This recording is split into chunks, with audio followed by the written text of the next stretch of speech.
Chapter 1. 3 Blind Mice. It was very cold. The sky was dark and heavy with unshed snow. A man in a dark overcoat, with his muffler pulled up round his face and his hat pulled down over his eyes, came along Culver Street and went up the steps of number 74. He put his finger on the bell and heard it shrilling in the basement below. Mrs. Casey, her hands busy in the sink, said bitterly, "Drat that bell. Never any peace. There isn't." Wheezing a little, she toiled up the basement stairs and opened the door. The man standing silhouetted against the lowering sky outside asked in a whisper, "Mrs. Lyon?" "Second floor," said Mrs. Casey. "You can go on up. Does she expect you?" The man slowly shook his head. "Oh, well, go on up and knock." She watched him as he went up the shabbily carpeted stairs. Afterwards, she said he gave her a funny feeling. But actually, all she thought was that he must have a pretty bad cold, only to be able to whisper like that. And no wonder with the weather what it was. When the man got round the bend of the staircase, he began to whistle softly. The tune he whistled was 3 Blind Mice. Molly Davis stepped back into the road and looked up at the newly painted board by the gate. Monkswell Manor Guest House. She nodded approval. It really did look, quite professional. Or perhaps one might say almost professional. The T of guest house staggered uphill a little, and the end of Manor was slightly crowded, but on the whole Giles had made a wonderful job of it. Giles was really very clever. There were so many things that he could do. She was always making fresh discoveries about this husband of hers. He said so little about himself that it was only by degrees that she was finding out what a lot of varied talents he had. An ex-naval man was always a handy man, so people said, well, Giles would have need of all his talents in their new venture. Nobody could be more raw to the business of running a guest house than she and Giles. But it would be great fun, and it did solve the housing problem. It had been Molly's idea when Aunt Catherine died, and the lawyers wrote to her and informed her that her aunt had left her Monkswell Manor. The natural reaction of the young couple had been to sell it. Giles had asked, "What is it like?" And Molly had replied, "Oh, a big, rambling old house, full of stuffy, old-fashioned Victorian furniture, rather a nice garden, but terribly overgrown since the war, because there's been only one old gardener left, so they had decided to put the house on the market and keep just enough furniture to furnish a small cottage or flat for themselves. But 2 difficulties arose at once. First, there weren't any small cottages or flats to be found. And secondly, all the furniture was enormous. "Well," said Molly, "we'll just have to sell it all. I suppose it will sell." The solicitor assured them that nowadays anything would sell. Very probably, he said, someone will buy it for a hotel or guest house, in which case they might like to buy it with the furniture complete. Fortunately, the house is in very good repair. The late Miss Emery had extensive repairs and modernizations done just before the war, and there has been very little deterioration. Oh, yes, it's in good shape. And it was then that Molly had her idea. "Giles," she said, "why shouldn't we run it as a guest house ourselves?" At first her husband had scoffed at the idea, but Molly had persisted. "We needn't take very many people, not at first. It's an easy house to run. It's got hot and cold water in the bedrooms, and central heating and a gas cooker. And we can have hens and ducks and our own eggs and vegetables. Who'd do all the work? Isn't it very hard to get servants? Oh, we'd have to do the work. But wherever we lived, we'd have to do that. A few extra people wouldn't really mean much more to do. We'd probably get a woman to come in after a bit when we got properly started.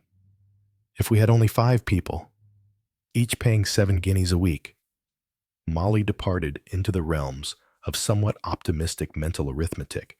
And think, Giles, she ended, it would be our own house, with our own things, as it is. It seems to me it will be years before we can ever find anywhere to live. That, Giles admitted, was true. They had had so little time together since their hasty marriage that they were both longing to settle down in a home. So the great experiment was set underway. Advertisements were put in the local paper and in the Times, and various answers came. And now, today, the first of the guests was to arrive. Giles had gone off early in the car to try and obtain some army wire netting that had been advertised as for sale on the other side of the county. Molly announced the necessity of walking to the village to make some last purchases. The only thing that was wrong was the weather. For the last 2 days, it had been bitterly cold, and now the snow was beginning to fall. Molly hurried up the drive, thick, feathery flakes falling on her waterproof shoulders and bright curly hair. The weather forecasts had been lugubrious in the extreme. Heavy snowfall was to be expected. She hoped anxiously that all the pipes wouldn't freeze. It would be too bad if everything went wrong just as they started. She glanced at her watch. Past tea time. Would Giles have got back yet? Would he be wondering where she was? I had to go to the village again for something I had forgotten, she would say. And he would laugh and say, more tins. Tins were a joke between them. They were always on the lookout for tins of food. The larder was really quite nicely stocked now, in case of emergencies. Molly thought with a grimace as she looked up at the sky. It looked as though emergencies were going to present themselves very soon. The house was empty. Giles was not back yet. Molly went first into the kitchen, then upstairs, going round the newly prepared bedrooms. Mrs. Boyle in the south room with the mahogany and the four-poster. Major Metcalf in the blue room with the oak. Mr. Wren in the east room with the bay window. All the rooms looked very nice, and what a blessing that Aunt Catherine had had such a splendid stock of linen. Molly patted a counterpane into place and went downstairs again. It was nearly dark. The house felt suddenly very quiet and empty. It was a lonely house, 2 miles from a village. 2 miles, as Molly put it, from anywhere. She had often been alone in the house before, but she had never before been so conscious of being alone in it. The snow beat in a soft flurry against the window panes. It made a whispery, uneasy sound. Supposing Giles couldn't get back, supposing the snow was so thick that the car couldn't get through, supposing she had to stay alone here, stay alone for days, perhaps. She looked round the kitchen, a big, comfortable kitchen that seemed to call for a big, comfortable cook presiding at the kitchen table, her jaws moving rhythmically as she ate rock cakes and drank black tea. She should be flanked by a tall, elderly parlor-maid on one side and a round, rosy housemaid on the other, with a kitchen maid at the other end of the table observing her betters with frightened eyes. And instead, there was just herself, Molly Davis, playing a role that did not yet seem a very natural role to play. Her whole life, at the moment, seemed unreal. Giles seemed unreal. She was playing a part, just playing a part. A shadow passed the window, and she jumped. A strange man was coming through the snow. She heard the rattle of the side door. The stranger stood there in the open doorway, shaking off snow. A strange man, walking into the empty house. And then, suddenly, illusion fled. "Oh, Giles," she cried. "I'm so glad you've come." "Hello, sweetheart. What filthy weather, Lord. I'm frozen." He stamped his feet and blew through his hands. Automatically, Molly picked up the coat that he had thrown in a Giles-like manner onto the oak chest. She put it on a hanger, taking out of the stuffed pockets a muffler, a newspaper, a ball of string, and the morning's correspondence which he had shoved in pell-mell. Moving into the kitchen, she laid down the articles on the dresser and put the kettle on the gas. "Did you get the netting?" she asked. "What ages you've been!" "It wasn't the right kind. Wouldn't have been any good for us. I went on to another dump, but that wasn't any good to you either. What have you been doing with yourself? Nobody turned up yet. I suppose Mrs. Boyle isn't coming till tomorrow. Anyway, Major Metcalf and Mr. Wren ought to be here today. Major Metcalf sent a card to say he wouldn't be here till tomorrow. Then that leaves us and Mr. Wren for dinner. What do you think he's like? Correct sort of retired civil servant is my idea. No, I think he's an artist." "In that case," said Giles, "we'd better get a week's rent in advance." "Oh, no, Giles. They bring luggage. If they don't pay, we hang on to their luggage. And suppose their luggage is stones wrapped up in newspaper. The truth is, Molly, we don't in the least know what we're up against in this business. I hope they don't spot what beginners we are." "Mrs. Boyle is sure to," said Molly. "She's that kind of woman." "How do you know you haven't seen her?" Molly turned away. She spread a newspaper on the table, fetched some cheese, and set to work to grate it. "What's this?" inquired her husband. "It's going to be Welsh rarebit," Molly informed him. "Breadcrumbs and mashed potatoes and just a teeny-weeny bit of cheese to justify its name." "Aren't you a clever cook?" said her admiring husband. "I wonder. I can do one thing at a time. It's assembling them that needs so much practice. Breakfast is the worst. Why? Because it all happens at once. Eggs and bacon, and hot milk and coffee and toast. The milk boils over, or the toast burns, or the bacon frizzles, or the eggs go hard. You have to be as active as a scalded cat watching everything at once. I shall have to creep down unobserved tomorrow morning and watch this scalded cat impersonation." "The kettle's boiling," said Molly. "Shall we take the tray into the library and hear the wireless? It's almost time for the news. As we seem to be going to spend almost the whole of our time in the kitchen, we ought to have a wireless there, too." "Yes, how nice kitchens are. I love this kitchen.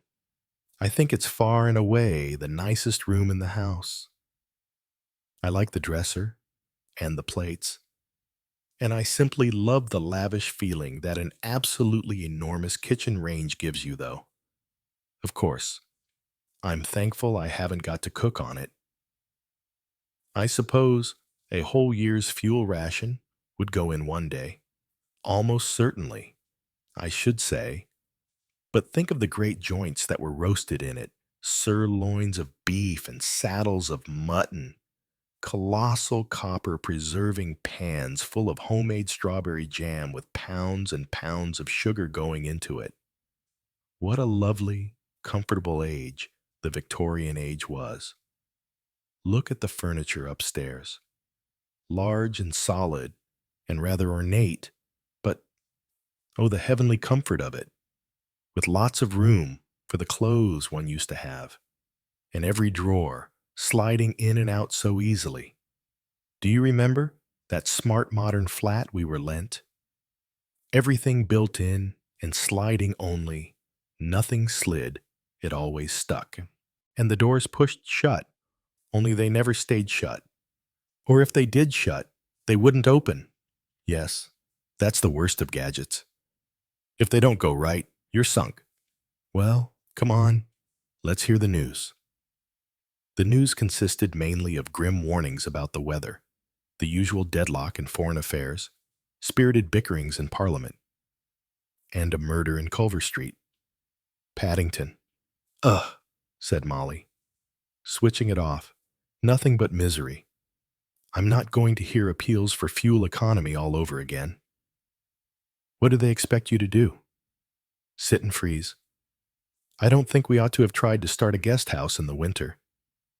We ought to have waited until the spring. She added in a different tone of voice, I wonder what the woman was like who was murdered.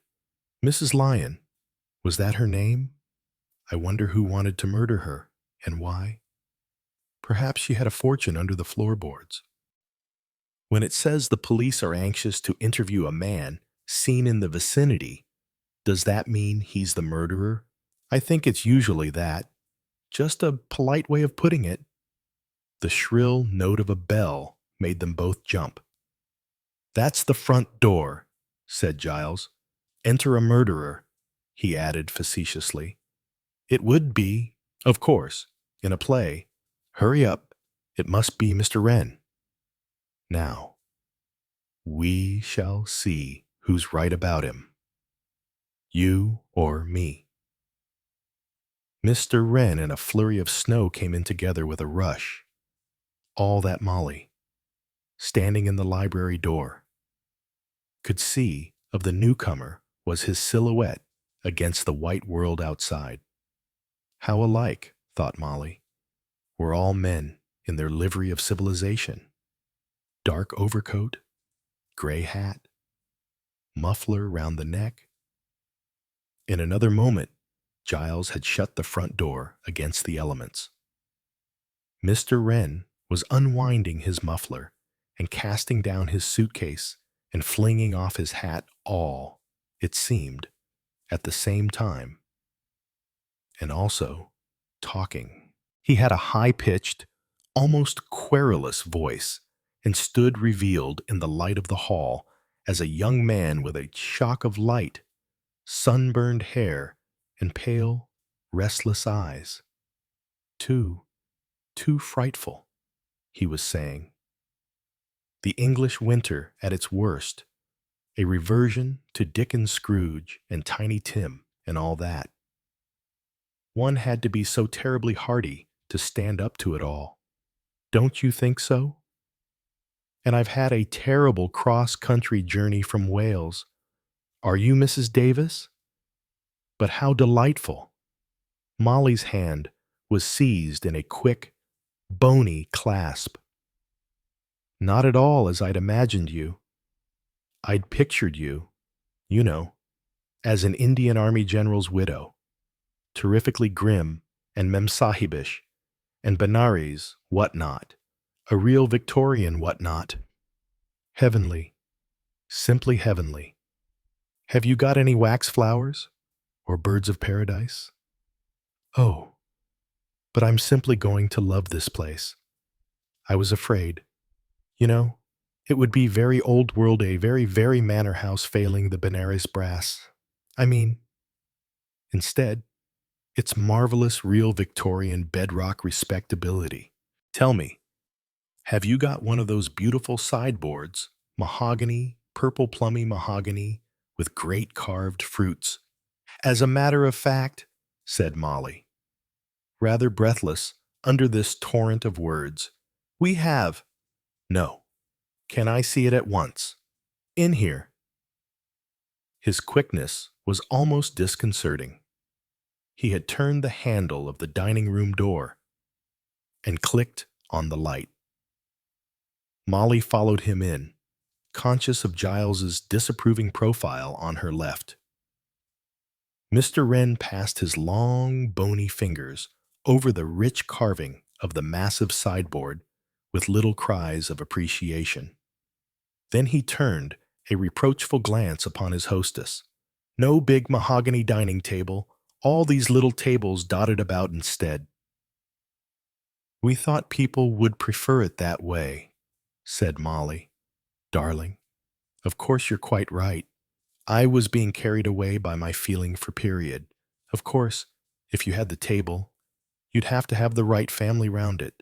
Stern, handsome father with a beard prolific.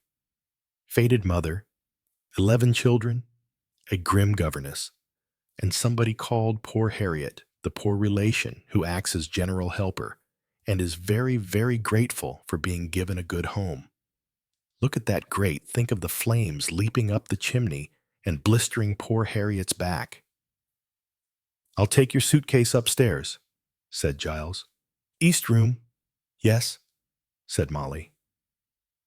Mr. Wren skipped out into the hall again as Giles went upstairs.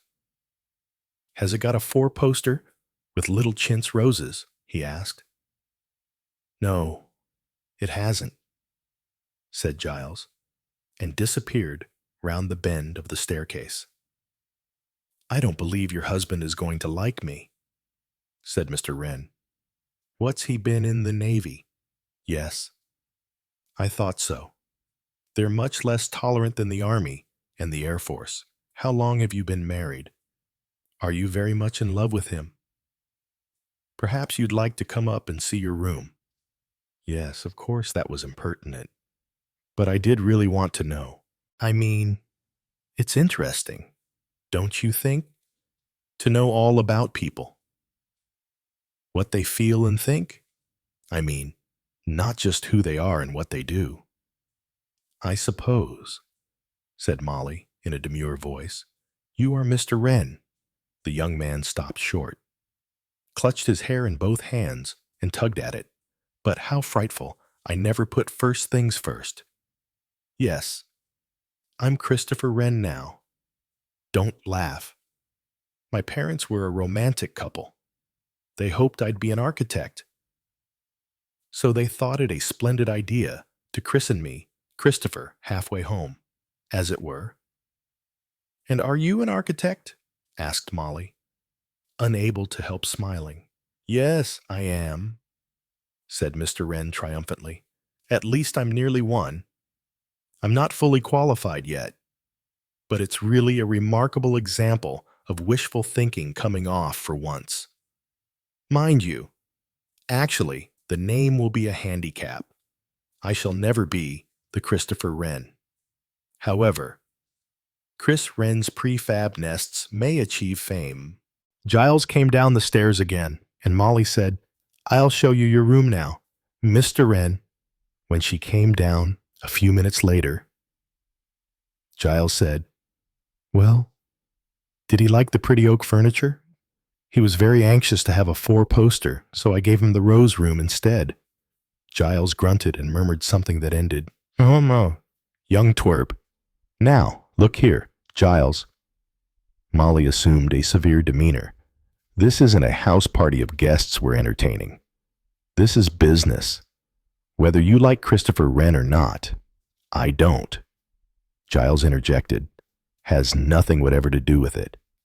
He's paying 7 guineas a week, and that's all that matters. If he pays it, yes. He's agreed to pay it. We've got his letter.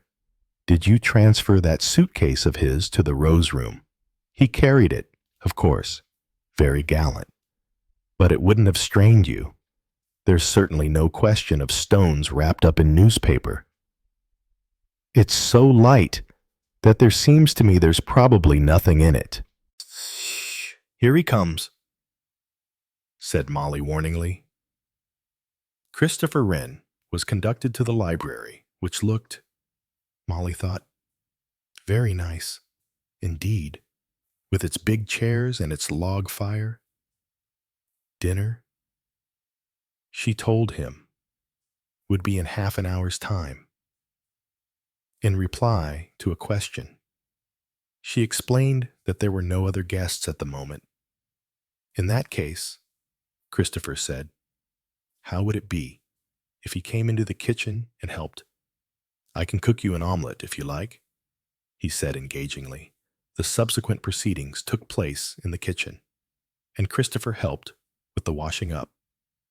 Somehow, Molly felt it was not quite the right start for a conventional guest house, and Giles had not liked it at all. Oh, well, thought Molly, as she fell asleep. Tomorrow, when the others came, it would be different. The morning came with dark skies and snow. Giles looked grave, and Molly's heart fell. The weather was going to make everything very difficult. Mrs. Boyle arrived in the local taxi with chains on the wheels, and the driver brought pessimistic reports of the state of the road. Drifts afore nightfall, he prophesied. Mrs. Boyle herself did not lighten the prevailing gloom. She was a large, forbidding-looking woman with a resonant voice and a masterful manner.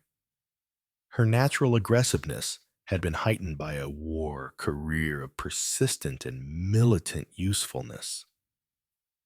If I had not believed this was a running concern, I should never have come, she said. I naturally thought it was a well-established guest house, properly run on scientific lines. There is no obligation for you to remain if you are not satisfied, Mrs. Boyle, said Giles. No, indeed, and I shall not think of doing so. Perhaps, Mrs. Boyle, said Giles, you would like to ring up for a taxi. The roads are not yet blocked. If there has been any misapprehension, it would, perhaps, be better if you went elsewhere. He added, we have had so many applications for rooms that we shall be able to fill your place quite easily indeed. In future, we are charging a higher rate for our rooms. Mrs. Boyle threw him a sharp glance. I am certainly not going to leave before I have tried what the place is like. Perhaps you would let me have a rather large bath towel. Mrs. Davis, I am not accustomed to drying myself on a pocket handkerchief. Giles grinned at Molly behind Mrs. Boyle's retreating back. Darling, you were wonderful, said Molly. The way you stood up to her. Bullies soon climb down when they get their own medicine, said Giles. Oh, dear, said Molly. I wonder how she'll get on with Christopher Wren. She won't, said Giles. And, indeed, that very afternoon, Mrs. Boyle remarked to Molly, That's a very peculiar young man, with distinct disfavor in her voice. Oh. The baker arrived looking like an Arctic explorer and delivered the bread with the warning that his next call, due in 2 days' time, might not materialize. Hold-ups everywhere, he announced. Got plenty of stores in, I hope. Oh, yes, said Molly. We've got lots of tins. I'd better take extra flour, though. She thought vaguely that there was something the Irish made called soda bread. If the worst came to the worst, she could probably make that. The baker had also brought the papers, and she spread them out on the hall table. Foreign affairs had receded in importance. The weather and the murder of Mrs. Lyon occupied the front page. She was staring at the blurred reproduction of the dead woman's features when Christopher Wren's voice behind her said, Rather a sordid murder, don't you think? Such a drab-looking woman in such a drab street. One can't feel, can one, that there is any story behind it? I've no doubt, said Mrs. Boyle with a snort. That the creature got no more than she deserved. Oh. Mr. Wren turned to her with engaging eagerness. So you think it's definitely a sex crime? Do you? I suggested nothing of the kind. Mr. Wren? But she was strangled. Wasn't she, I wonder? He held out his long white hands. What it would feel like to strangle anyone. Really? Mr. Wren? Christopher moved nearer to her, lowering his voice. Have you considered, Mrs. Boyle, just what it would feel like to be strangled? Mrs. Boyle said again, even more indignantly, Really, Mr. Wren? Molly read hurriedly out. The man the police are anxious to interview was wearing a dark overcoat and a light Homburg hat, was of medium height, and wore a woolen scarf. In fact, said Christopher Wren, he looked just like everybody else. He laughed. Yes, said Molly, just like everybody else. And in his room at Scotland Yard, Inspector Parminter said to Detective Sergeant Kane, I'll see those two workmen now. Yes, sir. What are they like? Decent class working men. Rather slow reactions. Dependable. Right. Inspector Parminter nodded. Presently, two embarrassed-looking men in their best clothes were shown into his room. Parminter summed them up with a quick eye. He was an adept at setting people at their ease.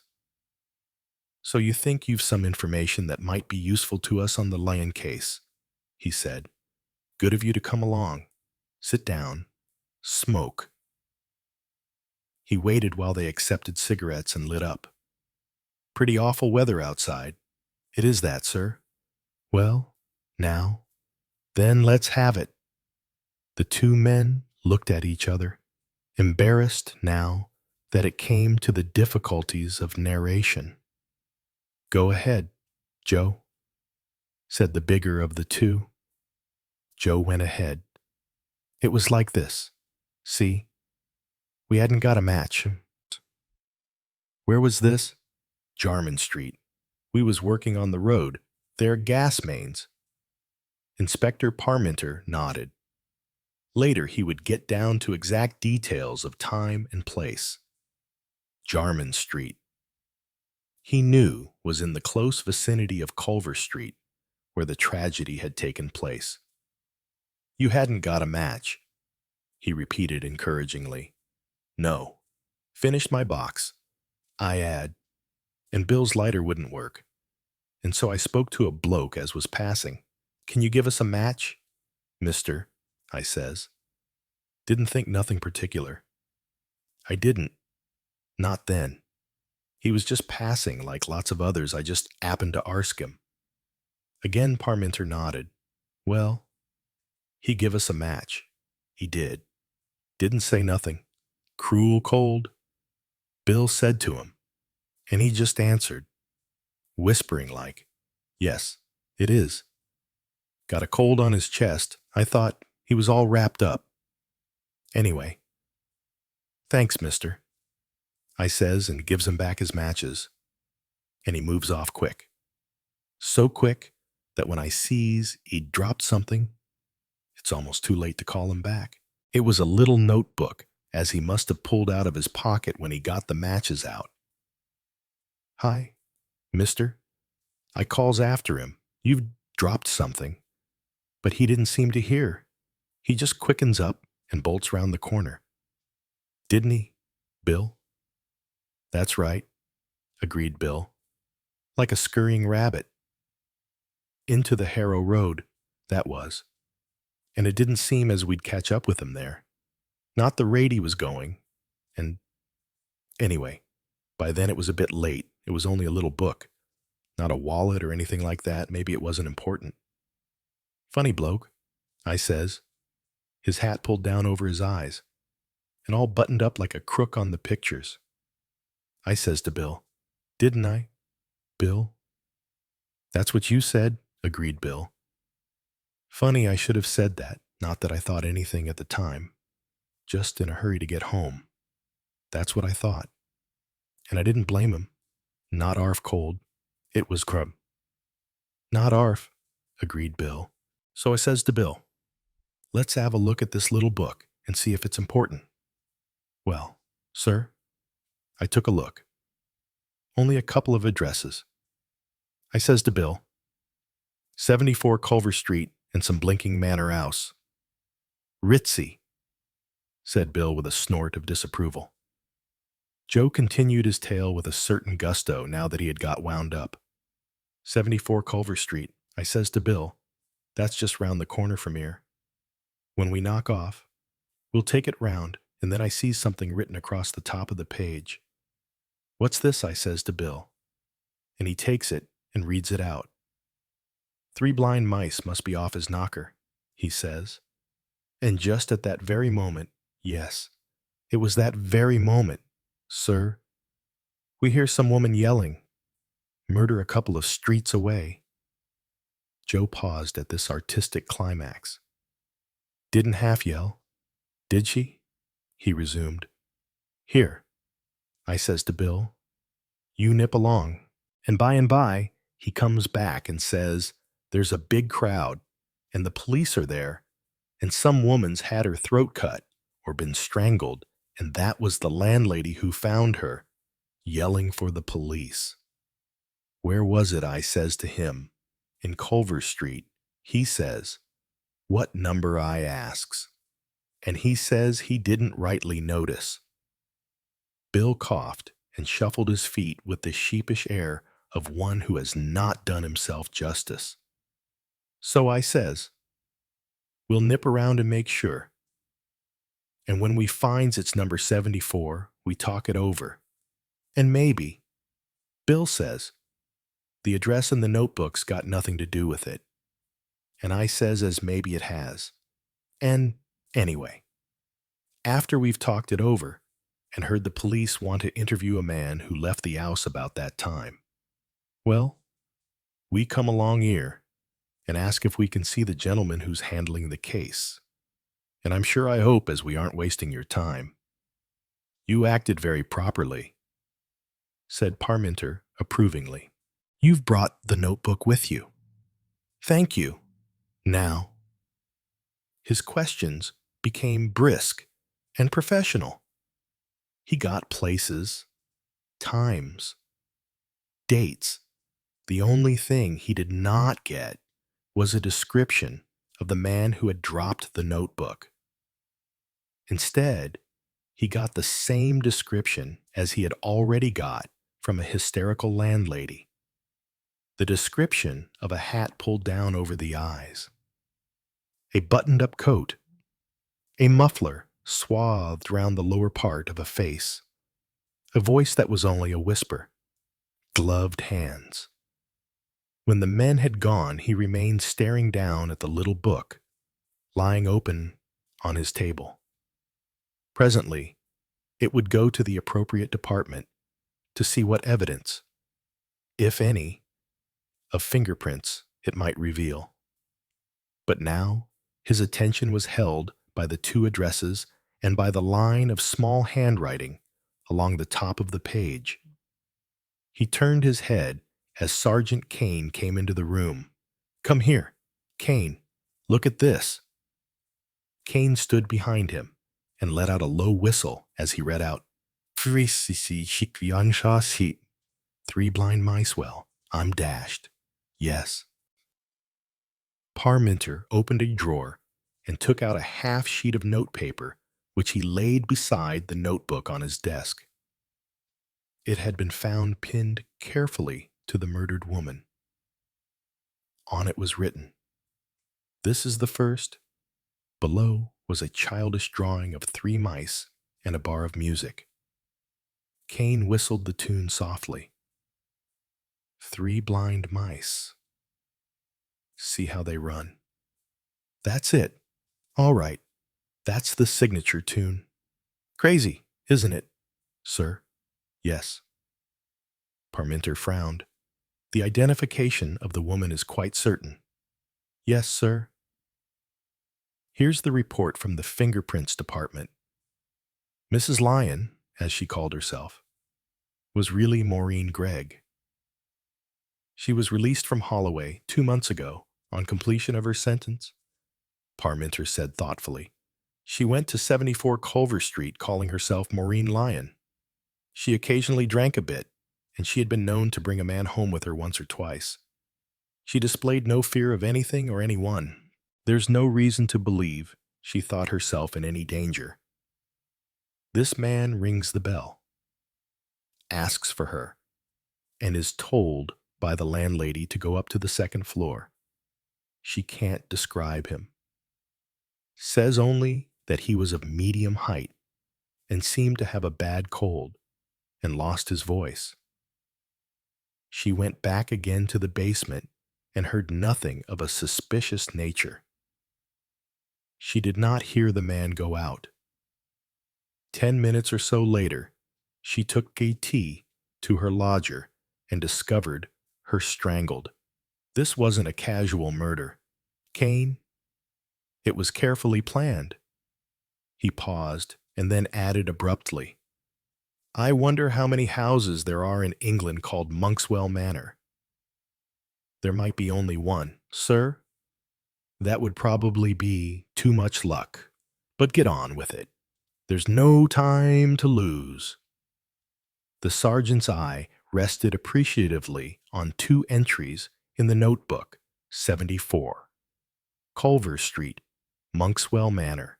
He said, So you think? Parminter said swiftly. Yes, don't you? Could be. Monkswell Manor now. Where do you know, sir? I could swear I've seen that name quite lately. Where? That's what I'm trying to remember. Wait a minute, newspaper times. Back page. Wait a minute, hotels and boarding houses, half a sec. Sir, it's an old one. I was doing the crossword. He hurried out of the room and returned in triumph. Here you are, sir. Look. The inspector followed the pointing finger. Monkswell Manor, Harpleton, Berks. He drew the telephone towards him. Get me the Berkshire County Police. With the arrival of Major Metcalf. Monkswell Manor settled into its routine as a going concern. Major Metcalf was neither formidable like Mrs. Boyle, nor erratic like Christopher Wren. He was a stolid, middle-aged man of spruce military appearance, who had done most of his service in India. He appeared satisfied with his room and its furniture, and while he and Mrs. Boyle did not actually find mutual friends, he had known cousins of friends of hers, the Yorkshire branch, out in Poona. His luggage, however, 2 heavy pigskin cases, satisfied even Giles's suspicious nature. Truth to tell, Molly and Giles did not have much time for speculating about their guests. Between them, dinner was cooked, served, eaten, and washed up satisfactorily. Major Metcalf praised the coffee, and Giles and Molly retired to bed, tired but triumphant to be roused about 2 in the morning by the persistent ringing of a bell.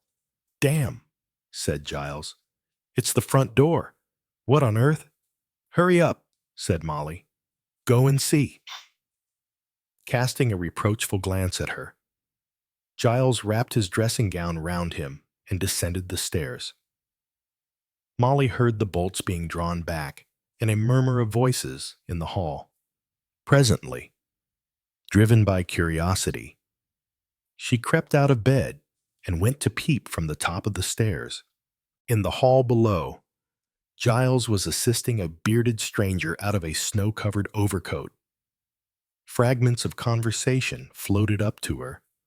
Brr. It was an explosive foreign sound. My fingers are so cold I cannot feel them. And my feet. A stamping sound was heard. Come in here. Giles threw open the library door. It's warm. You'd better wait here while I get a room ready. I am indeed fortunate, said the stranger politely. Molly peered inquisitively through the banisters. She saw an elderly man with a small black beard and Mephistophelian eyebrows, a man who moved with a young and jaunty step in spite of the gray at his temples. Giles shut the library door on him and came quickly up the stairs. Molly rose from her crouching position. "Who is it?" she demanded. Giles grinned. "Another guest for the guest house." Car overturned in a snowdrift. He got himself out and was making his way as best he could. It's a howling blizzard still. Listen to it along the road when he saw our board. He said it was like an answer to prayer. You think he's all right? Darling, this isn't the sort of night for a housebreaker to be doing his rounds. He's a foreigner, isn't he? Yes. His name's Paravicini. I saw his wallet. I rather think he showed it on purpose, simply crammed with notes. Which room shall we give him? The green room. It's all tidy and ready. We'll just have to make up the bed. I suppose I'll have to lend him pajamas. All his things are in the car. He said he had to climb out through the window. Molly fetched sheets, pillowcases, and towels. As they hurriedly made the bed up, Giles said, "It's coming down thick. We're going to be snowed up." Molly, completely cut off. Rather exciting in a way, isn't it? "I don't know," said Molly doubtfully. "Do you think I can make soda bread?" Giles. "Of course you can. You can make anything," said her loyal husband. "I've never tried to make bread. It's the sort of thing one takes for granted. It may be new, or it may be stale, but it's just something the baker brings. But if we're snowed up, there won't be a baker, nor a butcher, nor a postman. No newspapers, and probably no telephone, just the wireless telling us what to do. At any rate, we make our own electric light. You must run the engine again tomorrow, and we must keep the central heating well stoked.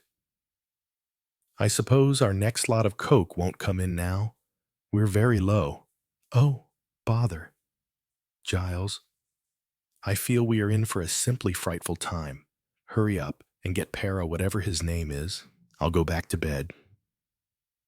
Morning brought confirmation of Giles's forebodings.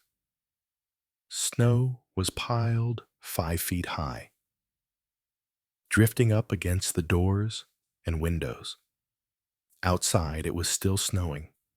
The world was white, silent, and in some subtle way, menacing. Mrs. Boyle sat at breakfast. There was no one else in the dining room. At the adjoining table, Major Metcalfe's place had been cleared away. Mr. Wren's table was still laid for breakfast. One early riser, presumably, and one late one. Mrs. Boyle herself knew definitely that there was only one proper time for breakfast. 9 o'clock. Mrs. Boyle had finished her excellent omelette and was champing toast between her strong white teeth. She was in a grudging and undecided mood. Monkswell Manor was not at all what she had imagined it would be. She had hoped for bridge, for faded spinsters whom she could impress with her social position and connections, and to whom she could hint at the importance and secrecy of her war service. The end of the war had left Mrs. Boyle marooned, as it were, on a desert shore. She had always been a busy woman, talking fluently of efficiency and organization. Her vigor and drive had prevented people asking whether she was, indeed, a good or efficient organizer. War activities had suited her down to the ground. She had bossed people and bullied people and worried heads of departments and, to give her due, had at no time spared herself.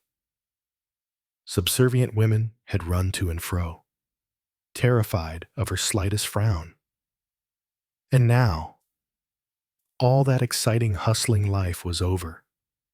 She was back in private life, and her former private life had vanished. Her house, which had been requisitioned by the army, needed thorough repairing and redecorating before she could return to it, and the difficulties of domestic help made a return to it impracticable in any case. Her friends were largely scattered and dispersed. Presently, no doubt, she would find her niche, but at the moment, it was a case of marking time. A hotel or a boarding house seemed the answer, and she had chosen to come to Monkswell Manor. She looked round her disparagingly. Most dishonest, she said to herself, not to have told me they were only just starting. She pushed her plate farther away from her. The fact that her breakfast had been excellently cooked and served, with good coffee and homemade marmalade, in a curious way, annoyed her still more. It had deprived her of a legitimate cause of complaint. Her bed, too, had been comfortable, with embroidered sheets and a soft pillow. Mrs. Boyle liked comfort, but she also liked to find fault. The latter was, perhaps, the stronger passion of the two, rising majestically. Mrs. Boyle left the dining room, passing in the doorway that very extraordinary young man with the red hair. He was wearing this morning a check tie of virulent green, a woolen tie. Preposterous, said Mrs. Boyle to herself. Quite preposterous. The way he looked at her, too. Sideways out of those pale eyes of his, she didn't like it. There was something upsetting, unusual about that faintly mocking glance, unbalanced mentally. I shouldn't wonder, said Mrs. Boyle to herself. She acknowledged his flamboyant bow with a slight inclination of her head and marched into the big drawing room. Comfortable chairs here, particularly the large rose-colored one. She had better make it clear that that was to be her chair. She deposited her knitting on it as a precaution and walked over and laid a hand on the radiators. As she had suspected, they were only warm, not hot. Mrs. Boyle's eye gleamed militantly. She could have something to say about that. She glanced out of the window. Dreadful weather, quite dreadful. Well, she wouldn't stay here long, not unless more people came and made the place amusing. Some snow slid off the roof with a soft whooshing sound. Mrs. Boyle jumped. No, she said out loud. I shan't stay here long. Somebody laughed a faint high chuckle. She turned her head sharply. Young Wren was standing in the doorway looking at her with that curious expression of his. No, he said, I don't suppose you will. Major Metcalf was helping Giles to shovel away snow from the back door. He was a good worker, and Giles was quite vociferous in his expressions of gratitude. Good exercise, said Major Metcalf. Must get exercise every day. Got to keep fit, you know. So the Major was an exercise fiend. Giles had feared as much. It went with his demand for breakfast at 7:30, as though reading Giles's thoughts. The Major said, Very good of your missus to cook me an early breakfast. Nice to get a new laid egg, too. Giles had risen himself before 7, owing to the exigencies of hotel keeping. He and Molly had had boiled eggs and tea, and had set to on the sitting rooms. Everything was spick and span. Giles could not help thinking that if he had been a guest in his own establishment, nothing would have dragged him out of bed on a morning such as this until the last possible moment. The Major, however, had been up and breakfasted, and roamed about the house, apparently full of energy, seeking an outlet. Well, thought Giles, there's plenty of snow to shovel. He threw a sideways glance at his companion. Not an easy man to place. Really, hard-bitten, well over middle age, something queerly watchful about the eyes. A man who was giving nothing away. Giles wondered why he had come to Monkswell Manor, demobilized, probably, and no job to go to. Mr. Paravicini came down late. He had coffee and a piece of toast, a frugal, continental breakfast. He somewhat disconcerted Molly when she brought it to him by rising to his feet, bowing in an exaggerated manner, and exclaiming, "My charming hostess, I am right. Am I not?" Molly admitted rather shortly that he was right. She was in no mood for compliments at this hour. "And why?" she said, as she piled crockery recklessly in the sink. "Everybody has to have their breakfast at a different time. It's a bit hard." She slung the plates into the rack and hurried upstairs to deal with the beds. She could expect no assistance from Giles this morning. He had to clear a way to the boiler house and to the hen house. Molly did the beds at top speed and admittedly in the most slovenly manner, smoothing sheets and pulling them up as fast as she could. She was at work on the baths when the telephone rang. Molly first cursed at being interrupted, then felt a slight feeling of relief that the telephone at least was still in action, as she ran down to answer it. She arrived in the library, a little breathless, and lifted the receiver. "Yes." A hearty voice, with a slight but pleasant country burr, asked, "Is that Monkswell Manor?" "Monkswell Manor Guest House." "Can I speak to Commander David? Please." "I'm afraid he can't come to the telephone just now," said Molly. "This is Mrs. Davis. Who is speaking, please?" "Superintendent Hogben, Berkshire Police." Molly gave a slight gasp. She said, "Oh, yes, sir, yes. Mrs. Davis, rather an urgent matter has arisen. I don't wish to say very much over the telephone, but I have sent Detective Sergeant Trotter out to you, and he should be there any minute now. But he won't get here. We're snowed up, completely snowed up. The roads are impassable." There was no break in the confidence of the voice at the other end. "Trotter will get to you. All right," it said. "And please impress upon your husband, Mrs. Davis, to listen very carefully to what Trotter has to tell you, and to follow his instructions implicitly. That's all." "But, Superintendent Hogben, what?" But there was a decisive click. Hogben had clearly said all he had to say and rung off. Molly waggled the telephone rest once or twice, then gave up. She turned as the door opened. "Oh, Giles, darling, there you are." Giles had snow on his hair and a good deal of coal grime on his face. He looked hot. "What is it, sweetheart?" "I've filled the coal scuttles and brought in the wood. I'll do the hens next, and then have a look at the boiler. Is that right?" "What's the matter?" "Molly, you looked scared." "Giles, it was the police." "The police?" Giles sounded incredulous. "Yes, they're sending out an inspector, or a sergeant or something. But why?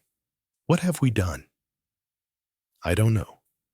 Do you think it could be that 2 pounds of butter we had from Ireland?" Giles was frowning. "I did remember to get the wireless license, didn't I?" "Yes, it's in the desk." "Giles, old Mrs. Bidlock gave me 5 of her coupons for that old tweed coat of mine. I suppose that's wrong, but I think it's perfectly fair. I'm a coat less, so why shouldn't I have the coupons?" "Oh, dear, what else is there we've done? I had a near shave with the car the other day. But it was definitely the other fellow's fault. Definitely." "We must have done something," wailed Molly. The trouble is that practically everything one does nowadays is illegal, said Giles gloomily. That's why one has a permanent feeling of guilt. Actually, I expect it's something to do with running this place. Running a guest house is probably chock full of snags we've never heard of. I thought drink was the only thing that mattered. We haven't given anyone anything to drink. Otherwise, why shouldn't we run our own house any way we please? I know, it sounds all right, but as I say, everything's more or less forbidden nowadays. Oh, dear, sighed Molly. I wish we'd never started. We're going to be snowed up for days, and everybody will be cross, and they'll eat all our reserves of tins. Cheer up, sweetheart, said Giles. We're having a bad break at the moment, but it will pan out all right. He kissed the top of her head, rather absent-mindedly, and, releasing her, said in a different voice, You know, Molly, come to think of it, it must be something pretty serious to send a police sergeant trekking out here in all this. He waved a hand toward the snow outside. He said, It must be something really urgent. As they stared at each other, the door opened, and Mrs. Boyle came in. Ah, here you are, Mr. Davis, said Mrs. Boyle. Do you know, the central heating in the drawing room is practically stone cold. I'm sorry, Mrs. Boyle. We're rather short of coke, and Mrs. Boyle cut in ruthlessly. I am paying 7 guineas a week here, 7 guineas. And I do not expect to freeze. Giles flushed. He said shortly, I'll go and stoke it up. He went out of the room, and Mrs. Boyle turned to Molly. If you don't mind my saying so, Mrs. Davis, that is a very extraordinary young man you have staying here. His manners and his ties. And does he never brush his hair? He's an extremely brilliant young architect, said Molly. I beg your pardon? Christopher Wren is an architect, and, my dear young woman, snapped Mrs. Boyle, I have naturally heard of Sir Christopher Wren. Of course he was an architect. He built St. Paul's. You young people seem to think that education came in with the Education Act. I meant this Wren. His name is Christopher. His parents called him that because they hoped he'd be an architect, and he is or nearly one. So it turned out all right. Humph, Mrs. Boyle snorted. It sounds a very fishy story to me. I should make some inquiries about him if I were you. What do you know about him? Just as much as I know about you. Mrs. Boyle, which is that both you and he are paying us 7 guineas a week. That's really all that I need to know. Isn't it? And all that concerns me. It doesn't matter to me whether I like my guess, or whether— Molly looked very steadily at Mrs. Boyle. Or whether I don't. Mrs. Boyle flushed angrily. You are young and inexperienced, and should welcome advice from someone more knowledgeable than yourself. And what about this queer foreigner? When did he arrive? In the middle of the night. Indeed, most peculiar. Not a very conventional hour. To turn away bona fide travelers would be against the law. Mrs. Boyle, Molly added sweetly, you may not be aware of that. All I can say is that this Paravicini, or whatever he calls himself, seems to me, beware, beware, dear lady. You talk of the devil, and then— Mrs. Boyle jumped, as though it had been indeed the devil who addressed her. Mr. Paravicini, who had crept quietly in without either of the two women noticing him, laughed and rubbed his hands together with a kind of elderly, satanic glee. You startled me, said Mrs. Boyle. I did not hear you come in. I come in on tiptoe. So, said Mr. Paravicini. Nobody ever hears me come and go. That I find very amusing. Sometimes I overhear things. That, too, amuses me, he added softly. But I do not forget what I hear, Mrs. Boyle said, rather feebly. Indeed, I must get my knitting. I left it in the drawing room. She went out hurriedly. Molly stood looking at Mr. Paravicini with a puzzled expression. He approached her with a kind of hop and skip. My charming hostess looks upset. Before she could prevent it, he picked up her hand and kissed it. What is it, dear lady? Molly drew back a step. She was not sure that she liked Mr. Paravicini much. He was leering at her like an elderly satyr. Everything is rather difficult this morning, she said lightly, because of the snow. Yes.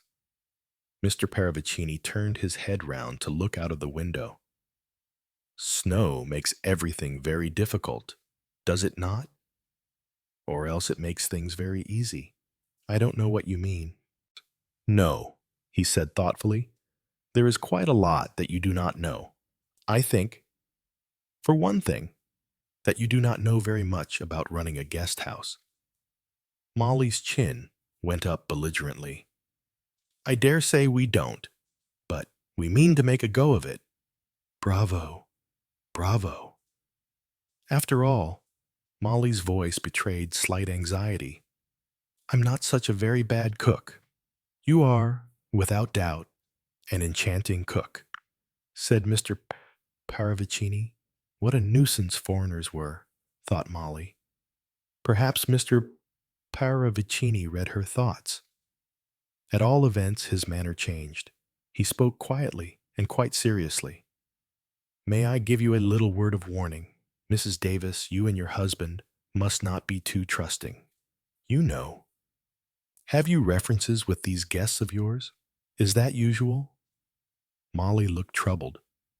I thought people just came. It is advisable always to know a little about the people who sleep under your roof. He leaned forward and tapped her on the shoulder in a minatory kind of way. Take myself, for example. I turn up in the middle of the night. My car, I say, is overturned in a snowdrift. What do you know of me? Nothing at all. Perhaps you know nothing, either, of your other guests. Mrs. Boyle, began Molly, but stopped as that lady herself re-entered the room, knitting in hand. The drawing room is too cold. I shall sit in here. She marched towards the fireplace. Mr. Paravicini pirouetted swiftly ahead of her. Allow me to poke the fire for you. Molly was struck, as she had been the night before, by the youthful jauntiness of his step. She noticed that he always seemed careful to keep his back to the light.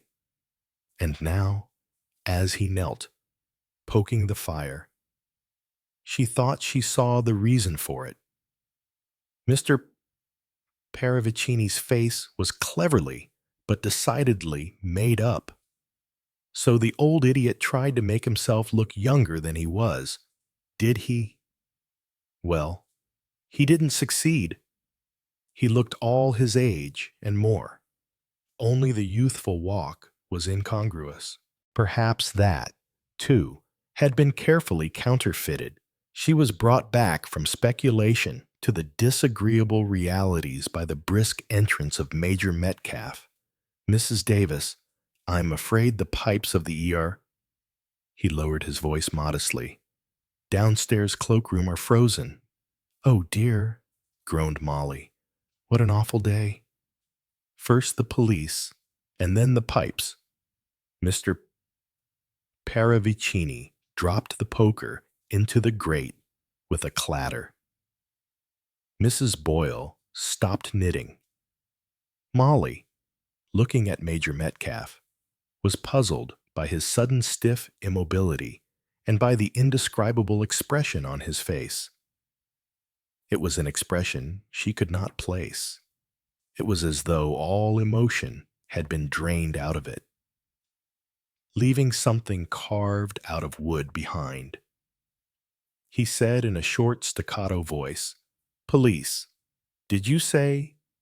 She was conscious that behind the stiff immobility of his demeanor, some violent emotion was at work. It might have been fear, or alertness, or excitement. But there was something. This man, she said to herself, could be dangerous.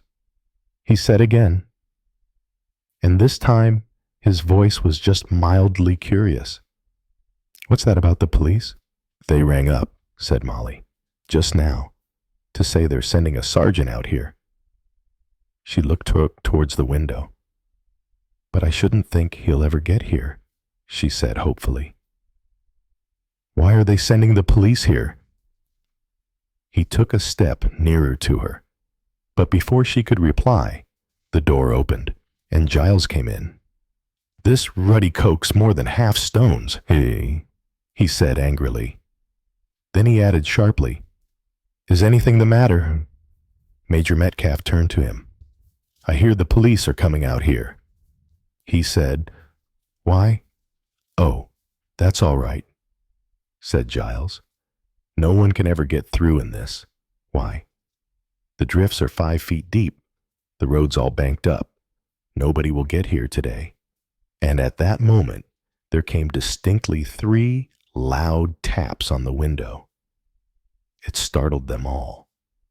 For a moment or two, they did not locate the sound. It came with the emphasis and menace of a ghostly warning, and then, with a cry, Molly pointed to the French window. A man was standing there tapping on the pane, and the mystery of his arrival was explained by the fact that he wore skis. With an exclamation, Giles crossed the room, fumbled with the catch, and threw open the French window.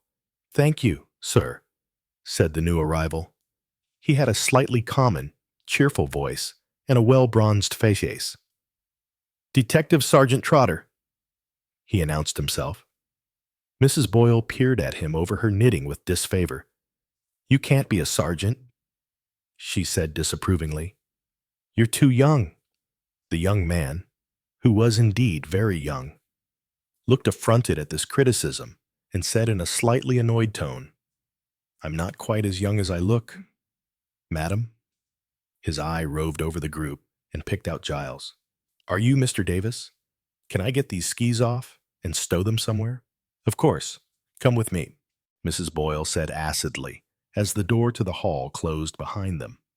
"I suppose that's what we pay our police force for nowadays. To go round enjoying themselves at winter sports."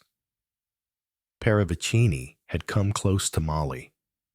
There was quite a hiss in his voice as he said in a quick, low voice, "Why did you send for the police, Mrs. Davis?"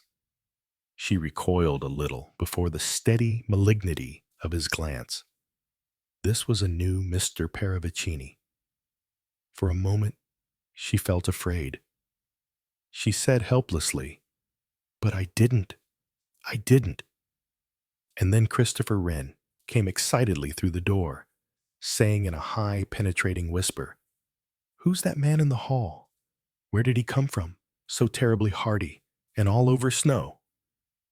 Mrs. Boyle's voice boomed out over the click of her knitting needles. "You may believe it or not, but that man is a policeman skiing." The final disruption of the lower classes had come, so her manner seemed to say. Major Metcalf murmured to Molly, "Excuse me, Mrs. Davis, but may I use your telephone?" "Of course." Major Metcalf. He went over to the instrument, just as Christopher Wren said shrilly, "He's very handsome. Don't you think so? I always think policemen are terribly attractive. Hello? Hello?" Major Metcalf was rattling the telephone irritably. He turned to Molly. "Mrs. Davis, this telephone is dead. Quite dead." It was all right just now. I... She was interrupted. Christopher Wren was laughing. A high, shrill, almost hysterical laugh. So we're quite cut off now. Quite cut off. That's funny, isn't it? I don't see anything to laugh at, said Major Metcalf stiffly. No, indeed, said Mrs. Boyle. Christopher was still in fits of laughter. It's a private joke of my own, he said. Shh. He put his finger to his lips. The sleuth is coming.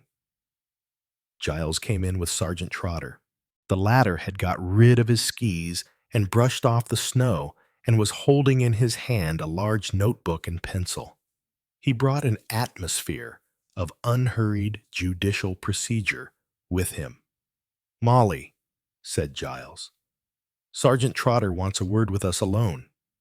Molly followed them both out of the room. We'll go in the study, Giles said.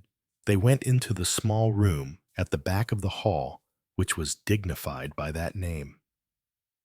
Sergeant Trotter closed the door carefully behind him. What have we done, Sergeant? Molly demanded plaintively. Done. Sergeant Trotter stared at her. Then he smiled broadly. Oh, he said. It's nothing of that kind, madam. I'm sorry if there's been a misapprehension of any kind. No, Mrs. Davis, it's something quite different. It's more a matter of police protection. If you understand me. Not understanding him in the least. They both looked at him inquiringly. Sergeant Trotter went on fluently. It relates to the death of Mrs. Lyon, Mrs. Maureen Lyon, who was murdered in London 2 days ago. You may have read about the case. Yes, said Molly. The first thing I want to know is if you were acquainted with this Mrs. Lyon. Never heard of her, said Giles, and Molly murmured concurrence. Well, that's rather what we expected.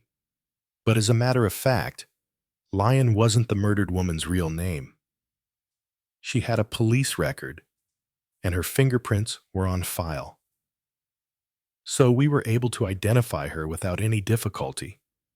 Her real name was Gregg, Maureen Gregg. Her late husband, John Gregg, was a farmer who resided at Longridge Farm not very far from here. You may have heard of the Longridge Farm case. The room was very still. Only one sound broke the stillness, a soft, unexpected plop as snow slithered off the roof and fell to the ground outside. It was a secret, almost sinister sound. Trotter went on.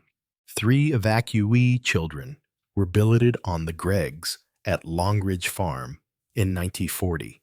One of those children subsequently died as the result of criminal neglect and ill treatment. The case made quite a sensation, and the Greggs were both sentenced to terms of imprisonment. Gregg escaped on his way to prison.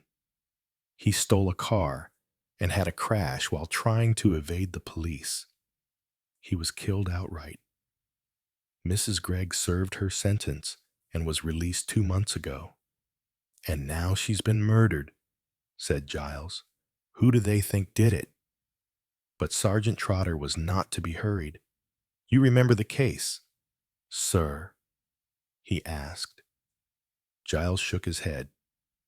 In 1940, I was a midshipman serving in the Mediterranean. I do remember hearing about it, I think, said Molly rather breathlessly. But why do you come to us? What have we to do with it? It's a question of your being in danger. Mrs. Davis. Danger. Giles spoke incredulously. It's like this, sir. A notebook was picked up near the scene of the crime. In it were written 2 addresses. The first was 74 Culver Street. Where the woman was murdered, Molly put in. Yes, Mrs. Davis. The other address was Monkswell Manor. What? Molly's tone was incredulous. But how extraordinary. Yes, that's why Superintendent Hogben thought it imperative to find out if you knew of any connection between you, or between this house and the Long Ridge Farm case. There's nothing, absolutely nothing, said Giles. It must be some coincidence, Sergeant Trotter said gently. Superintendent Hogben doesn't think it is a coincidence. He'd have come himself if it had been at all possible, under the weather conditions. And as I'm an expert skier, he sent me with instructions to get full particulars of everyone in this house, to report back to him by phone, and to take all measures I thought expedient for the safety of the household, Giles said sharply. Safety? Good Lord, man. You don't think somebody is going to be killed here? Trotter said apologetically. I didn't want to upset the lady, but yes, that is just what Superintendent Hogben does think. But what earthly reason could there be? Giles broke off, and Trotter said, That's just what I'm here to find out. But the whole thing's crazy. Yes, sir. But it's because it's crazy that it's dangerous, Molly said. There's something more you haven't told us yet, isn't there? Sergeant, yes, madam. At the top of the page in the notebook was written, 3 blind mice. Pinned to the dead woman's body was a paper with "This is the first" written on it, and below it a drawing of 3 mice and a bar of music. The music was the tune of the nursery rhyme. 3 blind mice.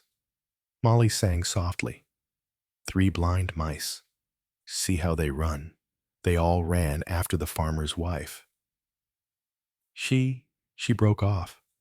Oh, it's horrible, horrible. There were 3 children, weren't there? Yes, Mrs. Davis, a boy of 15, a girl of 14, and the boy of 12 who died. What happened to the others? The girl was, I believe, adopted by someone. We haven't been able to trace her. The boy would be just on 23 now. We've lost track of him. He was said to have always been a bit queer. He joined up in the army at 18. Later he deserted. Since then he's disappeared. The army psychiatrist says definitely that he's not well. You think that it was he who killed Mrs. Lyon? Giles asked.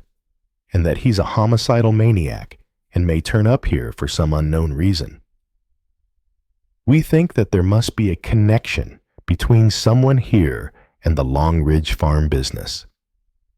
Once we can establish what that connection is, we will be forearmed. Now you state, sir, that you yourself have no connection with that case. The same goes for you, Mrs. Davis. Oh, yes, Perhaps you will tell me exactly who else there is in the house. They gave him the names Mrs. Boyle, Major Metcalf, Mr. Christopher Wren, Mr. Paravicini. He wrote them down in his notebook. Servants. We haven't any servants, said Molly. And that reminds me, I must go and put the potatoes on. She left the study abruptly. Trotter turned to Giles. What do you know about these people, sir? We. Giles paused. Then he said quietly, Really, we don't know anything about them. Sergeant Trotter. Mrs. Boyle wrote from a Bournemouth hotel. Major Metcalf from Leamington. Mr. Wren from a private hotel in South Kensington. Mr. Paravicini just turned up out of the blue, or rather out of the white, his car overturned in a snowdrift near here. Still, I suppose they'll have identity cards, ration books, that sort of thing. I shall go into all that, of course. In a way, it's lucky that the weather is so awful, said Giles. The murderer can't very well turn up in this, can he? Perhaps he doesn't need to. Mr. Davis, What do you mean? Sergeant Trotter hesitated for a moment, and then he said, "You've got to consider, sir, that he may be here already." Giles stared at him. "What do you mean?" "Mrs. Gregg was killed 2 days ago. All your visitors here have arrived since then." "Mr. Davis?" "Yes, but they'd booked beforehand, some time beforehand." "Except for Paravicini." Sergeant Trotter sighed. His voice sounded tired. "These crimes were planned in advance. Crimes. But only one crime has happened yet. Why are you sure that there will be another, that it will happen? No. I hope to prevent that. That it will be attempted, yes. But then if you're right," Giles spoke excitedly, "there's only one person it could be. There's only one person who's the right age." Christopher Wren Sergeant Trotter had joined Molly in the kitchen. "I'd be glad, Mrs. Davis, if you would come with me to the library. I want to make a general statement to everyone. Mr. Davis has kindly gone to prepare the way." "All right, just let me finish these potatoes. Sometimes I wish Sir Walter Raleigh had never discovered the beastly things." Sergeant Trotter preserved a disapproving silence. Molly said apologetically, "I can't really believe it. You see, it's so fantastic." "It isn't fantastic, Mrs. Davis. It's just plain facts." "You have a description of the man?" Molly asked curiously. "Medium height, slight build, wore a dark overcoat and a light hat. Spoke in a whisper. His face was hidden by a muffler. You see, that might be anybody." He paused and added, "There are 3 dark overcoats and light hats hanging up in your hall here." "Mrs. Davis, I don't think any of these people came from London, didn't they?" "Mrs. Davis." With a swift movement, Sergeant Trotter moved to the dresser and picked up a newspaper, the Evening Standard of February 19th, 2 days ago. "Someone brought that paper here, Mrs. Davis." "But how extraordinary." Molly stared. Some faint chord of memory stirred. "Where can that paper have come from? You mustn't take people always at their face value. Mrs. Davis, you don't really know anything about these people you have admitted to your house." He added, "I take it you and Mr. Davis are new to the guest house business." "Yes, we are," Molly admitted. She felt suddenly young, foolish, and childish. "You haven't been married long, perhaps either." "Just a year." She blushed slightly. "It was all rather sudden." "Love at first sight," said Sergeant Trotter sympathetically. Molly felt quite unable to snub him. "Yes," she said, and added in a burst of confidence, "We'd only known each other a fortnight." Her thoughts went back over those 14 days of whirlwind courtship. There hadn't been any doubts they had both known. In a worrying, nerve-racked world, they had found the miracle of each other. A little smile came to her lips. She came back to the present to find Sergeant Trotter eyeing her indulgently. "Your husband doesn't come from these parts, does he?" "No," said Molly vaguely. "He comes from Lincolnshire." She knew very little of Giles's childhood and upbringing. His parents were dead, and he always avoided talking about his early days. He had had, she fancied, an unhappy childhood. "You're both very young, if I may say so, to run a place of this kind," said Sergeant Trotter. "Oh, I don't know. I'm 22 and—" She broke off as the door opened and Giles came in. "Everything's all set. I've given them a rough outline," he said. "I hope that's all right, Sergeant." "Saves time," said Trotter. "Are you ready, Mrs. Davis?" 4 voices spoke at once as Sergeant Trotter entered the library. Highest and shrillest was that of Christopher Wren, declaring that this was too thrilling, and he wasn't going to sleep a wink tonight. And please, could we have all the gory details? A kind of double bass accompaniment came from Mrs. Boyle. Absolute outrage, sheer incompetence. Police have no business to let murderers go roaming about the countryside. Mr. Paravicini was eloquent chiefly with his hands. His gesticulations were more eloquent than his words, which were drowned by Mrs. Boyle's double bass. Major Metcalf could be heard in an occasional short staccato bark. He was asking for facts. Trotter waited a moment or two. Then he held up an authoritative hand and, rather surprisingly, there was silence. "Thank you," he said. "Now, Mr. Davis has given you an outline of why I'm here.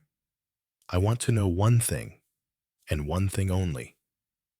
And I want to know it quick. Which of you has some connection with the Long Ridge Farm case?" The silence was unbroken. 4 blank faces looked at Sergeant Trotter. The emotions of a few moments back, excitement, indignation, hysteria, inquiry, were wiped away as a sponge wipes out the chalk marks on a slate. Sergeant Trotter spoke again, more urgently. "Please understand me. One of you, we have reason to believe, is in danger, deadly danger. I have got to know which one of you it is." And still no one spoke or moved. Something like anger came into Trotter's voice. "Very well. I'll ask you one by one, Mr. Paravicini." A very faint smile flickered across Mr. Paravicini's face.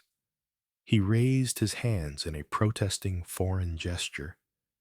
"But I am a stranger in these parts, Inspector. I know nothing, but nothing, of these local affairs of bygone years." Trotter wasted no time. He snapped out, "Mrs. Boyle, really, I don't see why should I have anything to do with such a distressing business?" "Mr. Wren," Christopher said shrilly, "I was a mere child at the time. I don't remember even hearing about it." "Major Metcalf," the major said abruptly, "read about it in the papers. I was stationed at Edinburgh at the time." "That's all you have to say? Any of you?" Silence again. Trotter gave an exasperated sigh. "If one of you gets murdered," he said, "you'll only have yourself to blame." He turned abruptly and went out of the room. "My dears," said Christopher. "How melodramatic," he added. "He's very handsome, isn't he? I do admire the police. So stern and hard-boiled. Quite a thrill. This whole business. 3 blind mice. How does the tune go?" He whistled the air softly, and Molly cried out involuntarily, "Don't." He whirled round on her and laughed. "But, darling," he said, "it's my signature tune. I've never been taken for a murderer before, and I'm getting a tremendous kick out of it." "Melodramatic rubbish," said Mrs. Boyle. "I don't believe a word of it." Christopher's light eyes danced with an impish mischief. "But just wait, Mrs. Boyle." He lowered his voice. "Till I creep up behind you, and you feel my hands round your throat." Molly flinched. Giles said angrily, "You're upsetting my wife, Wren. It's a damn poor joke. Anyway." "It's no joking matter," said Metcalf. "Oh, but it is," said Christopher. "That's just what it is, a madman's joke. That's what makes it so deliciously macabre." He looked round at them and laughed again. "If you could just see your faces," he said. Then he went swiftly out of the room. Mrs. Boyle recovered first. A singularly ill-mannered and neurotic young man, she said, probably a conscientious objector. He tells me he was buried during an air raid for 48 hours before being dug out, said Major Metcalf. That accounts for a good deal. I dare say people have so many excuses for giving way to nerves, said Mrs. Boyle acidly. I'm sure I went through as much as anybody in the war, and my nerves are all right. Perhaps that's just as well for you, Mrs. Boyle, said Metcalf. What do you mean? Major Metcalf said quietly. I think you were actually the billeting officer for this district in 1940, Mrs. Boyle. He looked at Molly, who gave a grave nod. That is so, isn't it? An angry flush appeared on Mrs. Boyle's face. What of it? She demanded. Metcalf said gravely, You were responsible for sending 3 children to Longridge Farm. Really, Major Metcalf, I don't see how I can be held responsible for what happened. The farm people seemed very nice and were most anxious to have the children. I don't see that I was to blame in any way or that I can be held responsible. Her voice trailed off. Giles said sharply, Why didn't you tell Sergeant Trotter this? No business of the police, snapped Mrs. Boyle. I can look after myself. Major Metcalf said quietly, You'd better watch out. Then he, too, left the room. Molly murmured, Of course. You were the billeting officer, I remember. Molly, did you know? Giles stared at her.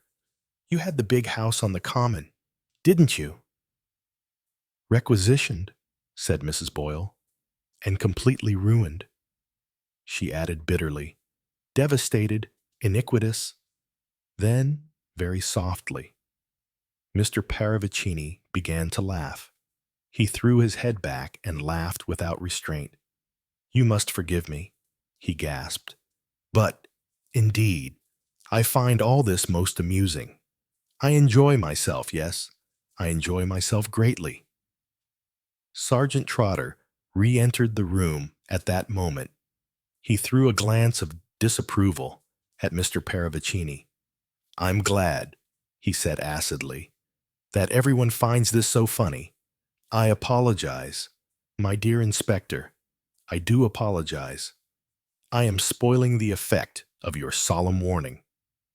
Sergeant Trotter shrugged his shoulders. I've done my best to make the position clear, he said, and I'm not an inspector. I'm only a sergeant. I'd like to use the telephone, please, Mrs. Davis.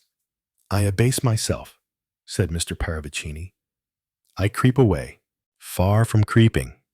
He left the room with that jaunty and youthful step that Molly had noticed before. He's an odd fish, said Giles. Criminal type, said Trotter. Wouldn't trust him a yard. Oh, said Molly. You think but he's far too old. Or is he old at all?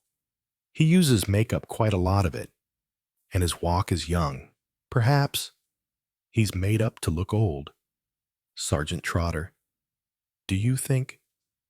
Sergeant Trotter snubbed her severely. We shan't get anywhere with unprofitable speculation. Mrs. Davis, he said, I must report to Superintendent Hogben. He crossed to the telephone. But you can't, said Molly. The telephone's dead. What? Trotter swung round. The sharp alarm in his voice impressed them all. Dead since when? Major Metcalf tried it just before you came. But it was all right before that. You got Superintendent Hogben's message. Yes, I suppose since 10, the line's down with the snow. But Trotter's face remained grave. I wonder, he said. It may have been cut. Molly stared. You think so? I'm going to make sure. He hurried out of the room. Giles hesitated, then went after him. Molly exclaimed, Good heavens, nearly lunchtime. I must get on or we'll have nothing to eat." As she rushed from the room, Mrs. Boyle muttered, "Incompetent chit. What a place, so I shan't pay 7 guineas for this kind of thing." Sergeant Trotter bent down. Following the wires, he asked Giles, "Is there an extension?" "Yes, in our bedroom upstairs. Shall I go up and see there?" "If you please." Trotter opened the window and leaned out, brushing snow from the sill. Giles hurried up the stairs. Mr. Paravicini was in the big drawing room. He went across to the grand piano and opened it. Sitting on the music stool, he picked out a tune softly with one finger. "Three Blind Mice. See how they run." Christopher Wren was in his bedroom. He moved about it, whistling briskly. Suddenly the whistle wavered and died. He sat down on the edge of the bed. He buried his face in his hands and began to sob. He murmured childishly, "I can't go on." Then his mood changed. He stood up, squared his shoulders.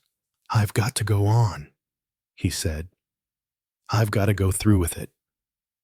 Giles stood by the telephone in his and Molly's room. He bent down towards the skirting. One of Molly's gloves lay there. He picked it up. A pink bus ticket dropped out of it. Giles stood looking down at it as it fluttered to the ground. Watching it, his face changed. It might have been a different man who walked slowly, as though in a dream, to the door, opened it, and stood a moment peering along the corridor towards the head of the stairs. Molly finished the potatoes, threw them into the pot, and set the pot on the fire. She glanced into the oven. Everything was all set, going according to plan. On the kitchen table was the 2-day-old copy of the Evening Standard. She frowned as she looked at it. If she could only just remember. Suddenly, her hands went to her eyes. "Oh, no," said Molly. "Oh, no." Slowly, she took her hands away. She looked round the kitchen, like someone looking at a strange place. So warm and comfortable and spacious, with its faint, savory smell of cooking. "Oh, no," she said again under her breath. She moved slowly, like a sleepwalker, towards the door into the hall. She opened it. The house was silent except for someone whistling. That tune Molly shivered and retreated.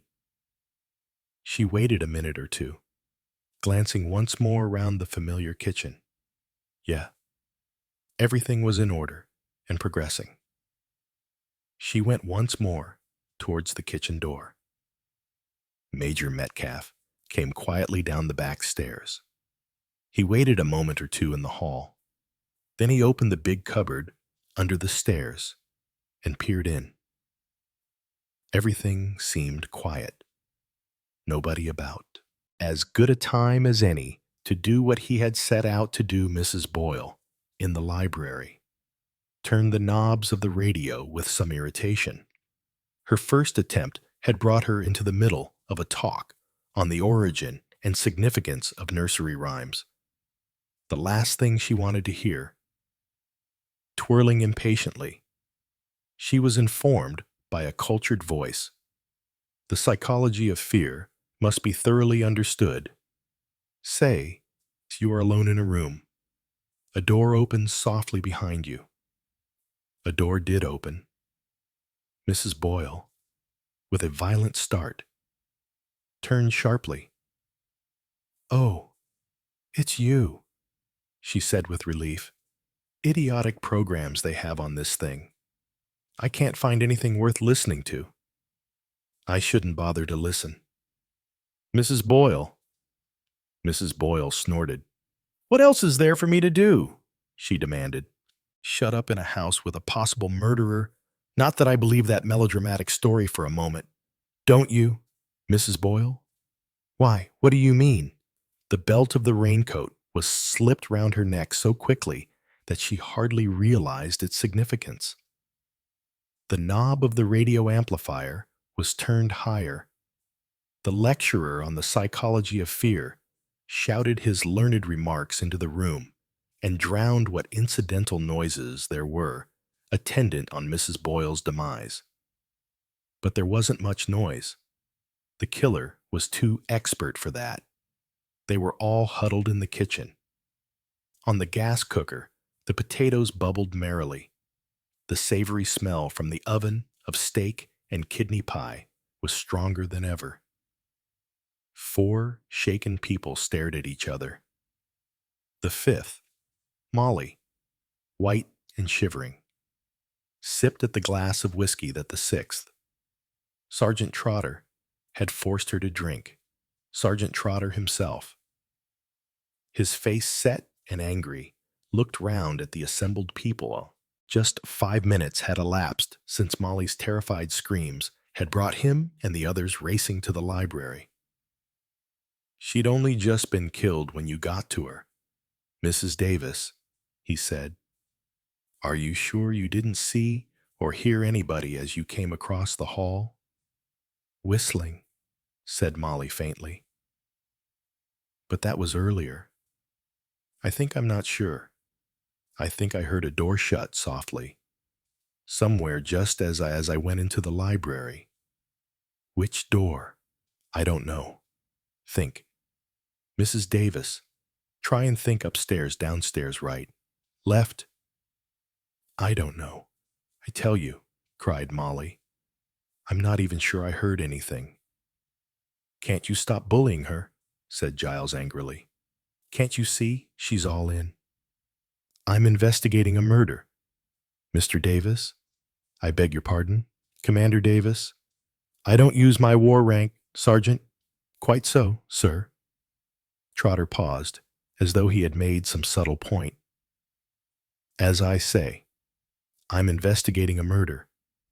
Up to now, nobody has taken this thing seriously. Mrs. Boyle didn't. She held out on me with information. You all held out on me. Well, Mrs. Boyle is dead. Unless we get to the bottom of this, and quickly. Mind, there may be another death, another nonsense.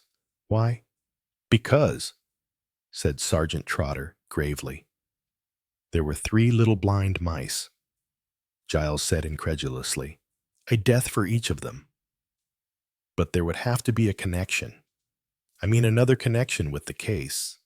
Yes, there would have to be that. But why another death here? Because there were only 2 addresses in the notebook.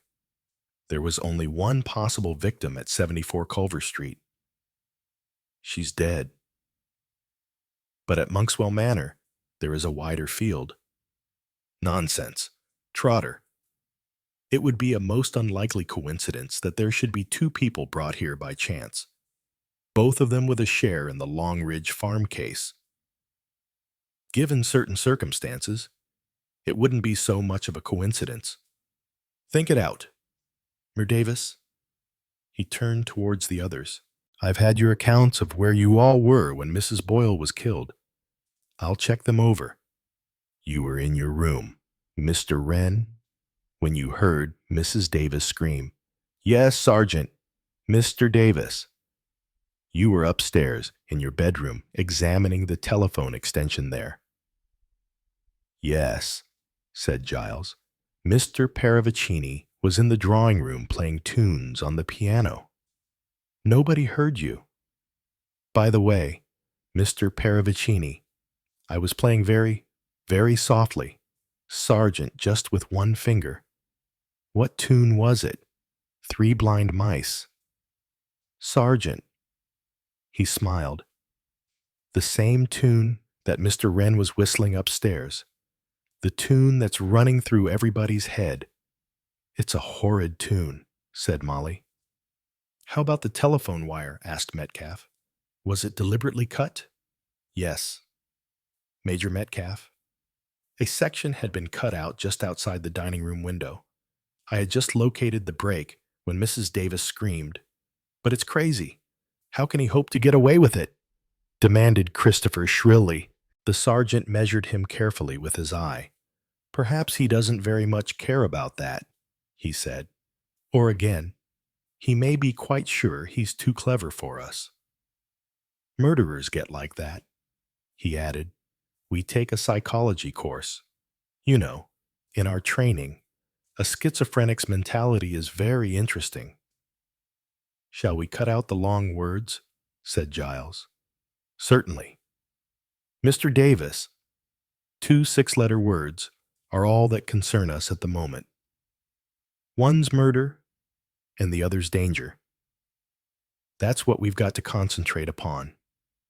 Now, Major Metcalf, let me be quite clear about your movements. You say you were in the cellar. Why?" "Looking around," said the Major. "I looked in that cupboard place, under the stairs, and then I noticed a door there, and I opened it and saw a flight of steps, so I went down there. Nice cellar you've got," he said to Giles. "Crypt of an old monastery, I should say. We're not engaged in antiquarian research. Major Metcalf, we're investigating a murder. Will you listen a moment? Mrs. Davis, I'll leave the kitchen door open." He went out. A door shut with a faint creak. "Is that what you heard, Mrs. Davis?" he asked as he reappeared in the open doorway. It does sound like it. That was the cupboard under the stairs. It could be, you know, that after killing Mrs. Boyle, the murderer, retreating across the hall, heard you coming out of the kitchen and slipped into the cupboard, pulling the door to after him. Then his fingerprints will be on the inside of the cupboard," cried Christopher. "Mine are there already," said Major Metcalf. "Quite so," said Sergeant Trotter. "But we've a satisfactory explanation for those. Haven't we?" he added smoothly.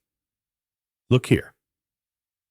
"Sergeant," said Giles, "admittedly, you're in charge of this affair, but this is my house, and in a certain degree, I feel responsible for the people staying in it.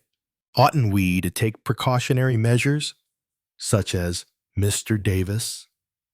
Well, to be frank, putting under restraint the person who seems pretty clearly indicated as the chief suspect." He looked straight at Christopher Wren. Christopher Wren sprang forward. His voice rose, shrill and hysterical. "It's not true.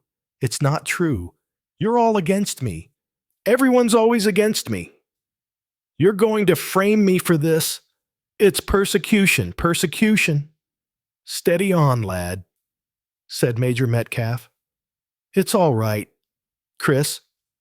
Molly came forward. She put her hand on his arm. "Nobody's against you. Tell him it's all right." She said to Sergeant Trotter. "We don't frame people," said Sergeant Trotter. "Tell him you're not going to arrest him." "I'm not going to arrest anyone. To do that, I need evidence." "There's no evidence at present," Giles cried out.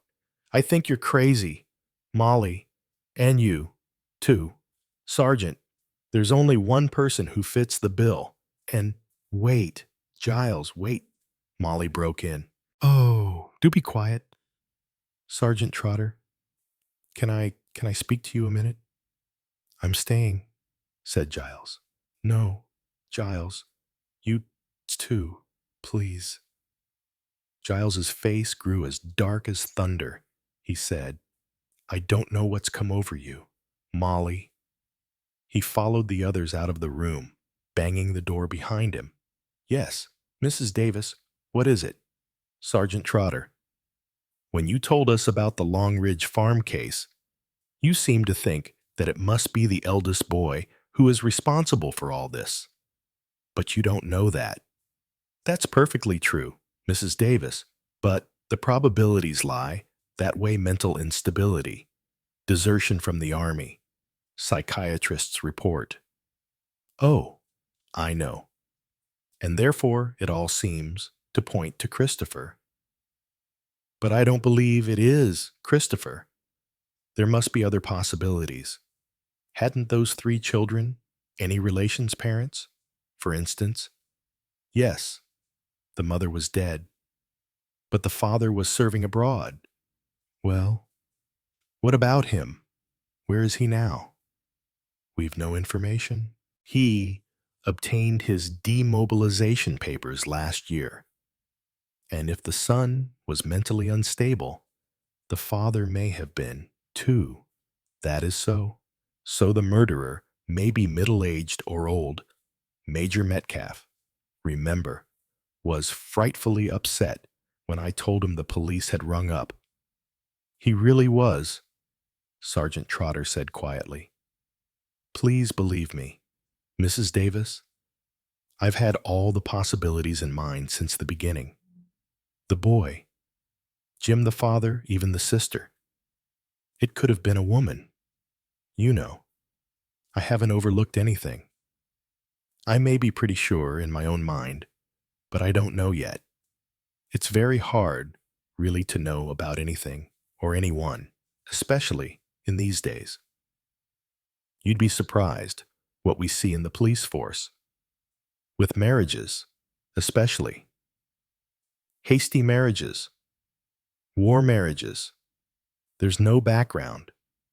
You see, no families or relations to meet. People accept each other's word. Fellow says he's a fighter pilot or an army major. The girl believes him implicitly. Sometimes she doesn't find out for a year or two that he's an absconding bank clerk with a wife and family, or an army deserter. He paused and went on. I know quite well what's in your mind. Mrs. Davis, there's just one thing I'd like to say to you. The murderer's enjoying himself. That's the one thing I'm quite sure of. He went towards the door. Molly stood very straight and still, a red flush burning in her cheeks. After standing rigid for a moment or two, she moved slowly towards the stove, knelt down, and opened the oven door. A savory, familiar smell came towards her. Her heart lightened. It was as though suddenly she had been wafted back into the dear, familiar world of everyday things, cooking, housework, homemaking, ordinary prosaic living. So, from time immemorial, women had cooked food for their men. The world of danger of madness receded. Woman, in her kitchen, was safe, eternally safe. The kitchen door opened. She turned her head as Christopher Wren entered. He was a little breathless. My dear, he said, such ructions. Somebody's stolen the sergeant's skis. The sergeant's skis. But why should anyone want to do that? I really can't imagine. I mean, if the sergeant decided to go away and leave us, I should imagine that the murderer would be only too pleased. I mean, it really doesn't make sense, does it? Giles put them in the cupboard under the stairs. Well, they're not there now. Intriguing, isn't it? He laughed gleefully. The sergeant's awfully angry about it, snapping like a turtle. He's been pitching into poor Major Metcalf. The old boy sticks to it that he didn't notice whether they were there or not. When he looked into the cupboard just before Mrs. Boyle was murdered, Trotter says he must have noticed, if you ask me. Christopher lowered his voice and leaned forward. This business is beginning to get Trotter down. It's getting us all down, said Molly. Not me. I find it most stimulating. It's all so delightfully unreal, Molly said sharply. You wouldn't say that if you'd been the one to find her. Mrs. Boyle, I mean. I keep thinking of it. I can't forget it. Her face all swollen and purple. She shivered. Christopher came across to her. He put a hand on her shoulder. I know. I'm an idiot. I'm sorry. I didn't think. A dry sob rose in Molly's throat. It seemed all right just now. Cooking the kitchen? She spoke confusedly, incoherently, and then suddenly it was all back again like a nightmare. There was a curious expression on Christopher Wren's face as he stood there looking down on her bent head. I see, he said. I see. He moved away. Well, I'd better clear out and not interrupt you, Molly cried. Don't go. Just as his hand was on the door handle, he turned round, looking at her questioningly. Then he came slowly back. Do you really mean that? Mean what? You definitely don't want to go. No, I tell you, I don't want to be alone. I'm afraid to be alone. Christopher sat down by the table. Molly bent to the oven, lifted the pie to a higher shelf, shut the oven door, and came and joined him. That's very interesting, said Christopher in a level voice. What is that you're not afraid to be alone with me? You're not, are you? She shook her head. No, I'm not. Why aren't you afraid? Molly, I don't know I'm not. And yet, I'm the only person who fits the bill. One murderer as per schedule. No, said Molly. There are other possibilities. I've been talking to Sergeant Trotter about them. Did he agree with you? He didn't disagree, said Molly slowly. Certain words sounded over and over again in her head, especially that last phrase, I know exactly what's in your mind. Mrs. Davis. But could he possibly know? He had said, too, that the murderer was enjoying himself. Was that true? She said to Christopher, You're not exactly enjoying yourself, are you? In spite of what you said just now. Good God. No, said Christopher, staring. What a very odd thing to say. Oh, I didn't say it. Sergeant Trotter did. I hate that man. He puts things into your head, things that aren't true, that can't possibly be true. She put her hands to her head, covering her eyes with them. Very gently, Christopher took those hands away. Look here, Molly, he said. What is all this? She let him force her gently into a chair by the kitchen table. His manner was no longer hysterical or childish. What's the matter, Molly? He said. Molly looked at him a long, appraising glance. She asked irrelevantly, How long have I known you? Christopher? 2 days. Just about. You're thinking, aren't you, that though it's such a short time, we seem to know each other rather well. Yes, it's odd, isn't it? Oh, I don't know. There's a kind of sympathy between us, possibly because we've both been up against it. It was not a question. It was a statement. Molly let it pass. She said very quietly, and again it was a statement rather than a question. Your name isn't really Christopher Wren, is it? No. Why did you choose that O? It seemed rather a pleasant whimsy. They used to jeer at me and call me Christopher Robin at school. Robin Wren Association of Ideas, I suppose. What's your real name? Christopher said quietly. I don't think we'll go into that. It wouldn't mean anything to you. I'm not an architect. Actually, I'm a deserter from the army. Just for a moment, swift alarm leaped into Molly's eyes. Christopher saw it. Yeah, he said. just like our unknown murderer. I told you I was the only one the specification fitted. Don't be stupid, said Molly. I told you I didn't believe you were the murderer. Go on, tell me about yourself. What made you desert nerves? Being afraid. You mean no. Curiously enough, I wasn't afraid, not more than anyone else. That is to say, actually, I got a reputation for being rather cool under fire. No, it was something quite different. It was my mother, your mother. Yes, you see, she was killed in an air raid, buried. They had to dig her out. I don't know what happened to me when I heard about it. I suppose I went a little mad. I thought, you see, it happened to me. I felt I had to get home quickly and dig myself out. I can't explain. It was all confused. He lowered his head to his hands and spoke in a muffled voice.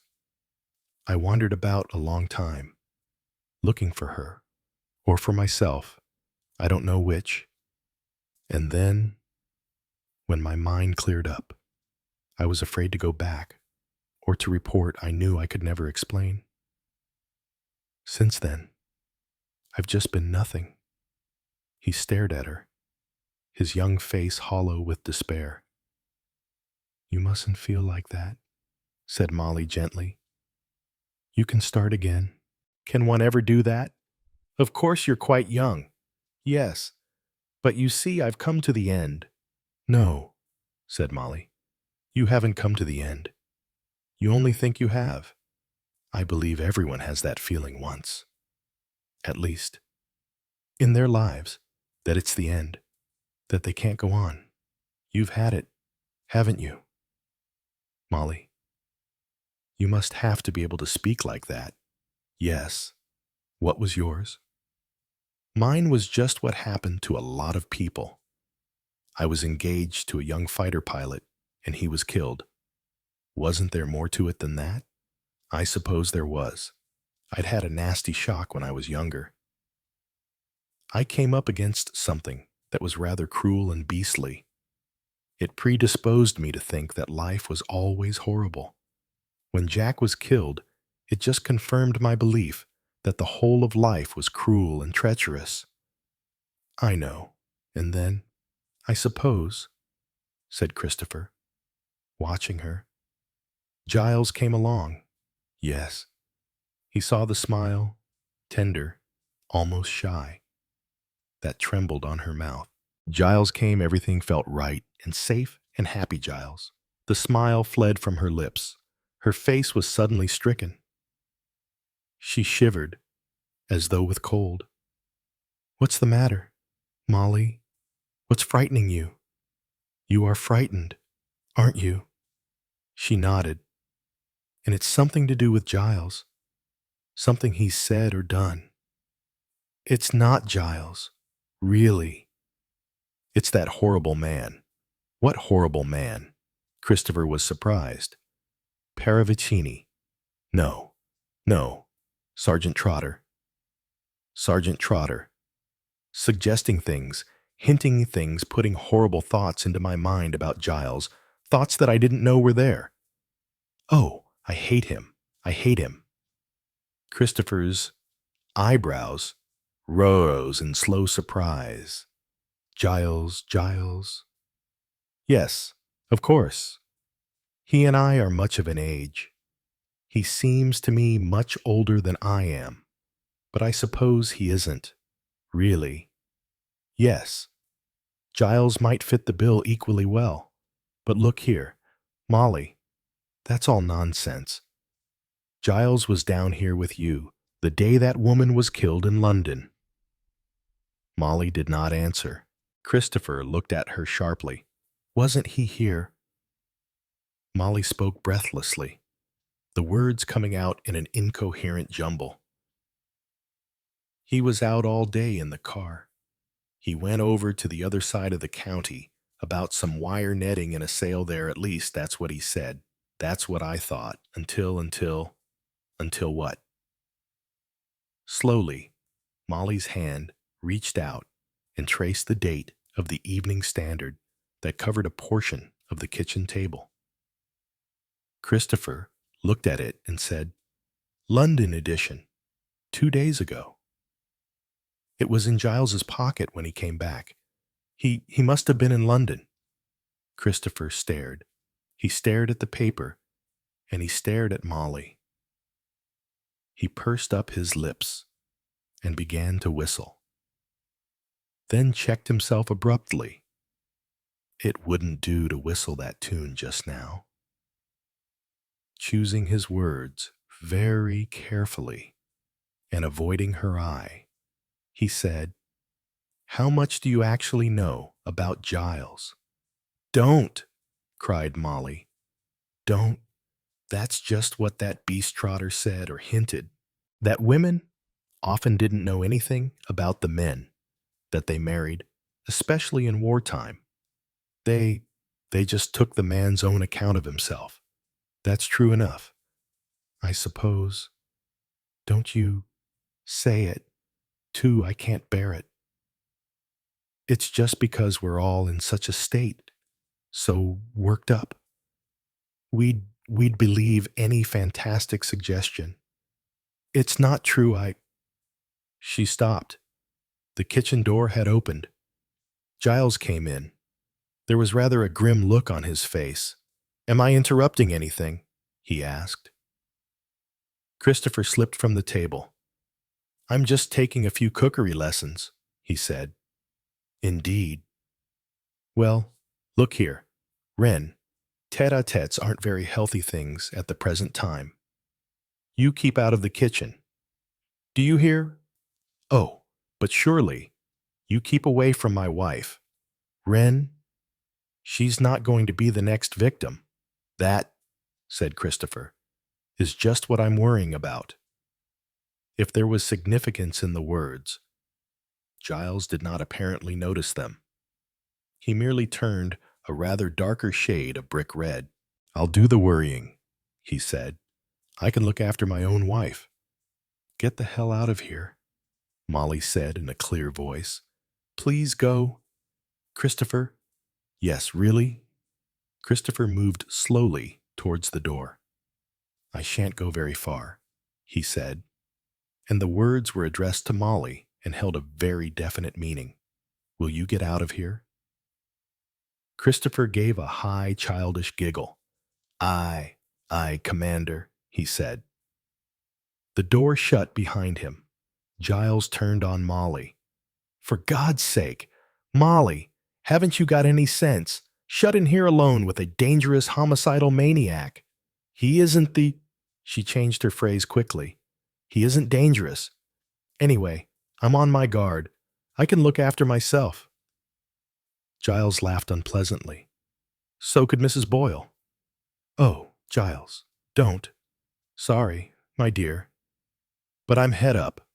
That wretched boy. What you see in him I can't imagine," Molly said slowly. "I'm sorry for him. Sorry for a homicidal lunatic." Molly gave him a curious glance. "I could be sorry for a homicidal lunatic," she said, "calling him Christopher, too. Since when have you been on Christian name terms?" "Oh, Giles, don't be ridiculous. Everyone always uses Christian names nowadays. You know they do. Even after a couple of days. But perhaps it's more than that. Perhaps you knew Mr. Christopher Wren, the phony architect. Before he came here, perhaps you suggested to him that he should come here. Perhaps you cooked it all up between you." Molly stared at him. "Giles, have you gone out of your mind? What on earth are you suggesting?" "I'm suggesting that Christopher Wren is an old friend, that you're on rather closer terms with him than you'd like me to know." "Giles, you must be crazy." "I suppose you'll stick to it, that you never saw him until he walked in here. Rather odd that he should come and stay in an out-of-the-way place like this, isn't it? Is it any odder than that Major Metcalf and Mrs. Boyle should?" Yes, I think it is. I've always read that these lunatics had a peculiar fascination for women. Looks as though it were true. How did you get to know him? How long has this been going on? You're being absolutely absurd. Giles, I never saw Christopher Wren until he arrived here. You didn't go up to London to meet him 2 days ago and fix up to meet here as strangers. You know perfectly well. Giles, I haven't been up to London for weeks. Haven't you? That's interesting. He fished a fur-lined glove out of his pocket and held it out. That's one of the gloves you were wearing day before yesterday, isn't it? The day I was over at Salem getting the netting. The day you were over at Salem getting the netting, said Molly, eyeing him steadily. Yes, I wore those gloves when I went out. You went to the village. You said, if you only went to the village, what is this doing inside that glove? Accusingly, he held out a pink bus ticket. There was a moment's silence. You went to London, said Giles. All right, said Molly. Her chin shot up. I went to London. To meet this chap, Christopher Wren. No, not to meet Christopher. Then why did you go? Just at the moment, Giles, said Molly. I'm not going to tell you. Meaning you'll give yourself time to think up a good story. I think, said Molly, that I hate you. I don't hate you, said Giles slowly. But I almost wish I did. I simply feel that I don't know you anymore. I don't know anything about you. I feel the same, said Molly. You're just a stranger, a man who lies to me. When have I ever lied to you? Molly laughed. Do you think I believe that story of yours about the wire netting you were in London, too, that day? I suppose you saw me there, said Giles. And you didn't trust me enough. Trust you. I'll never trust anyone, ever again. Neither of them had noticed the soft opening of the kitchen door. Mr. Paravicini gave a little cough. So embarrassing, he murmured. I do hope you young people are not both saying just a little more than you mean. One is so apt to in these lovers' quarrels. Lovers' quarrels? Said Giles derisively. That's good. Quite so, quite so, said Mr. Paravicini. I know just how you feel.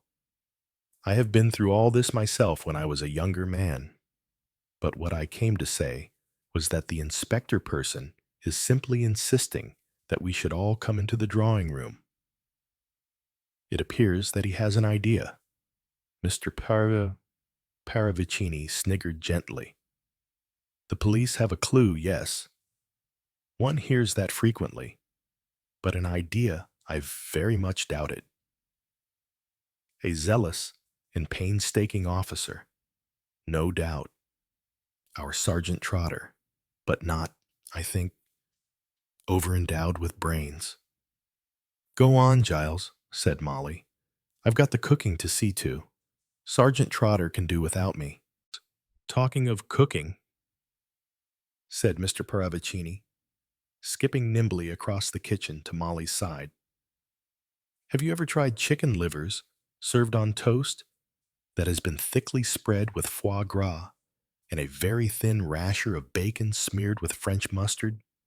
One doesn't see much foie gras nowadays, said Giles. Come on, Paravicini. Shall I stay and assist you? Dear lady, you come along to the drawing room. Paravicini, said Giles. Mr. Paravicini laughed softly. Your husband is afraid for you. Quite natural. He doesn't fancy the idea of leaving you alone with me. It is my sadistic tendencies. He fears not my dishonorable ones. I yield to force. He bowed gracefully and kissed the tips of his fingers. Molly said uncomfortably, Oh, Mr. Paravicini? I'm sure. Mr. Paravicini shook his head. He said to Giles, "You're very wise. Young man, take no chances. Can I prove to you, or to the inspector for that matter, that I am not a homicidal maniac? No, I cannot. Negatives are such difficult things to prove." He hummed cheerfully. Molly flinched. "Please, Mr. Paravicini, not that horrible tune. Three Blind Mice? So it was. The tune has got into my head.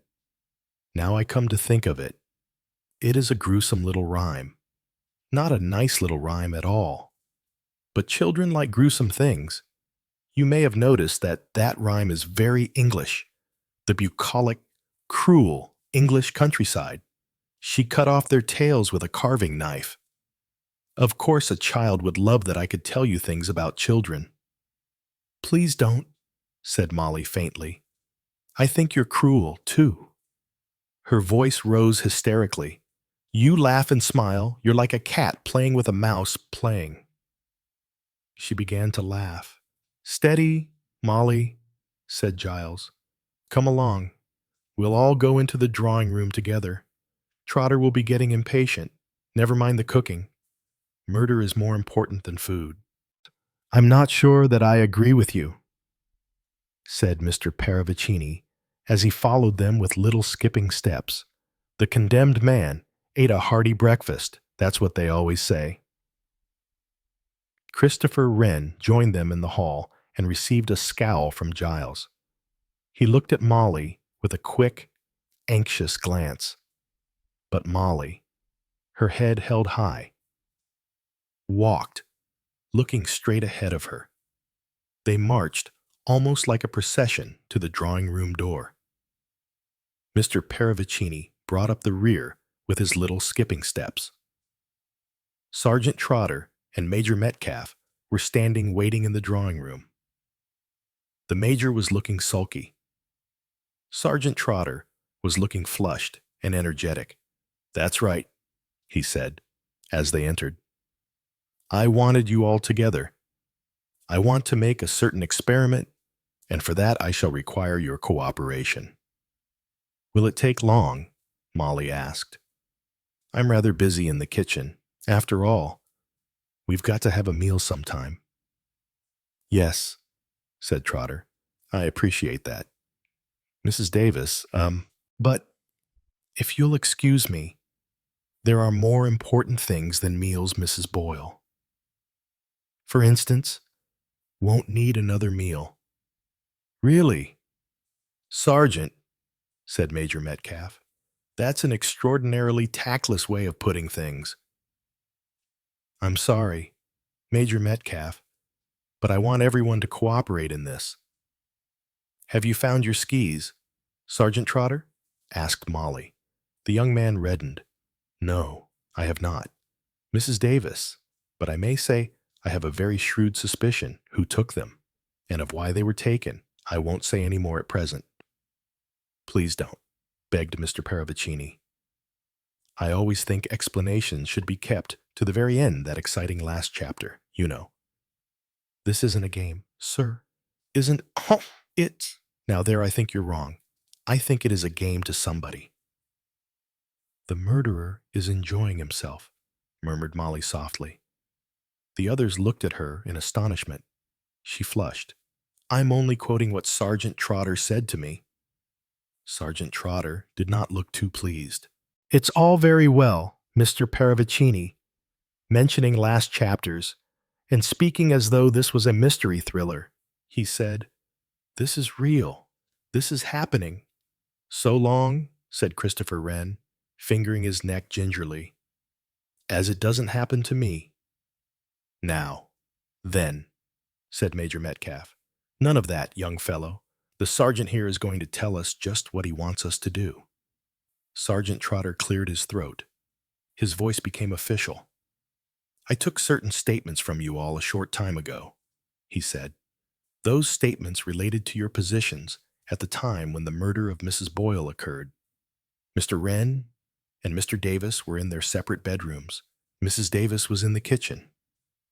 Major Metcalf was in the cellar. Mr. Paravicini was here in this room. He paused and then went on. Those are the statements you made. I have no means of checking those statements.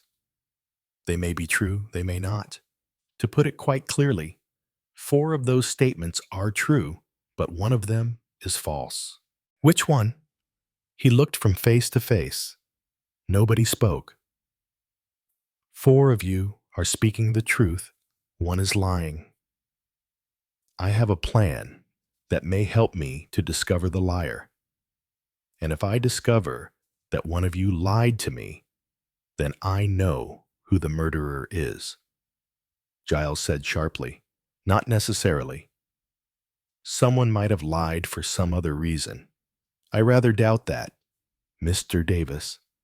But what's the idea? Man, you've just said you've no means of checking these statements. No. But supposing everyone was to go through these movements a second time. Bah, said Major Metcalf disparagingly.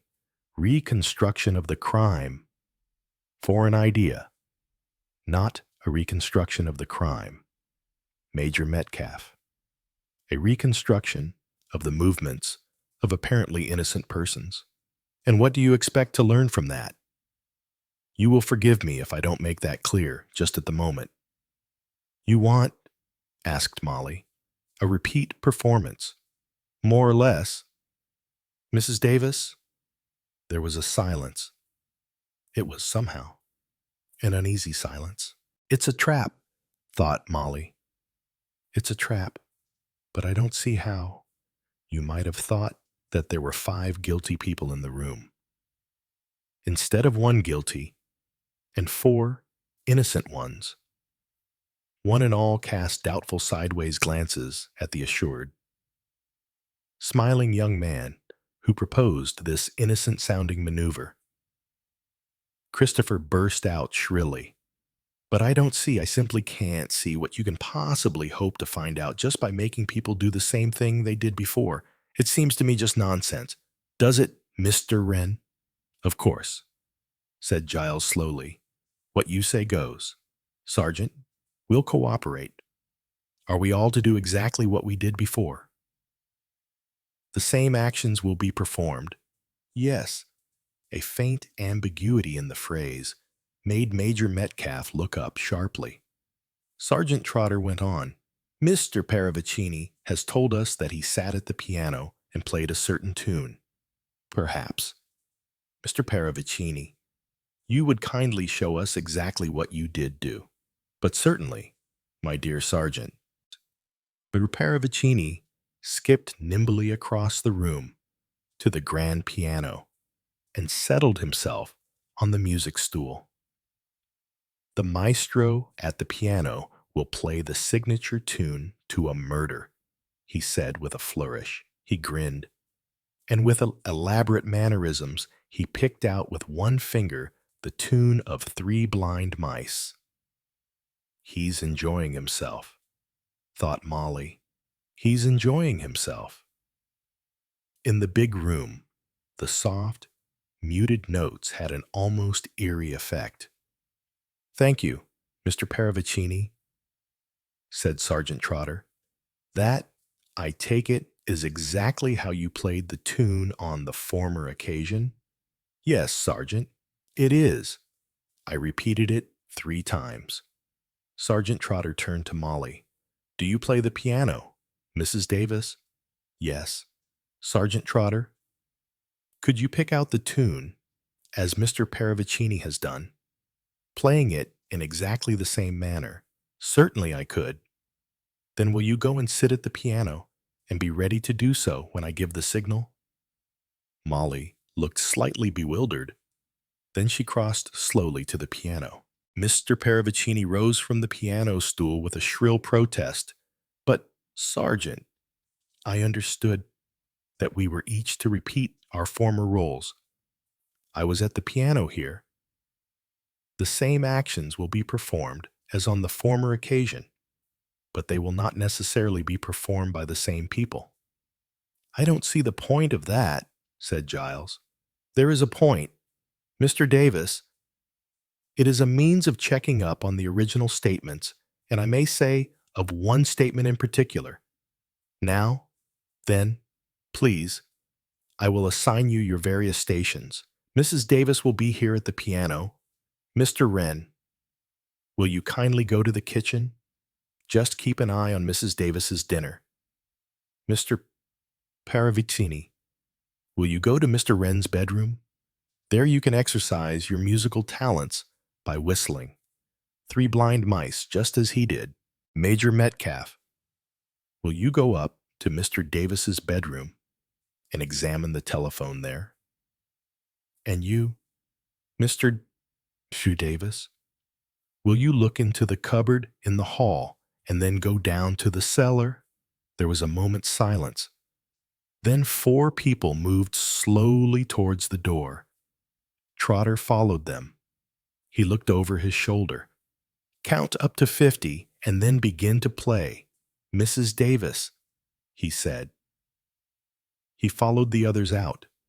Before the door closed, Molly heard Mr. Paravicini's voice say shrilly, I never knew the police were so fond of parlor games. 48, 49, 50. Obediently, the counting finished. Molly began to play. Again, the soft, cruel little tune crept out into the echoing room. 3 blind mice. See how they run. Molly felt her heart beating faster and faster. As Paravicini had said, it was a strangely haunting and gruesome little rhyme. It had that childish incomprehension of pity, which is so terrifying if met with in an adult. Very faintly, from upstairs, she could hear the same tune being whistled in the bedroom above Paravicini, enacting the part of Christopher Wren. Suddenly, next door, the wireless went on in the library. Sergeant Trotter must have set that going. He himself, then, was playing the part of Miss Boyle. But why? What was the point of it all? Where was the trap? For there was a trap. Of that she was certain. A draught of cold air blew across the back of her neck. She turned her head sharply. Surely the door had opened. Someone had come into the room. No, the room was empty, but suddenly she felt nervous, afraid. If someone should come in, supposing Mr. Paravicini should skip round the door, should come skipping over to the piano, his long fingers twitching and twisting. So you are playing your own funeral march, dear lady. A happy thought. Nonsense, don't be stupid. Don't imagine things. Besides, you can hear him whistling over your head, just as he can hear you. She almost took her fingers off the piano as the idea came to her. Nobody had heard Mr. Paravicini playing. Was that the trap? Was it perhaps possible that Mr. Paravicini hadn't been playing at all? That he had been not in the drawing room, but in the library. In the library, strangling Mrs. Boyle. He had been annoyed, very annoyed, when Trotter had arranged for her to play. He had laid stress on the softness with which he had picked out the tune. Of course, he had emphasized the softness in the hopes that it would be too soft to be heard outside the room, because if anyone heard it this time who hadn't heard it last time, why then? Trotter would have got what he wanted, the person who had lied. The door of the drawing room opened. Molly, strung up to expect Paravicini, nearly screamed, but it was only Sergeant Trotter who entered, just as she finished the 3rd repetition of the tune. Thank you, Mrs. Davis, he said. He was looking extremely pleased with himself, and his manner was brisk and confident. Molly took her hands from the keys. Have you got what you wanted? She asked. Yes, indeed. His voice was exultant. I've got exactly what I wanted. Which who? Don't you know, Mrs. Davis? Come. Now it's not so difficult. By the way, you've been, if I may say so, extraordinarily foolish. You've left me hunting about for the third victim. As a result, you've been in serious danger. Me? I don't know what you mean. I mean that you haven't been honest with me. Mrs. Davis, you held out on me just as Mrs. Boyle held out on me. I don't understand. Oh, yes, you do. Why? When I first mentioned the Longridge Farm case, you knew all about it. Oh, yes, you did. You were upset. And it was you who confirmed that Mrs. Boyle was the billeting officer for this part of the country. Both you and she came from these parts. So when I began to speculate who the third victim was likely to be, I plumped at once for you. You'd shown first-hand knowledge of the Longridge Farm business. We policemen aren't so dumb as we look. You know, Molly said in a low voice. You don't understand. I didn't want to remember. I can understand that. His voice changed a little. Your maiden name was Wainwright, wasn't it? Yes. And you're just a little older than you pretend to be. In 1940, when this thing happened, you were the school teacher at Abbeyvale School. No. Oh, yes, you were. Mrs. Davis. I wasn't, I tell you. The child who died managed to get a letter posted to you. He stole a stamp. The letter begged for help from his kind teacher. It's a teacher's business to find out why a child doesn't come to school. You didn't find out. You ignored the poor little devil's letter. Stop. Molly's cheeks were flaming. It's my sister you are talking about. She was the school mistress, and she didn't ignore his letter. She was ill with pneumonia. She never saw the letter until after the child was dead. It upset her dreadfully. Dreadfully. She was a terribly sensitive person, but it wasn't her fault. It's because she took it to heart so dreadfully that I've never been able to bear being reminded of it. It's been a nightmare to me, always. Molly's hands went to her eyes, covering them. When she took them away, Trotter was staring at her. He said softly, "So it was your sister. Well, after all." He gave a sudden queer smile. It doesn't much matter, does it? Your sister, my brother. He took something out of his pocket. He was smiling now, happily. Molly stared at the object he held. I always thought the police didn't carry revolvers, she said. The police don't, said the young man. He went on. But you see, Mrs. Davis, I'm not a policeman. I'm Jim. I'm Georgie's brother. You thought I was a policeman because I rang up from the call box in the village and said that Sergeant Trotter was on his way. Then I cut the telephone wires outside the house when I got here, so that you shouldn't be able to ring back to the police station. Molly stared at him. The revolver was pointing at her now. Don't move, Mrs. Davis, and don't scream, or I pull the trigger at once. He was still smiling. It was, Molly realized with horror, a child's smile. And his voice, when he spoke, was becoming a child's voice. Yes, he said, I'm Georgie's brother. Georgie died at Longridge Farm. That nasty woman sent us there, and the farmer's wife was cruel to us, and you wouldn't help us 3 little blind mice. I said then I'd kill you all when I grew up. I meant it. I've thought of it ever since. He frowned suddenly. They bothered me a lot in the army, That doctor kept asking me questions. I had to get away. I was afraid they'd stop me doing what I wanted to do. But I'm grown up now. Grown-ups can do what they like. Molly pulled herself together. Talk to him, she said to herself. Distract his mind. But, Jim, listen, she said. You'll never get safely away. His face clouded over. Somebody's hidden my skis. I can't find them. He laughed. But I dare say it will be all right. It's your husband's revolver. I took it out of his drawer. I dare say they'll think he shot you. Anyway, I don't much care. It's been such fun, all of it. Pretending that woman in London. Her face when she recognized me.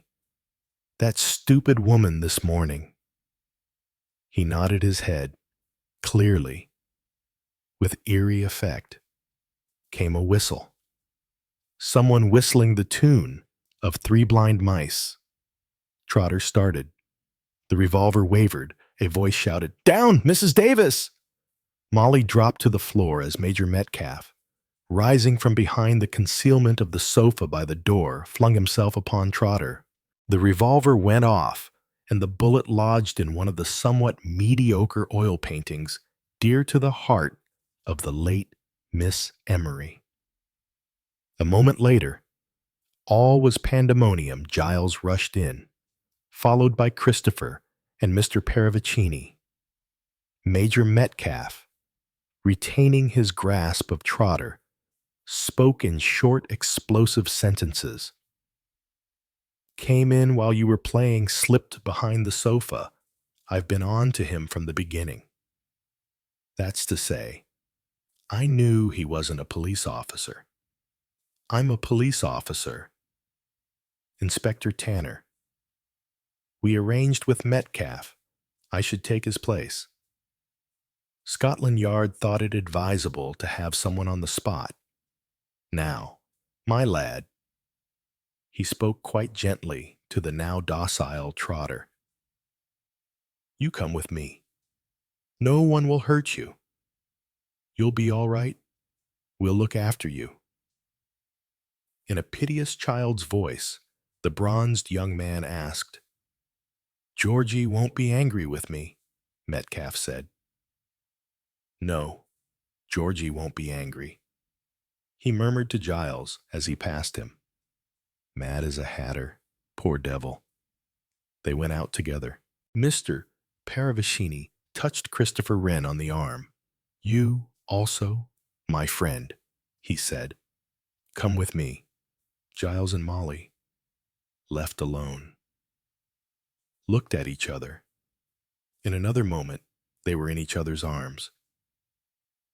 Darling, said Giles, you're sure he didn't hurt you?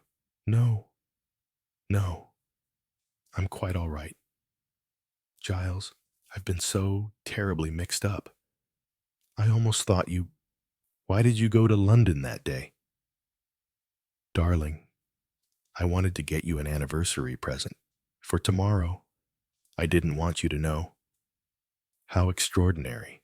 I went to London to get you a present, and I didn't want you to know?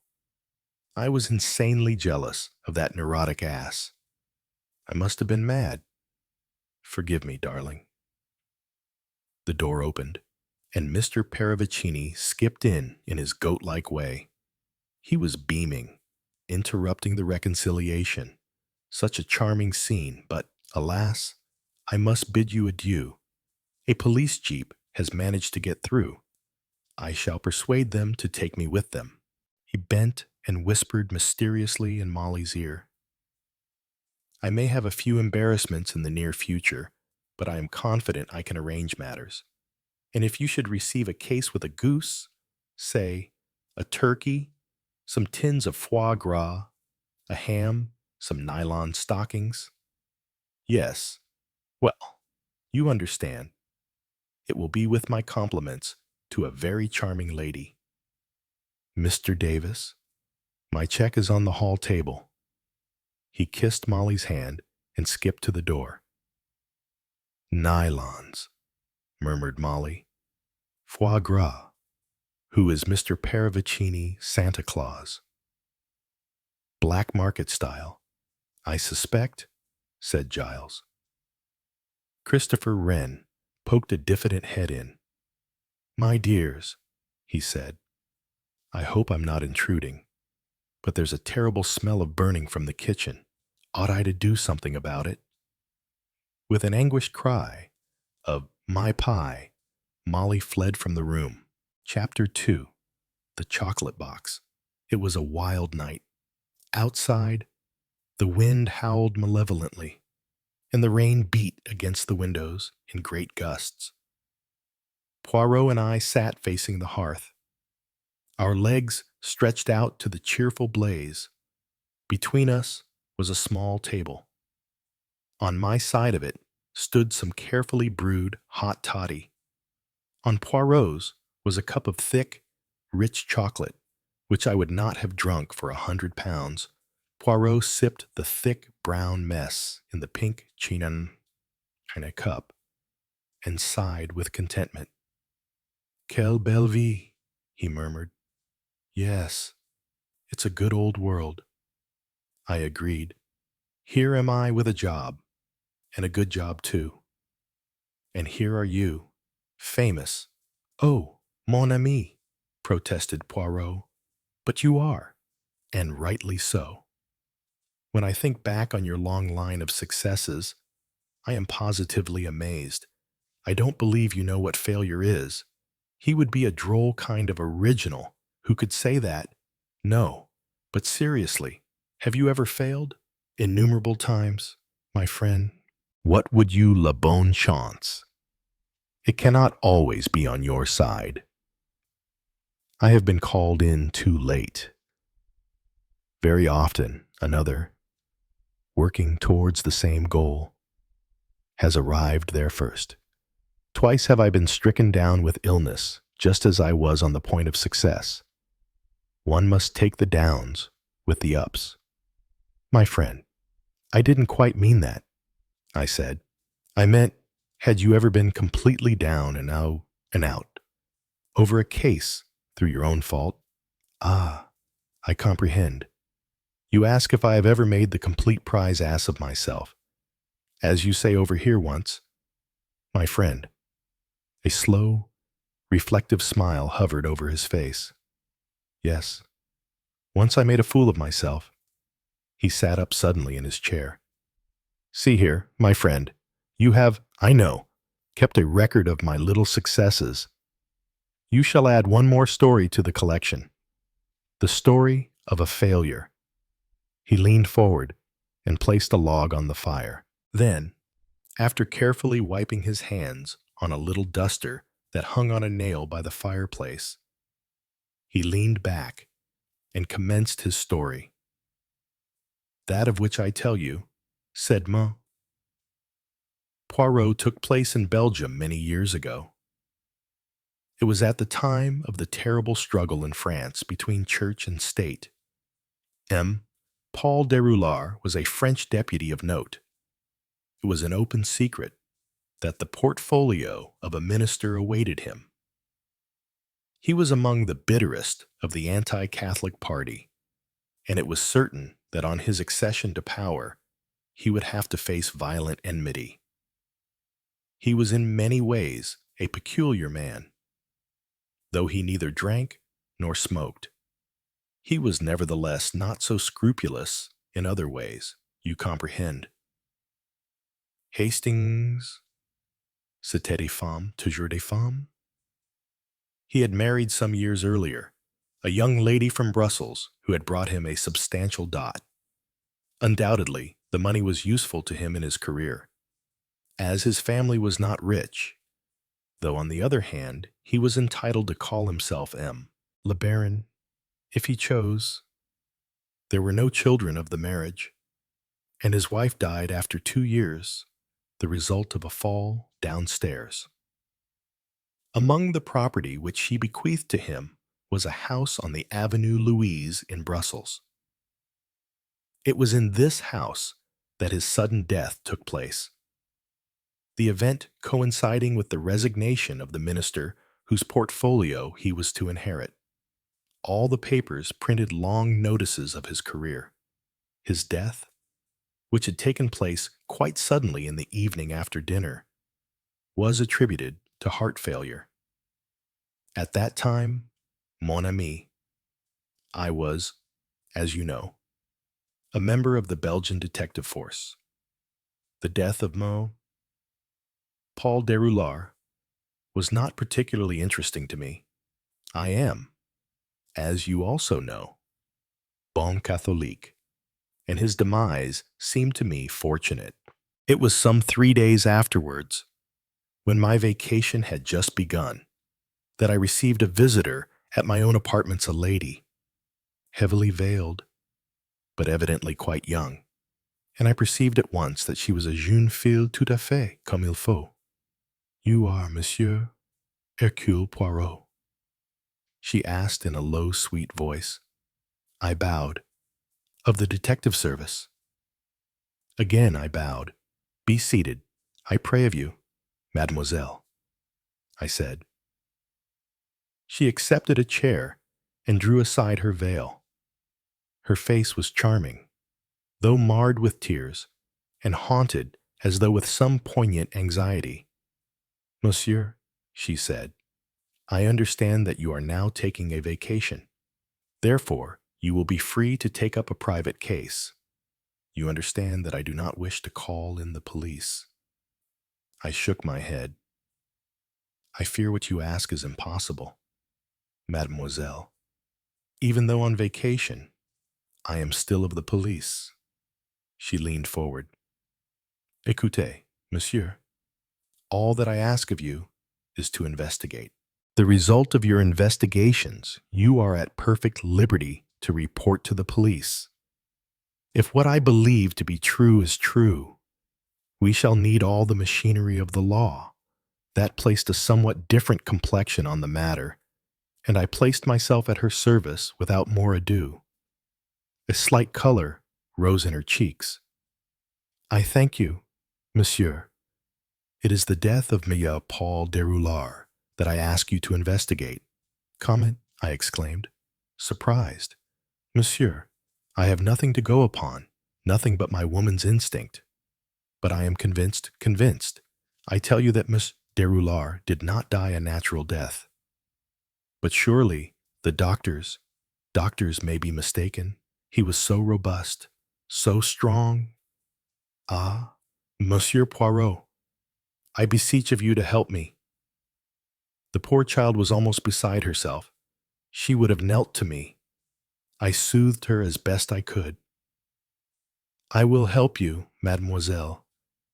I feel almost sure that your fears are unfounded. But we will see. First, I will ask you to describe to me the inmates of the house. There are the domestics, of course, Jeanette, Félix, and Denise the cook. She has been there many years. The others are simple country girls. Also, there is Francois, but he too is an old servant.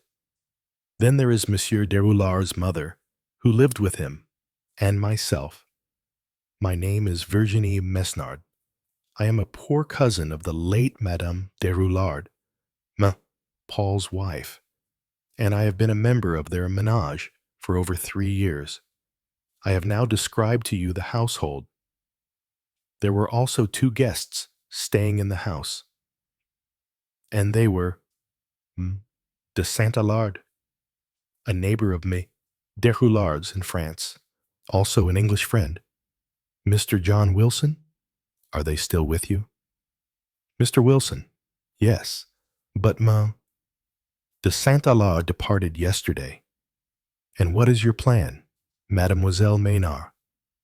If you will present yourself at the house in half an hour's time, I will have arranged some story to account for your presence. I had better represent you to be connected with journalism in some way. I shall say you have come from Paris, and that you have brought a card of introduction from de Saint-Allard. Madame Deroulard is very feeble in health. and will pay little attention to details. On Mademoiselle's ingenious pretext, I was admitted to the house, and after a brief interview with the dead deputy's mother, who was a wonderfully imposing and aristocratic figure, though obviously in failing health, I was made free of the premises. I wonder, my friend, continued Poirot, whether you can possibly figure to yourself the difficulties of my task. Here was a man whose death had taken place 3 days previously. If there had been foul play, only one possibility was admissible poison. And I had no chance of seeing the body, and there was no possibility of examining or analyzing any medium in which the poison could have been administered. There were no clues, false or otherwise, to consider. Had the man been poisoned? Had he died a natural death? Hercule Poirot, with nothing to help me, had to decide. First, I interviewed the domestics, and with their aid, I recapitulated the evening. I paid especial notice to the food at dinner and the method of serving it. The soup had been served by Deroulard himself from a tureen, next a dish of cutlets, then a chicken, finally a compote of fruits, and all placed on the table, and served by Monsieur himself. The coffee was brought in a big pot to the dinner table. Nothing there. Mon ami, impossible to poison one without poisoning all. After dinner, Madame Deroulard had retired to her own apartments, and Mademoiselle Virginie had accompanied her. The 3 men had adjourned to Deroulard's study. Here they had chatted amicably for some time, when suddenly, without any warning, the deputy had fallen heavily to the ground. Maire de Saint-Alard had rushed out and told Francois to fetch the doctor immediately. He said it was without doubt an apoplexy, explained the man. But when the doctor arrived, the patient was past help. Mr. John Wilson, to whom I was presented by Mademoiselle Virginie, was what was known in those days as a regular John Bull Englishman. Middle-aged and burly, his account, delivered in very British French, was substantially the same. Deroulard went very red in the face, and down he fell. There was nothing further to be found out there. Next, I went to the scene of the tragedy, the study, and was left alone there at my own request. So far, there was nothing to support Mademoiselle Menard's theory. I could not but believe that it was a delusion on her part. Evidently, she had entertained a romantic passion for the dead man, which had not permitted her to take a normal view of the case. Nevertheless, I searched the study with meticulous care. It was just possible that a hypodermic needle might have been introduced into the dead man's chair in such a way as to allow of a fatal injection. The minute puncture it would cause was likely to remain unnoticed, but I could discover no sign to support the theory. I flung myself down in the chair with a gesture of despair. Enfin, I abandon it, I said aloud. There is not a clue anywhere. Everything is perfectly normal. As I said the words, my eyes fell on a large box of chocolates standing on a table nearby, and my heart gave a leap. It might not be a clue to Deroulard's death, but here at least was something that was not normal. I lifted the lid. The box was full, untouched. Not a chocolate was missing, but that only made the peculiarity that had caught my eye more striking. For, see you, Hastings, while the box itself was pink, the lid was blue. Now, one often sees a blue ribbon on a pink box, and vice versa, but a box of one color and a lid of another row. Decidedly, Ça ne se voit jamais. I did not as yet see that this little incident was of any use to me, yet I determined to investigate it as being out of the ordinary. I rang the bell for Francois and asked him if his late master had been fond of sweets. A faint, melancholy smile came to his lips. Passionately fond of them, monsieur. He would always have a box of chocolates in the house. He did not drink wine of any kind. You see? Yet this box has not been touched. I lifted the lid to show him. Pardon, monsieur. But that was a new box purchased on the day of his death, the other being nearly finished. Then the other box was finished on the day of his death, I said slowly. Yes, monsieur. I found it empty in the morning and threw it away. Did M. Deroulard eat sweets at all hours of the day? Usually after dinner, monsieur. I began to see light. Francois, I said, you can be discreet. If there is need, monsieur. Bon no, then, that I'm of the police. Can you find me that other box? Without doubt, monsieur. It will be in the dustbin. He departed, and returned in a few minutes with a dust-covered object. It was the duplicate of the box I held, save for the fact that this time the box was blue and the lid was pink. I thanked Francois, recommended him once more to be discreet, and left the house in the Avenue Louise without more ado. Next I called upon the doctor who had attended me Deroulard. With him I had a difficult task. He entrenched himself prettily behind a wall of learned phraseology, but I fancied that he was not quite as sure about the case as he would like to be. There have been many curious occurrences of the kind, he observed, when I had managed to disarm him somewhat. A sudden fit of anger, a violent emotion after a heavy dinner. C'est entendu then, with an access of rage. The blood flies to the head, and pst, there you are. But Deroulard had had no violent emotion. No, I made sure that he had been having a stormy altercation with Maître de Saint-Allard. Why should he? C'est évident. The doctor shrugged his shoulders. Was not Monsieur de Saint-Allard a Catholic of the most fanatical? Their friendship was being ruined by this question of church and state. Not a day passed without discussions. To Mich de Saint-Allard, Deroulard appeared almost as Antichrist. This was unexpected, and gave me food for thought. One more question. Doctor, would it be possible to introduce a fatal dose of poison into a chocolate? It would be possible. I suppose, said the doctor slowly. Pure prussic acid would meet the case if there were no chance of evaporation, and a tiny globule of anything might be swallowed unnoticed, but it does not seem a very likely supposition. A chocolate full of morphine or strychnine? He made a wry face. You comprehend. Poirot, one bite would be enough.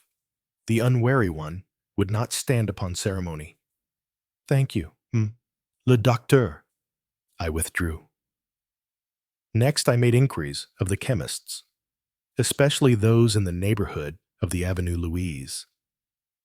It is good to be of the police. I got the information I wanted without any trouble. Only in one case could I hear of any poison having been supplied to the house in question. This was some eye drops of atropine sulfate for Madame Deroulard. Atropine is a potent poison, and for the moment I was elated. But the symptoms of atropine poisoning are closely allied to those of ptomaine, and bear no resemblance to those I was studying. Besides, the prescription was an old one. Madame Deroulard had suffered from cataract in both eyes for many years. I was turning away discouraged when the chemist's voice called me back. Un moment. Poirot. I remember the girl who brought that prescription. She said something about having to go on to the English chemist. You might try there. I did. once more enforcing my official status. I got the information I wanted. On the day before Deroulard's death, they had made up a prescription for Mr. John Wilson. Not that there was any making up about it. They were simply little tablets of trinitrine. I asked if I might see some. He showed me them, and my heart beat faster, for the tiny tablets were of chocolate. "Is it a poison?" I asked. "No, monsieur." "Can you describe to me its effect?" "It lowers the blood pressure. It is given for some forms of heart trouble, angina pectoris, for instance. It relieves the arterial tension." "In arteriosclerosis?" I interrupted him. "Ma foi, this rigmarole says nothing to me. Does it cause the face to flush?" "Certainly it does." "And supposing I ate 10-20 of your little tablets, what then?" "I should not advise you to attempt it," he replied dryly. "And yet you say it is not poison." "There are many things not called poison which can kill a man," he replied as before. I left the shop elated. At last, things had begun to march. I now knew that John Wilson had the means for the crime. But what about the motive? He had come to Belgium on business, and had asked M. Deroulard, whom he knew slightly, to put him up. There was apparently no way in which Deroulard's death could benefit him. Moreover, I discovered by inquiries in England that he had suffered for some years from that painful form of heart disease known as angina.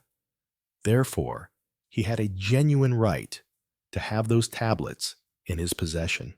Nevertheless, I was convinced that someone had gone to the chocolate box, opening the full one first by mistake, and had abstracted the contents of the last chocolate, cramming in instead as many little trinitrine tablets as it would hold.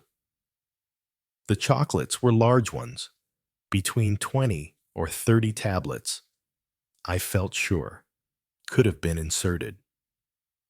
But who had done this? There were two guests in the house. John Wilson had the means. St. Allard had the motive. Remember, he was a fanatic, and there is no fanatic like a religious fanatic. Could he, by any means, have got hold of John Wilson's trinitrine? Another little idea came to me. Ah, you smile at my little ideas. Why had Wilson run out of trinitrine? Surely he would bring an adequate supply from England. I called once more at the house in the Avenue Louise. Wilson was out, but I saw the girl who did his room. Félicie. I demanded of her immediately whether it was not true that Wilson had lost a bottle from his washstand some little time ago. The girl responded eagerly. It was quite true. She, Félicie, had been blamed for it. The English gentleman had evidently thought that she had broken it and did not like to say so, whereas she had never even touched it. Without doubt, it was Jeanette always nosing round where she had no business to be. I calmed the flow of words and took my leave. I knew now all that I wanted to know. It remained for me to prove my case. That, I felt, would not be easy. I might be sure that St. Allard had removed the bottle of trinitrine from John Wilson's washstand, but to convince others, I would have to produce evidence, and I had none to produce. Never mind. I knew that was the great thing. You remember our difficulty in the Styles case. Hastings. There again. I knew, but it took me a long time to find the last link which made my chain of evidence against the murderer complete. I asked for an interview with Mademoiselle Maynard. She came at once. I demanded of her the address of M. de Saint-Alard. A look of trouble came over her face. Why do you want it? Monsieur, Mademoiselle, it is necessary. She seemed doubtful, troubled. He can tell you nothing. He is a man whose thoughts are not in this world. He hardly notices what goes on around him. Possibly, Mademoiselle. Nevertheless, he was an old friend of M. Deroulard's. There may be things, he can tell me things, of the past, old grudges, old love affairs. The girl flushed and bit her lip. As you please, but I feel sure now that I have been mistaken. It was good of you to accede to my demand, but I was upset, almost distraught at the time. I see now that there is no mystery to solve. Leave it, I beg of you. Monsieur. I eyed her closely. Mademoiselle, I said, it is sometimes difficult for a dog to find a scent, but once he has found it, nothing on earth will make him leave it. That is, if he is a good dog. And I, Mademoiselle, I, Hercule Poirot, am a very good dog. Without a word, she turned away. A few minutes later, she returned with the address written on a sheet of paper. I left the house. Francois was waiting for me outside.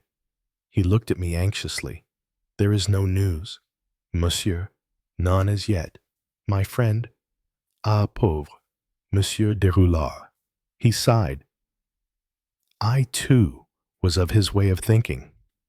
I do not care for priests. Not that I would say so in the house. The women are all devout, a good thing perhaps. Madame est très pieuse, et Mademoiselle Virginie aussi. Mademoiselle Virginie, was she très pieuse? Thinking of the tear-stained, passionate face I had seen that first day, I wondered.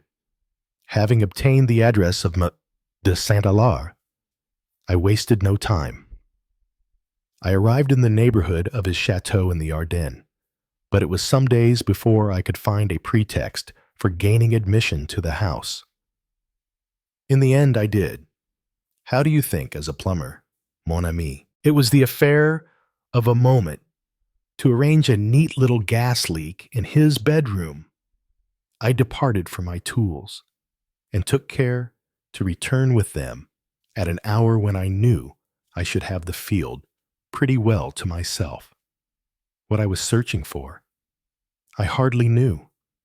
The one thing needful, I could not believe there was any chance of finding. He would never have run the risk of keeping it. Still, when I found the little cupboard above the washstand locked, I could not resist the temptation of seeing what was inside it. The lock was quite a simple one to pick. The door swung open. It was full of old bottles. I took them up one by one with a trembling hand. Suddenly, I uttered a cry. Figure to yourself. My friend. I held in my hand a little phial with an English chemist's label. On it were the words Trinitrine tablets, one to be taken when required, Mr. John Wilson. I controlled my emotion, closed the cupboard, slipped the bottle into my pocket, and continued to repair the gas leak. One must be methodical. Then I left the chateau and took train for my own country as soon as possible. I arrived in Brussels late that night. I was writing out a report for the préfet in the morning when a note was brought to me. It was from old Madame Deroullard, and it summoned me to the house in the Avenue Louise without delay. Francois opened the door to me. Madame la Baronne is awaiting you. He conducted me to her apartments. She sat in state in a large armchair. There was no sign of Mademoiselle Virginie. Poirot, said the old lady, I have just learned that you are not what you pretend to be. You are a police officer. That is so, madame. You came here to inquire into the circumstances of my son's death? Again I replied, "That is so, madame. I should be glad if you would tell me what progress you have made." I hesitated. "First, I would like to know how you have learned all this, madame." "From one who is no longer of this world." Her words, and the brooding way she uttered them, sent a chill to my heart. I was incapable of speech. "Therefore, monsieur, I would beg of you most urgently to tell me exactly what progress you have made in your investigation." "Madame, my investigation is finished. My son was killed deliberately. You know by whom?" "Yes, madame." "Who, then?" "De Saint-Alard." "You are wrong." "Hmm? De Saint-Alard is incapable of such a crime. The proofs are in my hands. I beg of you once more to tell me all." This time I obeyed, going over each step that had led me to the discovery of the truth. She listened attentively. At the end, she nodded her head. "Yes, yes. It is all as you say, all but one thing. It was not Monsieur de Saint-Alard who killed my son. It was I, his mother." I stared at her. She continued to nod her head gently. "It is well that I sent for you. It is the providence of the good God that Virginie told me before she departed for the convent what she had done. Listen, M. Poirot. My son was an evil man. He persecuted the church. He led a life of mortal sin. He dragged down the other souls beside his own. But there was worse than that. As I came out of my room in this house one morning, I saw my daughter-in-law standing at the head of the stairs. She was reading a letter. I saw my son steal up behind her. One swift push, and she fell, striking her head on the marble steps. When they picked her up, she was dead. My son was a murderer, and only I, his mother, knew it." She closed her eyes for a moment. "You cannot conceive, monsieur, of my agony, my despair. What was I to do? Denounce him to the police? I could not bring myself to do it. It was my duty, but my flesh was weak. Besides, would they believe me? My eyesight had been failing. For some time, they would say I was mistaken. I kept silence, but my conscience gave me no peace. By keeping silence, I too was a murderer. My son inherited his wife's money. He flourished as the green bay tree, and now he was to have a minister's portfolio. His persecution of the church would be redoubled. And there was Virginie. She, poor child, beautiful, naturally pious, was fascinated by him. He had a strange and terrible power over women. I saw it coming. I was powerless to prevent it. He had no intention of marrying her. The time came when she was ready to yield everything to him. Then I saw my path clear. He was my son. I had given him life. I was responsible for him. He had killed one woman's body. Now he would kill another's soul. I went to Mr. Wilson's room and took the bottle of tablets. He had once said laughingly that there were enough in it to kill a man. I went into the study and opened the big box of chocolates that always stood on the table. I opened a new box by mistake. The other was on the table also. There was just one chocolate left in it. That simplified things. No one ate chocolates except my son and Virginie.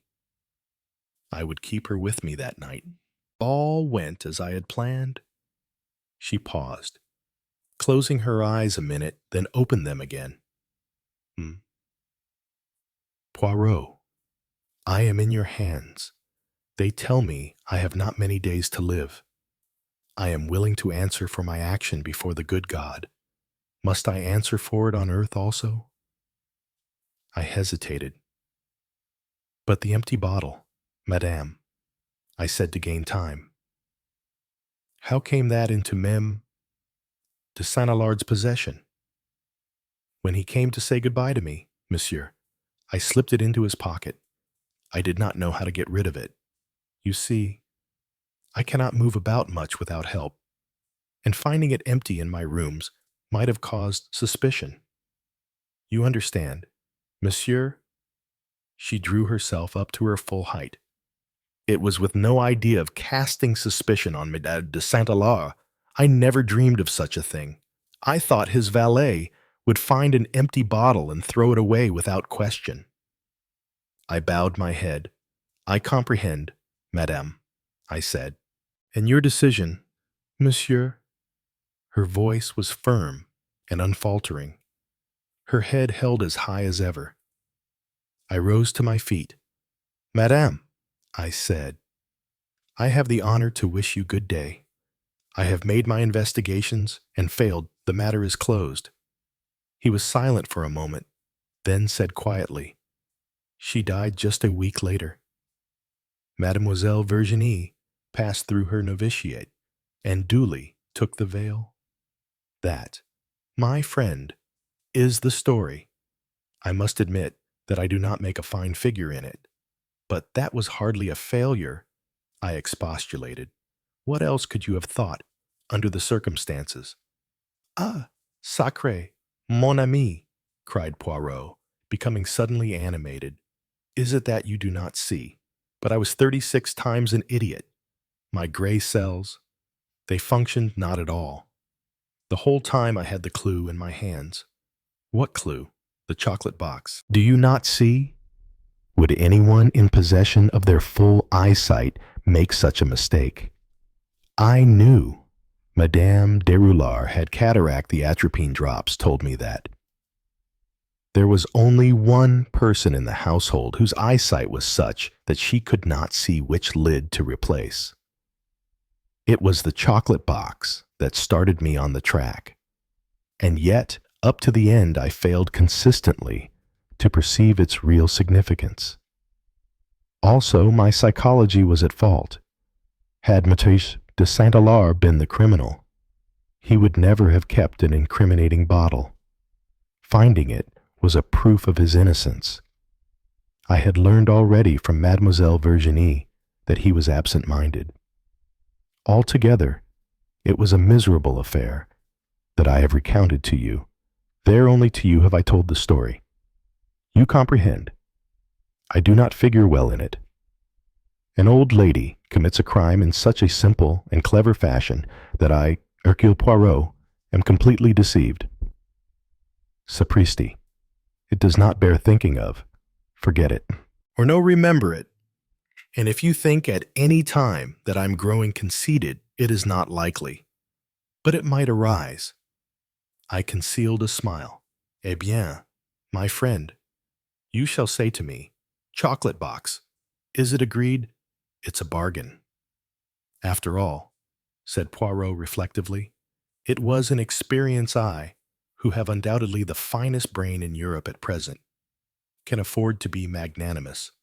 Chocolate box. I murmured gently, Pardon, mon ami? I looked at Poirot's innocent face as he bent forward inquiringly, and my heart smote me. I had suffered often at his hands, but I, too, though not possessing the finest brain in Europe, could afford to be magnanimous nothing. I lied, and lit another pipe, smiling to myself. Chapter 3. A Christmas Tragedy. I have a complaint to make, said Sir Henry Clithering. His eyes twinkled gently as he looked round at the assembled company. Colonel Bantry, his legs stretched out, was frowning at the mantelpiece as though it were a delinquent soldier on parade. His wife was surreptitiously glancing at a catalogue of bulbs which had come by the late post. Dr. Lloyd was gazing with frank admiration at Jane Helier, and that beautiful young actress herself was thoughtfully regarding her pink, polished nails. Only that elderly, spinster lady, Miss Marple, was sitting bolt upright, and her faded blue eyes met Sir Henry's with an answering twinkle. "A complaint," she murmured. "A very serious complaint. We are a company of 6, 3 representatives of each sex, and I protest on behalf of the downtrodden males.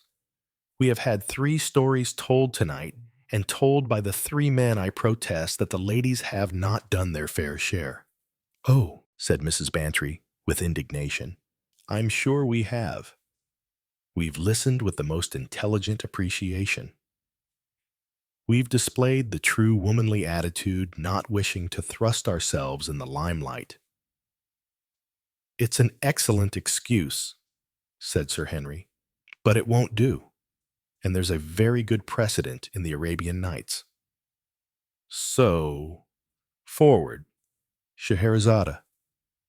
"Meaning me," said Mrs. Bantry, "but I don't know anything to tell. I've never been surrounded by blood or mystery." "I don't absolutely insist upon blood," said Sir Henry, "but I'm sure one of you 3 ladies has got a pet mystery. Come now. Miss Marple, the curious coincidence of the charwoman, or the mystery of the mothers' meeting. Don't disappoint me in St. Mary Mead." Miss Marple shook her head. "Nothing that would interest you. Sir Henry, we have our little mysteries. Of course there was that gill of picked shrimps that disappeared so incomprehensibly. But that wouldn't interest you, because it all turned out to be so trivial, though throwing a considerable light on human nature. You have taught me to dote on human nature," said Sir Henry solemnly. "What about you, Miss Helier?" asked Colonel Bantry. "You must have had some interesting experiences." "Yes, indeed," said Dr. Lloyd. "Me?" said Jane.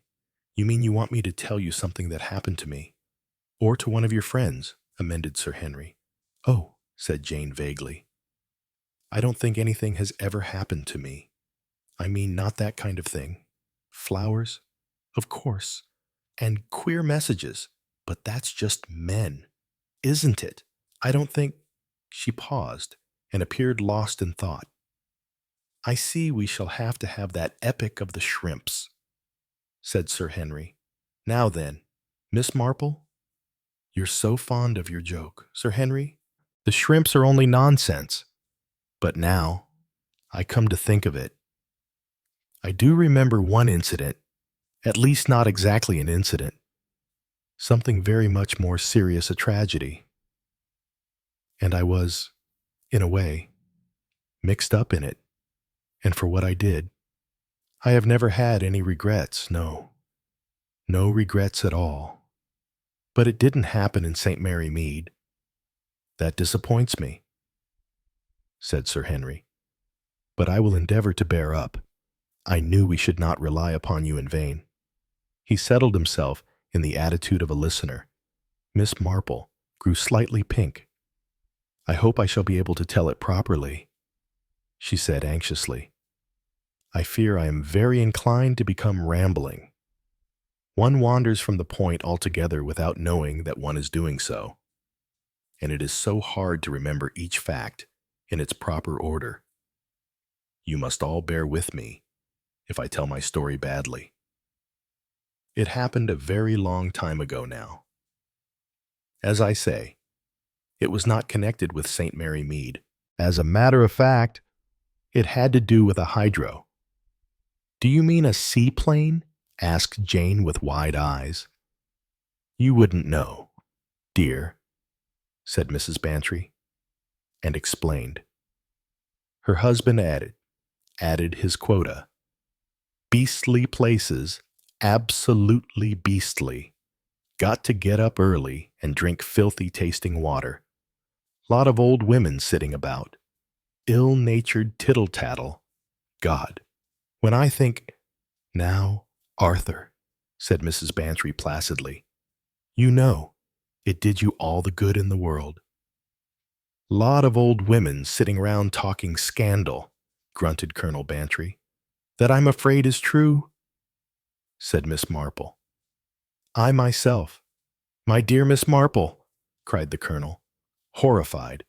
I didn't mean for one moment, with pink cheeks and a little gesture of the hand. Miss Marple stopped him. But it is true, Colonel Bantry. Only I should just like to say this. Let me recollect my thoughts. Yes, talking scandal, as you say well, it is done a good deal. And people are very down on it, especially young people. My nephew, who writes books, and very clever ones, I believe has said some most scathing things about taking people's characters away without any kind of proof, and how wicked it is, and all that. But what I say is that none of these young people ever stop to think. They really don't examine the facts. Surely, the whole crux of the matter is this. How often is tittle-tattle, as you call it, true? And I think if, as I say, they really examined the facts, they would find that it was true 9 times out of 10. That's really just what makes people so annoyed about it. The inspired guess, said Sir Henry. No, not that, not that at all. It's really a matter of practice and experience. An Egyptologist, so I've heard. If you show him one of those curious little beetles, can tell you by the look and the feel of the thing what date BC it is, or if it's a Birmingham imitation. And he can't always give a definite rule for doing so. He just knows. His life has been spent handling such things. And that's what I'm trying to say very badly. I know. What my nephew calls superfluous women have a lot of time on their hands, and their chief interest is usually people. And so, you see, they get to be what one might call experts. Now, young people nowadays, they talk very freely about things that weren't mentioned in my young days, but on the other hand, their minds are terribly innocent. They believe in everyone and everything, and if one tries to warn them, ever so gently, they tell one that one has a Victorian mind, and that, they say, is like a sink. After all, said Sir Henry, what is wrong with a sink? Exactly, said Miss Marple eagerly. It's the most necessary thing in any house, but, of course, not romantic. Now, I must confess that I have my feelings, like everyone else, and I have sometimes been cruelly hurt by unthinking remarks. I know gentlemen are not interested in domestic matters, but I must just mention my maid Ethel, a very good-looking girl, and obliging in every way. Now, I realized as soon as I saw her that she was the same type as Annie Webb and poor Mrs. Brewett's girl. If the opportunity arose, mine and thine would mean nothing to her. So I let her go at the month, and I gave her a written reference saying she was honest and sober. But privately, I warned old Mrs. Edwards against taking her, and my nephew, Raymond, was exceedingly angry and said he had never heard of anything so wicked. Yes, wicked? Well, she went to Lady Ashton, whom I felt no obligation to warn, and what happened? All the lace cut off her underclothes and 2 diamond brooches taken, and the girl departed in the middle of the night and never heard of since. Miss Marple paused, drew a long breath, and then went on. You'll be saying this has nothing to do with what went on at Keston Spa Hydro, but it has in a way. It explains why I felt no doubt in my mind the first moment I saw the Sanders together that he meant to do away with her. Said Sir Henry, leaning forward. Miss Marple turned a placid face to him. As I say, Sir Henry, I felt no doubt in my own mind. Mr. Sanders was a big, good-looking, florid-faced man, very hearty in his manner, and popular with all, and nobody could have been pleasanter to his wife than he was. But I knew he meant to make away with her. My dear Miss Marple. Yes, I know. That's what my nephew, Raymond West, would say. He'd tell me I hadn't a shadow of proof, but I remember Walter Hones, who kept the Green Man. Walking home with his wife one night, she fell into the river, and he collected the insurance money. And one or two other people that are walking about scot-free to this day, one indeed in our own class of life. Went to Switzerland for a summer holiday, climbing with his wife. I warned her not to go. The poor dear didn't get angry with me, as she might have done. She only laughed. It seemed to her funny that a queer old thing like me should say such things about her Harry. Well, there was an accident, and Harry is married to another woman now. But what could I do, I knew. But there was no proof. Oh, Miss Marple, cried Mrs. Bantry, you don't really mean— My dear, these things are very common indeed, and gentlemen are especially tempted, being so much the stronger, so easy if a thing looks like an accident. As I say, I knew at once with the Sanders. It was on a tram. It was full inside, and I had had to go on top. We all three got up to get off, and Mr. Sanders lost his balance and fell right against his wife, sending her head first down the stairs. Fortunately, the conductor was a very strong young man and caught her. But surely that must have been an accident. Of course it was an accident. Nothing could have looked more accidental. But Mr. Sanders had been in the merchant service. So he told me. And a man who can keep his balance on a nasty tilting boat doesn't lose it on top of a tram if an old woman like me doesn't. Don't tell me. At any rate, we can take it that you made up your mind, Miss Marple, said Sir Henry. Made it up then and there? The old lady nodded. I was sure enough. And another incident in crossing the street not long afterwards made me surer still. Now I ask you, what could I do, Sir Henry? Here was a nice, contented, happy little married woman shortly going to be murdered. My dear lady, you take my breath away. That's because, like most people nowadays, you won't face facts. You prefer to think such a thing couldn't be. But it was so, and I knew it. But one is so sadly handicapped I couldn't. For instance, go to the police, and to warn the young woman would, I could see, be useless. She was devoted to the man. I just made it my business to find out as much as I could about them. One has a lot of opportunities doing one's needlework round the fire. Mrs. Sanders Gladys, her name was only too willing to talk. It seems they had not been married very long. Her husband had some property that was coming to him, but for the moment they were very badly off. In fact, they were living on her little income. One has heard that tale before. She bemoaned the fact that she could not touch the capital. It seems that somebody had had some sense somewhere, but the money was hers to will away. I found that out, and she and her husband had made wills in favor of each other directly after their marriage. Very touching. Of course, when Jack's affairs came right, That was the burden all day long. And in the meantime, they were very hard up. Indeed, actually had a room on the top floor, all among the servants, and so dangerous in case of fire.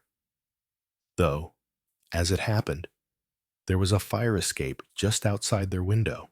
I inquired carefully if there was a balcony. Dangerous things. Balconies. One push, you know. I made her promise not to go out on the balcony. I said I'd had a dream. That impressed her. One can do a lot with superstition sometimes. She was a fair girl, rather washed-out complexion, and an untidy roll of hair on her neck. Very credulous. She repeated what I had said to her husband, and I noticed him looking at me in a curious way once or twice. He wasn't credulous, and he knew I'd been on that tram. But I was very worried. Terribly worried because I couldn't see how to circumvent him.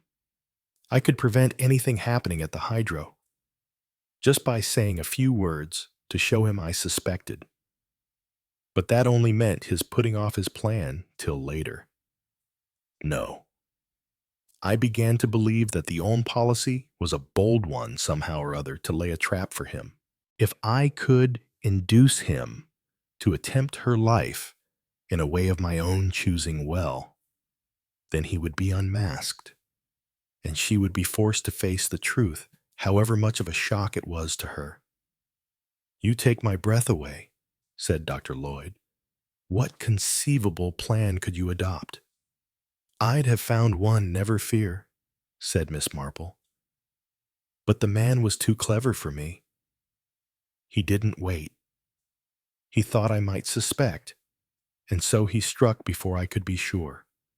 He knew I would suspect an accident, so he made it murder." A little gasp went round the circle. Miss Marple nodded and set her lips grimly together. "I'm afraid I've put that rather abruptly.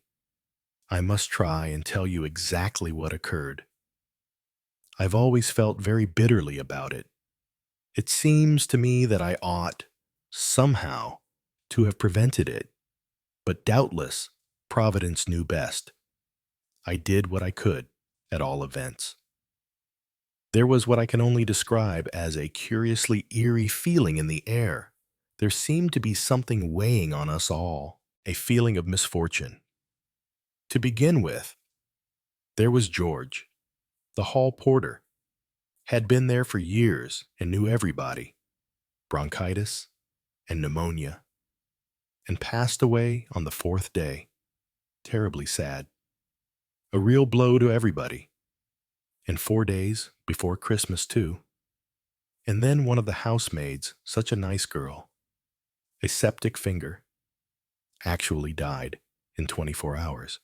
I was in the drawing room with Miss Trollope and old Mrs. Carpenter, and Mrs. Carpenter was being positively ghoulish, relishing it all. "You know, mark my words," she said, "this isn't the end. You know the saying, never two without three. I've proved it true time and again. There'll be another death. Not a doubt of it. And we shan't have long to wait. Never two without three." As she said the last words, nodding her head and clicking her knitting needles, I just chanced to look up, and there was Mr. Sanders standing in the doorway. Just for a minute he was off guard, and I saw the look in his face as plain as plain. I shall believe till my dying day that it was that ghoulish Mrs. Carpenter's words that put the whole thing into his head. I saw his mind working. He came forward into the room, smiling in his genial way. "Any Christmas shopping I can do for you ladies?" he asked. "I'm going down to Keston presently." He stayed a minute or two, laughing and talking, and then went out. As I tell you, I was troubled. And I said straight away, "Where's Mrs. Sanders? Does anyone know?" Mrs. Trollope said she'd gone out to some friends of hers, the Mortimers, to play bridge. and that eased my mind for the moment. But I was still very worried and most uncertain as to what to do. About half an hour later, I went up to my room. I met Dr. Coles, my doctor, there, coming down the stairs as I was going up, and as I happened to want to consult him about my rheumatism, I took him into my room with me then and there. He mentioned to me, then in confidence, he said about the death of the poor girl Mary. The manager didn't want the news to get about. He said, "So, would I keep it to myself?" Of course I didn't tell him that we'd all been discussing nothing else for the last hour, ever since the poor girl breathed her last. These things are always known at once, and a man of his experience should know that well enough. But Dr. Coles always was a simple, unsuspicious fellow who believed what he wanted to believe, and that's just what alarmed me. A minute later, he said, as he was leaving, that Sanders had asked him to have a look at his wife. It seemed she'd been seedy of late indigestion, etc. Now, that very selfsame day, Gladys Sanders had said to me that she'd got a wonderful digestion and was thankful for it. You see, all my suspicions of that man came back 100-fold. He was preparing the way for what Dr. Coles left before I could make up my mind whether to speak to him or not, though really, if I had spoken, I shouldn't have known what to say. As I came out of my room, the man himself, Sanders, came down the stairs from the floor above. He was dressed to go out, and he asked me again if he could do anything for me in the town. It was all I could do to be civil. To the man, I went straight into the lounge and ordered tea. It was just on 5:30, I remember. Now, I'm very anxious to put clearly what happened next. I was still in the lounge at 6:45 when Mr. Sanders came in. There were 2 gentlemen with him, and all 3 of them were inclined to be a little on the lively side. Mr. Sanders left his 2 friends and came right over to where I was sitting with Miss Trollope. He explained that he wanted our advice about a Christmas present he was giving his wife. It was an evening bag. And you see, ladies, he said, I'm only a rough sailorman. What do I know about such things? I've had 3 sent to me on approval, and I want an expert opinion on them. We said, of course, that we would be delighted to help him, and he asked if we'd mind coming upstairs, as his wife might come in any minute if he brought the things down. So we went up with him. I shall never forget what happened next. I can feel my little fingers tingling now. Mr. Sanders opened the door of the bedroom and switched on the light. I don't know which of us saw it first. Mrs. Sanders was lying on the floor, face downwards, dead. I got to her first. I knelt down and took her hand and felt for the pulse, but it was useless. The arm itself was cold and stiff. Just by her head was a stocking filled with sand, the weapon she had been struck down with.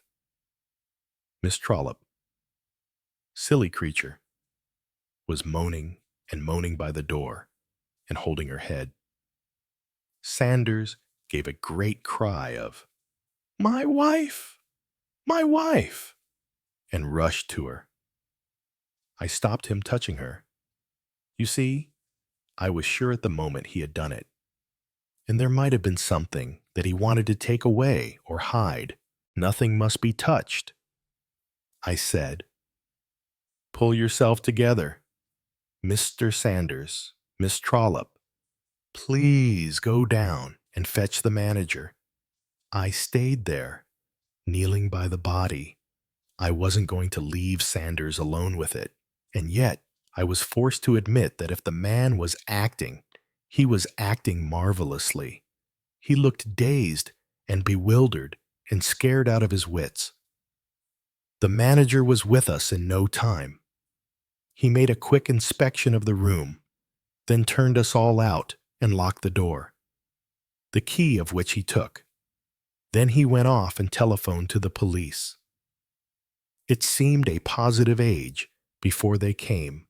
We learnt afterwards that the line was out of order. The manager had to send a messenger to the police station, and the hydro is right out of the town, up on the edge of the moor, and Mrs. Carpenter tried us all very severely. She was so pleased at her prophecy of never two without three coming true so quickly. Sanders, I hear, wandered out into the grounds, clutching his head and groaning and displaying every sign of grief. However, the police came at last. They went upstairs with the manager and Mr. Sanders. Later they sent down for me. I went up. The inspector was there, sitting at a table writing. He was an intelligent-looking man, and I liked him. "Miss Jane Marple," he said. "Yes, I understand. Madam, that you were present when the body of the deceased was found." I said I was, and I described exactly what had occurred. I think it was a relief to the poor man to find someone who could answer his questions coherently, having previously had to deal with Sanders and Emily Trollope, who, I gather, was completely demoralized she would be. The silly creature, I remember my dear mother teaching me that a gentlewoman should always be able to control herself in public, however much she may give way in private. "An admirable maxim," said Sir Henry gravely. When I had finished, the inspector said, "Thank you, Madame. Now I'm afraid I must ask you just to look at the body once more. Is that exactly the position in which it was lying when you entered the room? It hasn't been moved in any way." I explained that I had prevented Mr. Sanders from doing so, and the inspector nodded approval. "The gentleman seems terribly upset," he remarked. "He seems so, yes," I replied. I don't think I put any special emphasis on the seams, but the inspector looked at me rather keenly. "So, we can take it that the body is exactly as it was when found," he said, "except for the hat." "Yes," I replied. The inspector looked up sharply. "What do you mean, the hat?"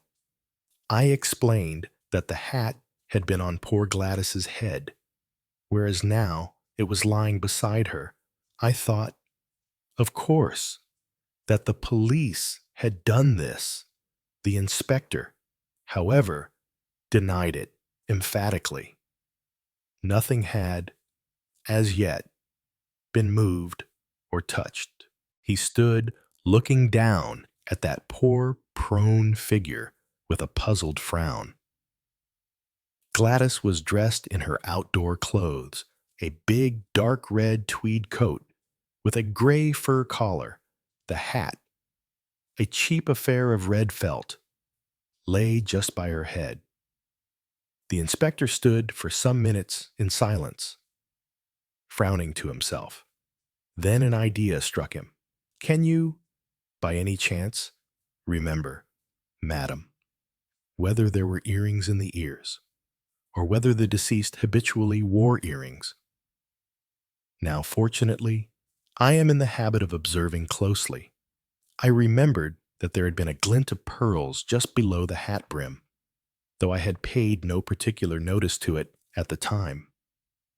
I was able to answer his first question in the affirmative. "Then that settles it. The lady's jewel case was rifled, not that she had anything much of value. I understand. And the rings were taken from her fingers. The murderer must have forgotten the earrings and come back for them after the murder was discovered. A cool customer, or perhaps—" He stared round the room and said slowly, "He may have been concealed here in this room all the time. But I negatived that idea. I myself, I explained, had looked under the bed, and the manager had opened the doors of the wardrobe. There was nowhere else where a man could hide.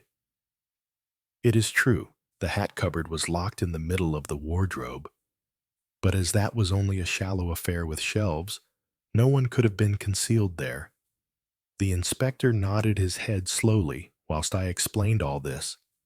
"I'll take your word for it, madam," he said. "In that case, as I said before, he must have come back, a very cool customer." But the manager locked the door and took the key. "That's nothing. The balcony and the fire escape, that's the way the thief came." "Why?" "As likely as not. You actually disturbed him at work. He slips out of the window, and when you've all gone, back he comes and goes on with his business." "You're sure," I said, "that there was a thief?" He said dryly, "Well, it looks like it, doesn't it?" But something in his tone satisfied me.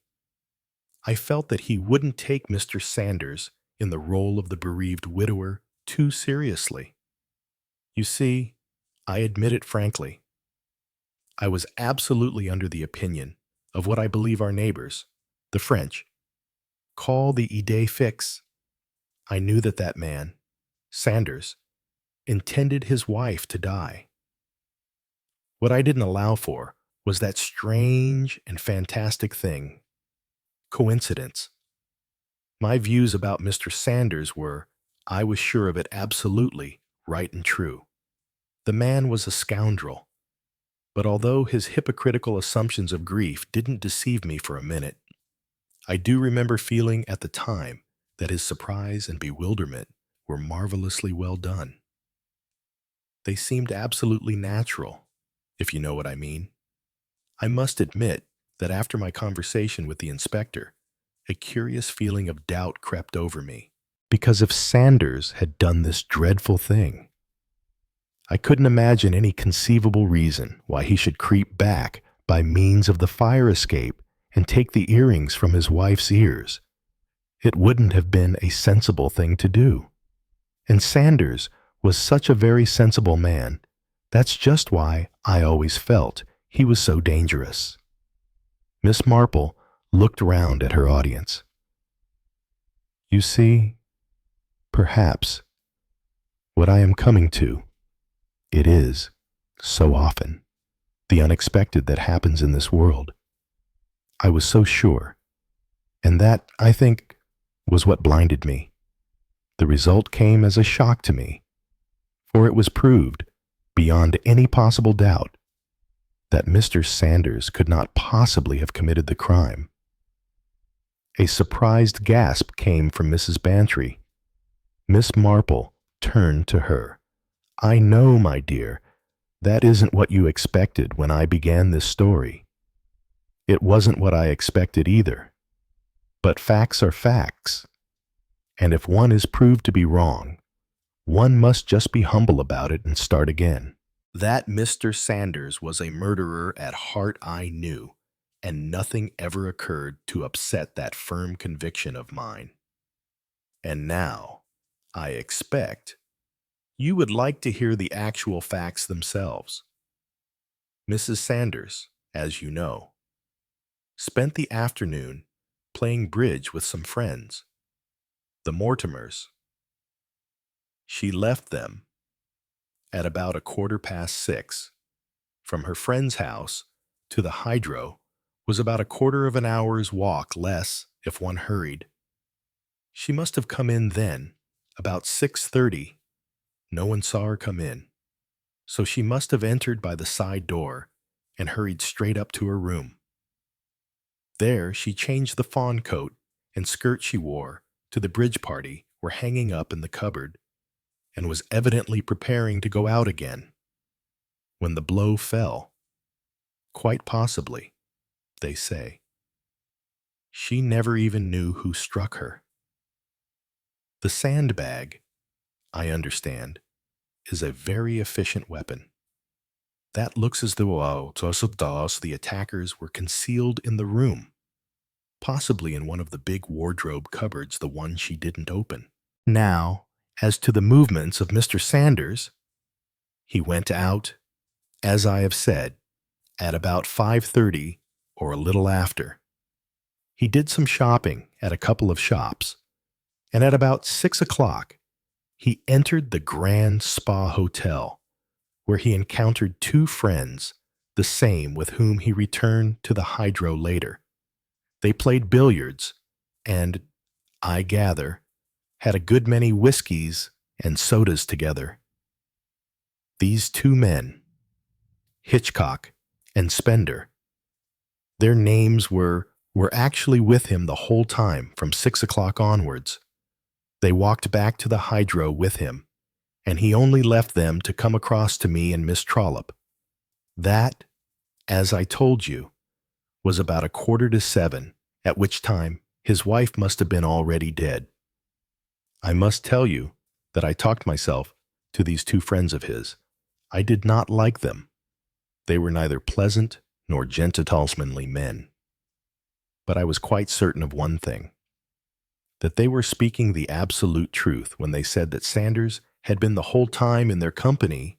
There was just one other little point that came up. It seems that while bridge was going on, Mrs. Sanders was called to the telephone. A Mr. Littleworth wanted to speak to her. She seemed both excited and pleased about something, and incidentally made one or two bad mistakes. She left rather earlier than they had expected her to do. Mr. Sanders was asked whether he knew the name of Littleworth as being one of his wife's friends, but he declared he had never heard of anyone of that name. And to me, that seems borne out by his wife's attitude. She, too, did not seem to know the name of Littleworth. Nevertheless, she came back from the telephone smiling and blushing. So it looks as though whoever it was did not give his real name. And that in itself has a suspicious aspect, does it not? Anyway, that is the problem that was left.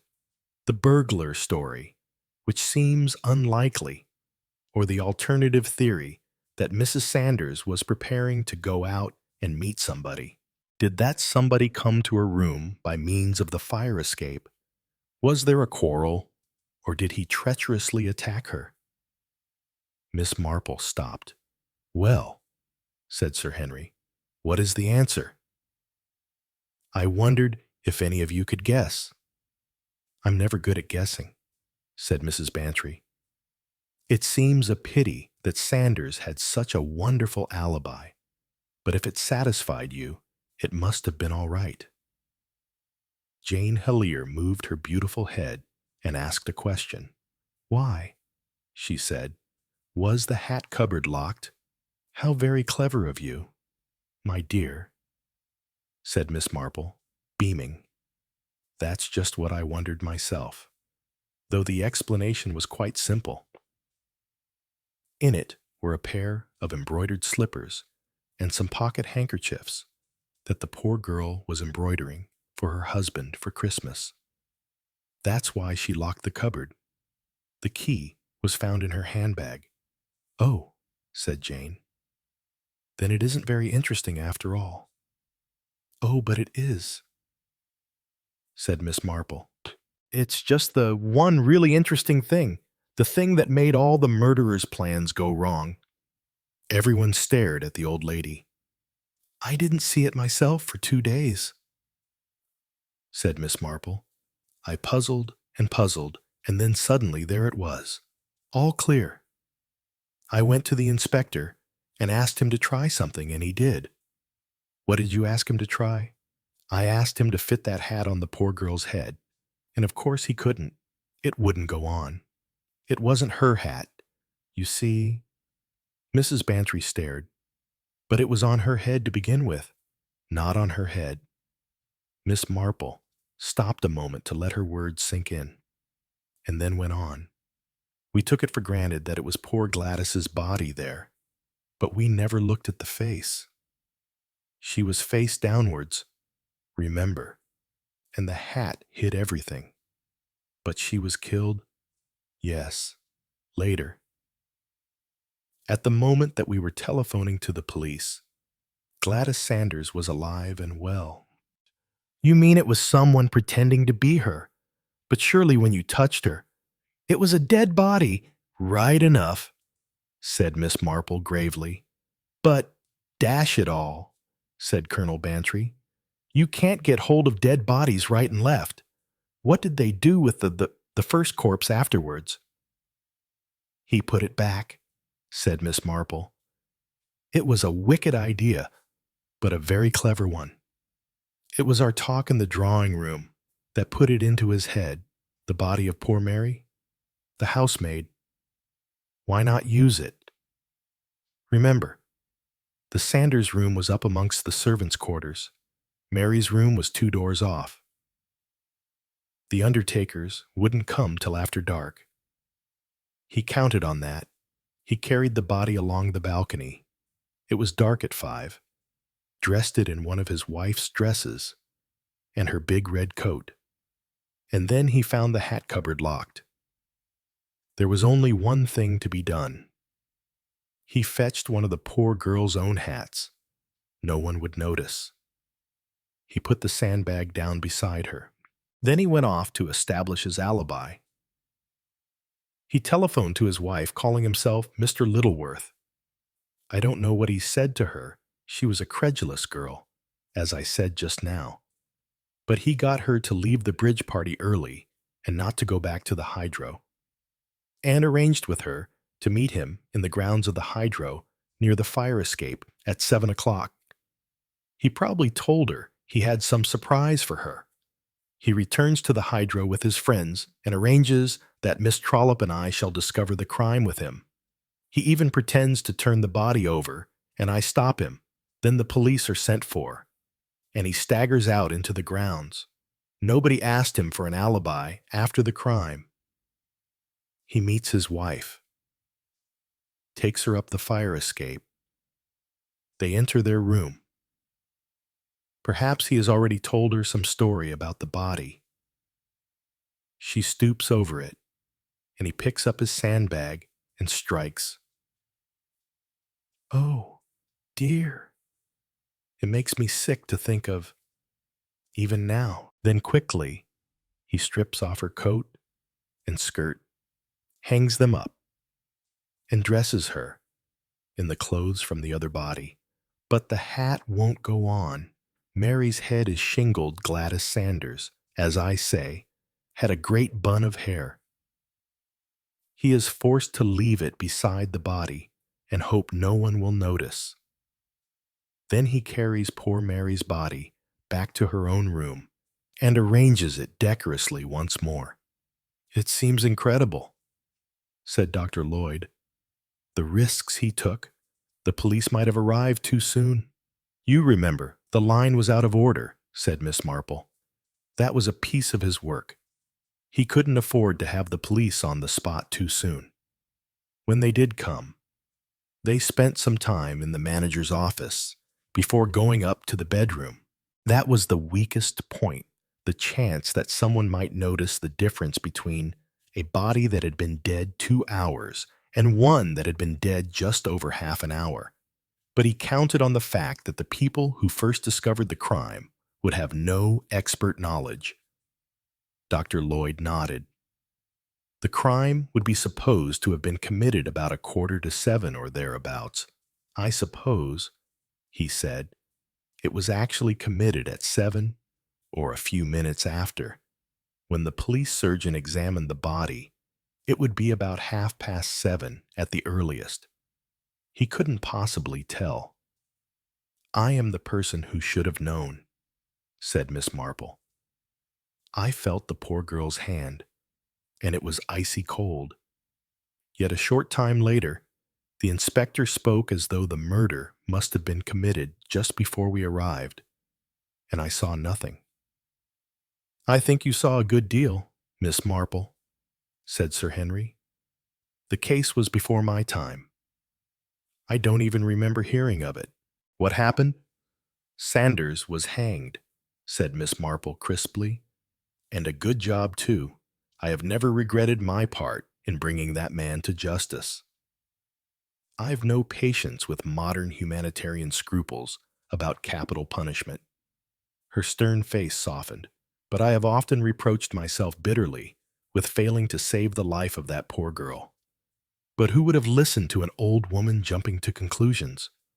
Well, who knows? Perhaps it was better for her to die while life was still happy than it would have been for her to live on, unhappy and disillusioned, in a world that would have seemed suddenly horrible. She loved that scoundrel and trusted him. She never found him out. Well, then, said Jane Hillier, she was all right, quite all right. I wish. She stopped. Miss Marple looked at the famous, the beautiful, the successful Jane Hillier and nodded her head gently. I see, my dear, she said very gently. I see. Chapter 4. The Coming of Mr. Quinn. It was New Year's Eve. The elder members of the house party at Royston were assembled in the big hall. Mr. Satterthwaite was glad that the young people had gone to bed. He was not fond of young people in herds. He thought them uninteresting and crude. They lacked subtlety, and as life went on, he had become increasingly fond of subtleties. Mr. Satterthwaite was 62, a little bent, dried-up man with a peering face oddly elf-like, and an intense and inordinate interest in other people's lives. All his life, so to speak. He had sat in the front row of the stalls, watching various dramas of human nature unfold before him. His role had always been that of the onlooker. Only now, with old age holding him in its clutch, he found himself increasingly critical of the drama submitted to him. He demanded now something a little out of the common. There was no doubt that he had a flair for these things. He knew instinctively when the elements of drama were at hand. Like a warhorse, he sniffed the scent. Since his arrival at Royston this afternoon, that strange inner sense of his had stirred and bid him be ready.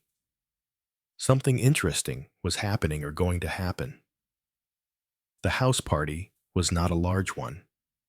There was Tom Evesham, their genial, good-humored host, and his serious political wife, who had been before her marriage Lady Laura Keene. There was Sir Richard Conway, soldier, traveler, and sportsman. There were 6 or 7 young people whose names Mr. Satterthwaite had not grasped, and there were the Portals. It was the Portals who interested Mr. Satterthwaite. He had never met Alex Portal before, but he knew all about him. Had known his father and his grandfather. Alex Portal ran pretty true to type. He was a man of close on 40, fair-haired, and blue-eyed like all the Portals, fond of sport, good at games, devoid of imagination. Nothing unusual about Alex Portal. The usual good sound English stock. But his wife was different. She was, Mr. Satterthwaite knew, an Australian. Portal had been out in Australia 2 years ago, had met her out there, and had married her and brought her home. She had never been to England previous to her marriage. All the same, she wasn't at all like any other Australian woman Mr. Satterthwaite had met. He observed her now, covertly. Interesting woman, very, so still, and yet so alive. That was just it. Not exactly beautiful, no. You wouldn't call her beautiful. But there was a kind of calamitous magic about her that you couldn't miss, that no man could miss. The masculine side of Mr. Satterthwaite spoke there. But the feminine side, for Mr. Satterthwaite, had a large share of femininity, was equally interested in another question. Why did Mrs. Portal dye her hair? No other man would probably have known that she dyed her hair. But Mr. Satterthwaite knew. He knew all those things, and it puzzled him. Many dark women dye their hair blonde. He had never before come across a fair woman who dyed her hair black. Everything about her intrigued him. In a queer, intuitive way, he felt certain that she was either very happy or very unhappy, but he didn't know which, and it annoyed him not to know. Furthermore, there was the curious effect she had upon her husband. He adores her, said Mr. Satterthwaite to himself. But sometimes he's, yes, afraid of her. That's very interesting. That's uncommonly interesting. Portal drank too much. That was certain. And he had a curious way of watching his wife when she wasn't looking. Nerves, said Mr. Satterthwaite. The fellow's all nerves. She knows it too, but she won't do anything about it. He felt very curious about the pair of them. Something was going on that he couldn't fathom. He was roused from his meditations on the subject by the solemn chiming of the big clock in the corner. 12 o'clock, said Evesham. New Year's Day. Happy New Year, everybody. As a matter of fact, that clock's 5 minutes fast. I don't know why the children wouldn't wait up and see the New Year in. I don't suppose for a minute they've really gone to bed, said his wife placidly. They're probably putting hairbrushes or something in our beds. That sort of thing does so amuse them. I can't think why. We should never have been allowed to do such a thing in my young days. Autre temps, autre mœurs, said Conway, smiling. He was a tall, soldierly-looking man. Both he and Evesham were much of the same type, honest, upright, kindly men with no great pretensions to brains. In my young days, we all joined hands in a circle and sang, Auld Lang Syne, continued Lady Laura. Should auld acquaintance be forgot so touching? I always think the words are. Evesham moved uneasily. Oh, drop it, Laura, he muttered. Not here. He strode across the wide hall where they were sitting and switched on an extra light. Very stupid of me, said Lady Laura, sotto voce. Reminds him of poor Mr. Keppel. Of course. My dear, is the fire too hot for you? Eleanor Portal made a brusque movement. Thank you. I'll move my chair back a little. What a lovely voice.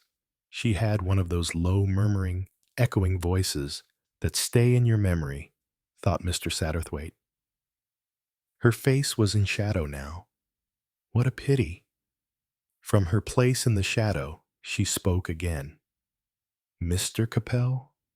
Yes, the man who originally owned this house. He shot himself, you know. Oh, very well. Tom, dear, I won't speak of it unless you like. It was a great shock for Tom, of course, because he was here when it happened. So were you, weren't you? Sir Richard. Yes, Lady Laura. An old grandfather clock in the corner groaned, wheezed, snorted asthmatically, and then struck 12. Happy New Year, Tom, grunted Evesham perfunctorily. Lady Laura wound up her knitting with some deliberation. Well, we've seen the New Year in, she observed, and added, looking towards Mrs. Portal. What do you think, my dear? Eleanor Portal rose quickly to her feet. Bed, by all means, she said lightly. She's very pale, thought Mr. Satterthwaite, as he too rose, and began busying himself with candlesticks. She's not usually as pale as that. He lighted her candle and handed it to her with a funny little old-fashioned bow. She took it from him with a word of acknowledgement and went slowly up the stairs. Suddenly, a very odd impulse swept over Mr. Satterthwaite. He wanted to go after her, to reassure her he had the strangest feeling that she was in danger of some kind. The impulse died down, and he felt ashamed. He was getting nervy, too. She hadn't looked at her husband as she went up the stairs, but now she turned her head over her shoulder and gave him a long, searching glance which had a queer intensity in it. It affected Mr. Satterthwaite very oddly. He found himself saying good night to his hostess in quite a flustered manner. "I'm sure. I hope it will be a happy new year," Lady Laura was saying, "but the political situation seems to me to be fraught with grave uncertainty." "I'm sure it is," said Mr. Satterthwaite earnestly. "I'm sure it is. I only hope," continued Lady Laura, without the least change of manner, "that it will be a dark man who first crosses the threshold. You know that superstition, I suppose, Mr. Satterthwaite? No. You surprise me. To bring luck to the house, it must be a dark man who first steps over the doorstep on New Year's Day. Dear me, I hope I shan't find anything very unpleasant in my bed. I never trust the children. They have such very high spirits." Shaking her head in sad foreboding, Lady Laura moved majestically up the staircase. With the departure of the women, chairs were pulled in closer round the blazing logs on the big open hearth. "When?" said Evesham, hospitably, as he held up the whiskey decanter. When everybody had said when, the talk reverted to the subject, which had been tabooed before. "You knew Derek Capel, didn't you?" "Satterthwaite?" asked Conway. "Slightly, yes." "And you, Portal?" "No. I never met him." So fiercely and defensively did he say it, that Mr. Satterthwaite looked up in surprise. "I always hate it when Laura brings up the subject," said Evesham slowly. "After the tragedy, you know, this place was sold to a big manufacturer fellow. He cleared out after a year didn't suit him or something. A lot of tommy rot was talked about, the place being haunted, of course, and it gave the house a bad name. Then, when Laura got me to stand for West Kittleby, of course it meant living up in these parts, and it wasn't so easy to find a suitable house. Royston was going cheap, and well, in the end I bought it. Ghosts are all tommy rot, but all the same, one doesn't exactly care to be reminded that you're living in a house where one of your own friends shot himself. Poor old Derek. We shall never know why he did it. He won't be the first or the last fellow who shot himself without being able to give a reason," said Alex Portal heavily. He rose and poured himself out another drink, splashing the whiskey in with a liberal hand. "There's something very wrong with him," said Mr. Satterthwaite to himself. "Very wrong indeed. I wish I knew what it was all about." "Gad," said Conway, "listen to the wind. It's a wild night." "A good night for ghosts to walk," said Portal with a reckless laugh. "All the devils in hell are abroad tonight." "According to Lady Laura, even the blackest of them would bring us luck," observed Conway, with a laugh. "Hark to that!" The wind rose in another terrific wail, and as it died away, there came 3 loud knocks on the big nailed doorway. Everyone started. "Who on earth can that be at this time of night?" cried Evesham. They stared at each other. "I will open it," said Evesham. "The servants have gone to bed." He strode across to the door, fumbled a little over the heavy bars, and finally flung it open. An icy blast of wind came sweeping into the hall. Framed in the doorway stood a man's figure, tall and slender to Mr. Satterthwaite, watching. He appeared by some curious effect of the stained glass above the door, to be dressed in every color of the rainbow. Then, as he stepped forward, he showed himself to be a thin, dark man dressed in motoring clothes. "I must really apologize for this intrusion," said the stranger, in a pleasant, level voice. "But my car broke down. Nothing much. My chauffeur is putting it to rights, but it will take half an hour or so, and it is so confoundedly cold outside." He broke off, and Evesham took up the thread quickly. "I should think it was... Come in and have a drink." "We can't give you any assistance about the car, can we?" "No, thanks. My man knows what to do. By the way, my name is Quinn Harley Quinn." "Sit down, Mr. Quinn," said Evesham. "Sir Richard Conway, Mr. Satterthwaite, my name is Evesham." Mr. Quinn acknowledged the introductions, and dropped into the chair that Evesham had hospitably pulled forward. As he sat, some effect of the firelight threw a bar of shadow across his face, which gave almost the impression of a mask. Evesham threw a couple of more logs on the fire. "A drink." "Thanks." Evesham brought it to him, and asked as he did so, "So you know this part of the world well, Mr. Quinn?" "I passed through it some years ago." "Really?" "Yes." "This house belonged then to a man called Keppel." Yes," said Evesham. "Poor Derek Capel. You knew him?" "Yes, I knew him." Evesham's manner underwent a faint change, almost imperceptible to one who had not studied the English character. Before, it had contained a subtle reserve. Now, this was laid aside. Mr. Quinn had known Derek Capel. He was the friend of a friend, and, as such, was vouched for and fully accredited.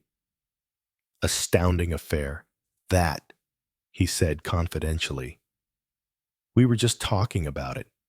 I can tell you, it went against the grain, buying this place. If there had been anything else suitable. But there wasn't, you see. I was in the house the night he shot himself. So was Conway. And upon my word, I've always expected his ghost to walk." "A very inexplicable business," said Mr. Quinn, slowly and deliberately, and he paused with the air of an actor who has just spoken an important cue. "You may well say, inexplicable," burst in Conway. "The thing's a black mystery always will be." "I wonder," said Mr. Quinn, non-committally. "Yes, Sir Richard, you were saying. Astounding. That's what it was. Here's a man in the prime of life, gay, light-hearted, without a care in the world. 5 or 6 old pals staying with him, top of his spirits at dinner, full of plans for the future. And from the dinner table, he goes straight upstairs to his room, takes a revolver from a drawer and shoots himself. Why, nobody ever knew. Nobody ever will know. Isn't that rather a sweeping statement?" "Sir Richard?" asked Mr. Quinn, smiling. Conway stared at him. "What do you mean I don't understand? A problem is not necessarily unsolvable because it has remained unsolved. Oh, come, man. If nothing came out at the time, it's not likely to come out now 10 years afterwards." Mr. Quinn shook his head gently. "I disagree with you. The evidence of history is against you. The contemporary historian never writes such a true history as the historian of a later generation. It is a question of getting the true perspective, of seeing things in proportion, if you like to call it so. It is, like everything else, a question of relativity. Alex Portal leant forward, his face twitching painfully. "You are right, Mr. Quinn," he cried. "You are right. Time does not dispose of a question. It only presents it anew in a different guise." Evesham was smiling tolerantly. "Then you mean to say, Mr. Quinn, that if we were to hold, let us say, a court of inquiry tonight into the circumstances of Derek Capel's death, we are as likely to arrive at the truth as we should have been at the time? More likely, Mr. Evesham. The personal equation has largely dropped out, and you will remember facts as facts without seeking to put your own interpretation upon them." Evesham frowned doubtfully. "One must have a starting point, of course," said Mr. Quinn in his quiet, level voice. "A starting point is usually a theory. One of you must have a theory, I am sure. How about you, Sir Richard?" Conway frowned thoughtfully. "Well, of course," he said apologetically. "We all thought that there must be a woman in it somewhere. It's usually either that or money, isn't it? And it certainly wasn't money.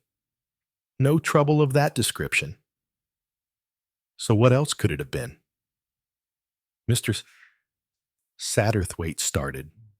He had leant forward to contribute a small remark of his own, and in the act of doing so, he had caught sight of a woman's figure crouched against the balustrade of the gallery above. She was huddled down against it, invisible from everywhere but where he himself sat, and she was evidently listening with strained attention to what was going on below. So immovable was she that he hardly believed the evidence of his own eyes. But he recognized the pattern of the dress easily enough, an old-world brocade. It was Eleanor Portal, and suddenly all the events of the night seemed to fall into pattern. Mr. Quinn's arrival, no fortuitous chance, but the appearance of an actor when his cue was given.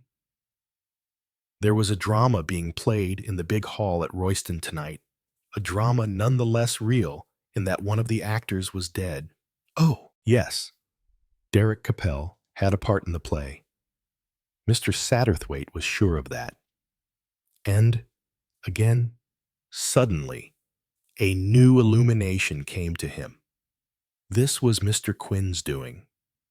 It was he who was staging the play, was giving the actors their cues. He was at the heart of the mystery, pulling the strings, making the puppets work.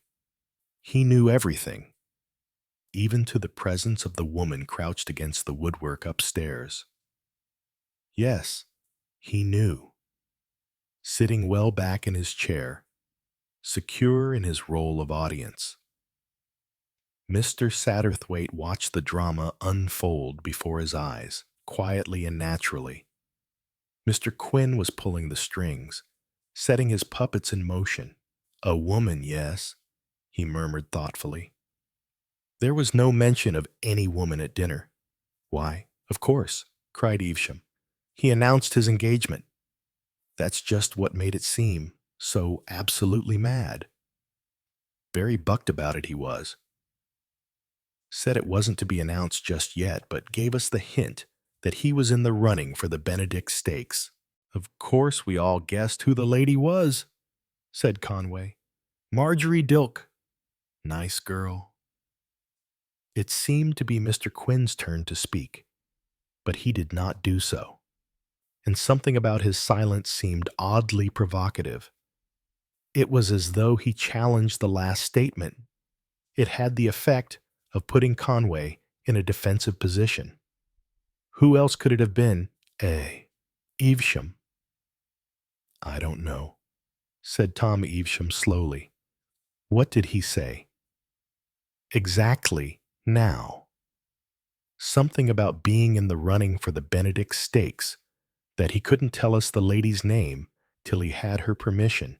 It wasn't to be announced yet. He said, I remember, that he was a damned lucky fellow, that he wanted his two old friends to know that by that time next year he'd be a happy married man. Of course, we assumed it was Marjorie. They were great friends, and he'd been about with her a lot. The only thing, began Manny Conway, and stopped. What were you going to say? Dick! Well, I mean, it was odd, in a way. If it were Marjorie, that the engagement shouldn't be announced at once. I mean, why the secrecy? Sounds more as though it were a married woman, you know. Someone whose husband had just died, or who was divorcing him. That's true, said Evesham. If that were the case, of course, the engagement couldn't be announced at once. And you know, thinking back about it, I don't believe he had been seeing much of Marjorie. All that was the year before. I remember thinking things seemed to have cooled off between them. Curious, said Mr. Quinn. Yes, looked almost as though someone had come between them. Another woman, said Conway thoughtfully. By Jove, said Evesham. You know, there was something almost indecently hilarious about old Derek that night. He looked almost drunk with happiness, and yet I can't quite explain what I mean. But he looked oddly defiant, too. Oh, like a man defying fate, said Alex Portal heavily. Was it of Derek Capel he was speaking? Or was it of himself, Mr. Satterthwaite? Looking at him, inclined to the latter view? Yes, that was what Alex Portal represented, a man defying fate. His imagination, muddled by drink, responded suddenly to that note in the story which recalled his own secret preoccupation. Mr. Satterthwaite looked up. She was still there, watching, listening, still motionless, frozen like a dead woman. Perfectly true, said Conway. Capel was excited curiously so. I'd describe him as a man who had staked heavily and won against well-nigh overwhelming odds. Getting up courage, perhaps, for what he's made up his mind to do, suggested Portal, and as though moved by an association of ideas, he got up and helped himself to another drink. Not a bit of it, said Evesham sharply. I'd almost swear nothing of that kind was in his mind. Conway's right. A successful gambler who has brought off a long shot and can hardly believe in his own good fortune. That was the attitude. Conway gave a gesture of discouragement. And yet, he said, 10 minutes later, they sat in silence. Evesham brought his hand down with a bang on the table. Something must have happened in that 10 minutes, and he cried, It must, but what? Let's go over it carefully. We were all talking. In the middle of it, Capel got up suddenly and left the room. Why? Said Mr. Quinn. The interruption seemed to disconcert Evesham. I beg your pardon. I only said why, said Mr. Quinn. Evesham frowned in an effort of memory. It didn't seem vital at the time. Oh, of course, the post. Don't you remember that jangling bell? And how excited we were. We'd been snowed up for 3 days. Remember? Biggest snowstorm for years and years. All the roads were impassable. No newspapers, no letters. Capel went out to see if something had come through at last, and got a great pile of things, newspapers and letters. He opened the paper to see if there was any news, and then went upstairs with his letters. 3 minutes afterwards, we heard a shot. Inexplicable, absolutely inexplicable. That's not inexplicable, said Portal. Of course, the fellow got some unexpected news in a letter. Obvious, I should have said. Oh, don't think we missed anything so obvious as that. It was one of the coroner's first questions. But Capel never opened one of his letters. The whole pile lay unopened on his dressing table. Portal looked crestfallen. You're sure he didn't open just one of them? He might have destroyed it after reading it. No, I'm quite positive. Of course. That would have been the natural solution. No. Every one of the letters was unopened. Nothing burnt. Nothing torn up. There was no fire in the room. Portal shook his head. Extraordinary. It was a ghastly business altogether, said Evesham in a low voice. Conway and I went up when we heard the shot and found him. It gave me a shock. I can tell you. Nothing to be done but telephone for the police. I suppose, said Mr. Quinn. Royston wasn't on the telephone then. I had it put in when I bought the place. No. Luckily enough, the local constable happened to be in the kitchen at the time. One of the dogs, you remember poor old Rover, Conway had strayed the day before. A passing carter had found it half buried in a snowdrift and had taken it to the police station. They recognized it as Capel's, and a dog he was particularly fond of, and the constable came up with it. He'd just arrived a minute before the shot was fired. It saved us some trouble. Gad, that was a snowstorm, said Conway reminiscently. About this time of year. Wasn't it early January? February, I think. Let me see. We went abroad soon afterwards. I'm pretty sure it was January. My hunter. Ned. You remember Ned lamed himself the end of January. That was just after this business. It must have been quite the end of January then. Funny how difficult it is to recall dates after a lapse of years. One of the most difficult things in the world, said Mr. Quinn, conversationally. Unless you can find a landmark in some big public event, an assassination of a crowned head, or a big murder trial. Why, of course, cried Conway. It was just before the Appleton case. Just after, wasn't it? No. Don't you remember? Capel knew the Appletons. He'd stayed with the old man the previous spring, just a week before he died. He was talking of him one night what an old curmudgeon he was, and how awful it must have been for a young and beautiful woman like Mrs. Appleton to be tied to him. There was no suspicion then that she had done away with him. By Jove, you're right. I remember reading the paragraph in the paper saying an exhumation order had been granted. It would have been that same day. I remember only seeing it with half my mind. You know, the other half wondering about poor old Derek lying dead upstairs. A common but very curious phenomenon.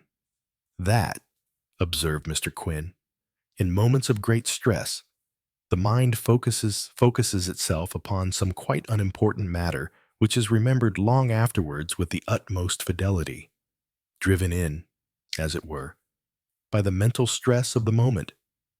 It may be some quite irrelevant detail, like the pattern of a wallpaper, but it will never be forgotten. Rather extraordinary. You're saying that, Mr. Quinn, said Conway. Just as you were speaking, I suddenly felt myself back in Derek Keppel's room, with Derek lying dead on the floor. I saw as plainly as possible the big tree outside the window and the shadow it threw upon the snow outside. Yes, the moonlight, the snow, and the shadow of the tree. I can see them again this minute. By gad! I believe I could draw them, and yet I never realized I was looking at them at the time. His room was the big one over the porch. Was it not? Asked Mr. Quinn. Yes, and the tree was the big beech, just at the angle of the drive. Mr. Quinn nodded, as though satisfied. Mr. Satterthwaite was curiously thrilled. He was convinced that every word, every inflection of Mr. Quinn's voice was pregnant with purpose. He was driving at something exactly what Mr. Satterthwaite did not know, but he was quite convinced as to whose was the master hand. There was a momentary pause, and then Evesham reverted to the preceding topic. That Appleton case. I remember it very well now. What a sensation it made. She got off. Didn't she, pretty woman? Very fair, remarkably fair. Almost against his will. Mr. Barrow, Mr. Satterthwaite's eyes sought the kneeling figure up above. Was it his fancy? Or did he see it shrink a little as though at a blow? Did he see a hand slide upwards to the tablecloth and then pause? There was a crash of falling glass. Alex Portal, helping himself to whiskey, had let the decanter slip. I say, sir, damn sorry. Can't think what came over me. Evesham cut short his apologies. Quite all right. Quite all right, my dear fellow. Curious that Smash reminded me. That's what she did, didn't she? Mrs. Appleton smashed the port decanter. Yes, old Appleton had his glass of port, only one, each night, the day after his death. One of the servants saw her take the decanter out and smash it deliberately. That set them talking. Of course, they all knew she had been perfectly wretched with him. Rumor grew and grew, and in the end, months later, some of his relatives applied for an exhumation order, and sure enough, the old fellow had been poisoned. Arsenic, wasn't it? No strychnine. I think it doesn't much matter. Well, of course, there it was. Only one person was likely to have done it. Mrs. Appleton stood her trial. She was acquitted more through lack of evidence against her than from any overwhelming proof of innocence. In other words, she was lucky. Yes, I don't suppose there's much doubt she did it right enough. What happened to her afterwards? Went out to Canada, I believe. Or was it Australia? She had an uncle or something of the sort out there who offered her a home. Best thing she could do under the circumstances. Mr. Satterthwaite was fascinated by Alex Portal's right hand as it clasped his glass. How tightly he was gripping it. You'll smash that in a minute or two, if you're not careful, thought Mr. Satterthwaite. Dear me, how interesting all this is. Evesham rose and helped himself to a drink. Well, we're not much nearer to knowing why poor Derek Capel shot himself, he remarked. The court of inquiry hasn't been a great success, has it, Mr. Quinn? Mr. Quinn laughed. It was a strange laugh, mocking yet sad. It made everyone jump. I beg your pardon, he said. You are still living in the past, Mr. Evesham. You are still hampered by your preconceived notion. But I, the man from outside, the stranger passing by, see only facts. Facts. Yes, facts. What do you mean? Said Evesham. I see a clear sequence of facts outlined by yourselves, but of which you have not seen the significance. Let us go back 10 years and look at what we see untrammeled by ideas or sentiment. Mr. Quinn had risen. He looked very tall. The fire leaped fitfully behind him. He spoke in a low, compelling voice. You are at dinner. Derek Capel announces his engagement. You think then it was to Marjorie Dilke. You are not so sure now. He has the restlessly excited manner of a man who has successfully defied fate, who, in your own words, has pulled off a big coup against overwhelming odds. Then comes the clanging of the bell. He goes out to get the long overdue mail. He doesn't open his letters, but you mention yourselves that he opened the paper to glance at the news. It is 10 years ago, so we can't know what the news was that day. A far-off earthquake, a near-at-hand political crisis. The only thing we do know about the contents of that paper is that it contained one small paragraph, a paragraph stating that the Home Office had given permission to exhume the body of Mr. Appleton 3 days ago. What? Mr. Quinn went on. Derek Capel goes up to his room, and there he sees something out of the window. Sir Richard Conway has told us that the curtain was not drawn across it, and further, that it gave onto the drive. What did he see? What could he have seen that forced him to take his life? What do you mean, what did he see? I think, said Mr. Quinn, that he saw a policeman who had come about a dog. But Derek Capel didn't know that he just saw a policeman. There was a long silence, as though it took some time to drive the inference home. My God, whispered Evesham at last. You can't mean that, Appleton. But he wasn't there at the time. Appleton died. The old man was alone with his wife, but he may have been there a week earlier. Strychnine is not very soluble unless it is in the form of hydrochloride. The greater part of it, put into the port, would be taken in the last glass. Perhaps a week after he left. Portal sprung forward. His voice was hoarse, his eyes bloodshot. Why did she break the decanter? He cried. Why did she break the decanter? Tell me that. For the first time that evening, Mr. Quinn addressed himself to Mr. Satterthwaite.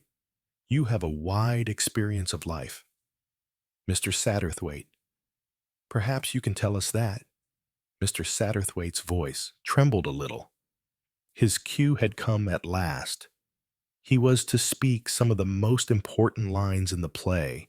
He was an actor now, not a looker-on. As I see it, he murmured modestly, she cared for Derek Capel. She was, I think, a good woman, and she had sent him away. When her husband died, she suspected the truth, and so, to save the man she loved, she tried to destroy the evidence against him. Later, I think, he persuaded her that her suspicions were unfounded, and she consented to marry him. But even then, she hung back women. I fancy, have a lot of instinct. Mr. Satterthwaite had spoken his part. Suddenly, a long, trembling sigh filled the air. My God, cried Evesham, starting. What was that? Mr. Satterthwaite could have told him that it was Eleanor Portal in the gallery above, but he was too artistic to spoil a good effect. Mr. Quinn was smiling. My car will be ready by now. Thank you for your hospitality. Mr. Evesham, I hope, done something for my friend. They stared at him in blank amazement. That aspect of the matter has not struck you. He loved this woman, you know, loved her enough to commit murder for her sake. When retribution overtook him, as he mistakenly thought, he took his own life, but unwittingly, he left her to face the music. She was acquitted, muttered Evesham, because the case against her could not be proved. I fancy it may be only a fancy that she is still facing the music. Portal had sunk into a chair, his face buried in his hands. Quinn turned to Satterthwaite. Goodbye, Mr. Satterthwaite. You are interested in the drama, are you not? Mr. Satterthwaite nodded, surprised. I must recommend the harlequinade to your attention. It is dying out nowadays, but it repays attention, I assure you. Its symbolism is a little difficult to follow, but the immortals are always immortal. You know, I wish you all good night. They saw him stride out into the dark. As before, the colored glass gave the effect of motley. Mr. Satterthwaite went upstairs. He went to draw down his window, for the air was cold. The figure of Mr. Quinn moved down the drive, and from a side door came a woman's figure, running. For a moment, they spoke together. Then she retraced her steps to the house. She passed just below the window, and Mr. Satterthwaite was struck anew by the vitality of her face. She moved now like a woman in a happy dream. Eleanor. Alex Portal had joined her. Eleanor, forgive me, forgive me. You told me the truth. But God forgive me, I did not quite believe. Mr. Satterthwaite was intensely interested in other people's affairs, but he was also a gentleman. It was borne in upon him that he must shut the window. He did so, but he shut it very slowly. He heard her voice, exquisite and indescribable. I know, you have been in hell. So was I once. Loving yet alternately believing and suspecting, thrusting aside one's doubts and having them spring up again with leering faces. I know, Alex, I know. But there is a worse hell than that. The hell I have lived in with you. I have seen your doubt, your fear of me, poisoning all our love. That man, that chance passerby, saved me. I could bear it no longer. You understand? Tonight, I was going to kill myself. Alex. Chapter 5. The Clergyman's Daughter, the Red House. I wish, said Tuppence, roaming moodily round the office, that we could befriend a clergyman's daughter. Why? Asked Tommy. You may have forgotten the fact, but I was once a clergyman's daughter myself. I remember what it was like. Hence this altruistic urge, this spirit of thoughtful consideration for others, this— You are getting ready to be Roger Sheringham. I see, said Tommy. If you will allow me to make a criticism, you talk quite as much as he does, but not nearly so well. On the contrary, said Tuppence, there is a feminine subtlety about my conversation. A je ne sais quoi that no gross male could ever attain to. I have, moreover, powers unknown to my prototype. Do I mean prototype? Words are such uncertain things. They so often sound well, but mean the opposite of what one thinks they do. Go on, said Tommy kindly. I was only pausing to take breath. Touching these powers, it is my wish today to assist a clergyman's daughter. You will see, Tommy, the first person to enlist the aid of Blunt's brilliant detectives will be a clergyman's daughter. I'll bet you it isn't, said Tommy. Done, said Tuppence. Hiss to your typewriters. Oh, Israel, one comes. Mr. Blunt's office was humming with industry as Albert opened the door and announced Miss Monica Dean, a slender, brown-haired girl, rather shabbily dressed, entered and stood hesitating. Tommy came forward. Good morning, Miss Dean. Won't you sit down and tell us what we can do for you? By the way, let me introduce my confidential secretary, Miss Sheringham. I am delighted to make your acquaintance, Miss Dean. said Tuppence. "Your father was in the church, I think." "Yes, he was. But how did you know that?" "Oh, we have our methods," said Tuppence. "You mustn't mind me rattling on. Mr. Blunt likes to hear me talk. He always says it gives him ideas." The girl stared at her. She was a slender creature, not beautiful, but possessing a wistful prettiness. She had a quantity of soft, mouse-colored hair, and her eyes were dark blue and very lovely, though the dark shadows round them spoke of trouble and anxiety. "Will you tell me your story, Miss Dean?" said Tommy. The girl turned to him gratefully. "It's such a long, rambling story," said the girl. "My name is Monica Dean. My father was the rector of Little Hampsley in Suffolk. He died 3 years ago, and my mother and I were left very badly off. I went out as a governess, but my mother's physical condition deteriorated, and I had to come home to look after her. We were desperately poor, but one day we received a lawyer's letter telling us that an aunt of my father's had died and had left everything to me. I had often heard of this aunt, who had quarreled with my father many years ago, and I knew that she was very well off. So it really seemed that our troubles were at an end. But matters did not turn out quite as well as we had hoped. I inherited the house she had lived in, but after paying 1 or 2 small legacies, there was no money left. I suppose she must have lost it during the war, or perhaps she had been living on her capital. Still, we had the house, and almost at once we had a chance of selling it at quite an advantageous price. But, foolishly, perhaps, I refused the offer.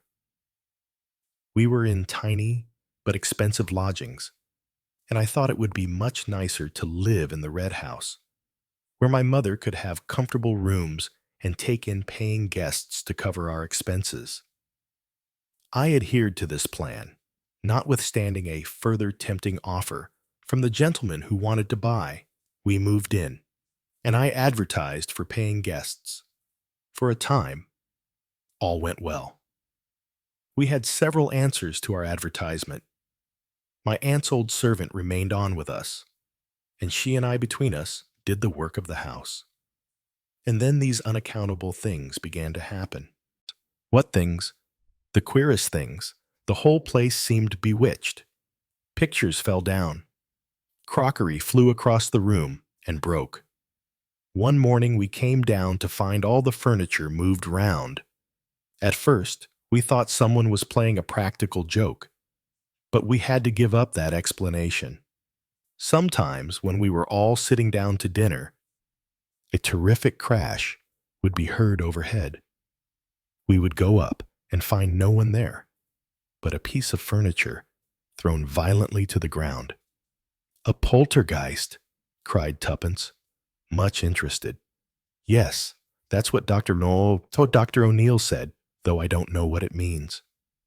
"It's a sort of evil spirit that plays tricks," explained Tuppence, who in reality knew very little about the subject and was not even sure that she had got the word poltergeist right. Well, at any rate, the effect was disastrous. Our visitors were frightened to death and left as soon as possible. We got new ones, and they too left hurriedly. I was in despair, and to crown all, our own tiny income ceased suddenly. The company in which it was invested failed. "You poor dear," said Tuppence sympathetically. "What a time you have had. Did you want Mr. Blunt to investigate this haunting business?" "Not exactly. You see, 3 days ago, a gentleman called upon us. His name was Dr. O'Neill.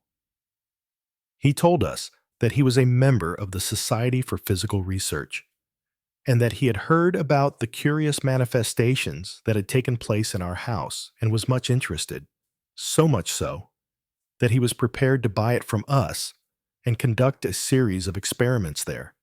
Well, of course, at first, I was overcome with joy.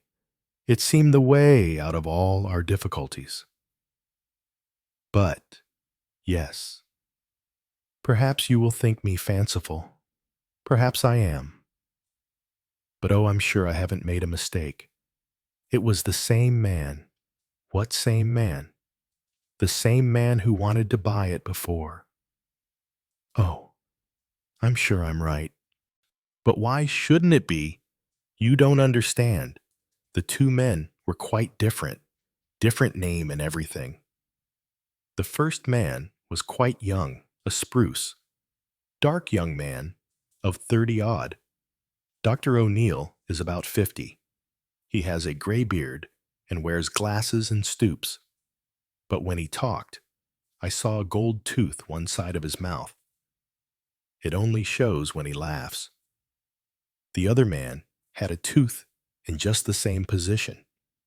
And then I looked at his ears. I had noticed the other man's ears, because they were a peculiar shape with hardly any lobe. Dr. O'Neill's were just the same. Both things couldn't be a coincidence. Could they, I thought. And finally I wrote and said I would let him know in a week. I had noticed Mr. Blunt's advertisement some time ago, as a matter of fact, in an old paper that lined one of the kitchen drawers. I cut it out and came up to town. You were quite right, said Tuppence, nodding her head with vigor. This needs looking into. A very interesting case. Miss Dean, observed Tommy. We shall be pleased to look into this for you, eh, Miss Sheringham? Rather, said Tuppence, and we'll get to the bottom of it, too. I understand. Miss Dean, went on Tommy, that the household consists of you and your mother and a servant. Can you give me any particulars about the servant? Her name is Crockett. She was with my aunt about 8 or 10 years. She is an elderly woman, not very pleasant in manner, but a good servant. She is inclined to give herself airs, because her sister married out of her station. Crockett has a nephew whom she is always telling us is quite the gentleman. Said Tommy, rather at a loss how to proceed. Tuppence had been eyeing Monica keenly. Now she spoke with sudden decision. I think the best plan would be for Miss Dean to come out and lunch with me. It's just 1 o'clock. I can get full details from her. Certainly, Miss Sheringham, said Tommy. An excellent plan. Look here, said Tuppence, when they were comfortably ensconced at a little table in a neighboring restaurant. I want to know, is there any special reason why you want to find out about all this? Monica blushed. Well, you see. Out with it, said Tuppence encouragingly. Well, there are 2 men who want to marry me. The usual story.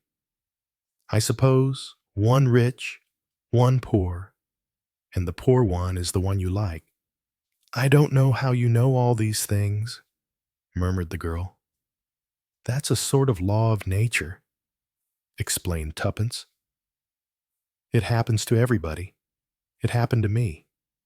You see, even if I sell the house, it won't bring us in enough to live on. Gerald is a dear, but he's desperately poor, though he's a very clever engineer.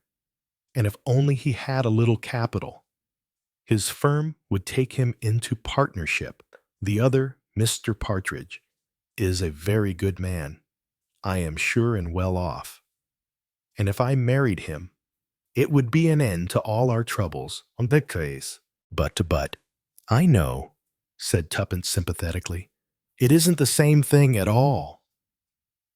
You can go on telling yourself how good and worthy he is, and adding up his qualities as though they were an addition sum, and it all has a simply refrigerating effect. Monica nodded. Well, said Tuppence. "I think it would be as well if we went down to the neighborhood and studied matters upon the spot. What is the address?" "The Red House, Stourton in the Marsh." Tuppence wrote down the address in her notebook. "I didn't ask you," Monica began. "About terms," she ended, blushing a little. "Our payments are strictly by results," said Tuppence gravely. "If the secret of the Red House is a profitable one, as seems possible from the anxiety displayed to acquire the property, we should expect a small percentage, otherwise nothing." "Thank you very much," said the girl gratefully. "And now," said Tuppence, "don't worry. Everything's going to be all right. Let's enjoy lunch and talk of interesting things." "Well," said Tommy, looking out of the window of the Crown and Anchor, "here we are at Toad in the Hole, or whatever this blasted village is called." "Let us review the case," said Tuppence. "By all means," said Tommy. "To begin with, getting my say in first, I suspect the disabled mother. Why, my dear Tuppence, grant that this poltergeist business is all a put-up job, got up in order to persuade the girl to sell the house. Someone must have thrown the things about. Now the girl said everyone was at dinner, but if the mother is disabled, she'd be upstairs in her room. If she was disabled, she could hardly throw furniture about. Ah, but she wouldn't really be disabled. She'd be shamming. Why, there you have me," confessed her husband. "I was really going on the well-known principle of suspecting the most unlikely person." "You always make fun of everything," said Tuppence severely. "There must be something that makes these people so anxious to get hold of the house. And if you don't care about getting to the bottom of this matter, I do. I like that girl. She's a dear." Tommy nodded seriously enough. "I quite agree, but I never can resist ragging you, Tuppence. Of course, there's something queer about the house, and whatever it is, it's something that's difficult to get at. Otherwise, a mere burglary would do the trick.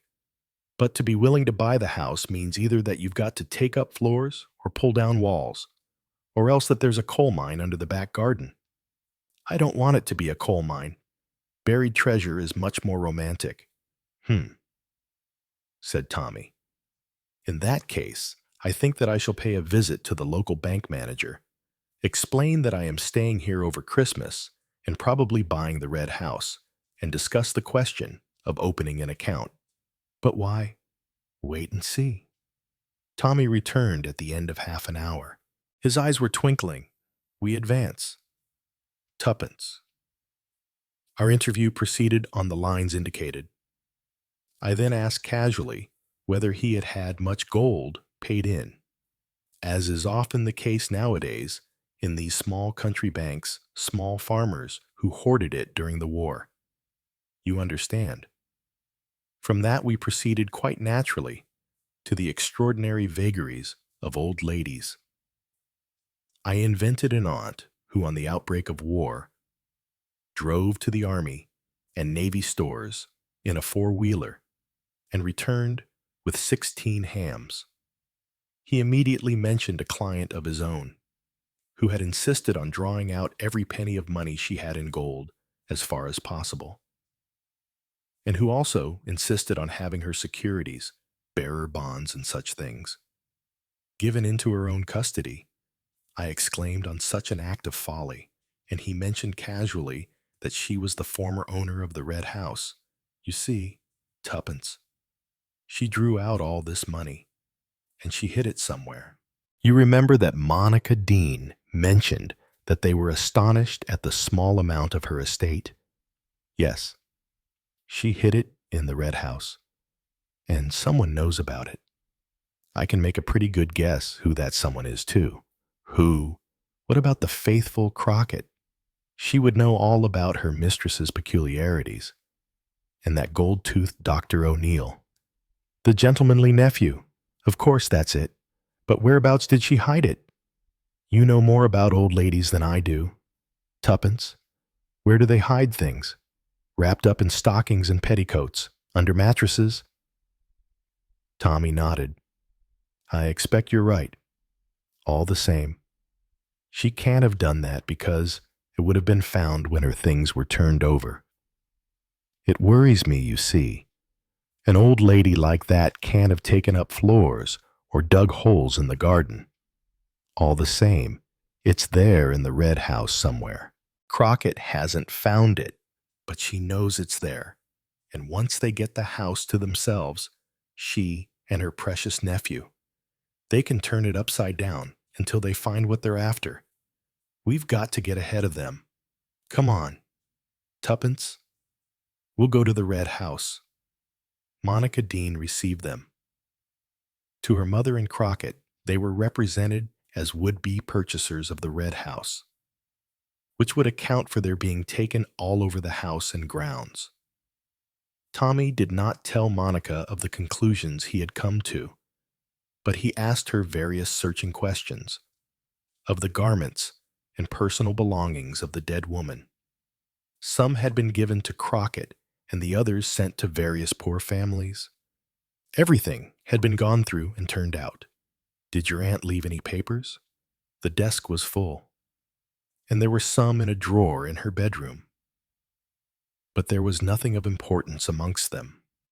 Have they been thrown away? No. My mother is always very loath to throw away old papers. There were some old-fashioned recipes among them, which she intends to go through one day. Good, said Tommy approvingly. Then, indicating an old man who was at work upon one of the flower beds in the garden, he asked, Was that old man the gardener here in your aunt's time? Yeah, he used to come 3 days a week. He lives in the village. Poor old fellow. He is past doing any really useful work. We have him just once a week to keep things tidied up. We can't afford more. Tommy winked at Tuppence to indicate that she was to keep Monica with her, and he himself stepped across to where the gardener was working. He spoke a few pleasant words to the old man, asked him if he had been there in the old lady's time, and then said casually, You buried a box for her once, didn't you? No, sir. I never buried naught for her. What should she want to bury a box for? Tommy shook his head. He strolled back to the house, frowning.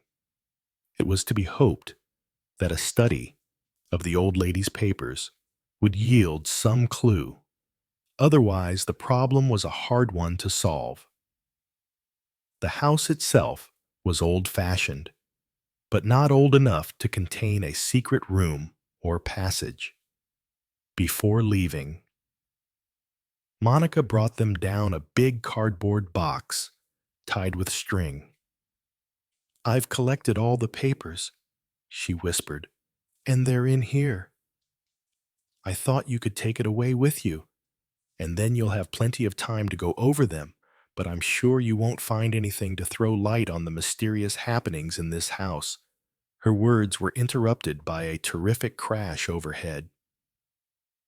Tommy ran quickly up the stairs. A jug and a basin in one of the front rooms was lying on the ground, broken to pieces. There was no one in the room. The ghost up to its tricks again, he murmured with a grin. He went downstairs again thoughtfully. I wonder, Miss Dean, if I might speak to the maid, Crockett, for a minute. Certainly. I will ask her to come to you. Monica went off to the kitchen. She returned with the elderly maid who had opened the door to them earlier. We are thinking of buying this house, said Tommy pleasantly, and my wife was wondering whether, in that case, you would care to remain on with us. Crockett's respectable face displayed no emotion of any kind. Thank you, sir, she said. I should like to think it over, if I may. Tommy turned to Monica. I am delighted with the house, Miss Dean. I understand that there is another buyer in the market. I know what he has offered for the house, and I will willingly give 100 more. And mind you, that is a good price I am offering. Monica murmured something non-committal, and the Beresfords took their leave. I was right, said Tommy, as they went down the drive. Crockett's in it. Did you notice that she was out of breath? That was from running down the back stairs after smashing the jug and basin. Sometimes, very likely, she has admitted her nephew secretly, and he has done a little poltergeisting, or whatever you call it, whilst she has been innocently with the family. You'll see Dr. O'Neill will make a further offer before the day is out. True enough. After dinner, a note was brought. It was from Monica. I have just heard from Dr. O'Neill. He raises his previous offer by 150 house. The nephew must be a man of means, said Tommy thoughtfully. And I tell you what, tuppence, the prize he's after must be well worth while. Oh, if only we could find it. Well, let's get on with the spade work. They were sorting through the big box of papers. A wearisome affair, as they were all jumbled up pell-mell, without any kind of order or method. Every few minutes, they compared notes. What's the latest? Tuppence? 2 old receipted bills, 3 unimportant letters, a recipe for preserving new potatoes, and 1 for making lemon cheesecake. What's yours? 1 bill, a poem on spring. 2 newspaper cuttings, Why Women Buy Pearls, a sound investment. And Man with 4 Wives' extraordinary story, and a recipe for jugged hare. It's heartbreaking, said Tuppence, and they fell to once more. At last the box was empty. They looked at each other. I put this aside, said Tommy, picking up a half sheet of notepaper, because it struck me as peculiar, but I don't suppose it's got anything to do with what we're looking for. Let's see it. Oh, it's one of these funny things. What do they call them? Anagrams. Charades, or something. She read it. My first you put on glowing coal, and into it you put my whole. My second really is the first. My third mislikes the winter blast. Said Tommy critically. I don't think much of the poet's rhymes. I don't see what you find peculiar about it. Though, said Tuppence, everybody used to have a collection of these sort of things about 50 years ago. You saved them up for winter evenings round the fire. I wasn't referring to the verse. It's the words written below it that strike me as peculiar. St. Luke, is she 9? She read, It's a text. Yes. Doesn't that strike you as odd? Would an old lady of a religious persuasion write a text just under a charade? It is rather odd, agreed Tuppence thoughtfully. I presume that you, being a clergyman's daughter, have got your Bible with you. As a matter of fact, I have. Aha! You didn't expect that. Wait a sec. Tuppence ran to her suitcase, extracted a small red volume, and returned to the table. She turned the leaves rapidly. Here we are. Luke, chapter 7, verse 9. Oh, Tommy, look. Tommy bent over and looked where Tuppence's small finger pointed to a portion of the verse in question. Seek, and ye shall find. That's it, cried Tuppence. We've got it. Solve the cryptogram, and the treasure is ours, or rather Monica's. Well, let's get to work on the cryptogram, as you call it. My first, you put on glowing coal. What does that mean? I wonder, then. My second really is the first. That's pure gibberish. It's quite simple. Really, said Tuppence kindly. It's just a sort of knack. Let me have it. Tommy surrendered it willingly. Tuppence ensconced herself in an armchair and began muttering to herself with bent brows. It's quite simple.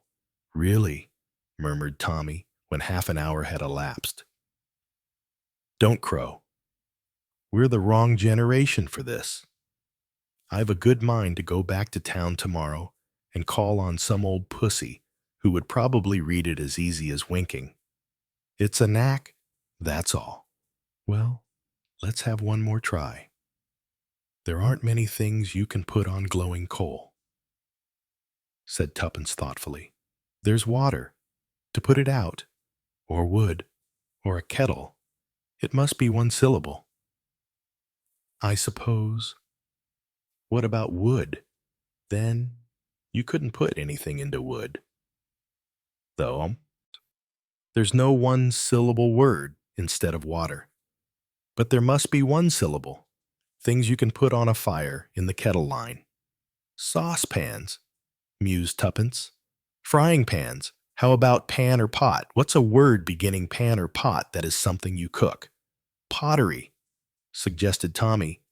You bake that in the fire. Wouldn't that be near enough? The rest of it doesn't fit. Pancakes, no. Oh, bother. They were interrupted by the little serving maid, who told them that dinner would be ready in a few minutes. Only Mrs. Lumley. She wanted to know if you like your potatoes fried or boiled in their jackets. She's got some of each. Boiled in their jackets, said Tuppence promptly. I love potatoes. She stopped dead with her mouth open. What's the matter? Tuppence, have you seen a ghost? Tommy, cried Tuppence. Don't you see? That's it. The word, I mean, potatoes. My first you put on glowing coal, that's pot. And into it, you put my whole. My second really is the first. That's the first letter of the alphabet. My third, Miss likes the wintry blast, cold toes, of course. You're right, Tuppence. Very clever of you. But I'm afraid we've wasted an awful lot of time over nothing. Potatoes don't fit in at all with missing treasure. Half a sec. Though, what did you read out just now? When we were going through the box, something about a recipe for new potatoes. I wonder if there's anything in that. He rummaged hastily through the pile of recipes. Here it is. To keep new potatoes, put the new potatoes into tins and bury them in the garden, even in the middle of winter. They will taste as though freshly dug. We've got it, screamed Tuppence. That's it. The treasure is in the garden, buried in a tin. But I asked the gardener. He said he'd never buried anything. Yes, I know. But that's because people never really answer what you say. They answer what they think you mean. He knew he'd never buried anything out of the common. We'll go tomorrow and ask him where he buried the potatoes. The following morning was Christmas Eve. By dint of inquiry, they found the old gardener's cottage. Tuppence broached the subject after some minutes' conversation. I wish one could have new potatoes at Christmas time, she remarked.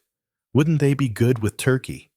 Do people round here ever bury them in tins? I've heard that keeps them fresh. Aye, that they do, declared the old man. Old Miss Dean, up to the red house. She allus had 3 tins buried every summer, and as often as not, forgot to have 'em dug up again, in the bed by the house, as a rule, didn't she? No, over against the wall by the fir tree. Having got the information they wanted, they soon took their leave of the old man, presenting him with 5 shillings as a Christmas box. And now for Monica, said Tommy. Tommy, you have no sense of the dramatic. Leave it to me. I've got a beautiful plan. Do you think you could manage to beg, borrow, or steal a spade? Somehow or other. A spade was duly produced, And that night, late, two figures might have been seen stealing into the grounds of the Red House. The place indicated by the gardener was easily found, and Tommy set to work. Presently, his spade rang on metal, and a few seconds later, he had unearthed a big biscuit tin. It was sealed round with adhesive plaster and firmly fastened down. But Tuppence, by the aid of Tommy's knife, soon managed to open it. Then she gave a groan.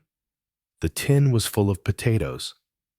She poured them out, so that the tin was completely empty, but there were no other contents. "Go on digging, Tommy." It was some time before a second tin rewarded their search. As before, Tuppence unsealed it. "Well," demanded Tommy anxiously. "Potatoes again." "Damn," said Tommy, and set to once more. "The third time is lucky," said Tuppence consolingly. "I believe the whole thing's a mare's nest," said Tommy gloomily, but he continued to dig. At last, a third tin was brought to light. "Potatoes aga," began Tuppence, then stopped. "Oh, Tommy, we've got it. It's only potatoes on top. Look." She held up a big old-fashioned velvet bag. "Cut along home," cried Tommy. "It's icy cold. Take the bag with you. I must shovel back the earth. And may 1,000 curses light upon your head.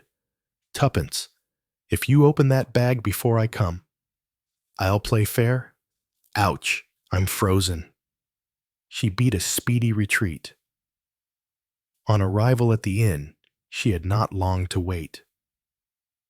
Tommy was hard upon her heels, perspiring freely after his digging and the final brisk run. "Now then," said Tommy, "the private inquiry agents make good, open the loot. Mrs. Beresford." Inside the bag was a package done up in oil silk and a heavy chamois leather bag. They opened the latter first. It was full of gold sovereigns. Tommy counted them. 200 pounds? That was all they would let her have, I suppose. Cut open the package. Tuppence did so. It was full of closely folded banknotes. Tommy and Tuppence counted them carefully. They amounted to exactly 20,000 pounds. "Whew," said Tommy. "Isn't it lucky for Monica that we're both rich and honest? What's that done up in tissue paper?" Tuppence unrolled the little parcel and drew out a magnificent string of pearls, exquisitely matched. "I don't know much about these things," said Tommy slowly, "but I'm pretty sure that those pearls are worth another 5,000 pounds at least. Look at the size of them. Now I see why the old lady kept that cutting about pearls being a good investment. She must have realized all her securities and turned them into notes and jewels. Oh, Tommy, isn't it wonderful, darling Monica? Now she can marry her nice young man and live happily ever afterwards, like me. That's rather sweet of you. Tuppence, so you are happy with me." "As a matter of fact," said Tuppence, "I am. But I didn't mean to say so. It slipped out. What with being excited, and Christmas Eve, and one thing and another. If you really love me," said Tommy, "will you answer me one question?" "I hate these catches," said Tuppence, "but, well, all right." "Then how did you know that Monica was a clergyman's daughter?" "Oh, that was just cheating," said Tuppence happily. "I opened her letter making an appointment. And a Mr. Dean was father's curate once, and he had a little girl called Monica, about 4 or 5 years younger than me. So I put 2 and 2 together." "You are a shameless creature," said Tommy. "Hello? There's 12 o'clock striking. Happy Christmas. Tuppence, Happy Christmas, Tommy. It'll be a happy Christmas for Monica, too, and all owing to us. I am glad. Poor thing. She has been so miserable. Do you know, Tommy, I feel all queer and choky about the throat when I think of it. Darling Tuppence, said Tommy. Darling Tommy, said Tuppence. How awfully sentimental we are getting. Christmas comes but once a year, said Tommy sententiously. That's what our great-grandmothers said, and I expect there's a lot of truth in it still. Chapter 6. The Plymouth Express. Alex Simpson, R.N., stepped from the platform at Newton Abbot into a first-class compartment of the Plymouth Express. A porter followed him with a heavy suitcase. He was about to swing it up to the rack, but the young sailor stopped him.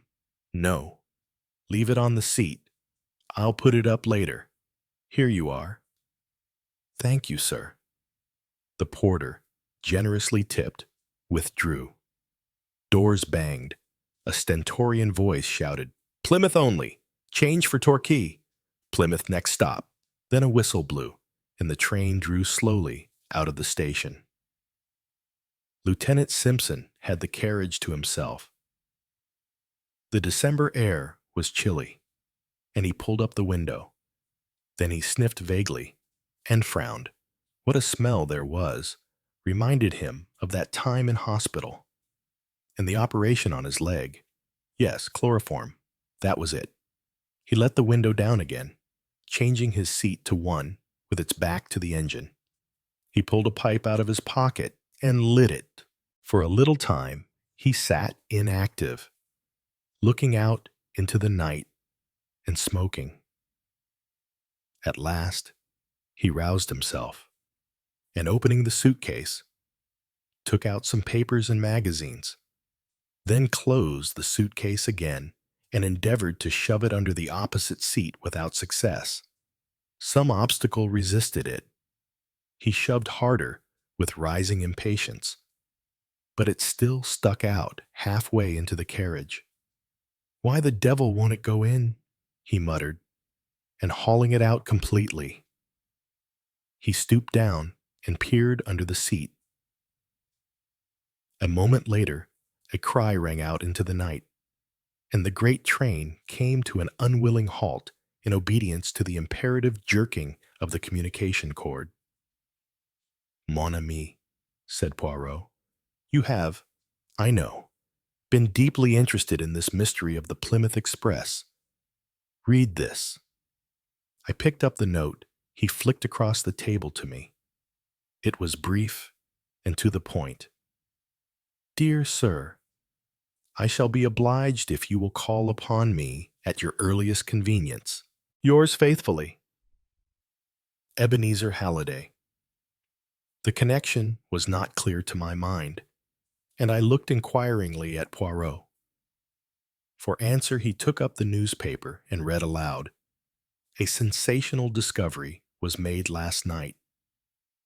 A young naval officer, returning to Plymouth, found under the seat of his compartment the body of a woman, stabbed through the heart.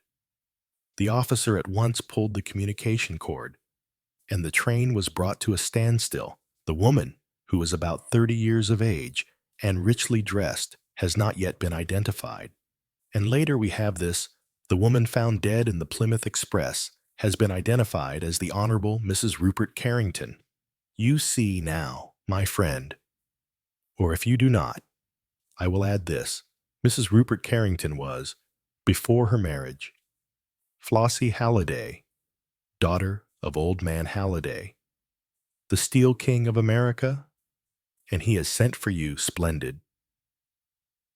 I did him a little service in the past, an affair of bearer bonds, and once, when I was in Paris for a royal visit, I had Mademoiselle Flossie pointed out to me.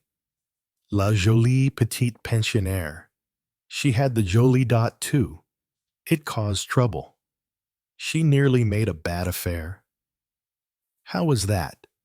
a certain Count de la Rochefort, un bien mauvais sujet, a bad hat, as you would say, an adventurer pure and simple, who knew how to appeal to a romantic young girl. Luckily, her father got wind of it in time. He took her back to America in haste. I heard of her marriage some years later, but I know nothing of her husband. I said. The Honorable Rupert Carrington is no beauty, by all accounts. He'd pretty well run through his own money on the turf, and I should imagine old man Halliday's dollars came along in the nick of time. I should say that for a good-looking, well-mannered, utterly unscrupulous young scoundrel, it would be hard to find his mate. Ah, the poor little Lady L n'est pas bien tombée. I fancy he made it pretty obvious at once that it was her money, and not she, that had attracted him. I believe they drifted apart almost at once. I have heard rumors, lately, that there was to be a definite legal separation. Old man Halliday is no fool. He would tie up her money pretty tight. I dare say. Anyway, I know as a fact that the Honorable Rupert is said to be extremely hard up. Aha, I wonder. You wonder what? My good friend, do not jump down my throat like that. You are interested. I see. Suppose you accompany me to see Mr. Halliday. There is a taxi stand at the corner. A few minutes sufficed to whirl us to the superb house in Park Lane, rented by the American magnate. We were shown into the library, and almost immediately we were joined by a large, stout man, with piercing eyes and an aggressive chin. Poirot, said Mr. Halliday. I guess I don't need to tell you what I want you for. You've read the papers, and I'm never one to let the grass grow under my feet. I happened to hear you were in London, and I remembered the good work you did over those bombs. Never forget a name. I've the pick of Scotland Yard, but I'll have my own man as well. Money no object. All the dollars were made for my little girl, and now she's gone. I'll spend my last cent to catch the damned scoundrel that did it. See? So it's up to you to deliver the goods. Poirot bowed. I accept, monsieur, all the more willingly that I saw your daughter in Paris several times. And now I will ask you to tell me the circumstances of her journey to Plymouth, and any other details that seem to you to bear upon the case. Well, to begin with, responded Halliday, she wasn't going to Plymouth. She was going to join a house party at Avonmead Court, the Duchess of Swansea's place. She left London by the 12:14 from Paddington, arriving at Bristol, where she had to change at 2:50. The principal Plymouth expresses, of course, run via Westbury, and do not go near Bristol at all. The 12:14 does a non-stop run to Bristol, afterwards stopping at Weston, Taunton, Exeter, and Newton Abbot. My daughter traveled alone in her carriage, which was reserved as far as Bristol, her maid being in a third-class carriage in the next coach. Poirot nodded, and Mr. Halliday went on. The party at Avonmead Court was to be a very gay one, with several balls, and in consequence my daughter had with her nearly all her jewels, amounting in value, perhaps, to about $100,000. Un moment, interrupted the Poirot. Who had charge of the jewels, your daughter, or the maid? My daughter always took charge of them herself, carrying them in a small blue morocco case. Continue, monsieur. At Bristol, the maid, Jane Mason, collected her mistress's dressing bag and wraps, which were with her, and came to the door of Flossie's compartment.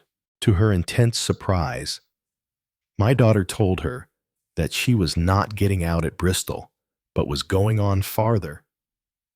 She directed Mason to get out the luggage and put it in the cloakroom. She could have tea in the refreshment room, but she was to wait at the station for her mistress, who would return to Bristol by an up train in the course of the afternoon. The maid, although very much astonished, did as she was told. She put the luggage in the cloakroom and had some tea, but up train after up train came in, and her mistress did not appear. After the arrival of the last train, she left the luggage where it was and went to a hotel near the station for the night. This morning, she read of the tragedy and returned to town by the first available train. Is there nothing to account for your daughter's sudden change of plan? Well, there is this. According to Jane Mason, at Bristol, Flossie was no longer alone in her carriage. There was a man in it who stood looking out of the farther window so that she could not see his face. The train was a corridor one, of course. Yes.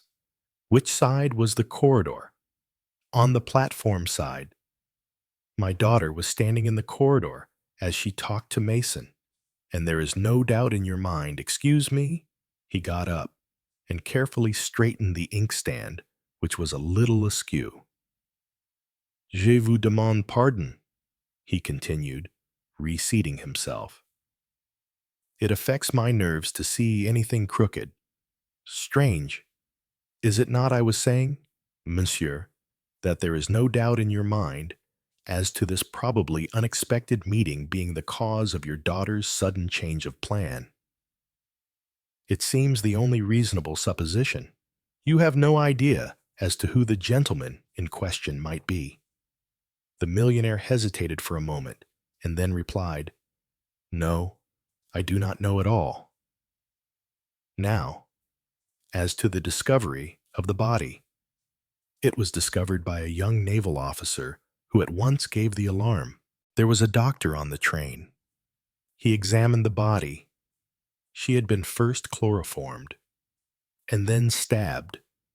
He gave it as his opinion that she had been dead about 4 hours.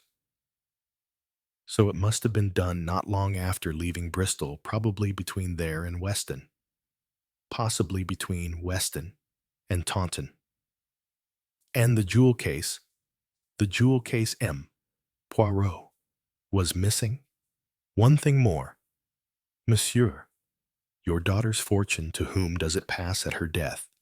Flossie made a will soon after her marriage, leaving everything to her husband. He hesitated for a minute and then went on. I may as well tell you, Monsieur Poirot, that I regard my son-in-law as an unprincipled scoundrel, and that, by my advice, my daughter was on the eve of freeing herself from him by legal means no difficult matter. I settled her money upon her in such a way that he could not touch it during her lifetime. But although they have lived entirely apart for some years, she had frequently acceded to his demands for money rather than face an open scandal. However, I was determined to put an end to this. At last, Flossie agreed, and my lawyers were instructed to take proceedings. And where is Monsieur Carrington? In town. I believe he was away in the country yesterday, but he returned last night. Poirot considered a little while. Then he said, I think that is all, monsieur. You would like to see the maid, Jane Mason. If you please. Halliday rang the bell and gave a short order to the footman. A few minutes later, Jane Mason entered the room, a respectable, hard-featured woman, as emotionless in the face of tragedy as only a good servant can be. You will permit me to put a few questions, your mistress. She was quite as usual before starting yesterday morning, not excited or flurried. Oh no, sir. But at Bristol, she was quite different. Yes, sir. Regular upset. So nervous, she didn't seem to know what she was saying. What did she say exactly? Well, sir, as near as I can remember, she said, Mason, I've got to alter my plans. Something has happened, I mean. I'm not getting out here after all. I must go on. Get out the luggage and put it in the cloakroom, then have some tea and wait for me in the station. Wait for you here, say. Ma'am, I asked. Yes, yes, don't leave the station. I shall return by a later train. I don't know when. It mayn't be until quite late. Very well, ma'am, I says. It wasn't my place to ask questions, but I thought it very strange. It was unlike your mistress. Eh? Very unlike her. Sir, what do you think? Well, sir, I thought it was to do with the gentleman in the carriage. She didn't speak to him, but she turned round once or twice as though to ask him if she was doing right. But you didn't see the gentleman's face. No, sir. He stood with his back to me all the time. Can you describe him at all? He had on a light fawn overcoat and a traveling cap. He was tall and slender. Like and the back of his head was dark. You didn't know him? Oh, no, I don't think so, sir. It was not your master, Mr. Carrington, by any chance? Mason looked rather startled. Oh, I don't think so, sir. But you are not sure. It was about the master's build. Sir, but I never thought of it being him. We so seldom saw him. I couldn't say it wasn't him. Poirot picked up a pin from the carpet and frowned at it severely. Then he continued, Would it be possible for the man to have entered the train at Bristol before you reached the carriage? Mason considered. Yes, sir. I think it would. My compartment was very crowded, and it was some minutes before I could get out. And then there was a very large crowd on the platform. And that delayed me, too. But he'd only have had a minute or two to speak to the mistress. That way, I took it for granted that he'd come along the corridor. That is more probable. Certainly. He paused, still frowning. You know how the mistress was dressed. Sir? The papers give a few details, but I would like you to confirm them. She was wearing a white fox fur toque. Sir? With a white spotted veil, and a blue frieze coat, and skirt the shade of blue they call electric. Rather striking. Yeah, remarked Mr. Halliday. Inspector Japp is in hopes that may help us to fix the spot where the crime took place. Anyone who saw her would remember her. Précisément. Thank you, mademoiselle. The maid left the room. Well, Poirot got up briskly. That is all I can do here except, monsieur, that I would ask you to tell me everything. But everything. I have done so. You are sure? Absolutely. Then there is nothing more to be said. I must decline the case. Why? Because you have not been frank with me. I assure you, no. You are keeping something back. There was a moment's pause, and then Halliday drew a paper from his pocket and handed it to my friend. I guess that's what you're after. Monsieur Poirot, though how you know about it, fairly gets my goat. Poirot smiled and unfolded the paper. It was a letter written in thin, sloping handwriting. Poirot read it aloud. Chère Madame, it is with infinite pleasure that I look forward to the felicity of meeting you again. After your so amiable reply to my letter, I can hardly restrain my impatience. I have never forgotten those days in Paris. It is most cruel that you should be leaving London tomorrow. However, before very long, and perhaps sooner than you think, I shall have the joy of beholding once more the lady whose image has ever reigned supreme in my heart. Believe, chère Madame, all the assurances of my most devoted and unaltered sentiments, Armand de la Rochefort. Poirot handed the letter back to Halliday with a bow. I fancy, monsieur, that you did not know that your daughter intended renewing her acquaintance with the Count de la Rochefoucauld. It came as a thunderbolt to me. I found this letter in my daughter's handbag, as you probably know. Monsieur Poirot, this so-called Count is an adventurer of the worst type. Poirot nodded. But I want to know how you knew of the existence of this letter. My friend smiled. Monsieur, I did not. But to track footmarks and recognize cigarette ash is not sufficient for a detective. He must also be a good psychologist. I knew that you disliked and mistrusted your son-in-law. He benefits by your daughter's death.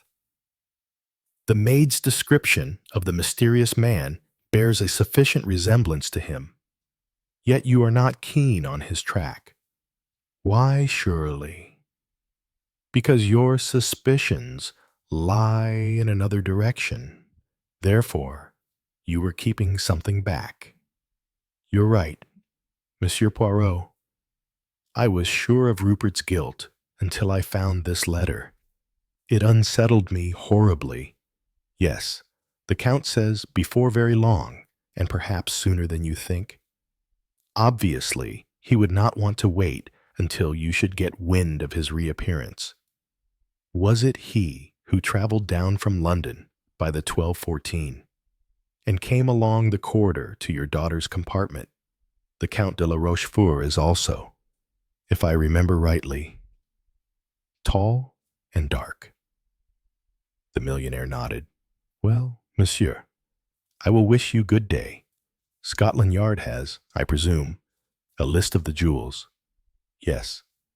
I believe Inspector Japp is here now if you would like to see him. Japp was an old friend of ours and greeted Poirot with a sort of affectionate contempt. And how are you, monsieur? No bad feeling between us, though we have got our different ways of looking at things. How are the little gray cells? Going strong. Poirot beamed upon him. They function, my good Japp. Assuredly they do. Then that's all right. Think it was the Honorable Rupert, or a crook. We're keeping an eye on all the regular places. Of course, we shall know if the shiners are disposed of. And of course, whoever did it isn't going to keep them to admire their sparkle. Not likely I'm trying to find out where Rupert Carrington was yesterday. Seems a bit of a mystery about it. I've got a man watching him. A great precaution, but perhaps a day late, suggested Poirot gently.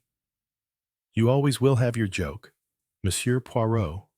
Well, I'm off to Paddington, Bristol, Weston, Taunton. That's my beat. So long. You will come round and see me this evening and tell me the result. Sure thing, if I'm back. The good inspector believes in matter in motion, murmured Poirot as our friend departed. He travels, he measures footprints, he collects mud and cigarette ash. He is extremely busy. He is zealous beyond words. And if I mentioned psychology to him, do you know what he would do, my friend? He would smile. He would say to himself, poor old Poirot, he ages, he grows senile. Japp is the younger generation knocking on the door. And ma foi, they are so busy knocking that they do not notice that the door is open. And what are you going to do? As we have carte blanche, I shall expend threepence in ringing up the Ritz, where you may have noticed our Count is staying. After that, as my feet are a little damp, and I have sneezed twice, I shall return to my rooms and make myself a tisane over the spirit lamp. I did not see Poirot again until the following morning. Ainsi que va con Monkswell. I found him placidly finishing his breakfast. Well, I inquired eagerly, what has happened? Nothing. But Japp, I have not seen him. The Count, He left the Ritz the day before yesterday. The day of the murder. Yes. Then that settles it. Rupert Carrington is cleared. Because the Count de la Rochefort has left the Ritz. You go too fast, my friend. Anyway, he must be followed. Arrested. But what could be his motive? $100,000 worth of jewelry is a very good motive for anyone. No. The question to my mind is, why kill her? Why not simply steal the jewels? She would not prosecute. Why not? Because she is a woman, mon ami. She once loved this man. Therefore she would suffer her loss in silence.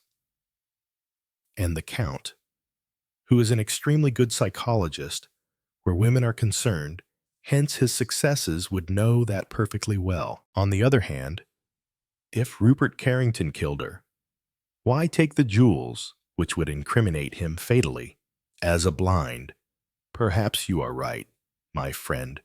Ah, here is Jap. I recognize his knock. The inspector was beaming good-humoredly. Morning. Poirot. Only just got back. I've done some good work. And you? Me? I have arranged my ideas, replied Poirot placidly. Jap laughed heartily. Old chap's getting on in years.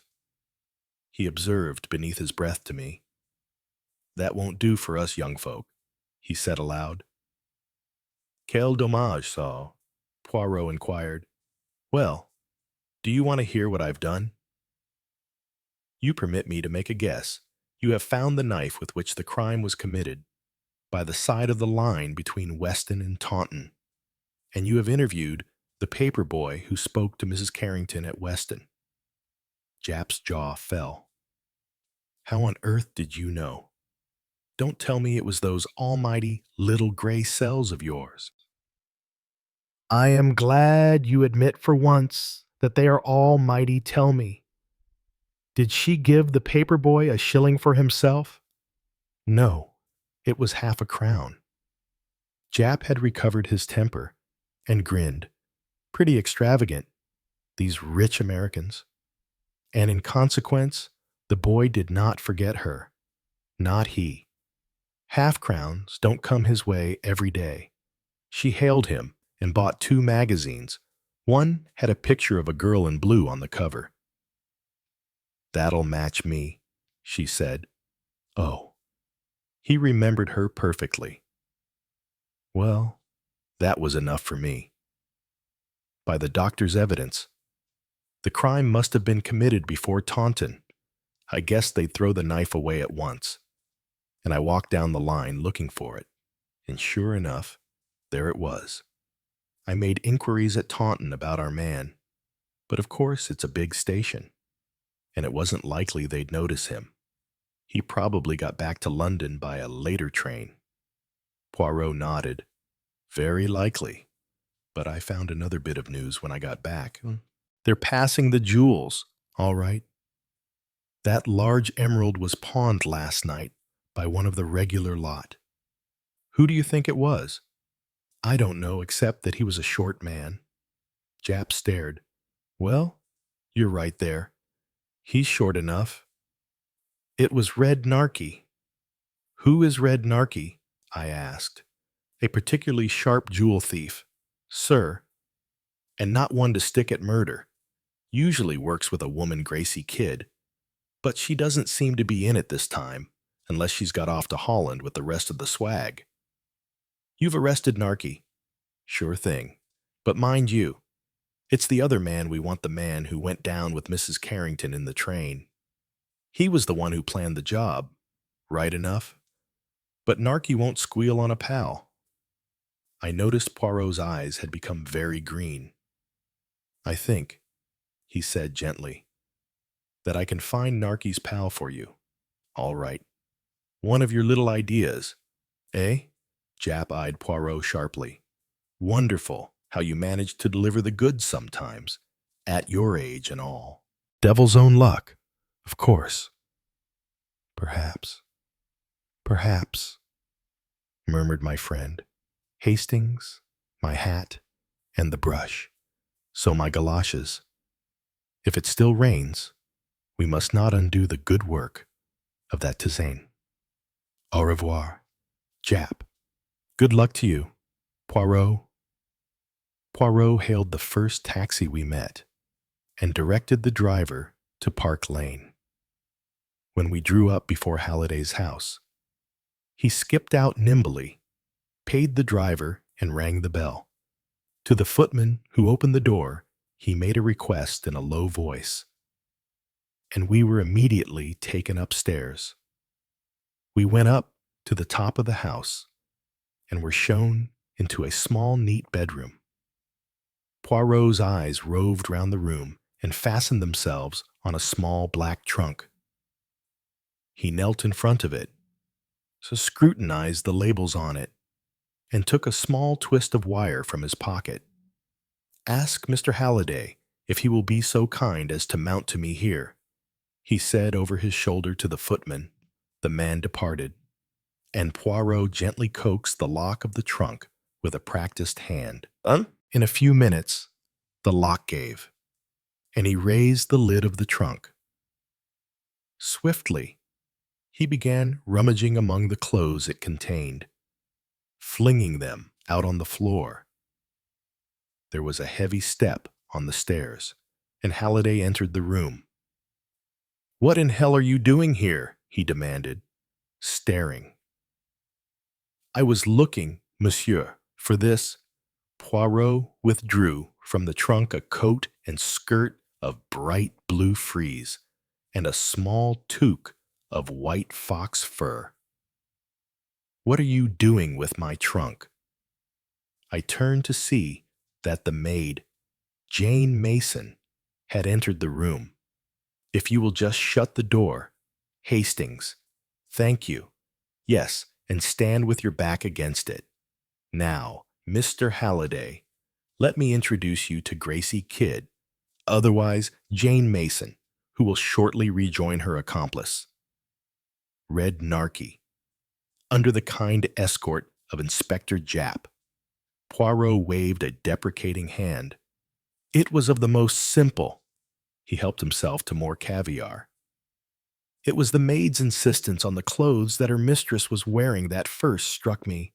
Why was she so anxious that our attention should be directed to them? I reflected that we had only the maid's word for the mysterious man in the carriage at Bristol. As far as the doctor's evidence went, Mrs. Carrington might easily have been murdered before reaching Bristol. But if so, then the maid must be an accomplice. And if she were an accomplice, she would not wish this point to rest on her evidence alone. The clothes Mrs. Carrington was wearing were of a striking nature. A maid usually has a good deal of choice as to what her mistress shall wear. Now if, after Bristol, anyone saw a lady in a bright blue coat and skirt, and a fur toque, he will be quite ready to swear he had seen Mrs. Carrington. I began to reconstruct. The maid would provide herself with duplicate clothes. She and her accomplice chloroform and stab Mrs. Carrington between London and Bristol, probably taking advantage of a tunnel. Her body is rolled under the seat, and the maid takes her place. At Weston, she must make herself noticed. How? In all probability, a newspaper boy will be selected. She will ensure his remembering her by giving him a large tip. She also drew his attention to the color of her dress by a remark about one of the magazines. After leaving Weston, she throws the knife out of the window to mark the place where the crime presumably occurred, and changes her clothes, or buttons a long mackintosh over them. At Taunton, she leaves the train and returns to Bristol as soon as possible, where her accomplice has duly left the luggage in the cloakroom. He hands over the ticket and himself returns to London. She waits on the platform, carrying out her role, goes to a hotel for the night, and returns to town in the morning, exactly as she said. When Jap returned from his expedition, he confirmed all my deductions. He also told me that a well-known crook was passing the jewels. I knew that whoever it was would be the exact opposite of the man Jane Mason described. When I heard that it was Red Narky, who always worked with Gracie Kidd well, I knew just where to find her. And the Count, the more I thought of it, the more I was convinced that he had nothing to do with it. That gentleman is much too careful of his own skin to risk murder. It would be out of keeping with his character. "Well, Monsieur Poirot," said Halliday, "I owe you a big debt, and the check I write after lunch won't go near to settling it." Poirot smiled modestly and murmured to me, "The good Jap, he shall get the official credit. All right. But though he has got his Gracie Kidd, I think that I, as the Americans say, have got his goat." Chapter 7. Problem at Palencia Bay. The steamer from Barcelona to Majorca landed Mr. Parker Pyne at Palma in the early hours of the morning, and straightway he met with disillusionment. The hotels were full.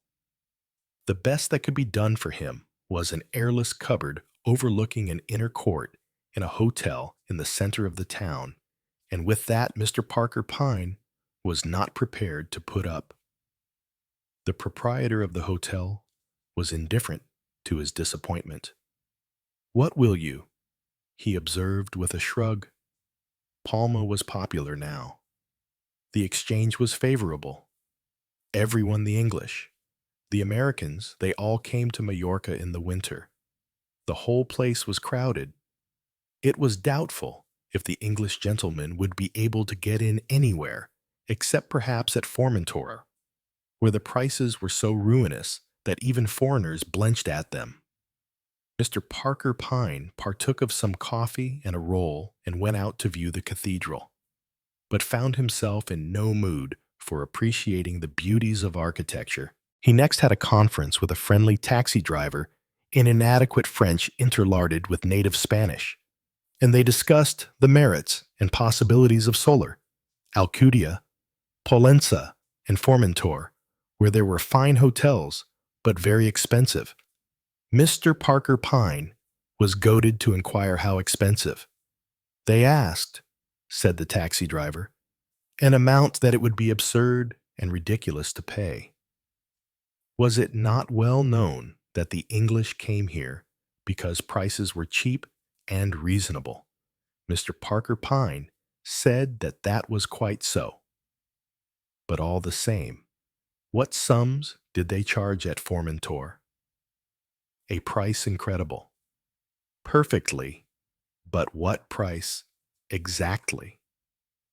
The driver consented at last to reply in terms of figures. Fresh from the exactions of hotels in Jerusalem and Egypt, the figure did not stagger Mr. Parker Pyne unduly. A bargain was struck. Mr. Parker Pyne's suitcases were loaded on the taxi in a somewhat haphazard manner, and they started off to drive round the island, trying cheaper hostelries en route, but with the final objective of Formentor. But they never reached that final abode of plutocracy, for after they had passed through the narrow streets of Pollença and were following the curved line of the seashore, they came to the Hotel Pino d'Oro, a small hotel standing on the edge of the sea, looking out over a view that in the misty haze of a fine morning had the exquisite vagueness of a Japanese print. At once Mr. Parker Pyne knew that this, and this only, was what he was looking for. He stopped the taxi, passed through the painted gate with the hope that he would find a resting place. The elderly couple, to whom the hotel belonged, knew no English or French. Nevertheless, the matter was concluded satisfactorily. Mr. Parker Pyne was allotted a room overlooking the sea. The suitcases were unloaded. The driver congratulated his passenger upon avoiding the monstrous exigencies of these new hotels, received his fare, and departed with a cheerful Spanish salutation. Mr. Parker Pyne glanced at his watch, and perceiving that it was, even now, but 9:15, he went out onto the small terrace, now bathed in a dazzling morning light, and ordered, for the second time that morning, coffee and rolls. There were 4 tables there, his own, one from which breakfast was being cleared away, and 2 occupied ones. At the one nearest him sat a family of father and mother and 2 elderly daughters Germans. Beyond them, at the corner of the terrace, sat what were clearly an English mother and son. The woman was about 55. She had gray hair of a pretty tone, was sensibly but not fashionably dressed in a tweed coat and skirt, and had that comfortable self-possession which marks an Englishwoman used to much traveling abroad. The young man who sat opposite her might have been 25, and he too was typical of his class and age. He was neither good-looking nor plain, tall nor short. He was clearly on the best of terms with his mother. They made little jokes together, and he was assiduous in passing her things. As they talked, her eye met that of Mr. Parker Pyne. It passed over him with well-bred nonchalance, but he knew that he had been assimilated and labeled. He had been recognized as English, and doubtless, in due course, some pleasant, non-committal remark would be addressed to him. Mr. Parker Pyne had no particular objection. His own countrymen and women abroad were inclined to bore him slightly, but he was quite willing to pass the time of day in an amiable manner. In a small hotel, it caused constraint if one did not do so. This particular woman, he felt sure, had excellent hotel manners. As he put it, the English boy rose from his seat, made some laughing remark, and passed into the hotel. The woman took her letters and bag and settled herself in a chair facing the sea. She unfolded a copy of the Continental Daily Mail. Her back was to Mr. Parker Pyne. As he drank the last drop of his coffee, Mr. Parker Pyne glanced in her direction, and instantly he stiffened. He was alarmed for the peaceful continuance of his holiday. That back was horribly expressive. In his time he had classified many such backs. Its rigidity, the tenseness of its poise, without seeing her face, he knew well enough that the eyes were bright with unshed tears, that the woman was keeping herself in hand by a rigid effort, moving warily, like a much-hunted animal. Mr. Parker Pyne retreated into the hotel. Not half an hour before, he had been invited to sign his name in the book, lying on the desk. There it was, a neat signature, C. Parker Pyne, London. A few lines above Mr. Parker Pyne, notice the entries: Mrs. R. Chester, Mr. Basil Chester Home Park, Devon. Seizing a pen, Mr. Parker Pyne wrote rapidly over his signature. It now read, with difficulty, Christopher Pyne. If Mrs. R. Chester was unhappy in Pollensa Bay, it was not going to be made easy for her to consult Mr. Parker Pyne. Already, it had been a source of abiding wonder to that gentleman that so many people he had come across abroad should know his name and have noted his advertisements. In England, Many thousands of people read the Times every day and could have answered quite truthfully that they had never heard such a name in their lives. Abroad, he reflected, they read their newspapers more thoroughly. No item, not even the advertisement columns, escaped them. Already, his holidays had been interrupted on several occasions.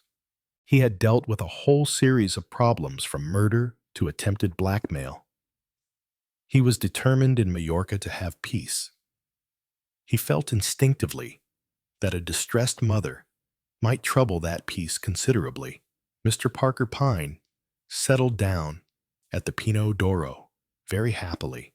There was a larger hotel not far off, the Mariposa, where a good many English people stayed. There was also quite an artist colony living all round. You could walk along by the sea to the fishing village, where there was a cocktail bar where people met. There were a few shops. It was all very peaceful and pleasant. Girls strolled about in trousers with brightly colored handkerchiefs tied round the upper halves of their bodies.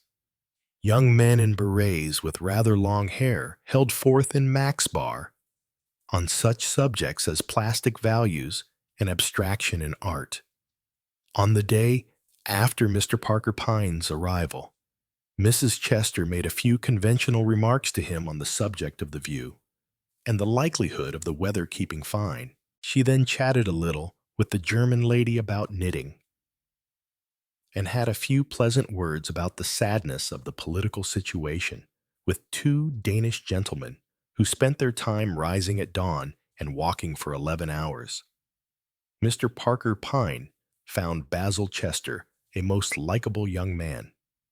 He called Mr. Parker Pyne Sir and listened most politely to anything the older man said.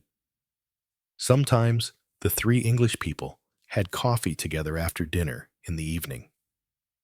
After the third day, Basil left the party after 10 minutes or so, and Mr. Parker Pyne was left tête-à-tête with Mrs. Chester. They talked about flowers and the growing of them, of the lamentable state of the English pound, and of how expensive France had become, and of the difficulty of getting good afternoon tea.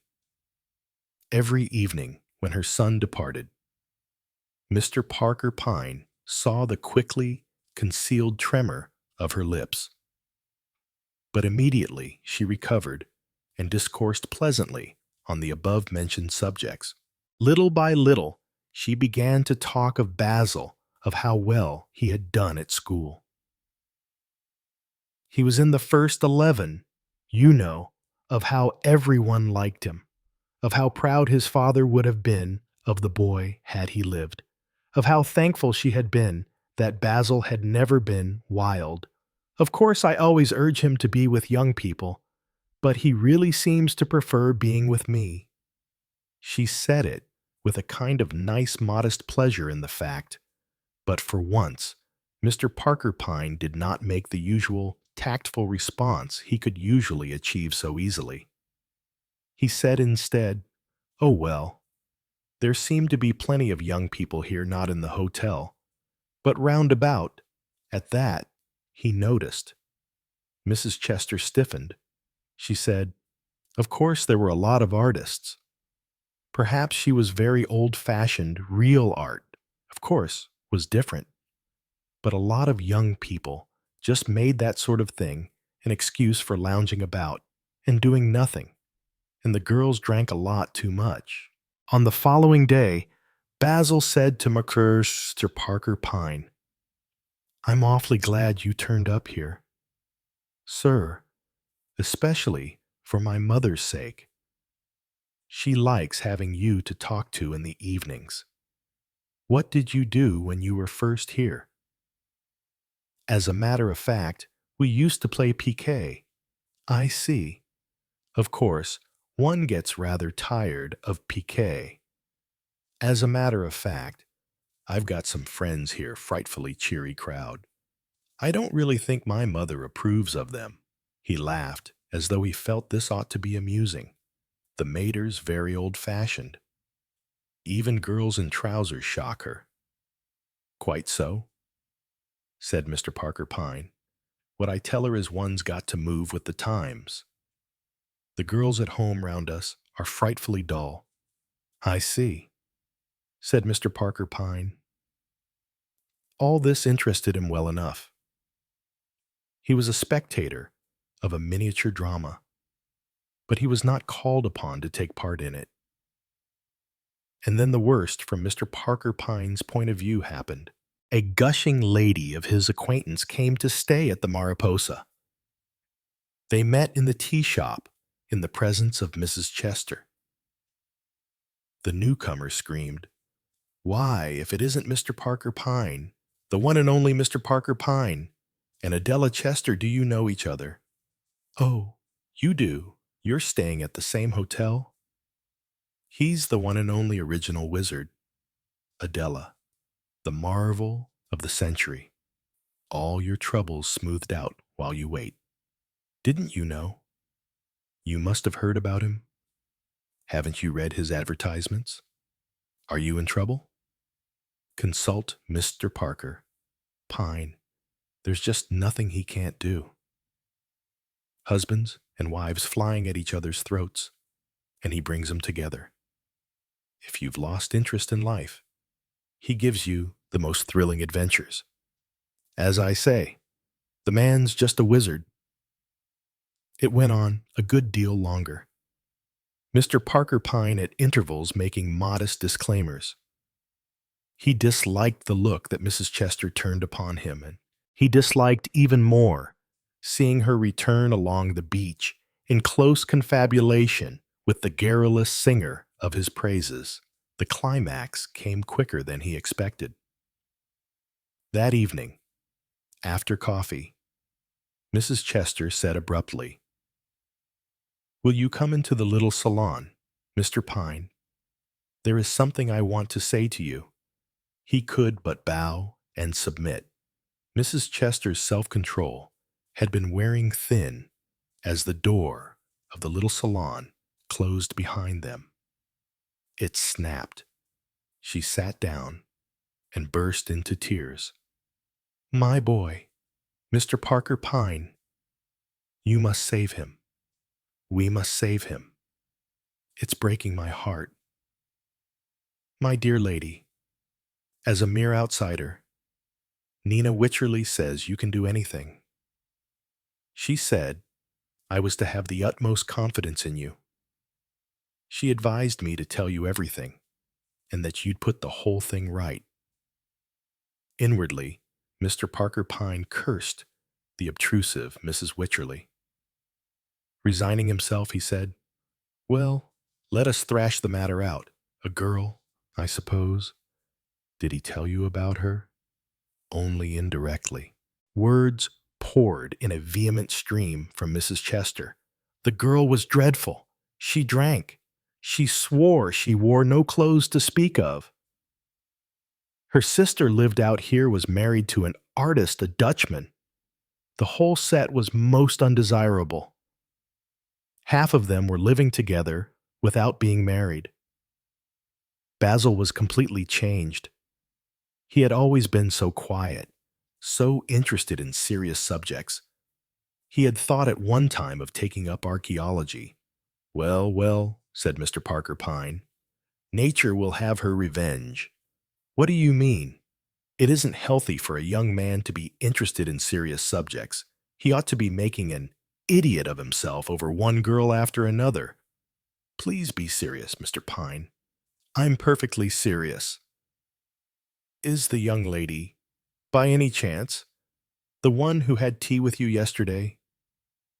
He had noticed her gray flannel trousers, the scarlet handkerchief tied loosely around her breast, the vermilion mouth, and the fact that she had chosen a cocktail in preference to tea. "You saw her. Terrible, not the kind of girl Basil has ever admired. You haven't given him much chance to admire a girl, have you?" "Aye.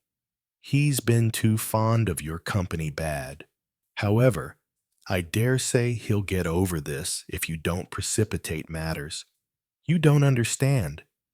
He wants to marry this girl, Betty Gregg. They're engaged. It's gone as far as that. Yes, Mr. Parker Pine, you must do something. You must get my boy out of this disastrous marriage. His whole life will be ruined. Nobody's life can be ruined except by themselves. Basil's will be, said Mrs. Chester positively. I'm not worrying about Basil. You're not worrying about the girl. No, I'm worrying about you. You've been squandering your birthright. Mrs. Chester looked at him, slightly taken aback. What are the years from 20 to 40, fettered and bound by personal and emotional relationships? That's bound to be. That's living. But later there's a new stage. You can think, observe life, discover something about other people, and the truth about yourself. Life becomes real significant. You see it as a whole, not just one scene, the scene you, as an actor, are playing. No man or woman is actually himself or herself till after 45. That's when individuality has a chance. Mrs. Chester said, I've been wrapped up in Basil. He's been everything to me. Well, he shouldn't have been. That's what you're paying for now. Love him as much as you like, but you're Adela Chester. Remember, a person, not just Basil's mother. It will break my heart if Basil's life is ruined, said Basil's mother. He looked at the delicate lines of her face, the wistful droop of her mouth. She was, somehow, a lovable woman. He did not want her to be hurt. He said, I'll see what I can do. He found Basil Chester only too ready to talk, eager to urge his point of view. This business is being just hellish. Mother's hopeless prejudiced, narrow-minded. If only she'd let herself, she'd see how fine Betty is. And Betty, he sighed, Betty's being damn difficult. If she'd just conform a bit, leave off the lipstick for a day, it might make all the difference. She seems to go out of her way to be well modern when Mother's about. Mr. Parker Pine smiled. Betty and Mother are two of the dearest people in the world. I should have thought they would have taken to each other like hot cakes. You have a lot to learn, young man, said Mr. Parker Pine. I wish you'd come along and see Betty and have a good talk about it all. Mr. Parker Pine accepted the invitation readily. Betty and her sister and her husband lived in a small, dilapidated villa a little way back from the sea. Their life was of a refreshing simplicity. Their furniture comprised 3 chairs, a table and beds. There was a cupboard in the wall that held the bare requirements of cups and plates. Hans was an excitable young man with wild blonde hair that stood up all over his head. He spoke very odd English with incredible rapidity, walking up and down as he did so. Stella, his wife, was small and fair. Betty Gregg had red hair and freckles and a mischievous eye. She was, he noticed, not nearly so made up as she had been the previous day at the Pinot d'Oro. She gave him a cocktail and said with a twinkle, "You're in on the big bust-up." Mr. Parker Pine nodded. "And whose side are you on? Big boy, the young lovers, or the disapproving dame? May I ask you a question?" "Certainly. Have you been very tactful over all this?" "Not at all," said Miss Gregg frankly. "But the old cat put my back up." She glanced round to make sure that Basil was out of earshot. "That woman just makes me feel mad. She's kept Basil tied to her apron strings all these years. That sort of thing makes a man look a fool. Basil isn't a fool, really. Then she's so terribly Pucca Sahib. That's not really such a bad thing. It's merely unfashionable just at present. Betty Gregg gave a sudden twinkle. You mean it's like putting Chippendale chairs in the attic in Victorian days? Later you get them down again and say, "Aren't they marvelous?" Something of the kind? Betty Gregg considered. Perhaps you're right. I'll be honest. It was Basil who put my back up being so anxious about what impression I'd make on his mother. It drove me to extremes. Even now, I believe he might give me up if his mother worked on him good and hard. He might, said Mr. Parker Pine, if she went about it the right way. Are you going to tell her the right way? She won't think of it herself. You know, she'll just go on disapproving, and that won't do the trick. But if you prompted her, she bit her lip, raised frank blue eyes to his. I've heard about you, Mr. Parker Pine. You're supposed to know something about human nature. Do you think Basil and I could make a go of it or not? I should like an answer to 3 questions. Suitability test. All right, go ahead. Do you sleep with your window open or shut? Open. I like lots of air. Do you and Basil enjoy the same kind of food? Yes. Do you like going to bed early or late? Really? Under the rose. Early. At 10:30, I yawn, and I secretly feel rather hearty in the mornings, but of course I daren't admit it. You ought to suit each other very well, said Mr. Parker Pine. Rather a superficial test. Not at all. I have known 7 marriages at least, entirely wrecked, because the husband liked sitting up till midnight, and the wife fell asleep at 9:30 and vice versa. It's a pity, said Betty, that everybody can't be happy, Basil and I, and his mother giving us her blessing. Mr. Parker Pine coughed. I think, he said, that could possibly be managed. She looked at him doubtfully. Now I wonder, she said, if you're double-crossing me. Mr. Parker Pine's face told nothing. To Mrs. Chester he was soothing, but vague. An engagement was not marriage. He himself was going to Soller for a week. He suggested that her line of action should be non-committal. Let her appear to acquiesce. He spent a very enjoyable week at Soller. On his return, he found that a totally unexpected development had arisen. As he entered the Pinot d'Oro, the first thing he saw was Mrs. Chester and Betty Gregg having tea together. Basil was not there. Mrs. Chester looked haggard. Betty, too, was looking off color. She was hardly made up at all, and her eyelids looked as though she had been crying.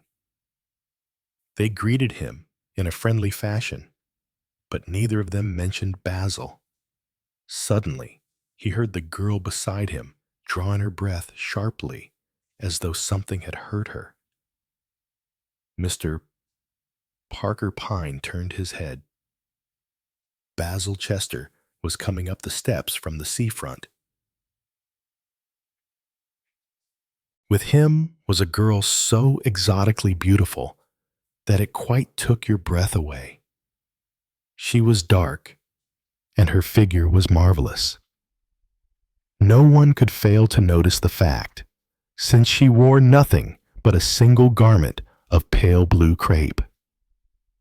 She was heavily made up with ochre powder and an orange-scarlet mouth, but the unguents only displayed her remarkable beauty in a more pronounced fashion.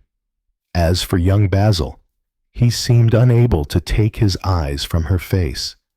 "You're very late, Basil," said his mother. "You were to have taken Betty to Max." "My fault," drawled the beautiful unknown. "We just drifted." She turned to Basil. "Angel, get me something with a kick in it." She tossed off her shoe and stretched out her manicured toenails which were done emerald green to match her fingernails. She paid no attention to the two women, but she leaned a little towards Mr. Parker Pine. "Terrible island, this," she said. "I was just dying with boredom before I met Basil. He is rather a pet." "Mr. Parker Pine. Miss Ramona," said Mrs. Chester. The girl acknowledged the introduction with a lazy smile. "I guess I'll call you Parker almost at once," she murmured. "My name's Dolores." Basil returned with the drinks. Miss Ramona divided her conversation, what there was of it. It was mostly glances between Basil and Mr. Parker Pine. Of the two women, she took no notice whatever. Betty attempted once or twice to join in the conversation, but the other girl merely stared at her and yawned. Suddenly, Dolores rose. "Guess I'll be going along now. I'm at the other hotel. Anyone coming to see me home?" Basil sprang up.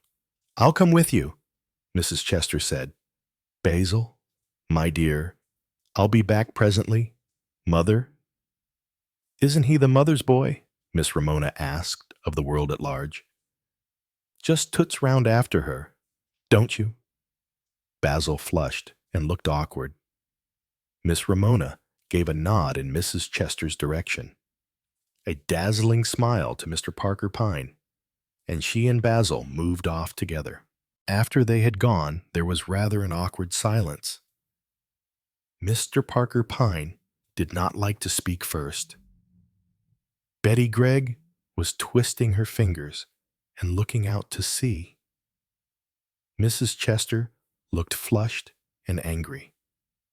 Betty said, "Well, what do you think of our new acquisition in Palenza Bay?" Her voice was not quite steady. Mr. Parker Pine said cautiously, "A little, exotic. Exotic." Betty gave a short, bitter laugh. Mrs. Chester said, "She's terrible, terrible. Basil must be quite mad." Betty said sharply, "Basil's all right." "Her toenails," said Mrs. Chester with a shiver of nausea. Betty rose suddenly. "I think, Mrs. Chester, I'll go home and not stay to dinner after all." "Oh, my dear Basil will be so disappointed." "Will he?" asked Betty with a short laugh. "Anyway, I think I will. I've got rather a headache." She smiled at them both and went off. Mrs. Chester turned to Mr. Parker Pine. "I wish we had never come to this place. Never." Mr. Parker Pine shook his head sadly. "You shouldn't have gone away," said Mrs. Chester. "If you'd been here, this wouldn't have happened." Mr. Parker Pine was stung to respond. "My dear lady, I can assure you that when it comes to a question of a beautiful young woman, I should have no influence over your son whatever. He seems to be of a very susceptible nature." "He never used to be," said Mrs. Chester tearfully. "Well," said Mr. Parker Pine with an attempt at cheerfulness, "this new attraction seems to have broken the back of his infatuation for Miss Gregg. That must be some satisfaction to you." "I don't know what you mean," said Mrs. Chester. "Betty is a dear child and devoted to Basil. She is behaving extremely well over this. I think my boy must be mad." Mr. Parker Pine received this startling change of face without wincing. He had met inconsistency in women before. He said mildly, "Not exactly mad, just bewitched." "She's impossible, but extremely good-looking." Mrs. Chester snorted. Basil ran up the steps from the seafront. "Hello. Matter? Here I am. Where's Betty?" "Betty's gone home with a headache." "I don't wonder." "Sulking, you mean." "I consider, Basil, that you are being extremely unkind to Betty. For God's sake, Mother, don't jaw. If Betty is going to make this fuss every time I speak to another girl, a nice sort of life will lead together. You are engaged. Oh, we're engaged all right. That doesn't mean that we're not going to have any friends of our own. Nowadays, people have to lead their own lives and try to cut out jealousy. He paused. Look here. If Betty isn't going to dine with us, I think I'll go back to the Mariposa. They did ask me to dine. Oh, Basil. The boy gave her an exasperated look, then ran off down the steps. Mrs. Chester looked eloquently at Mr. Parker Pine. You see, she said. He saw. Matters came to a head a couple of days later. Betty and Basil were to have gone for a long walk, taking a picnic lunch with them. Betty arrived at the Pino Doro to find that Basil had forgotten the plan and gone over to Formentor for the day with Dolores Ramona's party. Beyond a tightening of the lips, the girl made no sign. Presently, however, she got up and stood in front of Mrs. Chester. The two women were alone on the terrace. It's quite all right, isn't she said. It doesn't matter, but I think all the same that we'd better call the whole thing off. She slipped from her finger the signet ring that Basil had given her. He would buy the real engagement ring later. Will you give him back this, Mrs. Chester? And tell him it's all right not to worry. Betty, dear, don't.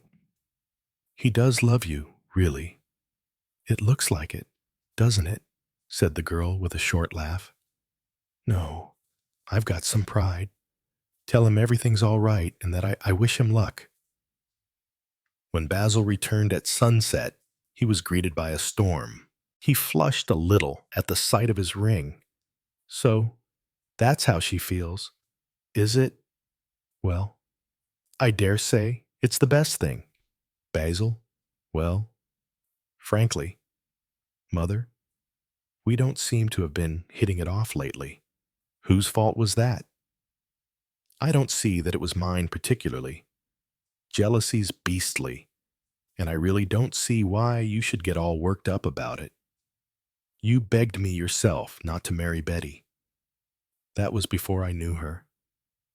Basil, my dear, you're not thinking of marrying this other creature, Basil Chester said soberly. I'd marry her like a shot if she'd have me, but I'm afraid she won't. Cold chills went down Mrs. Chester's spine. She sought and found Mer Parker Pine, placidly reading a book in a sheltered corner. You must do something. You must do something. My boy's life will be ruined. Mr. Parker Pine was getting a little tired of Basil Chester's life being ruined. What can I do? Go and see this terrible creature. If necessary, buy her off. That may come very expensive. I don't care. It seems a pity.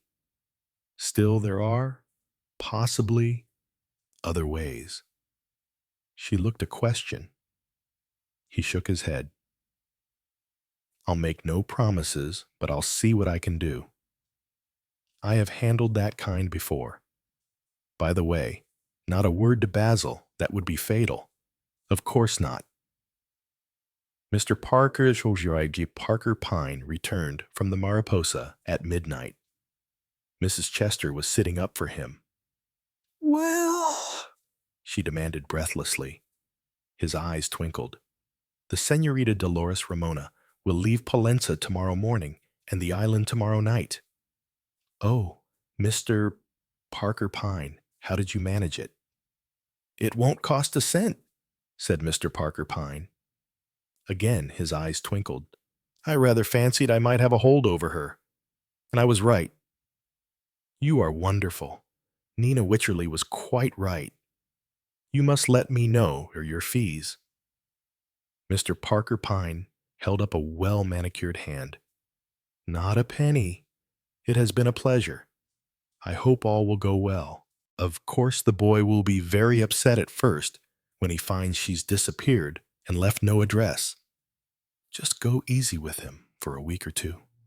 If only Betty will forgive him. She'll forgive him all right. They're a nice couple. By the way, I'm leaving tomorrow, too. Oh, Mr. Parker Pine, we shall miss you.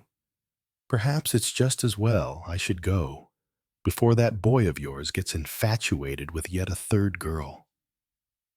Mr. Parker Pine leaned over the rail of the steamer and looked at the lights of Palma. Beside him stood Dolores Ramona. He was saying appreciatively, "A very nice piece of work, Madeline. I'm glad I wired you to come out. It's odd when you're such a quiet, stay-at-home girl, really." Madeline de Sara, alias Dolores Ramona, alias Maggie Sayers, said primly, "I'm glad you're pleased, Mr. Parker Pine. It's been a nice little change. I think I'll go below now and get to bed before the boat starts. I'm such a bad sailor." A few minutes later, a hand fell on Mr. Parker Pine's shoulder. He turned to see Basil Chester. "Had to come and see you off, Mr. Parker Pine, and give you Betty's love, and her and my best thanks. It was a grand stunt of yours. Betty and Mother are as thick as thieves. Seemed ashamed to deceive the old darling, but she was being difficult. Anyway, it's all right now. I must just be careful to keep up the annoyance stuff a couple of days longer. We're no end grateful to you, Betty and I. I wish you every happiness," said Mr. Parker Pine. "Thanks." There was a pause. Then Basil said, with somewhat overdone carelessness, "Is Miss de Sara anywhere about? I'd like to thank her, too." Mr. Parker Pine shot a keen glance at him. He said, "I'm afraid Miss de Sara's gone to bed." "Oh, too bad. Well, perhaps I'll see her in London sometime. As a matter of fact, she is going to America on business for me almost at once." "Oh." Basil's tone was blank. "Well," he said, "I'll be getting along." Mr. Parker Pine smiled. On his way to his cabin, he tapped on the door of Madeline's. "How are you, my dear?" "All right. Our young friend has been along. The usual slight attack of Madelinitis. He'll get over it in a day or two. But you are rather distracting." Chapter 8. Sanctuary. The vicar's wife came round the corner of the vicarage with her arms full of chrysanthemums. A good deal of rich garden soil was attached to her strong brogue shoes, and a few fragments of earth were adhering to her nose. But of that fact she was perfectly unconscious. She had a slight struggle in opening the vicarage gate, which hung, rustily, half off its hinges. A puff of wind caught at her battered felt hat, causing it to sit even more rakishly than it had done before. "Bother," said Bunch, christened by her optimistic parents, Diana. Mrs. Harmon had become Bunch at an early age, for somewhat obvious reasons, and the name had stuck to her ever since. Clutching the chrysanthemums, she made her way through the gate to the churchyard, and so to the church door. The November air was mild and damp. Clouds scudded across the sky, with patches of blue here and there. Inside, the church was dark and cold. It was unheated, except at service times. "Brr. Some chicho?" "Brr," said Bunch expressively. "I'd better get on with this quickly. I don't want to die of cold." With the quickness born of practice, she collected the necessary paraphernalia: vases, water, flower holders. "I wish we had lilies," thought Bunch to herself. "I get so tired of these scraggy chrysanthemums." Her nimble fingers arranged the blooms in their holders. There was nothing particularly original or artistic about the decorations, for Bunch Harmon herself was neither original nor artistic. But it was a homely and pleasant arrangement. Carrying the vases carefully, Bunch stepped up the aisle and made her way towards the altar. As she did so, the sun came out. It shone through the east window of somewhat crude-colored glass, mostly blue and red, the gift of a wealthy Victorian churchgoer. The effect was almost startling in its sudden opulence. Like jewels, thought Bunch. Suddenly, she stopped, staring ahead of her.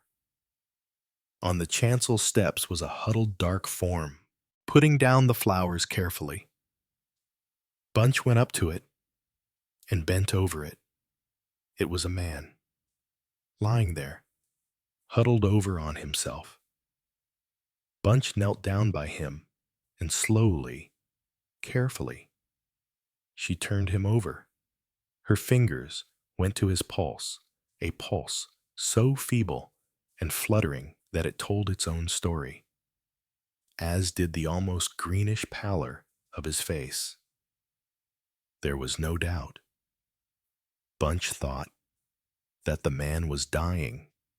He was a man of about 45, dressed in a dark, shabby suit.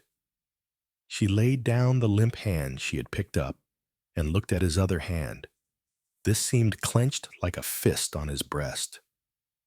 Looking more closely, she saw that the fingers were closed over what seemed to be a large wad or handkerchief, which he was holding tightly to his chest. All round the clenched hand, there were splashes of a dry brown fluid, which, Bunch guessed, was dry blood. Bunch sat back on her heels, frowning. Up till now, the man's eyes had been closed, but at this point, they suddenly opened and fixed themselves on Bunch's face. They were neither dazed nor wandering. They seemed fully alive and intelligent. His lips moved, and Bunch bent forward to catch the words, or rather, the word. It was only one word that he said, sanctuary. There was, she thought, just a very faint smile as he breathed out this word. There was no mistaking it. For after a moment, he said it again, sanctuary. Then, with a faint, long drawn-out sigh, his eyes closed again. Once more, Bunch's fingers went to his pulse. It was still there, but fainter now and more intermittent. She got up with decision. Don't move, she said, or try to move. I'm going for help. The man's eyes opened again, but he seemed now to be fixing his attention on the colored light that came through the east window. He murmured something that Bunch could not quite catch. She thought, startled, that it might have been her husband's name. Julian, she said. Did you come here to find Julian? But there was no answer. The man lay with eyes closed, his breathing coming in slow, shallow fashion. Bunch turned and left the church rapidly. She glanced at her watch and nodded with some satisfaction. Dr. Griffiths would still be in his surgery. It was only a couple of minutes' walk from the church. She went in, without waiting to knock or ring, passing through the waiting room and into the doctor's surgery. You must come at once, said Bunch. There's a man dying in the church. Some minutes later, Dr. Griffiths rose from his knees after a brief examination. Can we move him from here into the vicarage? I can attend to him better there, not that it's any use. Of course, said Bunch. I'll go along and get things ready. I'll get Harper and Jones. Shall I? To help you carry him. Thanks. I can telephone from the vicarage for an ambulance, but I'm afraid by the time it comes. He left the remark unfinished. Bunch said, internal bleeding. Dr. Griffiths nodded. He said, how on earth did he come here? I think he must have been here all night, said Bunch, considering. Harper unlocks the church in the morning as he goes to work, but he doesn't usually come in. It was about 5 minutes later when Dr. Griffiths put down the telephone receiver and came back into the morning room where the injured man was lying on quickly arranged blankets on the sofa. Bunch was moving a basin of water and clearing up after the doctor's examination. "Well, that's that," said Griffiths. "I've sent for an ambulance, and I've notified the police." He stood, frowning, looking down on the patient who lay with closed eyes. His left hand was plucking in a nervous, spasmodic way at his side. "He was shot," said Griffiths. "Shot at fairly close quarters. He rolled his handkerchief up into a ball and plugged the wound with it so as to stop the bleeding." "Could he have gone far after that happened?" Bunch asked. "Oh, yes, it's quite possible. A mortally wounded man has been known to pick himself up and walk along a street as though nothing had happened, and then suddenly collapse 5 or 10 minutes later. So he needn't have been shot in the church." "Oh, no. He may have been shot some distance away. Of course.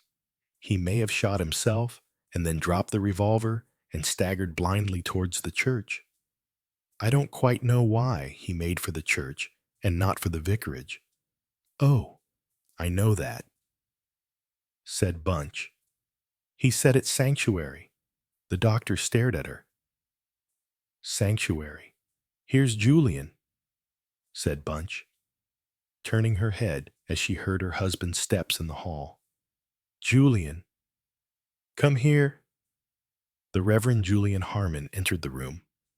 His vague, scholarly manner always made him appear much older than he really was. "Dear me," said Julian Harmon, staring in a mild, puzzled manner at the surgical appliances and the prone figure on the sofa. Bunch explained, with her usual economy of words. "He was in the church, dying. He'd been shot." "Do you know him?" "Julian. I thought he said your name." The vicar came up to the sofa and looked down at the dying man. "Poor fellow," he said, and shook his head. "No, I don't know him. I'm almost sure I've never seen him before." At that moment, the dying man's eyes opened once more. They went from the doctor to Julian Harmon, and from him to his wife. The eyes stayed there, staring into Bunch's face. Griffith stepped forward. "If you could tell us," he said urgently, but with eyes fixed on Bunch. The man said in a weak voice, "Please, please." And then, with a slight tremor, he died. Sergeant Hayes licked his pencil and turned the page of his notebook. "So that's all you can tell me, Mrs. Harmon?" "That's all," said Bunch. "These are the things out of his coat pockets." On a table at Sergeant Hayes's elbow was a wallet, a rather battered old watch with the initials W.S., and the return half of a ticket to London. "Nothing more?" "You've found out who he is?" asked Bunch. "A Mr. and Mrs. Eccles phoned up the station. He's her brother. It seems. Name of Sanborn. Been in a low state of health and nerves for some time. He's been getting worse lately. The day before yesterday, he walked out and didn't come back. He took a revolver with him. And he came out here and shot himself with it," said Bunch. "Why? Well, you see, he'd been depressed." Bunch interrupted him. "I don't mean that. I mean, why here?"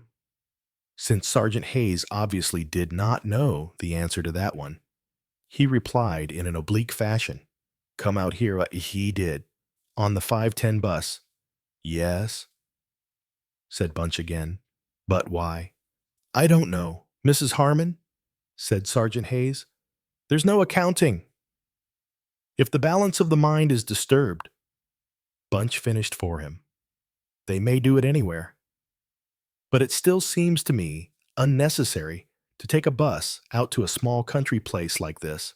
He didn't know anyone here." "Did he?" "Not so far as can be ascertained," said Sergeant Hayes. He coughed in an apologetic manner and said, as he rose to his feet, It may be, as Mr. and Mrs. Eccles will come out and see you, ma'am, if you don't mind. That is, of course I don't mind, said Bunch. It's very natural. I only wish I had something to tell them. I'll be getting along, said Sergeant Hayes. I'm only so thankful, said Bunch, going with him to the front door, that it wasn't murder. A car had driven up at the vicarage gate. Sergeant Hayes, glancing at it, remarked, "Looks as though that's Mr. and Mrs. Eccles come here now, ma'am, to talk with you."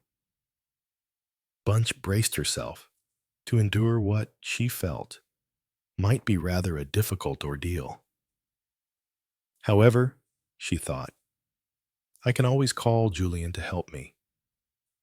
A clergyman's a great help when people are bereaved. Exactly what she had expected Mr. and Mrs. Eccles to be like. Bunch could not have said, but she was conscious, as she greeted them, of a feeling of surprise. Mr. Eccles was a stout, florid man whose natural manner would have been cheerful and facetious. Mrs. Eccles had a vaguely flashy look about her. She had a small, mean, pursed-up mouth. Her voice was thin and reedy. It's been a terrible shock, Mrs. Harmon, as you can imagine, she said. Oh, I know, said Bunch. It must have been. Do sit down. Can I offer you well? Perhaps it's a little early for tea. Mr. Eccles waved a pudgy hand. No, nothing for us, he said. It's very kind of you, I'm sure. Just wanted to. What poor William said and all that. You know. He's been abroad a long time, said Mrs. Eccles. And I think he must have had some very nasty experiences. Very quiet and depressed he's been, ever since he came home. Said the world wasn't fit to live in, and there was nothing to look forward to. Poor Bill. He was always moody. Bunch stared at them both for a moment or two without speaking. Pinched my husband's revolver. He did, went on Mrs. Eccles. Without our knowing. Then it seems he come here by bus. I suppose that was nice feeling on his part. He wouldn't have liked to do it in our house. Poor fellow, said Mr. Eccles. With a sigh, it doesn't do to judge. There was another short pause, and Mr. Eccles said, Did he leave a message? Any last words? Nothing like that. His bright, rather pig-like eyes watched Bunch closely. Mrs. Eccles, too, leaned forward as though anxious for the reply. No, said Bunch quietly. He came into the church when he was dying, for sanctuary. Mrs. Eccles said, in a puzzled voice. Sanctuary? I don't think I quite... Mr. Eccles interrupted. Holy place, my dear, he said impatiently. That's what the vicar's wife means. It's a sin-suicide, you know. I expect he wanted to make amends. He tried to say something just before he died, said Bunch. He began, please. But that's as far as he got. Mrs. Eccles put her handkerchief to her eyes and sniffed. Oh, dear, she said. It's terribly upsetting, isn't it? There, Pam, said her husband. Don't take on. These things can't be helped. Poor Willie. Still, he's at peace now. Well, thank you very much. Mrs. Harmon, I hope we haven't interrupted you. A vicar's wife is a busy lady. We know that. They shook hands with her. Then Eccles turned back suddenly to say, Oh, yes, there's just one other thing. I think you've got his coat here, haven't you? His coat. Bunch frowned. Mrs. Eccles said, we'd like all his things, sentimental like. He had a watch and a wallet and a railway ticket in the pockets, said Bunch. I gave them to Sergeant Hayes. That's all right. Then, said Mr. Eccles, he'll hand them over to us. I expect his private papers would be in the wallet. There was a pound note in the wallet, said Bunch. Nothing else? No letters? Nothing like that. Bunch shook her head. Well, thank you again. Mrs. Harmon, the coat he was wearing, perhaps the sergeant's got that too. Has he? Bunch frowned in an effort of remembrance. No, she said. I don't think. Let me see. The doctor and I took his coat off to examine his wound. She looked round the room vaguely. I must have taken it upstairs with the towels and basin. I wonder now. Mrs. Harmon, if you don't mind, we'd like his coat. The last thing he wore. Well, the wife feels rather sentimental about it. Of course, said Bunch. Would you like me to have it cleaned first? I'm afraid it's rather well stained. Oh, no. That doesn't matter. Bunch frowned. Now I wonder where... Excuse me a moment. She went upstairs, and it was some few minutes before she returned. I'm so sorry, she said breathlessly. My daily woman must have put it aside with other clothes that were going to the cleaners. It's taken me quite a long time to find it. Here it is. I'll do it up for you in brown paper. Disclaiming their protests, she did so. Then once more effusively bidding her farewell, the Eccleses departed. Bunch went slowly back across the hall and entered the study. The Reverend Julian Harmon looked up, and his brow cleared. He was composing a sermon and was fearing that he'd been led astray by the interest of the political relations between Judea and Persia in the reign of Cyrus. Yes, dear, he said hopefully. Julian, said Bunch. What's sanctuary exactly? Julian Harmon gratefully put aside his sermon paper. Well, he said, sanctuary in Roman and Greek temples applied to the cella in which stood the statue of a god. The Latin word for altar ara also means protection. He continued learnedly, in 399 the right of sanctuary in Christian churches was finally and definitely recognized. The earliest mention of the right of sanctuary in England is in the Code of Laws issued by Ethelbert in A.D. 600. He continued for some time with his exposition, but was, as often, disconcerted by his wife's reception of his erudite pronouncement. Darling, she said, you are sweet. Bending over, she kissed him on the tip of his nose. Julian felt rather like a dog who has been congratulated on performing a clever trick. The Eccleses have been here, said Bunch. The vicar frowned. The Eccleses I don't seem to remember. You don't know them. They're the sister and her husband of the man in the church.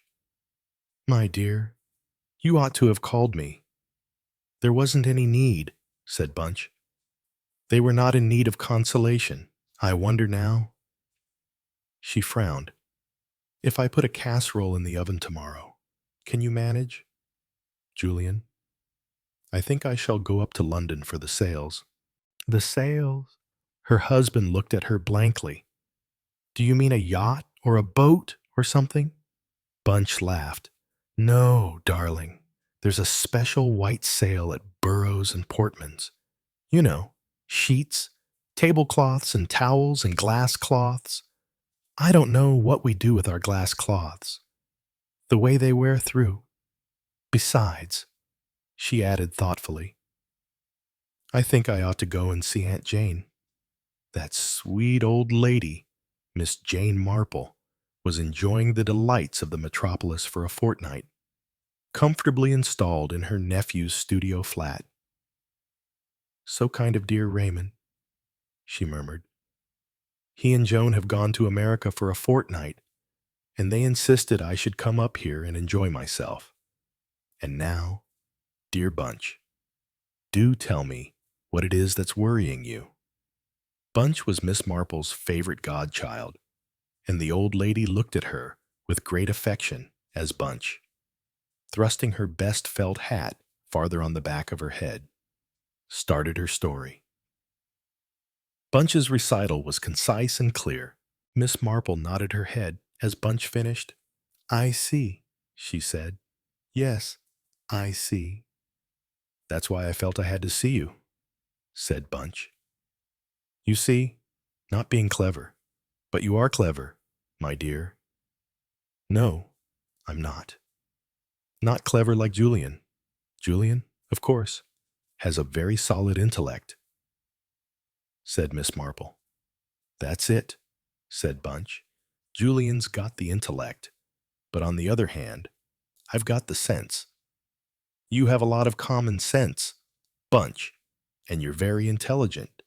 You see, I don't really know what I ought to do. I can't ask Julian because, well, I mean, Julian's so full of rectitude." This statement appeared to be perfectly understood by Miss Marple, who said, "I know what you mean, dear. We women, well, it's different." She went on, "You told me what happened, Bunch, but I'd like to know first exactly what you think." "It's all wrong," said Bunch. "The man who was there in the church, dying, knew all about sanctuary. He said it just the way Julian would have said it.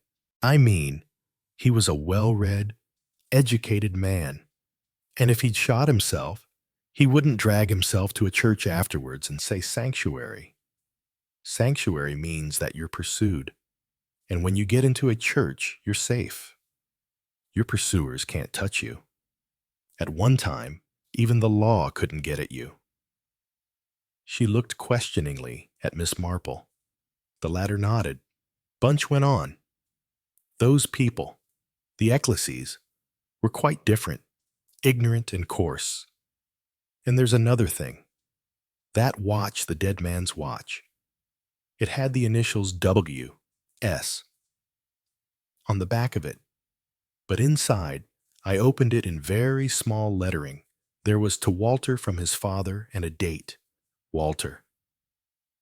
But the Ecclesies kept talking of him as William or Bill." Miss Marple seemed about to speak, but Bunch rushed on. "Oh, I know you're not always called the name you're baptized by. I mean, I can understand that you might be christened William and called Porgy or Carrots or something. But your sister wouldn't call you William or Bill if your name was Walter." "You mean that she wasn't his sister?" "I'm quite sure she wasn't his sister. They were horrid, both of them.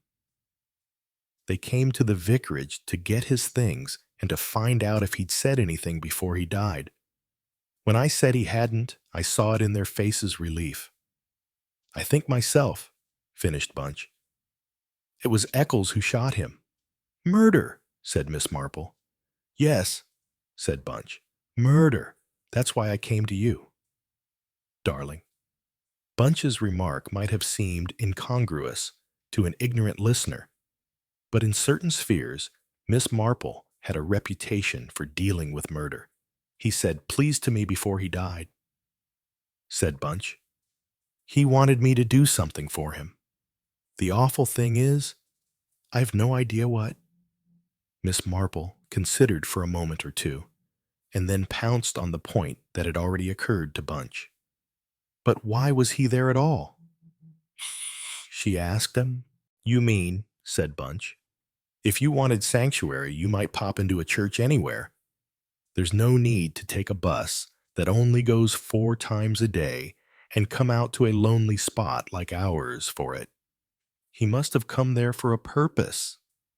Miss Marple thought. He must have come to see someone. Chipping Cleghorn's not a big place. Bunch, surely you must have some idea of who it was he came to see. Bunch reviewed the inhabitants of her village in her mind before rather doubtfully shaking her head. In a way, she said, it could be anybody. He never mentioned a name. He said Julian. Or I thought he said Julian. It might have been Julia. I suppose, as far as I know, there isn't any Julia living in Chipping Cleghorn. She screwed up her eyes as she thought back to the scene. The man lying there on the chancel steps, the light coming through the window with its jewels of red and blue light. Jewels, said Miss Marple thoughtfully. I'm coming now, said Bunch, to the most important thing of all, the reason why I've really come here today. You see, the Eccleses made a great fuss about having his coat. We took it off when the doctor was seeing him. It was an old, shabby sort of coat. There was no reason they should have wanted it. They pretended it was sentimental, but that was nonsense. Anyway, I went up to find it, and as I was just going up the stairs, I remembered how he'd made a kind of picking gesture with his hand, as though he was fumbling with the coat. So when I got hold of the coat, I looked at it very carefully, and I saw that in one place the lining had been sewn up again with a different thread. So I unpicked it, and I found a little piece of paper inside. I took it out, and I sewed it up again properly with thread that matched. I was careful, and I don't really think that the Eccleses would know I've done it. I don't think so, but I can't be sure. And I took the coat down to them and made some excuse for the delay. The piece of paper, asked Miss Marple. Bunch opened her handbag. I didn't show it to Julian, she said, because he would have said that I ought to have given it to the Eccleses, but I thought I'd rather bring it to you instead. A cloakroom ticket, said Miss Marple, looking at it. Paddington Station. He had a return ticket to Paddington in his pocket, said Bunch. The eyes of the two women met. This calls for action, said Miss Marple briskly, but it would be advisable, I think, to be careful. Would you have noticed at all, Bunch dear, whether you were followed when you came to London today? Followed, exclaimed Bunch. You don't think... Well, I think it's possible, said Miss Marple. When anything is possible, I think we ought to take precautions. She rose with a brisk movement. You came up here ostensibly, my dear, to go to the sales. I think the right thing to do, therefore, would be for us to go to the sales. But before we set out, we might put one or two little arrangements in hand.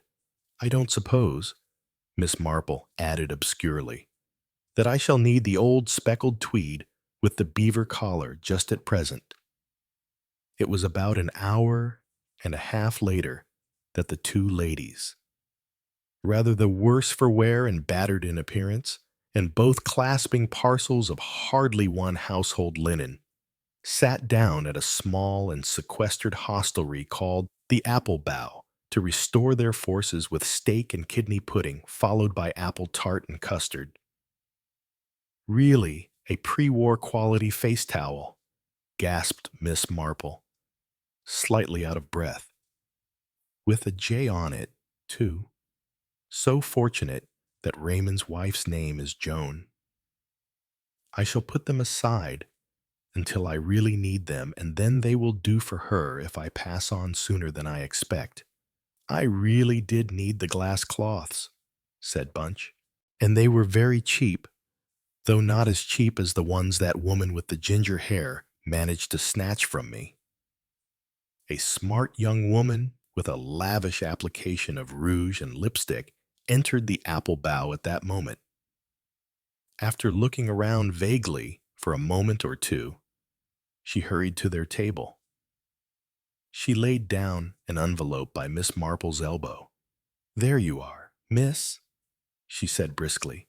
"Oh, thank you. Gladys," said Miss Marple. "Thank you very much. So kind of you." "Always pleased to oblige, I'm sure," said Gladys.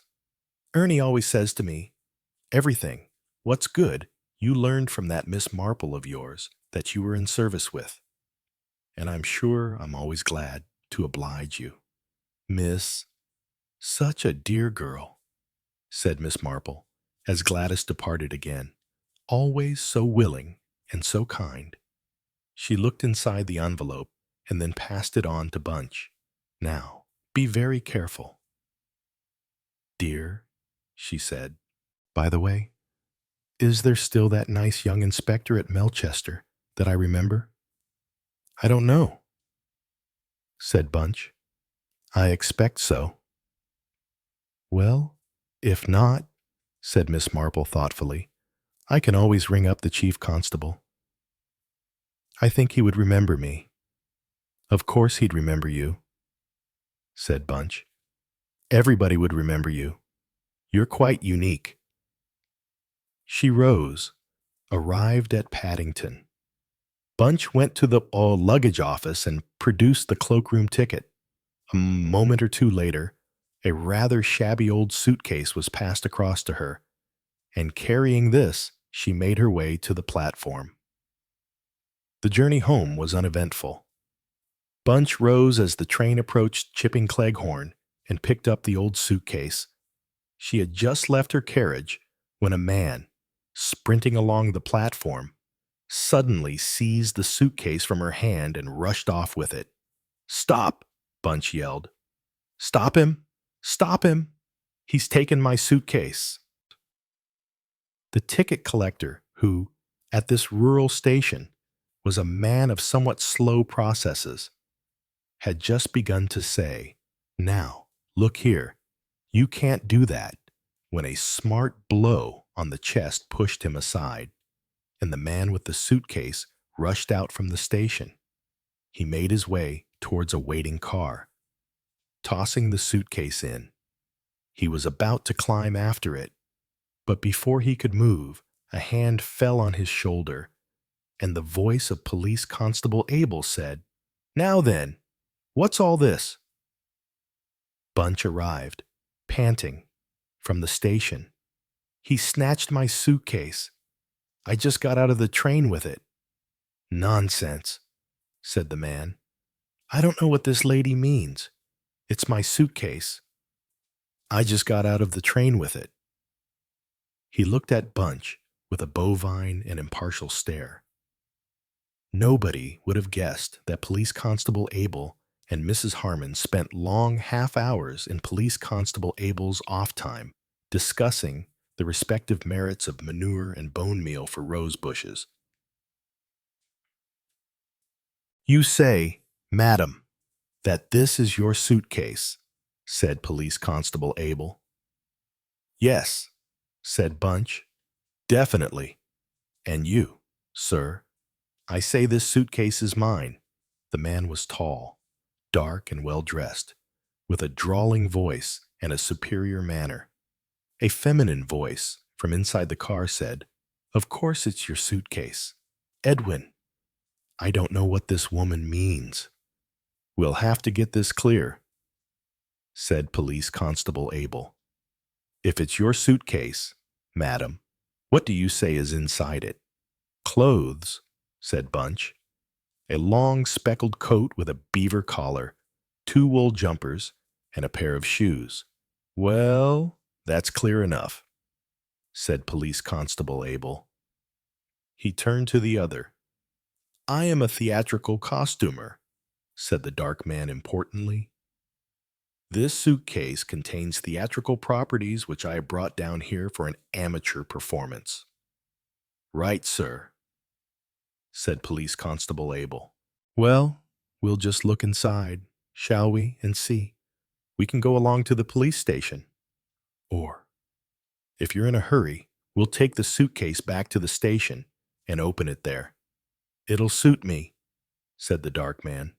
My name is Moss, by the way. Edwin Moss, the police constable, holding the suitcase, went back into the station, just taking this into the parcels office. George, he said to the ticket collector. Police Constable Abel laid the suitcase on the counter of the parcels office and pushed back the clasp. The case was not locked. Bunch and Mr. Edwin Moss stood on either side of him, their eyes regarding each other vengefully. "Ah," said Police Constable Abel. As he pushed up the lid, inside, neatly folded, was a long, rather shabby tweed coat with a beaver fur collar. There were also 2 wool jumpers and a pair of country shoes. "Exactly as you say, madam," said Police Constable Abel. Turning to Bunch, nobody could have said that Mr. Edwin Moss underdid things. His dismay and compunction were magnificent. "I do apologize," he said. "I really do apologize. Please believe me, dear lady, when I tell you how very, very sorry I am. Unpardonable, quite unpardonable, my behavior has been." He looked at his watch. "I must rush now. Probably my suitcase has gone on the train." Raising his hat once more, he said meltingly to Bunch, Do forgive me," and rushed hurriedly out of the parcels office. "Are you going to let him get away?" asked Bunch in a conspiratorial whisper to Police Constable Abel. The latter slowly closed a bovine eye in a wink.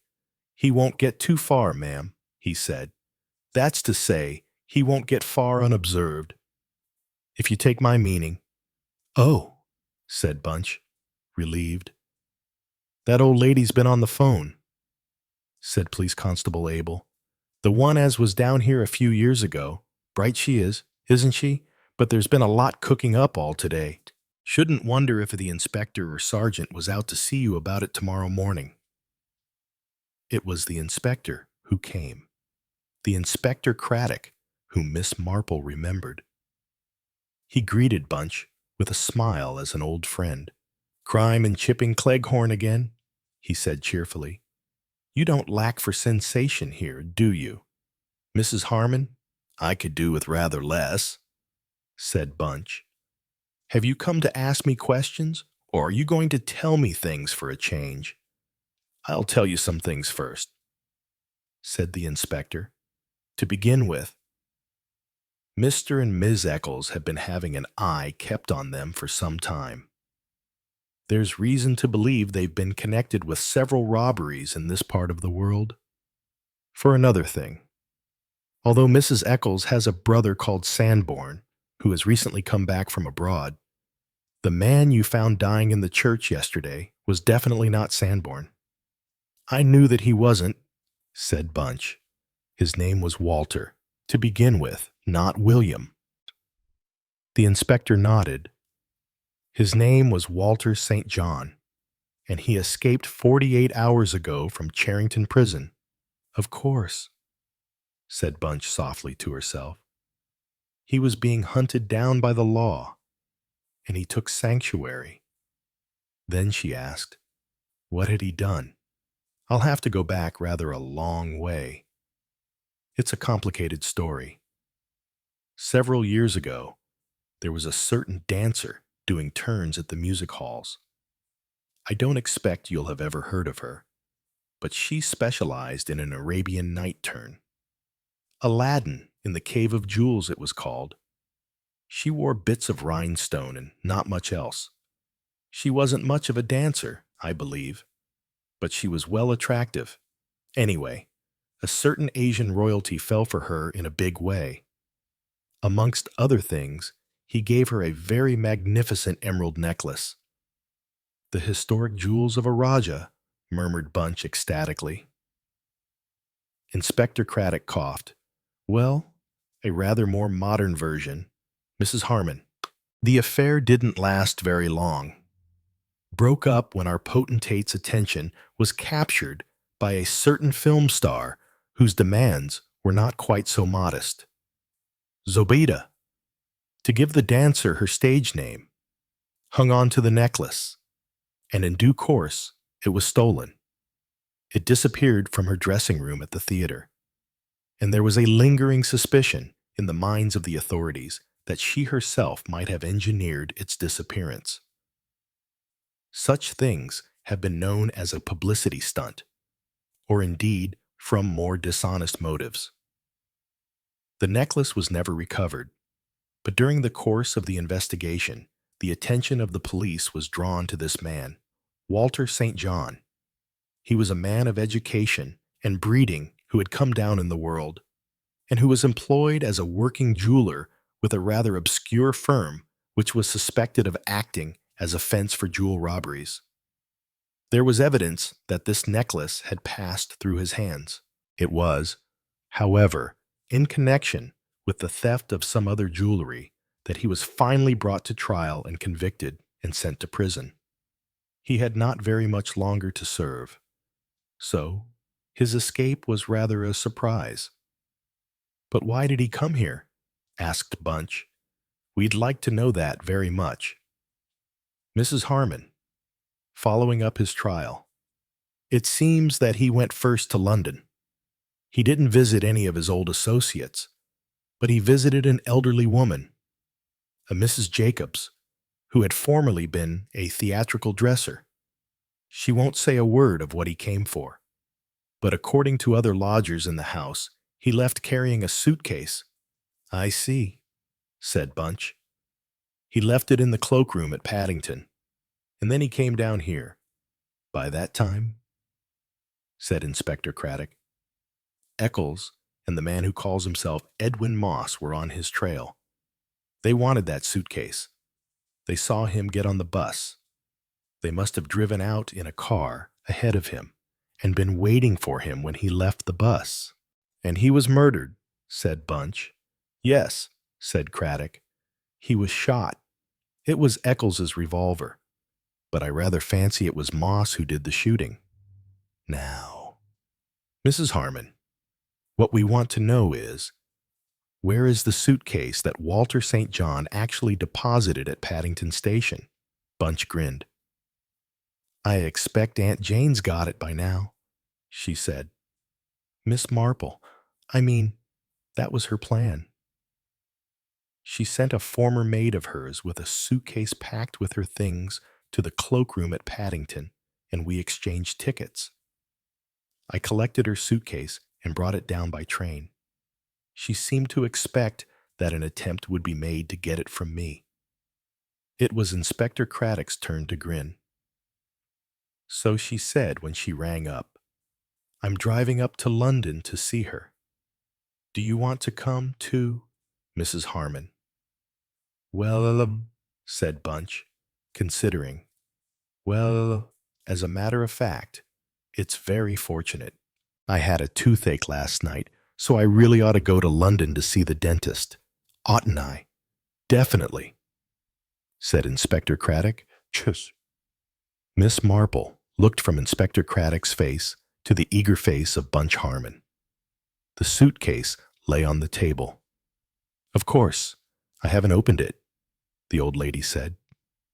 "I wouldn't dream of doing such a thing till somebody official arrived. Besides," she added, with a demurely mischievous Victorian smile, "it's locked. Like to make a guess at what's inside?"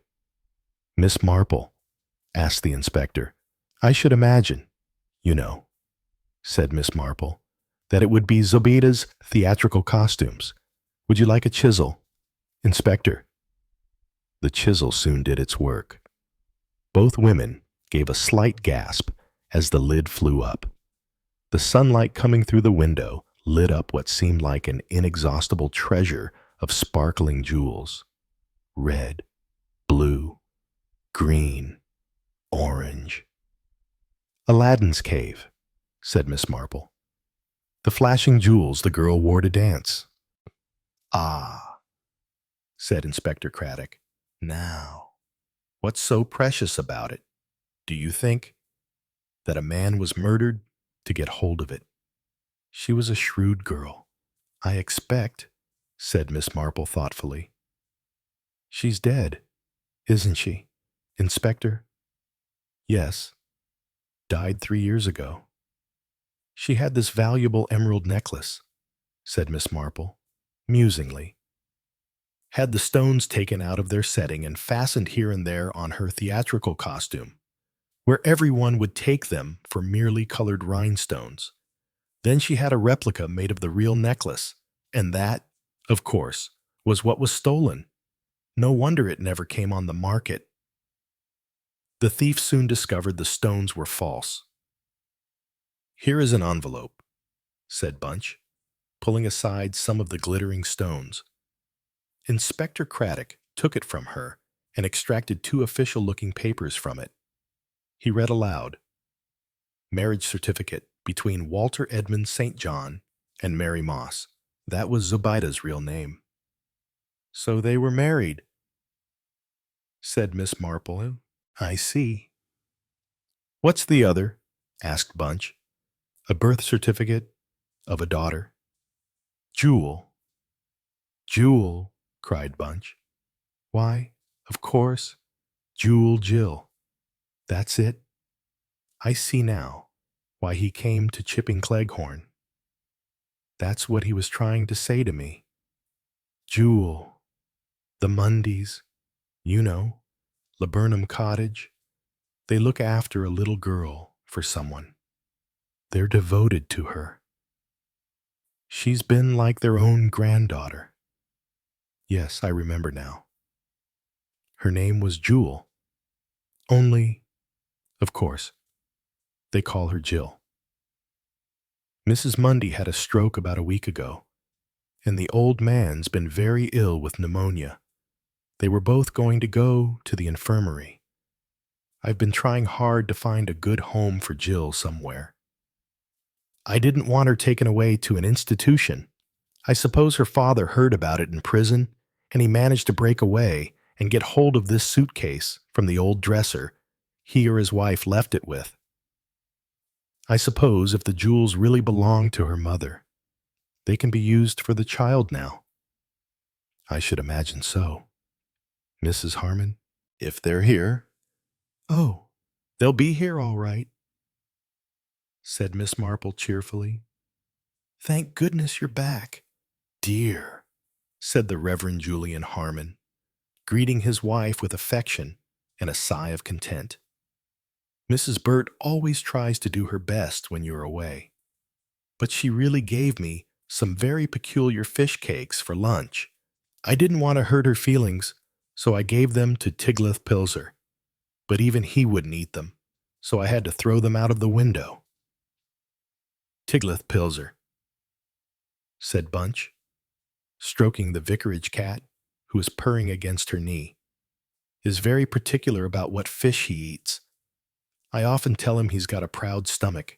And your tooth, dear, did you have it seen to? Yes, said Bunch. It didn't hurt much. And I went to see Aunt Jane again, too. Yee. Dear old thing, said Julian. I hope she's not failing at all. Not in the least, said Bunch, with a grin. The following morning, Bunch took a fresh supply of chrysanthemums to the church. The sun was once more pouring through the east window, and Bunch stood in the jeweled light on the chancel steps. She said very softly under her breath, Your little girl will be all right. I'll see that she is. I promise. Then she tidied up the church, slipped into a pew, and knelt for a few moments to say her prayers before returning to the vicarage to attack the piled-up chores of 2 neglected days. Chapter 9. The Mystery of Hunter's Lodge. After all, murmured Poirot, it is possible that I shall not die this time. Coming from a convalescent influenza patient, I hailed the remark as showing a beneficial optimism. I myself had been the first sufferer from the disease. Poirot, in his turn, had gone down. He was now sitting up in bed, propped up with pillows, his head muffled in a woolen shawl, and was slowly sipping a particularly noxious tisane, which I had prepared according to his directions. His eye rested with pleasure upon a neatly graduated row of medicine bottles which adorned the mantelpiece. Yes, yes, my little friend continued, once more shall I be myself again. The great Hercule Poirot, the terror of evildoers, figure to yourself, mon ami, that I have a little paragraph to myself in society gossip. But yes, here it is, go at criminals all out. Hercule Poirot, and believe me, girls, he's some Hercules, our own pet society detective can't get a grip on you. Why? 'Cause he's got la grip himself. I laughed. Good for you. Poirot, you are becoming quite a public character, and fortunately you haven't missed anything of particular interest during this time. That is true. The few cases I have had to decline did not fill me with any regret. Our landlady stuck her head in at the door. There's a gentleman downstairs, says he must see Monsieur Poirot or you.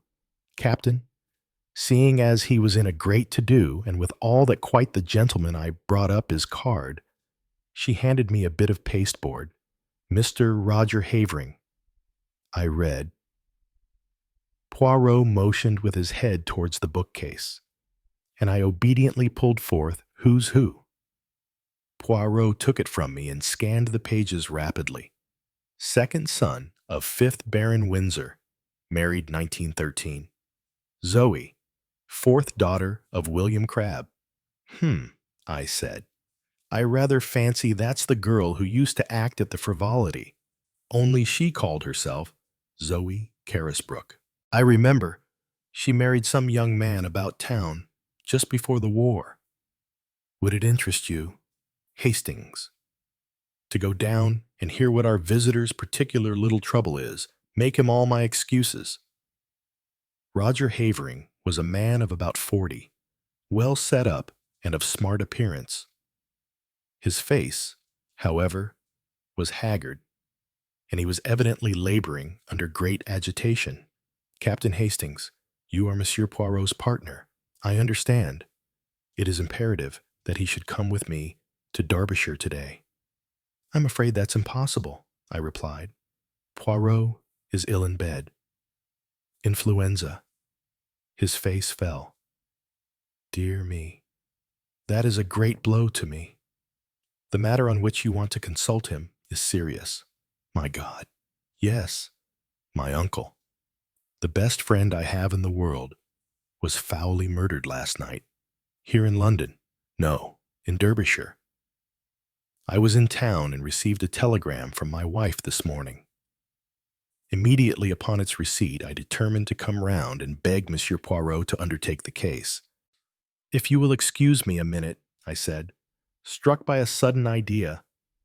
I rushed upstairs, and in a few brief words acquainted Poirot with the situation.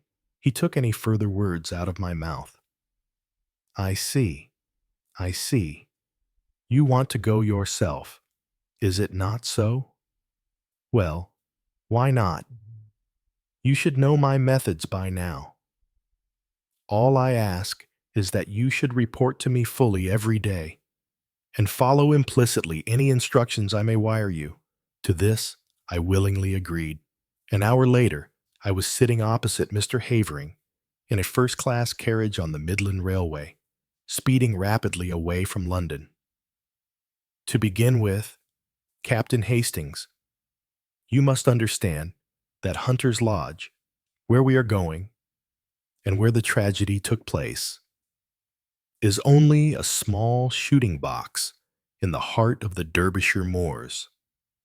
Our real home is near Newmarket, and we usually rent a flat in town for the season. Hunter's Lodge is looked after by a housekeeper who is quite capable of doing all we need when we run down for an occasional weekend. Of course, during the shooting season, we take down some of our own servants from Newmarket. My uncle, Mr. Harrington Pace, as you may know. My mother was a Miss Pace of New York, has for the last 3 years made his home with us. He never got on well with my father or my elder brother, and I suspect that my being somewhat of a prodigal son myself rather increased than diminished his affection towards me.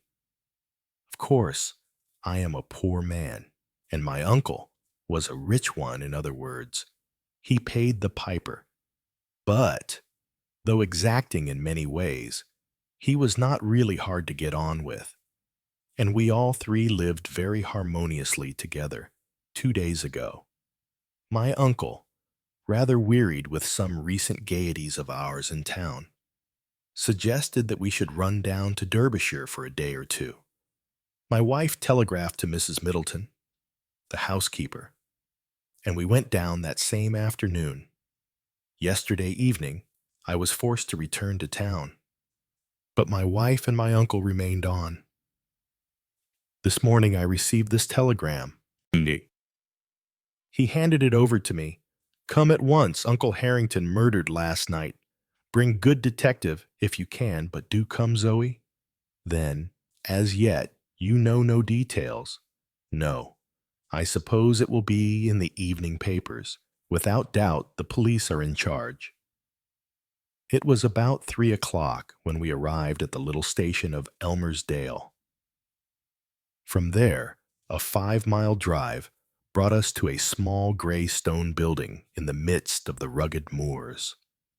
A lonely place, I observed with a shiver. Havering nodded. I shall try and get rid of it. I could never live here again. We unlatched the gate and were walking up the narrow path to the oak door when a familiar figure emerged and came to meet us. Jap, I ejaculated. The Scotland Yard inspector grinned at me in a friendly fashion before addressing my companion.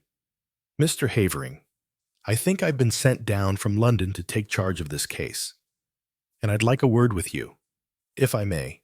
Sir, my wife. I've seen your good lady, sir, and the housekeeper. I won't keep you a moment, but I am anxious to get back to the village now that I've seen all there is to see here.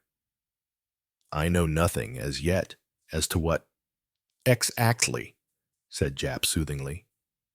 But there are just 1 or 2 little points I'd like your opinion about all the same. Captain Hastings here. He knows me, and he'll go on up to the house and tell them you're coming. What have you done with the little man? By the way, Captain Hastings? He's ill in bed with influenza, is he now? I'm sorry to hear that. Rather the case of the cart without the horse. You being here without him, isn't it? And on his rather ill-timed jest, I went on to the house. I rang the bell, as Jap had closed the door behind him. After some moments, it was opened to me by a middle-aged woman in black. Mr. Havering will be here in a moment, I explained. He has been detained by the inspector. I have come down with him from London to look into the case. Perhaps you can tell me briefly what occurred last night. Come in, sir. She closed the door behind me, and we stood in the dimly lighted hall.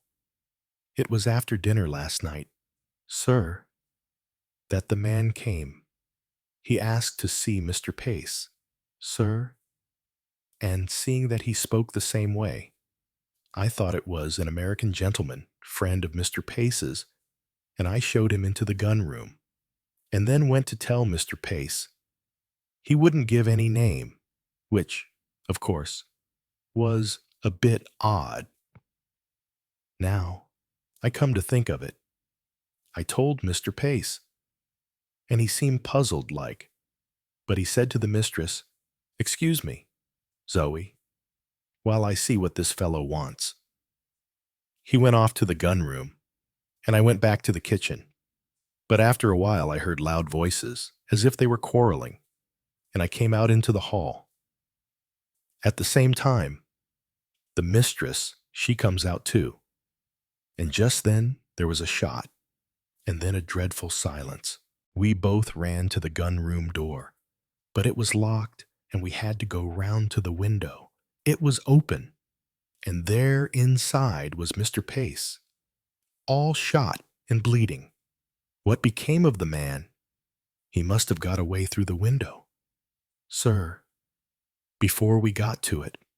And then Mrs. Havering sent me to fetch the police.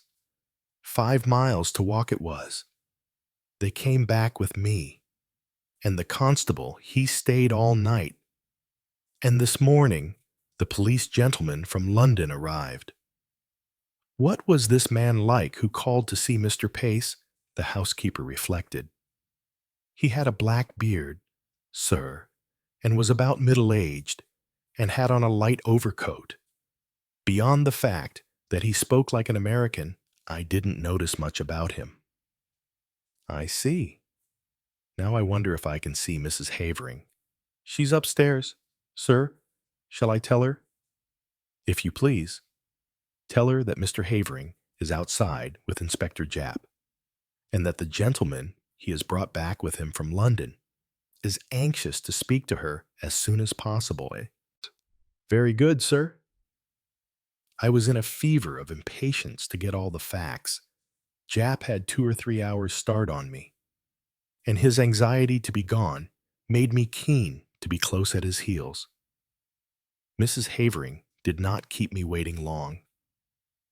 In a few minutes, I heard a light step descending the stairs, and looked up to see a very handsome young woman coming towards me. She wore a flame-colored jumper that set off the slender boyishness of her figure. On her dark head was a little hat of flame-colored leather. Even the present tragedy could not dim the vitality of her personality. I introduced myself, and she nodded in quick comprehension. Of course I have often heard of you and your colleague, Monsieur Poirot. You have done some wonderful things together, haven't you?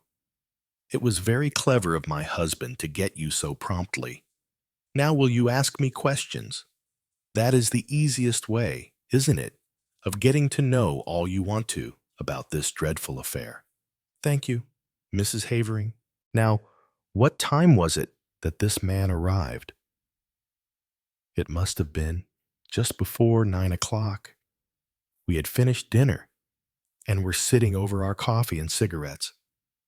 Your husband had already left for London. Yes, he went up by the 6:15. Did he go by car to the station, or did he walk? Our own car isn't down here. One came out from the garage in Elmersdale to fetch him in time for the train. Was Mr. Pace quite his usual self? Absolutely. Most normal in every way. Now, can you describe this visitor at all? I'm afraid not. I didn't see him. Mrs. Middleton showed him straight into the gun room and then came to tell my uncle. What did your uncle say? He seemed rather annoyed, but went off at once. It was about 5 minutes later that I heard the sound of raised voices. I ran out into the hall and almost collided with Mrs. Middleton. Then we heard the shot. The gun-room door was locked on the inside, and we had to go right round the house to the window. Of course, that took some time, and the murderer had been able to get well away. My poor uncle. Her voice faltered, had been shot through the head. I saw at once that he was dead. I sent Mrs. Middleton for the police. I was careful to touch nothing in the room, but to leave it exactly as I found it. I nodded approval. Now, as to the weapon, well, I can make a guess at it. Captain Hastings, a pair of revolvers of my husband's were mounted upon the wall. One of them is missing. I pointed this out to the police, and they took the other one away with them. When they have extracted the bullet, I suppose they will know for certain. May I go to the gun room? Certainly. The police have finished with it. but the body has been removed. She accompanied me to the scene of the crime. At that moment, Havering entered the hall, and with a quick apology, his wife ran to him. I was left to undertake my investigations alone. I may as well confess at once that they were rather disappointing. In detective novels, clues abound, but here I could find nothing that struck me as out of the ordinary, except a large blood stain on the carpet where I judged the dead man had fallen. I examined everything with painstaking care and took a couple of pictures of the room with my little camera, which I had brought with me. I also examined the ground outside the window, but it appeared to have been so heavily trampled underfoot that I judged it was useless to waste time over it. No, I had seen all that Hunter's Lodge had to show me. I must go back to Elmersdale and get into touch with Jap. Accordingly, I took leave of the Haverings and was driven off in the car that had brought us from the station. I found Jap at the Matlock Arms, and he took me forthwith to see the body. Harrington Pace was a small, spare, clean-shaven man, typically American in appearance. He had been shot through the back of the head, and the revolver had been discharged at close quarters. "Turned away for a moment," remarked Jap, and the other fellow snatched up a revolver and shot him. "The one Mrs. Havering handed over to us was fully loaded, and I suppose the other one was also. Curious what darn fool things people do. Fancy keeping 2 loaded revolvers hanging up on your wall. What do you think of the case?" I asked, as we left the gruesome chamber behind us. Well, I'd got my eye on Havering to begin with. Oh, yes. Noting my exclamation of astonishment, Havering has 1 or 2 shady incidents in his past. When he was a boy at Oxford, there was some funny business about the signature on one of his father's checks. All hushed up, of course. Then, he's pretty heavily in debt now. And they're the kind of debts he wouldn't like to go to his uncle about. Whereas you may be sure the uncle's will would be in his favor. Yes, I'd got my eye on him, and that's why I wanted to speak to him before he saw his wife. But their statements dovetail all right. And I've been to the station, and there's no doubt whatever that he left by the 6:15. That gets up to London about 10:30. He went straight to his club. He says, and if that's confirmed all right, why, he couldn't have been shooting his uncle here at 9 o'clock in a black beard. Huh, yes. I was going to ask you what you thought about that beard. Jap winked. I think it grew pretty fast. Grew in the 5 miles from Elmersdale to Hunter's Lodge. Americans that I've met are mostly clean-shaven. Yes. It's amongst Mr. Pace's American associates that will have to look for the murderer. I questioned the housekeeper first, and then her mistress. And their stories agree all right, but I'm sorry Mrs. Havering didn't get a look at the fellow. She's a smart woman, and she might have noticed something that would set us on the track. I sat down and wrote a minute and lengthy account to Poirot. I was able to add various further items of information before I posted the letter. The bullet had been extracted and was proved to have been fired from a revolver identical with the one held by the police. Furthermore, Mr. Havering's movements on the night in question had been checked and verified, and it was proved beyond doubt that he had actually arrived in London by the train in question. And, thirdly, a sensational development had occurred. A city gentleman living at Ealing, on crossing Haven Green to get to the district railway station that morning, had observed a brown paper parcel stuck between the railings. Opening it, He found that it contained a revolver. He handed the parcel over to the local police station, and before night it was proved to be the one we were in search of, the fellow to that given us by Mrs. Havering. One bullet had been fired from it. All this I added to my report. A wire from Poirot arrived whilst I was at breakfast the following morning. Of course, black-bearded man was not Havering only you, or Jap would have such an idea. Wire me description of housekeeper and what clothes she wore this morning. Same of Mrs. Havering. Do not waste time taking photographs of interiors. They are underexposed and not in the least artistic. It seemed to me that Poirot's style was unnecessarily facetious. I also fancied he was a shade jealous of my position on the spot, with full facilities for handling the case. His request for a description of the clothes worn by the two women appeared to me to be simply ridiculous. But I complied, as well as I, a mere man, was able to. At 11, a reply wire came from Poirot. Advise Jap arrest housekeeper before it is too late. Dumbfounded, I took the wire to Jap. He swore softly under his breath. He's the goods, Monsieur Poirot, if he says so. There's something in it. And I hardly noticed the woman. I don't know that I can go so far as arresting her, but I'll have her watched. We'll go up right away and take another look at her. But it was too late. Mrs. Middleton, that quiet, middle-aged woman, who had appeared so normal and respectable, had vanished into thin air. Her box had been left behind. It contained only ordinary wearing apparel. There was no clue to her identity, or as to her whereabouts. From Mrs. Havering, we elicited all the facts we could. I engaged her about 3 weeks ago, when Mrs. Emery, our former housekeeper, left. She came to me from Mrs. Selborne's agency in Mount Street, a very well-known place. I get all my servants from there. They sent several women to see me, but this Mrs. Middleton seemed much the nicest, and had splendid references. I engaged her on the spot, and notified the agency of the fact. I can't believe that there was anything wrong with her.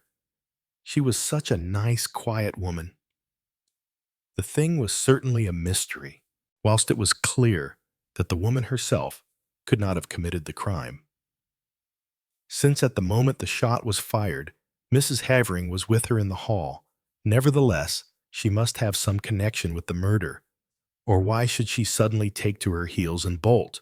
I wired the latest development to Poirot and suggested returning to London and making inquiries at Selborne's agency.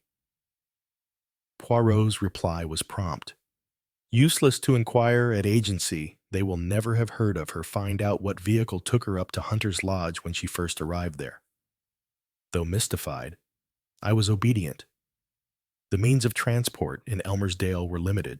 The local garage had 2 battered Ford cars, and there were 2 station flies. None of these had been requisitioned on the date in question.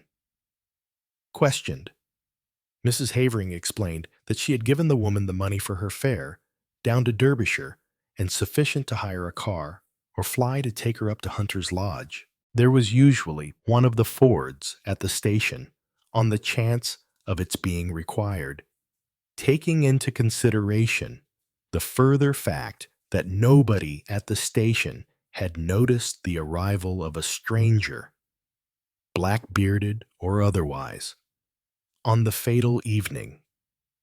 Everything seemed to point to the conclusion that the murderer had come to the spot in a car, which had been waiting near at hand to aid his escape, and that the same car had brought the mysterious housekeeper to her new post. I may mention that inquiries at the agency in London bore out Poirot's prognostication. No such woman as Mrs. Middleton had ever been on their books. They had received the honor Mrs. Havering's application for a housekeeper, and had sent her various applicants for the post. When she sent them the engagement fee, she omitted to mention which woman she had selected. Somewhat crestfallen, I returned to London. I found Poirot established in an armchair by the fire in a garish silk dressing gown. He greeted me with much affection. Mon ami Hastings, but how glad I am to see you. Veritably, I have for you a great affection. And you have enjoyed yourself. You have run to and fro with the good Jap.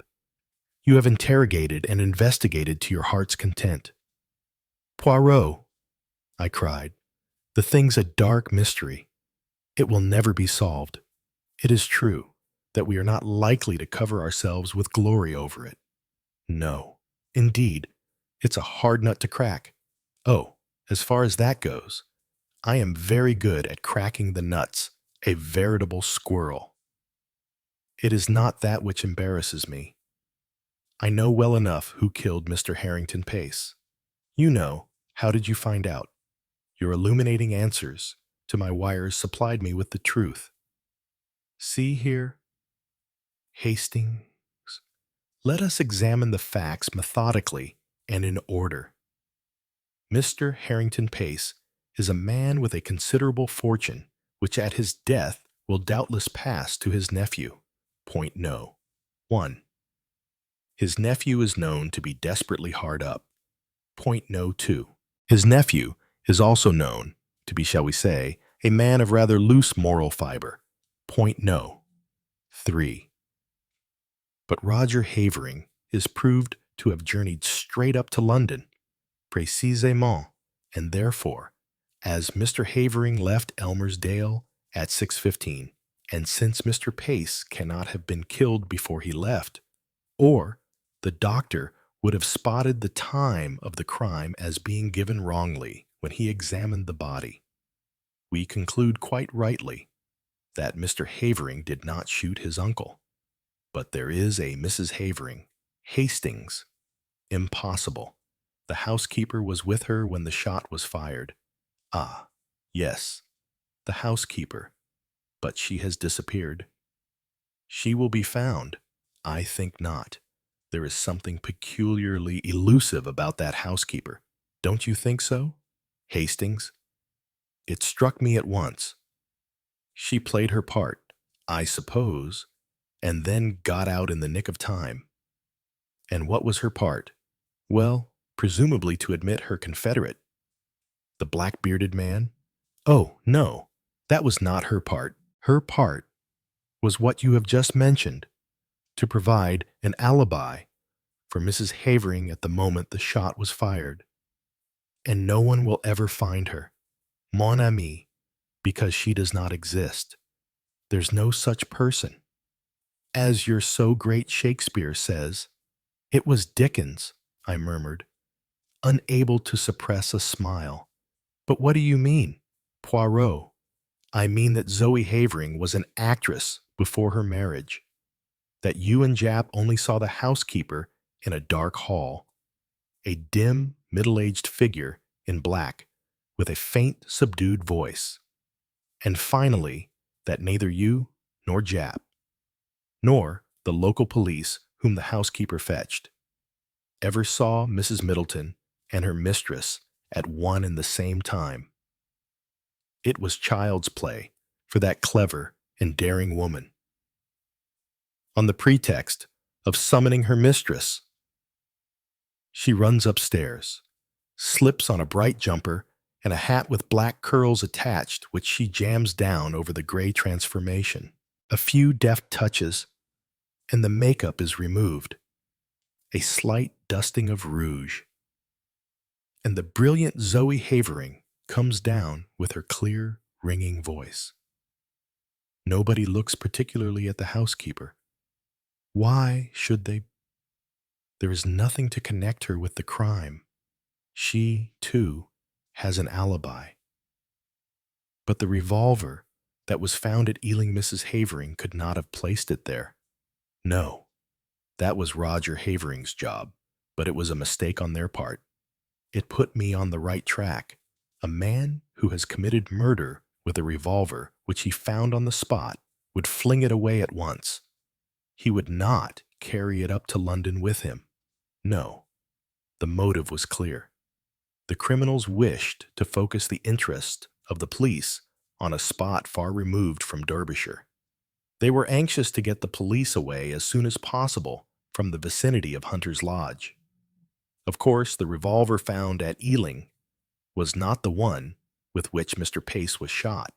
Roger Havering discharged one shot from it, brought it up to London, went straight to his club to establish his alibi, then went quickly out to Ealing by the district, a matter of about 20 minutes only, placed the parcel where it was found, and so back to town. That charming creature, his wife, quietly shoots Mr. Pace after dinner. You remember, he was shot from behind another significant point. That reloads the revolver and puts it back in its place, and then starts off with her desperate little comedy. It's incredible, I muttered, fascinated. And yet, it is true. Bien sûr, my friend, it is true. But to bring that precious pair to justice, that is another matter. Well, Jap must do what he can. I have written him fully, but I very much fear, Hastings, that we shall be obliged to leave them to fate, or le bon Dieu, whichever you prefer. The wicked flourish like a green bay tree, I reminded him, but at a price. Hastings, always at a price.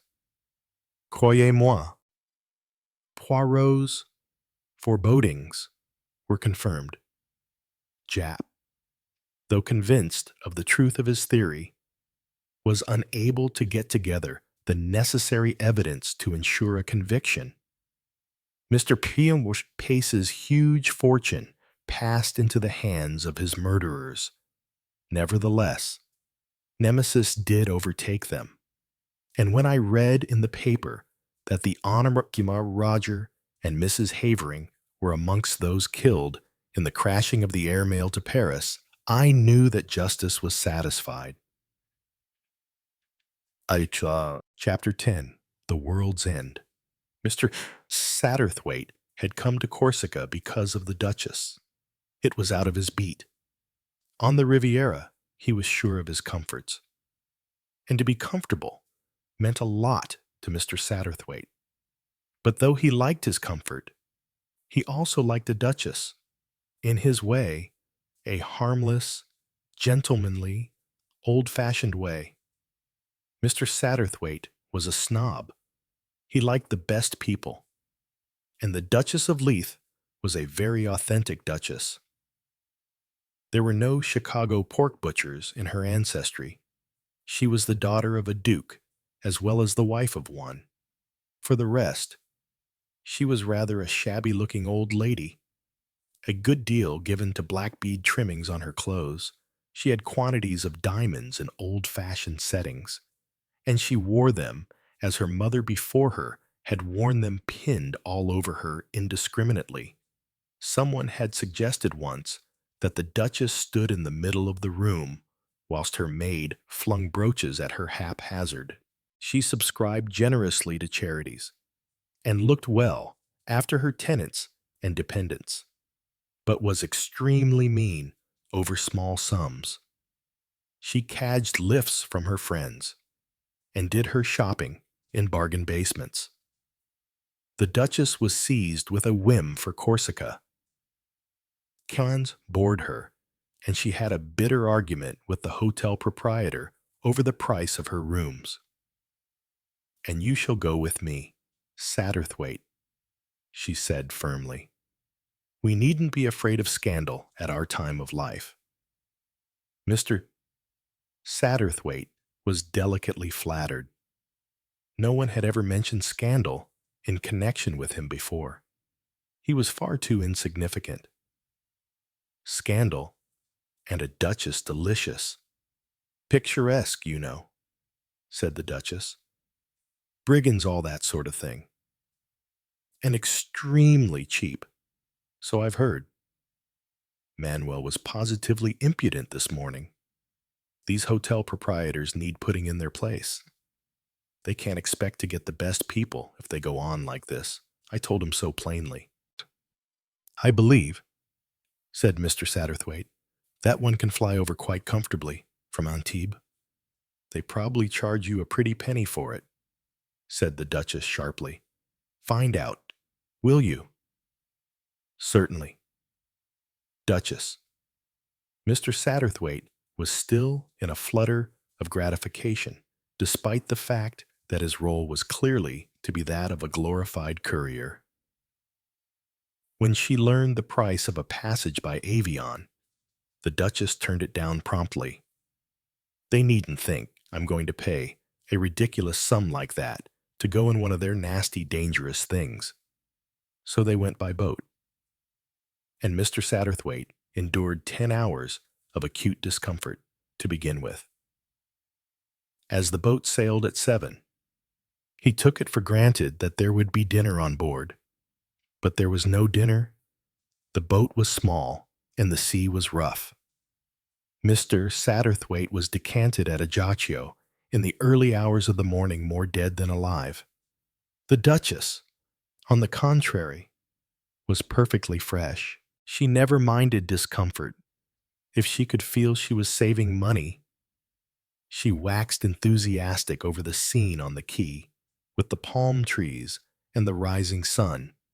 The whole population seemed to have turned out to watch the arrival of the boat, and the launching of the gangway was attended with excited cries and directions. "On dirait," said a stout Frenchman who stood beside them. "Que jamais avant on a fait cette manœuvre-là." "That maid of mine has been sick all night," said the Duchess. "The girl's a perfect fool." Mr. Satterthwaite smiled in a pallid fashion. "A waste of good food, I call it," continued the Duchess robustly. "Did she get any food?" asked Mr. Satterthwaite enviously. "I happened to bring some biscuits and a stick of chocolate on board with me," said the Duchess. "When I found there was no dinner to be got, I gave the lot to her. The lower classes always make such a fuss about going without their meals." With a cry of triumph, the launching of the gangway was accomplished. A musical comedy chorus of brigands rushed aboard and wrested hand luggage from the passengers by main force. "Come on, Satterthwaite," said the Duchess. "I want a hot bath and some coffee." So did Mr. Satterthwaite. He was not wholly successful. However, they were received at the hotel by a bowing manager and were shown to their rooms. The Duchesses had a bathroom attached. Mr. Satterthwaite, however, was directed to a bath that appeared to be situated in somebody else's bedroom. To expect the water to be hot at that hour in the morning was, perhaps, unreasonable. Later he drank intensely black coffee, served in a pot without a lid. The shutters and the window of his room had been flung open, and the crisp morning air came in fragrantly, a day of dazzling blue and green. The waiter waved his hand with a flourish to call attention to the view. "Ajaccio," he said solemnly, "le plus beau port du monde." And he departed abruptly, looking out over the deep blue of the bay, with the snowy mountains beyond. Mr. Satterthwaite was almost inclined to agree with him. He finished his coffee, and lying down on the bed, fell fast asleep. At déjeuner, the Duchess was in great spirits. "This is just what will be good for you, Satterthwaite," she said. "Get you out of all those dusty little old maidish ways of yours." She swept a lorgnette round the room. "Upon my word, there's Naomi Carleton Smith." She indicated a girl sitting by herself at a table in the window. A round-shouldered girl, who slouched as she sat. Her dress appeared to be made of some kind of brown sacking. She had black hair, untidily bobbed, An artist, asked Mr. Satterthwaite. He was always good at placing people. Quite right, said the Duchess. Calls herself one anyway. I knew she was mooching around in some queer quarter of the globe, poor as a church mouse, proud as Lucifer, and a bee in her bonnet like all the Carlton Smiths. Her mother was my first cousin.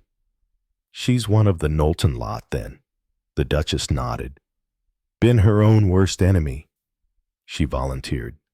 Clever girl, too. Mixed herself up with a most undesirable young man, one of that Chelsea crowd. Wrote plays or poems or something unhealthy. Nobody took 'em, of course. Then he stole somebody's jewels and got caught out. I forget what they gave him. 5 years, I think. But you must remember, it was last winter. Last winter, I was in Egypt, explained Mr. Satterthwaite. I had flu-put very badly the end of January, and the doctors insisted on Egypt afterwards. I missed a lot. His voice rang with a note of real regret. That girl seems to me to be moping, said the Duchess, raising her lorgnette once more. I can't allow that. On her way out. She stopped by Miss Carlton Smith's table and tapped the girl on the shoulder. Well, Naomi, you don't seem to remember me. Naomi rose, rather unwillingly, to her feet. Yes, I do. Duchess, I saw you come in. I thought it was quite likely you mightn't recognize me. She drawled the words lazily, with a complete indifference of manner. When you've finished your lunch, come and talk to me on the terrace, ordered the Duchess. Very well, Naomi yawned. Shocking manners, said the Duchess to Mr. Satterthwaite as she resumed her progress. All the Carlton Smiths have. They had their coffee outside in the sunshine. They had been there about 6 minutes when Naomi Carlton Smith lounged out from the hotel and joined them. She let herself fall slackly onto a chair, with her legs stretched out ungracefully in front of her. An odd face, with its jutting chin and deep-set gray eyes. A clever, unhappy face, a face that only just missed being beautiful. Well, Naomi, said the Duchess briskly, and what are you doing with yourself? Oh, I don't know. Just marking time. Been painting? A bit. Show me your things. Naomi grinned. She was not cowed by the autocrat. She was amused. She went into the hotel and came out again with a portfolio. You won't like 'em, Duchess, she said warningly. Say what you like. You won't hurt my feelings. Mr. Satterthwaite moved his chair a little nearer. He was interested. In another minute, he was more interested still. The Duchess was frankly unsympathetic. I can't even see which way the things ought to be, she complained. Good gracious, child. There was never a sky that color or a sea either. That's the way I see 'em, said Naomi placidly. Ugh, said the Duchess, inspecting another. This gives me the creeps. It's meant to, said Naomi. You're paying me a compliment without knowing it. It was a queer vorticist study of a prickly pear just recognizable as such. Gray-green with slodges of violent color where the fruit glittered like jewels. A swirling mass of evil, fleshy festering. Mr. Satterthwaite shuddered and turned his head aside. He found Naomi looking at him and nodding her head in comprehension. I know, she said, but it is beastly. The Duchess cleared her throat. It seems quite easy to be an artist nowadays, she observed witheringly. There's no attempt to copy things. You just shovel on some paint. I don't know what you're with. Not a brush, I'm sure. Palette knife, interposed Naomi, smiling broadly once more. A good deal at a time, continued the Duchess, in lumps. And there you are. Everyone says, how clever. Well, I've no patience with that sort of thing. Give me a nice picture of a dog or a horse by Edwin Landseer. And why not? Demanded the Duchess. What's wrong with Landseer? Nothing, said Naomi. He's all right, and you're all right. The tops of things are always nice and shiny and smooth. I respect you. Duchess, you've got force.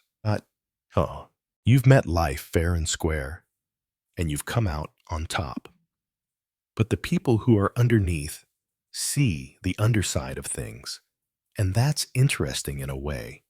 The Duchess stared at her. I haven't the faintest idea what you're talking about, she declared. Mr. Satterthwaite was still examining the sketches. He realized, as the Duchess could not, the perfection of technique behind them. He was startled and delighted. He looked up at the girl. Will you sell me one of these, Miss Carlton Smith? He asked. You can have any one you like for 5 guineas, said the girl indifferently. Mr. Satterthwaite hesitated a minute or two, and then he selected a study of prickly pear and aloe. In the foreground was a vivid blur of yellow mimosa. The scarlet of the aloe flower danced in and out of the picture, and inexorable, mathematically underlying the whole, was the oblong pattern of the prickly pear and the sword motif of the aloe. He made a little bow to the girl. I am very happy to have secured this, and I think I have made a bargain. Some day, Miss Carlton Smith, I shall be able to sell this sketch at a very good profit if I want to. The girl leant forward to see which one he had taken. He saw a new look come into her eyes. For the first time, she was really aware of his existence, and there was respect in the quick glance she gave him. You have chosen the best, she said. I am glad. Well, I suppose you know what you're doing, said the Duchess, and I dare say you're right. I've heard that you are quite a connoisseur, but you can't tell me that all this new stuff is art, because it isn't. Still, we needn't go into that. Now I'm only going to be here a few days, and I want to see something of the island. You've got a car, I suppose. Naomi. The girl nodded. Excellent, said the Duchess. We'll make a trip somewhere tomorrow. It's only a 2-seater. Nonsense. There's a dicky. I suppose that will do for Mr. Satterthwaite. A shuddering sigh went through Mr. Satterthwaite. He had observed the Corsican roads that morning. Naomi was regarding him thoughtfully. I'm afraid my car would be no good to you, she said. It's a terribly battered old bus. I bought it second-hand for a mere song. It will just get me up the hills with coaxing. But I can't take passengers. There's quite a good garage, though, in the town. You can hire a car there. Hire a car? Said the Duchess, scandalized. What an idea. Who's that nice-looking man who drove up in a 4-seater just before lunch? I expect you mean Mr. Tomlinson. He's a retired Indian judge. He seems quite a decent sort of man. I shall talk to him. That evening, on coming down to dinner, Mr. Satterthwaite found the Duchess resplendent in black velvet and diamonds. Talking earnestly to the owner of the 4-seater car, she beckoned authoritatively. Come here, Mr. Satterthwaite. Mr. Tomlinson is telling me the most interesting things. And what do you think he is actually going to take us on an expedition tomorrow in his car? Mr. Satterthwaite regarded her with admiration. We must go in to dinner, said the Duchess. Do come and sit at our table, Mr. Tomlinson, and then you can go on with what you were telling me. Quite a decent sort of man, the Duchess pronounced later. With quite a decent sort of car, retorted Mr. Satterthwaite. Naughty, said the Duchess, and gave him a resounding blow on the knuckles with the dingy black fan she always carried. Mr. Satterthwaite winced with pain. Naomi is coming too, said the Duchess. In her car. That girl wants taking out of herself. She's very selfish.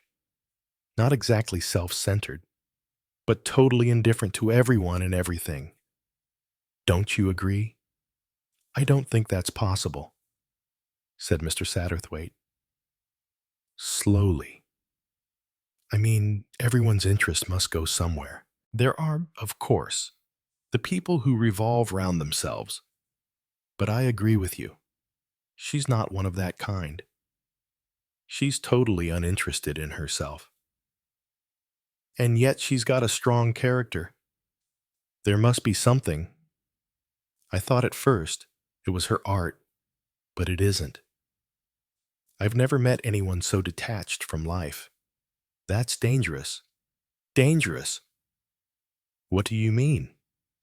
Well, you see, it must mean an obsession of some kind. And obsessions are always dangerous. Satterthwaite, said the Duchess, don't be a fool, and listen to me about tomorrow. Mr. Satterthwaite listened. It was very much his role in life. They started early the following morning. Taking their lunch with them, Naomi, who had been 6 months in the island, was to be the pioneer. Mr. Satterthwaite went over to her as she sat waiting to start. You are sure that I can't come with you? He said wistfully. She shook her head.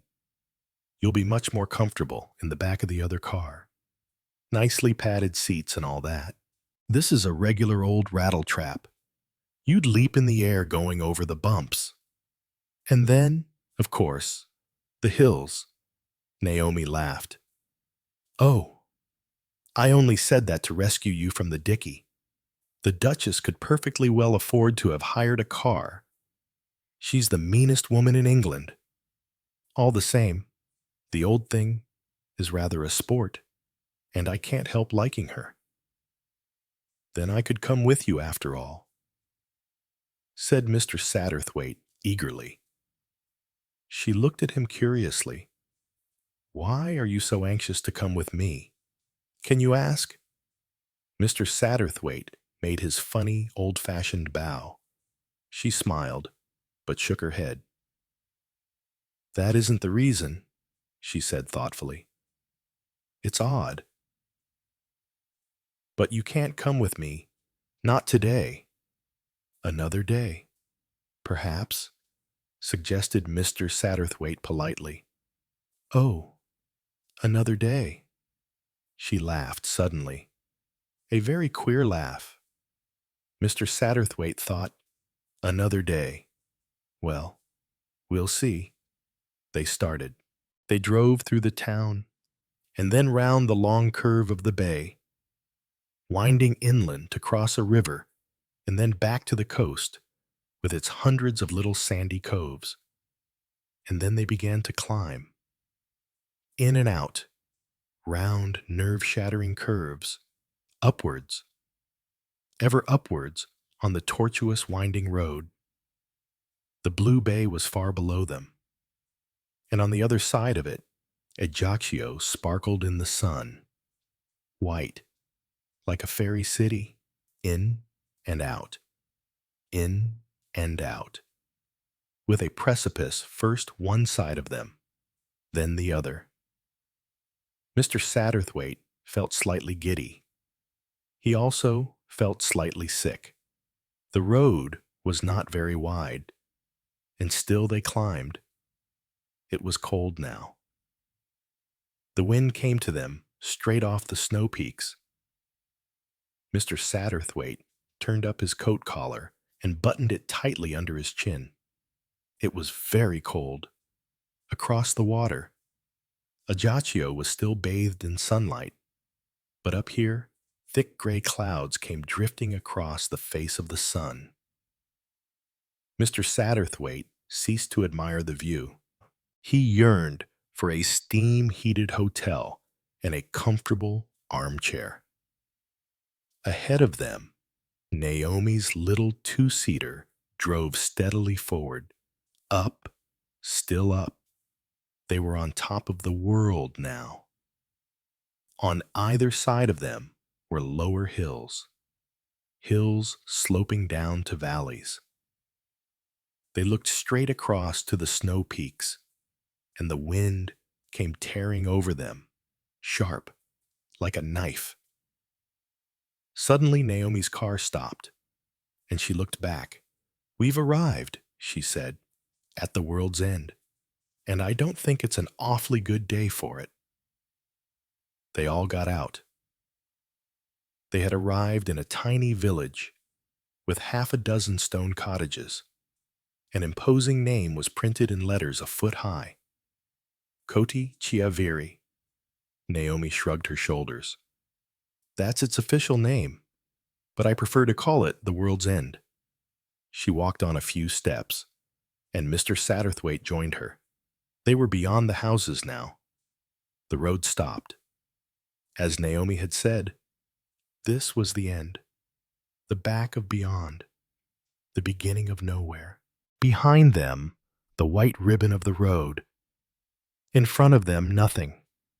Only, far, far below, the sea. Mr. Satterthwaite drew a deep breath. It's an extraordinary place. One feels that anything might happen here, that one might meet anyone. He stopped, for just in front of them, a man was sitting on a boulder. His face turned to the sea. They had not seen him till this moment, and his appearance had the suddenness of a conjuring trick. He might have sprung from the surrounding landscape. "I wonder," began Mr. Satterthwaite. But at that minute, the stranger turned, and Mr. Satterthwaite saw his face. "Why, Mr. Quinn, how extraordinary! Miss Carleton Smith. I want to introduce my friend, Mr. Quinn, to you. He's the most unusual fellow. You are, you know, you always turn up in the nick of time." He stopped, with the feeling that he had said something awkwardly significant, and yet, for the life of him, he could not think what it was. Naomi had shaken hands with Mr. Quinn in her usual abrupt style. "We're here for a picnic," she said, "and it seems to me we shall be pretty well frozen to the bone." Mr. Satterthwaite shivered. "Perhaps," he said uncertainly, "we shall find a sheltered spot." "Which this isn't," agreed Naomi. "Still, it's worth seeing, isn't it?" "Yes, indeed." Mr. Satterthwaite turned to Mr. Quinn. "Miss Carleton Smith calls this place the World's End. Rather a good name, eh?" Mr. Quinn nodded his head slowly, several times. "Yes, a very suggestive name. I suppose one only comes once in one's life to a place like that, a place where one can't go on any longer." "What do you mean?" asked Naomi sharply. He turned to her. "Well, usually, there's a choice. Isn't there, to the right or to the left, forward or back? Here there's the road behind you, and in front of you nothing." Naomi stared at him. Suddenly she shivered and began to retrace her steps towards the others. The two men fell in beside her. Mr. Quinn continued to talk, but his tone was now easily conversational. "Is the small car yours, Miss Carleton Smith?" "Yes, you drive yourself. One needs, I think, a good deal of nerve to do that round here. The turns are rather appalling." a moment of inattention, a brake that failed to hold, and over the edge, down, down, down. It would be very easily done. They had now joined the others. Mr. Satterthwaite introduced his friend. He felt a tug at his arm. It was Naomi. She drew him apart from the others. "Who is he?" she demanded fiercely. Mr. Satterthwaite gazed at her in astonishment. "Well, I hardly know. I have known him for some years now. We have run across each other from time to time. But in the sense of knowing actually, he stopped. These were futilities that he was uttering, and the girl by his side was not listening. She was standing with her head bent down, her hands clenched by her sides. "He knows things," she said. "He knows things. Fum! How does he know?" Mr. Satterthwaite had no answer. He could only look at her dumbly, unable to comprehend the storm that shook her. "I'm afraid," she muttered. "Afraid of Mr. Quinn. I'm afraid of his eyes. He sees things." Something cold and wet fell on Mr. Satterthwaite's cheek. He looked up. "Why, it's snowing," he exclaimed, in great surprise. "A nice day to have chosen for a picnic," said Naomi. She had regained control of herself with an effort. What was to be done? A babble of suggestions broke out. The snow came down thick and fast. Mr. Quinn made a suggestion, and everyone welcomed it. There was a little stone cassicroot at the end of the row of houses. There was a stampede towards it. "You have your provisions," said Mr. Quinn, "and they will probably be able to make you some coffee." It was a tiny place, rather dark, for the one little window did little towards lighting it, but from one end came a grateful glow of warmth. An old Corsican woman was just throwing a handful of branches on the fire. It blazed up, and by its light the newcomers realized that others were before them. 3 people were sitting at the end of a bare wooden table. There was something unreal about the scene to Mr. Satterthwaite's eye. There was something even more unreal about the people. The woman who sat at the end of the table looked like a duchess. That is, she looked more like a popular conception of a duchess. She was the ideal stage grande dame. Her aristocratic head was held high. Her exquisitely dressed hair was of a snowy white. She was dressed in gray soft draperies that fell about her in artistic folds. One long white hand supported her chin. The other was holding a roll spread with pâté de foie gras. On her right was a man with a very white face, very black hair, and horn-rimmed spectacles. He was marvelously and beautifully dressed. At the moment, his head was thrown back, and his left arm was thrown out as though he were about to declaim something. On the left of the white-haired lady was a jolly-looking little man with a bald head. After the first glance, nobody looked at him. There was just a moment of uncertainty, and then the Duchess, the authentic Duchess, took charge. "Isn't this storm too dreadful?"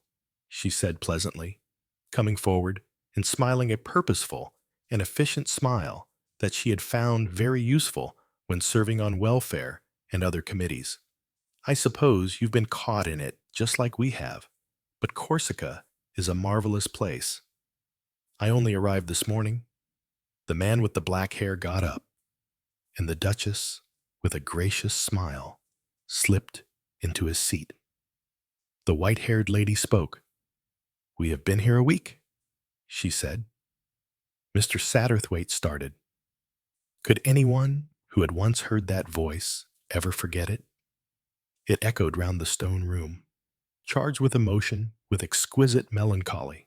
It seemed to him that she had said something wonderful, memorable, full of meaning. She had spoken from her heart.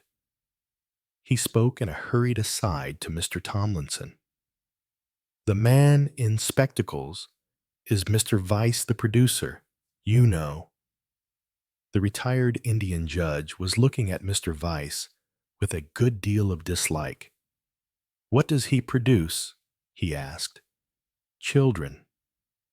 "Oh, dear me, no," said Mr. Satterthwaite, shocked by the mere mention of anything so crude in connection with Mr. Vyse.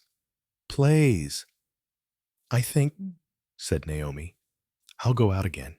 It's too hot in here." Her voice, strong and harsh, made Mr. Satterthwaite jump. She made almost blindly, as it seemed, for the door, brushing Mr. Tomlinson aside. But in the doorway itself, she came face to face with Mr. Quinn, and he barred her way. "Go back and sit down," he said. His voice was authoritative. To Mr. Satterthwaite's surprise, the girl hesitated a minute and then obeyed. She sat down at the foot of the table, as far from the others as possible.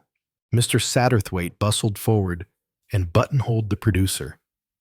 "You may not remember me," he began. "My name is Satterthwaite." "Of course." A long, bony hand shot out and enveloped the others in a painful grip. "My dear man, fancy meeting you here. You know Miss Nunn." "Of course." Mr. Satterthwaite jumped. No wonder that voice had been familiar. Thousands, all over England, had thrilled to those wonderful emotion-laden tones. Rosina Nunn, England's greatest emotional actress. Mr. Satterthwaite, too, had lain under her spell. No one like her, for interpreting a part, for bringing out the finer shades of meaning. He had thought of her always as an intellectual actress, one who comprehended and got inside the soul of her part. He might be excused for not recognizing her. Rosina Nunn was volatile in her tastes. For 25 years of her life, she had been a blonde. After a tour in the States, she had returned with the locks of the raven, and she had taken up tragedy in earnest. This French Marquise effect was her latest whim. "Oh, by the way, Mr. Judd, Miss Nunn's husband," said Vyse, carelessly introducing the man with the bald head. Rosina Nunn had had several husbands. Mr. Satterthwaite knew. Mr. Judd was evidently the latest. Mr. Judd was busily unwrapping packages from a hamper at his side. He addressed his wife. "Some more pâté, dearest." That last wasn't as thick as you like it. Rosina Nunn surrendered her roll to him as she murmured simply, "Henry thinks of the most enchanting meals. I always leave the commissariat to him." "Feed the brute," said Mr. Judd, and laughed. He patted his wife on the shoulder. "Treats her just as though she were a dog," murmured the melancholy voice of Mr. Vyse in Mr. Satterthwaite's ear. "Cuts up her food for her. Odd creatures. Women." Mr. Satterthwaite and Mr. Quinn between them unpacked lunch. Hard-boiled eggs, cold ham, and Gruyere cheese were distributed round the table. The Duchess and Miss Nunn appeared to be deep in murmured confidences. Fragments came along in the actress's deep contralto. The bread must be lightly toasted, you understand, then just a very thin layer of marmalade, rolled up and put in the oven for 1 minute, not more. Simply delicious. "That woman lives for food," murmured Mr. Vyse. "Simply lives for it. She can't think of anything else. I remember in Riders to the Sea, you know, and it's the fine quiet time I'll be having. I could not get the effect I wanted. At last I told her to think of peppermint creams. She's very fond of peppermint creams. I got the effect, at once a sort of faraway look that went to your very soul. Mr. Satterthwaite was silent. He was remembering. Mr. Tomlinson opposite cleared his throat, preparatory to entering into conversation. You produce plays, I hear. I'm fond of a good play myself. Jim the Penman. Now, that was a play. My God, said Mr. Vyse, and shivered down all the long length of him. A tiny clove of garlic, said Miss Nunn to the Duchess. You tell your cook. It's wonderful. She sighed happily and turned to her husband. Henry, she said plaintively, I've never even seen the caviar. You're as near as nothing to sitting on it, returned Mr. Judd cheerfully. You put it behind you on the chair. Rosina Nunn retrieved it hurriedly and beamed round the table. Henry is too wonderful. I'm so terribly absent-minded. I never know where I've put anything. Like the day you packed your pearls in your sponge bag, said Henry jocosely, and then left it behind at the hotel. My word, I did a bit of wiring and phoning that day. They were insured, said Miss Nunn dreamily, not like my opal. A spasm of exquisite, heart-rending grief flitted across her face. Several times, when in the company of Mr. Quinn, Mr. Satterthwaite had had the feeling of taking part in a play. The illusion was with him very strongly now. This was a dream. Everyone had his part. The words, my opal, were his own cue. He leant forward. Your opal, Miss Nunn. Have you got the butter, Henry? Thank you. Yes, my opal. It was stolen, you know, and I never got it back. Do tell us, said Mr. Satterthwaite. Well, I was born in October, so it was lucky for me to wear opals.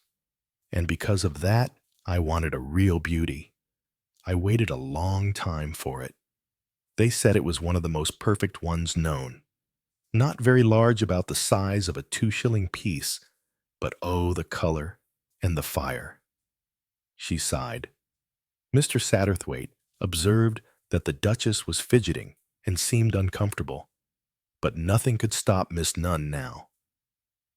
She went on, and the exquisite inflections of her voice made the story sound like some mournful saga of old.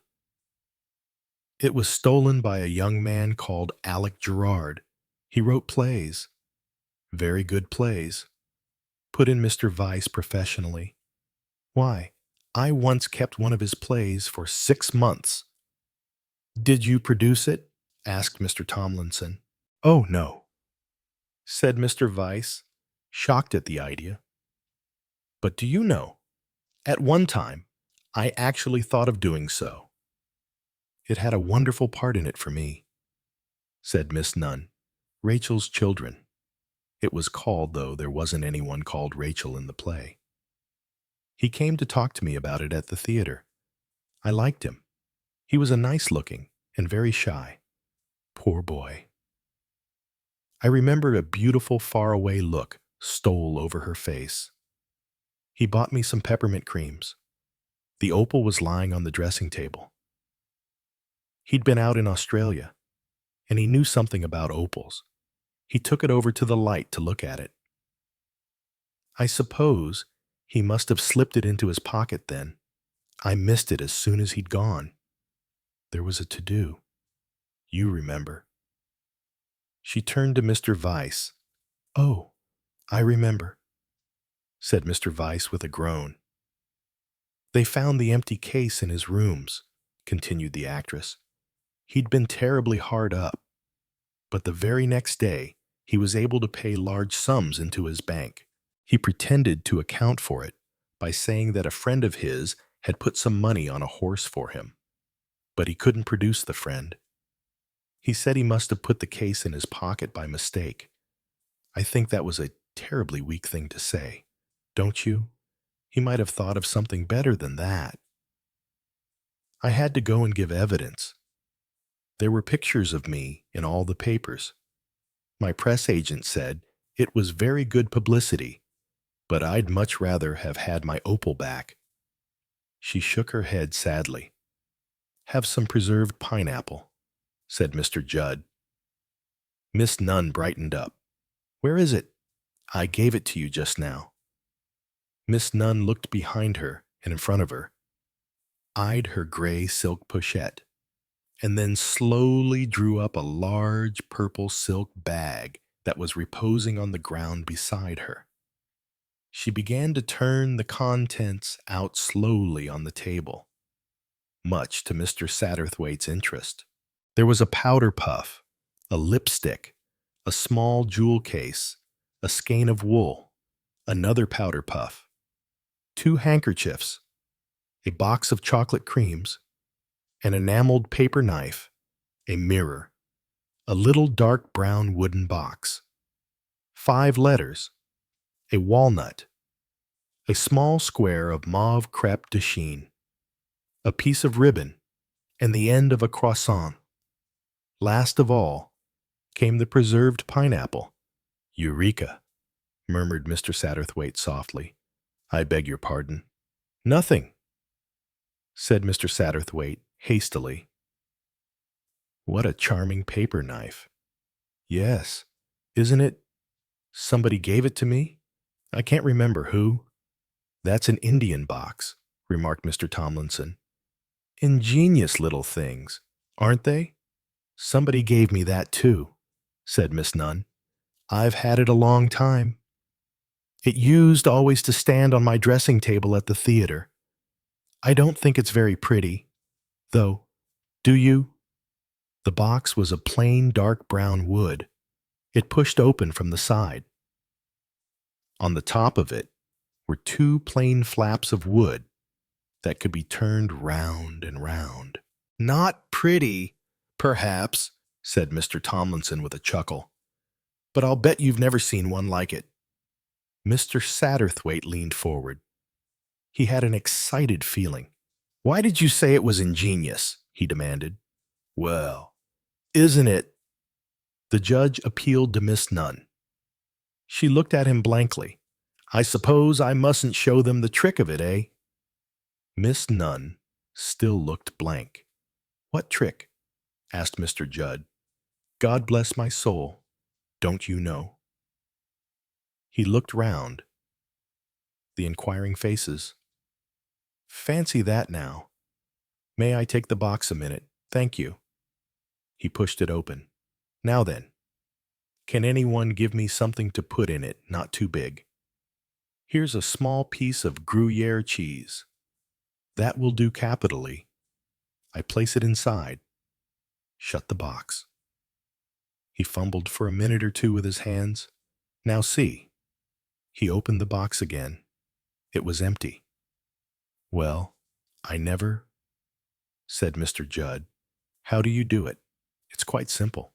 Turn the box upside down and move the left-hand flap halfway round. Then shut the right-hand flap. Now to bring our piece of cheese back again, we must reverse that. The right-hand flap halfway round and the left one closed, still keeping the box upside down. And now, hey presto, the box slid open. A gasp went round the table. The cheese was there, but so was something else. A round thing that blinked forth every color of the rainbow. My opal. It was a clarion note. Rosina Nunn stood upright, her hands clasped to her breast. My opal. How did it get there? Henry Judd cleared his throat. I rather think, Rosie, my girl, you must have put it there yourself. Someone got up from the table and blundered out into the air. It was Naomi Carlton Smith. Mr. Quinn followed her. But when do you mean? Mr. Satterthwaite watched her while the truth dawned on her. It took over 2 minutes before she got it. You mean last year at the theater? You know, said Henry apologetically. You do fiddle with things. Rosie, look at you with the caviar today. Miss Nunn was painfully following out her mental processes. I just slipped it in without thinking. And then I suppose I turned the box about and did the thing by accident. But then, at last it came. But then Alec Gerard didn't steal it after all. Oh, a full-throated cry, poignant, moving, how dreadful. Well, said Mr. Vyse, that can be put right now. Yes, but he's been in prison a year. And then she startled them. She turned sharp on the Duchess. Who's that girl, who has just gone out? Miss Carleton Smith, said the Duchess, was engaged to Mr. Gerard. She took the thing very hard. Miss Satterthwaite stole softly away. The snow had stopped. Naomi was sitting on the stone wall. She had a sketchbook in her hand. Some colored crayons were scattered around. Mr. Quinn was standing beside her. She held out the sketchbook to Mr. Satterthwaite. It was a very rough affair, but it had genius. A kaleidoscopic whirl of snowflakes with a figure in the center. Very good, said Mr. Satterthwaite. Mr. Quinn looked up at the sky. The storm is over, he said. The roads will be slippery, but I do not think there will be any accident now. There will be no accident, said Naomi. Her voice was charged with some meaning that Mr. Satterthwaite did not understand. She turned and smiled at him, a sudden dazzling smile. Mr. Satterthwaite can drive back with me if he likes. He knew then to what length desperation had driven her. Well, said Mr. Quinn, I must bid you goodbye. He moved away. Where is he going? Said Mr. Satterthwaite, staring after him. Back where he came from, I suppose, said Naomi in an odd voice. But there isn't anything there, said Mr. Satterthwaite. For Mr. Quinn was making for that spot, on the edge of the cliff, where they had first seen him. You know, you said yourself it was the world's end. He handed back the sketchbook. It's very good, he said. A very good likeness. But why did you put him in fancy dress? Her eyes met his for a brief second. I see him like that, said Naomi Carleton Smith. Chapter 11. The Manhood of Edward Robinson. With a swing of his mighty arms, Bill lifted her right off her feet, crushing her to his breast. With a deep sigh, she yielded her lips in such a kiss as he had never dreamed of. With a sigh. Mr. Edward Robinson put down. When love is king, and stared out of the window of the underground train. They were running through Stamford Brook. Edward Robinson was thinking about Bill. Bill was the real 100% He-Man beloved of lady novelists. Edward envied him his muscles, his rugged good looks, and his terrific passions. He picked up the book again and read the description of the proud Marchesa Bianca, she who had yielded her lips. So ravishing was her beauty. The intoxication of her was so great that strong men went down before her like ninepins, faint and helpless with love. Of course, said Edward to himself, it's all bosh, this sort of stuff, all bosh. It is. And yet, I wonder. His eyes looked wistful. Was there such a thing as a world of romance and adventure somewhere? Were there women whose beauty intoxicated? Was there such a thing as love that devoured one like a flame? This is real life. This is, said Edward. I've got to go on the same, just like all the other chaps. On the whole, he supposed, he ought to consider himself a lucky young man. He had an excellent berth, a clerkship, in a flourishing concern. He had good health, no one dependent upon him, and he was engaged to Maud. But the mere thought of Maud brought a shadow over his face, though he would never have admitted it. He was afraid of Maud. He loved her. Yes, he still remembered the thrill with which he had admired the back of her white neck rising out of the cheap 4 and 11 penny blouse on the first occasion they had met. He had sat behind her at the cinema, and the friend he was with had known her and had introduced them. No doubt about it.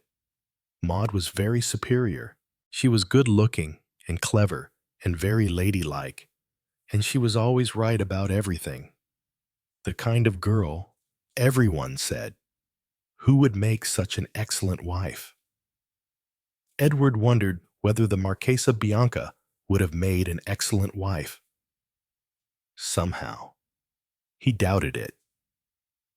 He couldn't picture the voluptuous Bianca, with her red lips and her swaying form, tamely sewing on buttons, say, for the virile Bill. No. Bianca was romance, and this was real life. He and Maud would be very happy together. She had so much common sense. But all the same, he wished that she wasn't quite so well. Sharp in manner, so prone to jump upon him. It was, of course, her prudence and her common sense which made her do so. Maud was very sensible. And, as a rule, Edward was very sensible too. But sometimes he had wanted to get married this Christmas. For instance, Maud had pointed out how much more prudent it would be to wait a while, a year or two. Perhaps his salary was not large.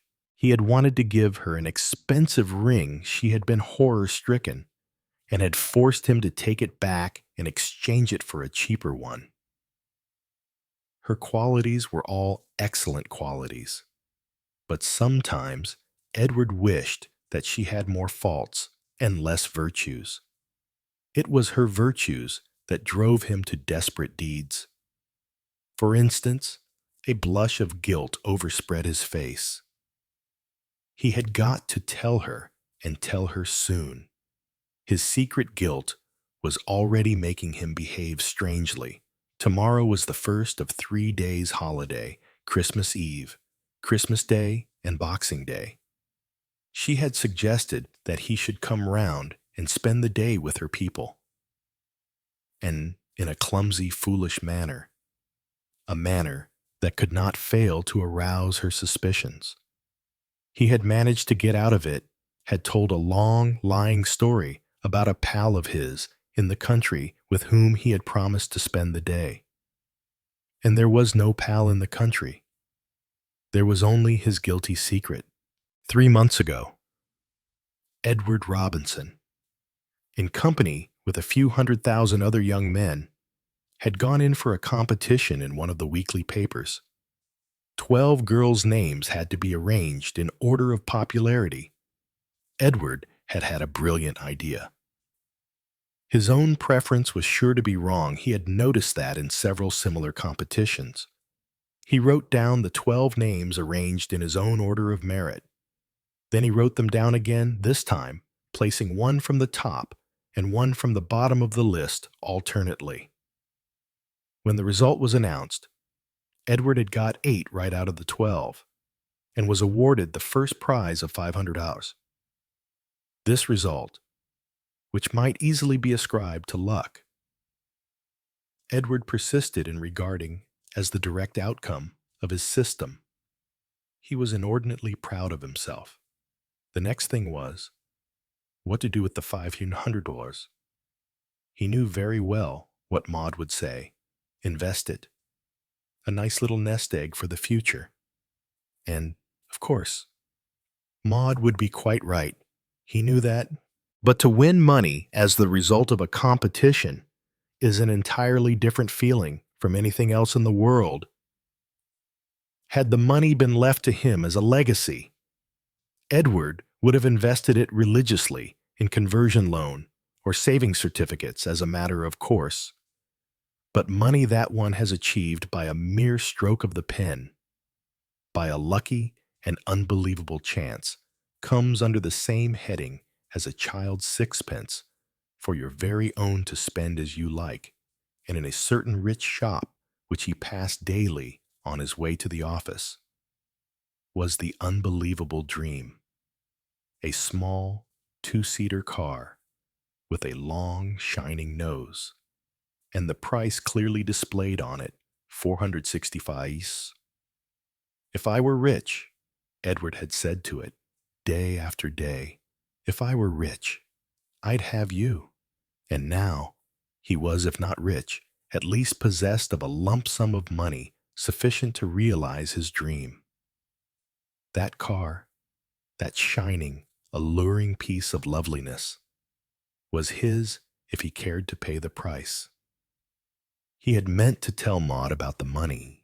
Once he had told her, he would have secured himself against temptation. In face of Maud's horror and disapproval, he would never have the courage to persist in his madness. But, as it chanced, it was Maud herself who clinched the matter. He had taken her to the cinema and to the best seats in the house. She had pointed out to him, kindly but firmly, the criminal folly of his behavior, wasting good money 3 and 6 against 2 and 4, when one saw just as well from the latter places. Edward took her reproaches in sullen silence. Maud felt contentedly that she was making an impression. Edward could not be allowed to continue in these extravagant ways.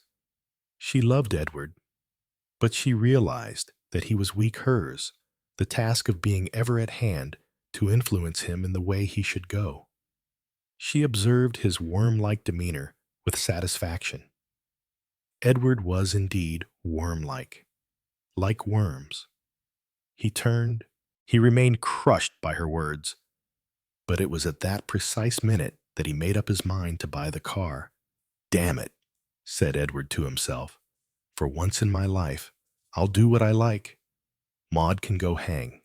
And the very next morning, he had walked into that palace of plate glass, with its lordly inmates in their glory of gleaming enamel and shimmering metal, and with an insouciance that surprised himself. He bought the car. It was the easiest thing in the world. Buying a car. It had been his for 4 days now. He had gone about, outwardly calm, but inwardly bathed in ecstasy. And to Maud, he had as yet breathed no word. For 4 days, in his luncheon hour, he had received instruction in the handling of the lovely creature.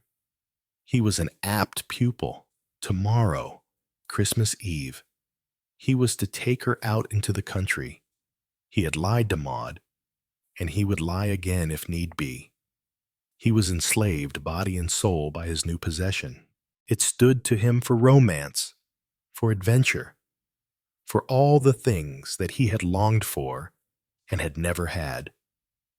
Tomorrow, he and his mistress would take the road together. They would rush through the keen, cold air, leaving the throb and fret of London far behind out into the wide, clear spaces. At this moment, Edward, though he did not know it, was very near to being a poet. Tomorrow he looked down at the book in his hand. When love is king, he laughed and stuffed it into his pocket, the car, and the red lips of the Marchesa Bianca, and the amazing prowess of Bill seemed all mixed up together. Tomorrow, the weather, usually a sorry jade to those who count upon her, was kindly disposed towards Edward.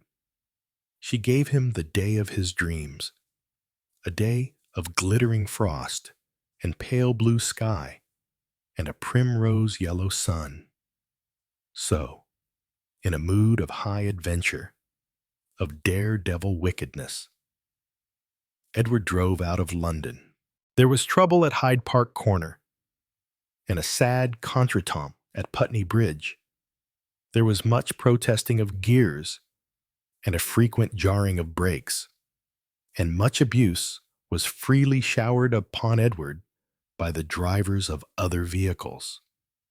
But for a novice, he did not acquit himself so badly, and presently he came out onto one of those fair wide roads that are the joy of the motorist. There was little congestion on this particular road today.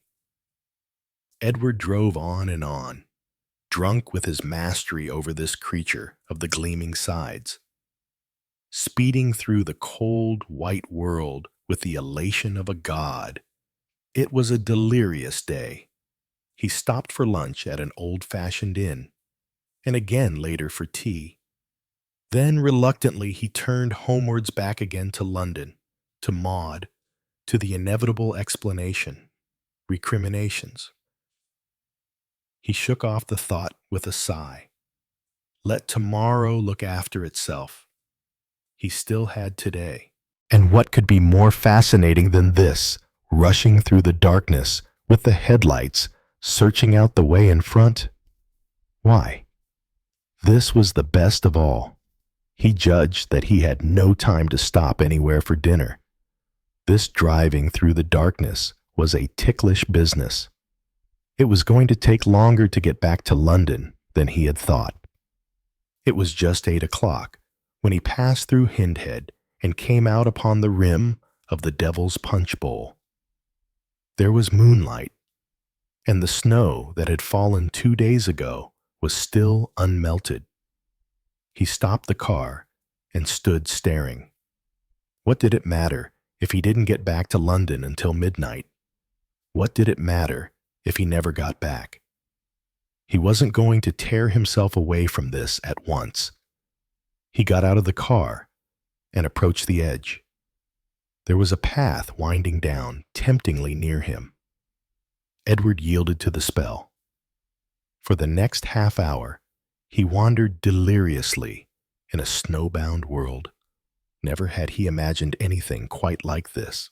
And it was his very own, given to him by his shining mistress, who waited for him faithfully on the road above. He climbed up again, got into the car, and drove off. Still a little dizzy from that discovery of sheer beauty which comes to the most prosaic men once in a while. Then, with a sigh, he came to himself and thrust his hand into the pocket of the car where he had stuffed an additional muffler earlier in the day. But the muffler was no longer there. The pocket was empty. No, not completely empty. There was something scratchy and hard like pebbles. Edward thrust his hand deep down. In another minute, he was staring like a man bereft of his senses. The object that he held in his hand, dangling from his fingers, with the moonlight striking 100 fires from it, was a diamond necklace. Edward stared and stared, but there was no doubting possible. A diamond necklace worth probably thousands of pounds, for the stones were large ones had been casually reposing in the side pocket of the car. But who had put it there? It had certainly not been there when he started from town. Someone must have come along when he was walking about in the snow and deliberately thrust it in. But why? Why choose his car? Had the owner of the necklace made a mistake? Or could it possibly be a stolen necklace? And then, as all these thoughts went whirling through his brain, Edward suddenly stiffened and went cold all over. This was not his car. It was very like it.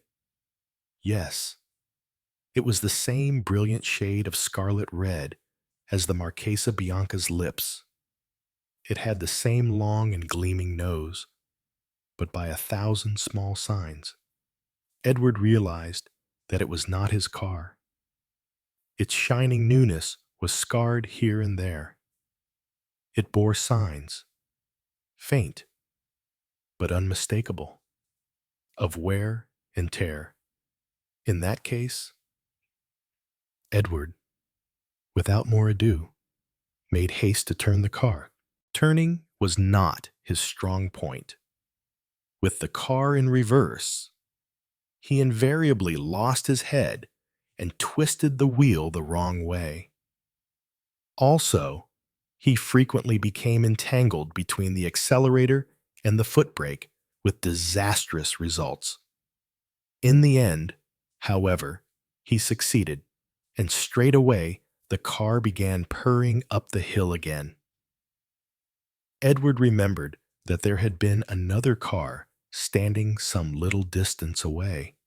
He had not noticed it, particularly at the time. He had returned from his walk by a different path from that by which he had gone down into the hollow. This second path had brought him out on the road immediately behind. As he had thought, his own car. It must really have been the other one. In about 10 minutes, he was once more at the spot where he had halted, but there was now no car at all by the roadside.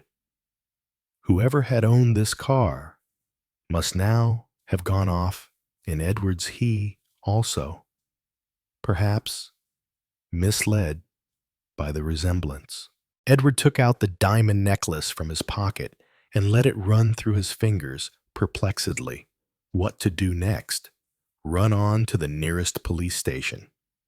Explain the circumstances. Hand over the necklace. And give the number of his own car.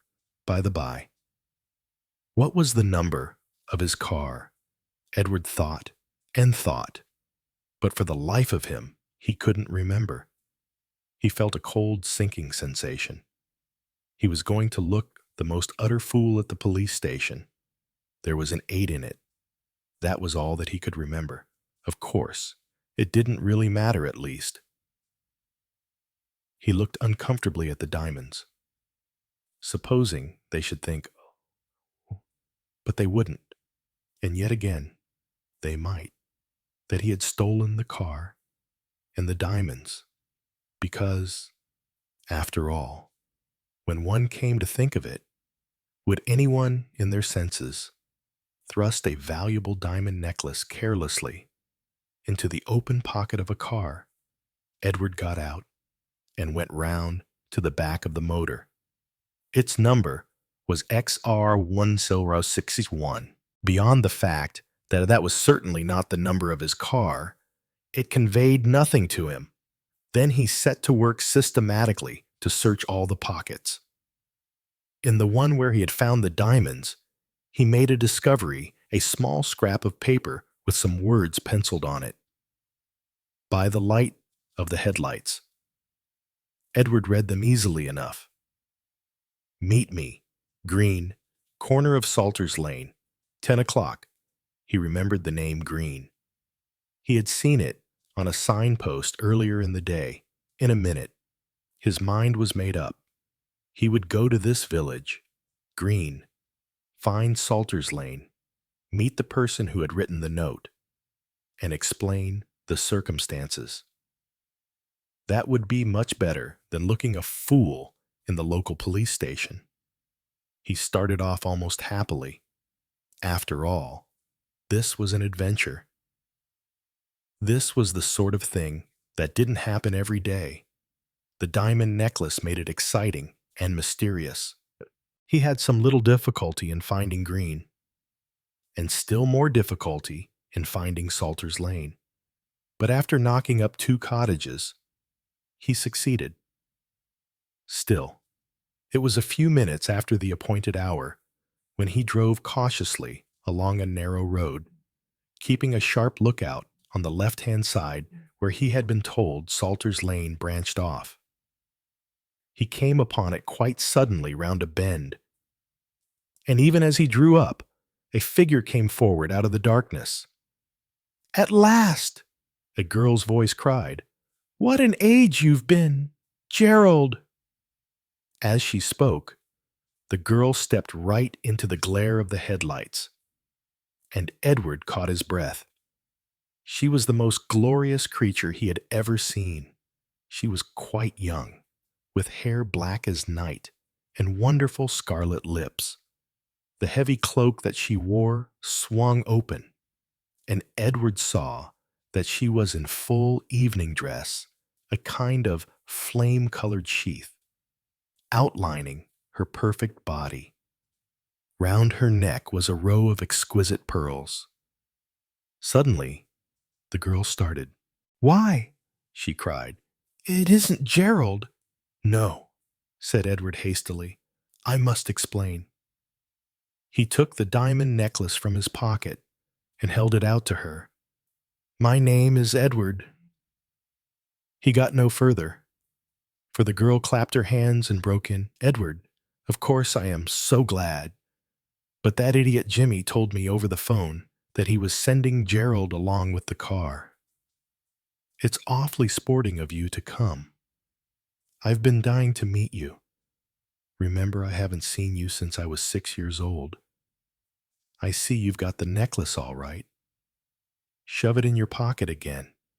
The village policeman might come along and see it. Brr, it's cold as ice waiting here. Let me get in." As though in a dream, Edward opened the door, and she sprang lightly in beside him. Her furs swept his cheek, and an elusive scent, like that of violets after rain, assailed his nostrils. He had no plan, no definite thought even.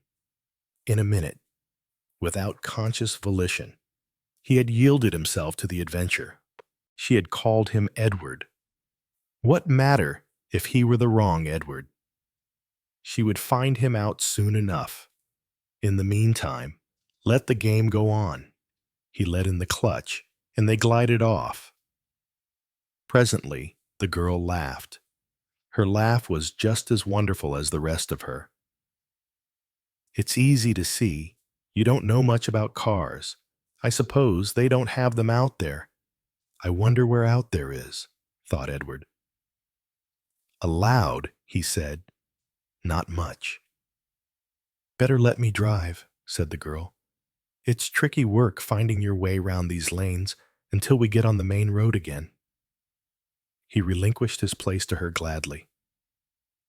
Presently, they were humming through the night at a pace and with a recklessness that secretly appalled Edward. She turned her head towards him. "I like pace. Do you? You know you're not a bit like Gerald. No one would ever take you to be brothers. You're not a bit like what I imagined, either." "I suppose," said Edward, "that I'm so completely ordinary. Is that it?" "Not ordinary different. I can't make you out. How's poor old Jimmy very fed up, I suppose?" "Oh, Jimmy's all right," said Edward. "It's easy enough to say that, but it's rough luck on him having a sprained ankle." "Did he tell you the whole story?" "Not a word. I'm completely in the dark." "I wish you'd enlighten me." "Oh, the thing worked like a dream. Jimmy went in at the front door, togged up in his girl's clothes. I gave him a minute or two, and then shinned up to the window. Agnes Lorella's maid was there laying out Agnes's dress and jewels, and all the rest. Then there was a great yell downstairs, and the squib went off, and everyone shouted fire. The maid dashed out, and I hopped in, helped myself to the necklace, and was out and down in a flash, and out of the place by the back way across the punch bowl. I shoved the necklace and the notice where to pick me up in the pocket of the car in passing. Then I joined Louise at the hotel, having shed my snow boots, of course. Perfect alibi for me. She'd no idea I'd been out at all. And what about Jimmy? Well, you know more about that than I do. He didn't tell me anything," said Edward easily. "Well, in the general rag. He caught his foot in his skirt and managed to sprain it. They had to carry him to the car, and the Lorella's chauffeur drove him home. Just fancy if the chauffeur had happened to put his hand in the pocket. Edward laughed with her, but his mind was busy. He understood the position more or less now. The name of Lorella was vaguely familiar to him. It was a name that spelt wealth. This girl and an unknown man called Jimmy had conspired together to steal the necklace, and had succeeded. Owing to his sprained ankle and the presence of the Lorella's chauffeur, Jimmy had not been able to look in the pocket of the car before telephoning to the girl. Probably had had no wish to do so, but it was almost certain that the other unknown Gerald would do so at any early opportunity, and in it, he would find Edward's muffler. "Good going?" said the girl. A tram flashed past them. They were on the outskirts of London. They flashed in and out of the traffic. Edward's heart stood in his mouth. She was a wonderful driver, this girl. But she took risks. Quarter of an hour later, they drew up before an imposing house in a frigid square. "We can shed some of our clothing here," said the girl, "before we go on to Ritson's." "Ritson's?" queried Edward. He mentioned the famous nightclub, almost reverently. "Yes. Didn't Gerald tell you?" "He did not," said Edward grimly. "What about my clothes?" She frowned. "Didn't they tell you anything? We'll rig you up somehow. We've got to carry this through." A stately butler opened the door and stood aside to let them enter. "Mr. Gerald Champneys rang up. Your ladyship, he was very anxious to speak to you, but he wouldn't leave a message." "I bet he was anxious to speak to her," said Edward to himself. "At any rate, I know my full name now. Edward Champneys. But who is she?" "Your ladyship. They called her. What does she want to steal a necklace for bridge debts?" In the feuilletons, which he occasionally read, the beautiful, entitled heroine was always driven desperate by bridge debts. Edward was led away by the stately butler and delivered over to a smooth-mannered valet. A quarter of an hour later, he rejoined his hostess in the hall. Exquisitely attired in evening clothes made in Savile Row, which fitted him to a nicety. Heavens, what a night they drove in the car to the famous Ritson's. In common with everyone else, Edward had read scandalous paragraphs concerning Ritson's. Anyone who was anyone turned up at Ritson's sooner or later. Edward's only fear was that someone who knew the real Edward Champneys might turn up. He consoled himself by the reflection that the real man had evidently been out of England for some years.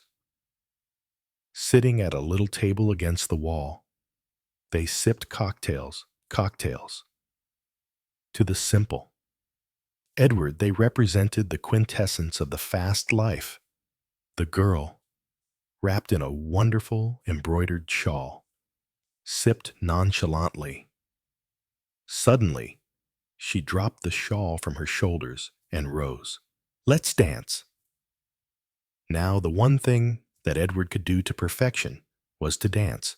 When he and Maud took the floor together at the Palais de Danse, lesser lights stood still and watched in admiration. "I nearly forgot," said the girl suddenly. "The necklace." She held out her hand. Edward, completely bewildered, drew it from his pocket and gave it to her. To his utter amazement, she coolly clasped it round her neck. Then she smiled up at him intoxicatingly. "Now," she said softly, "we'll dance." They danced, and in all Ritson's nothing more perfect could be seen. Then, as at length they returned to their table, an old gentleman with a would-be rakish air accosted Edward's companion. Ah, Lady Noreen, always dancing. Yes, yes, is Captain Folliot here tonight? Jimmy's taken a toss, racked his ankle. You don't say so. How did that happen? No details as yet. She laughed and passed on.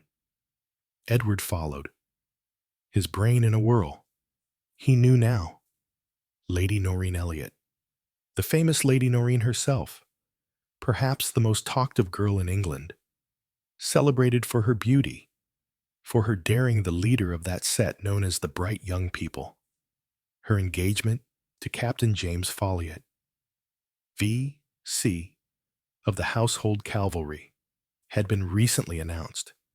But the necklace, he still couldn't understand the necklace. He must risk giving himself away, but no, he must.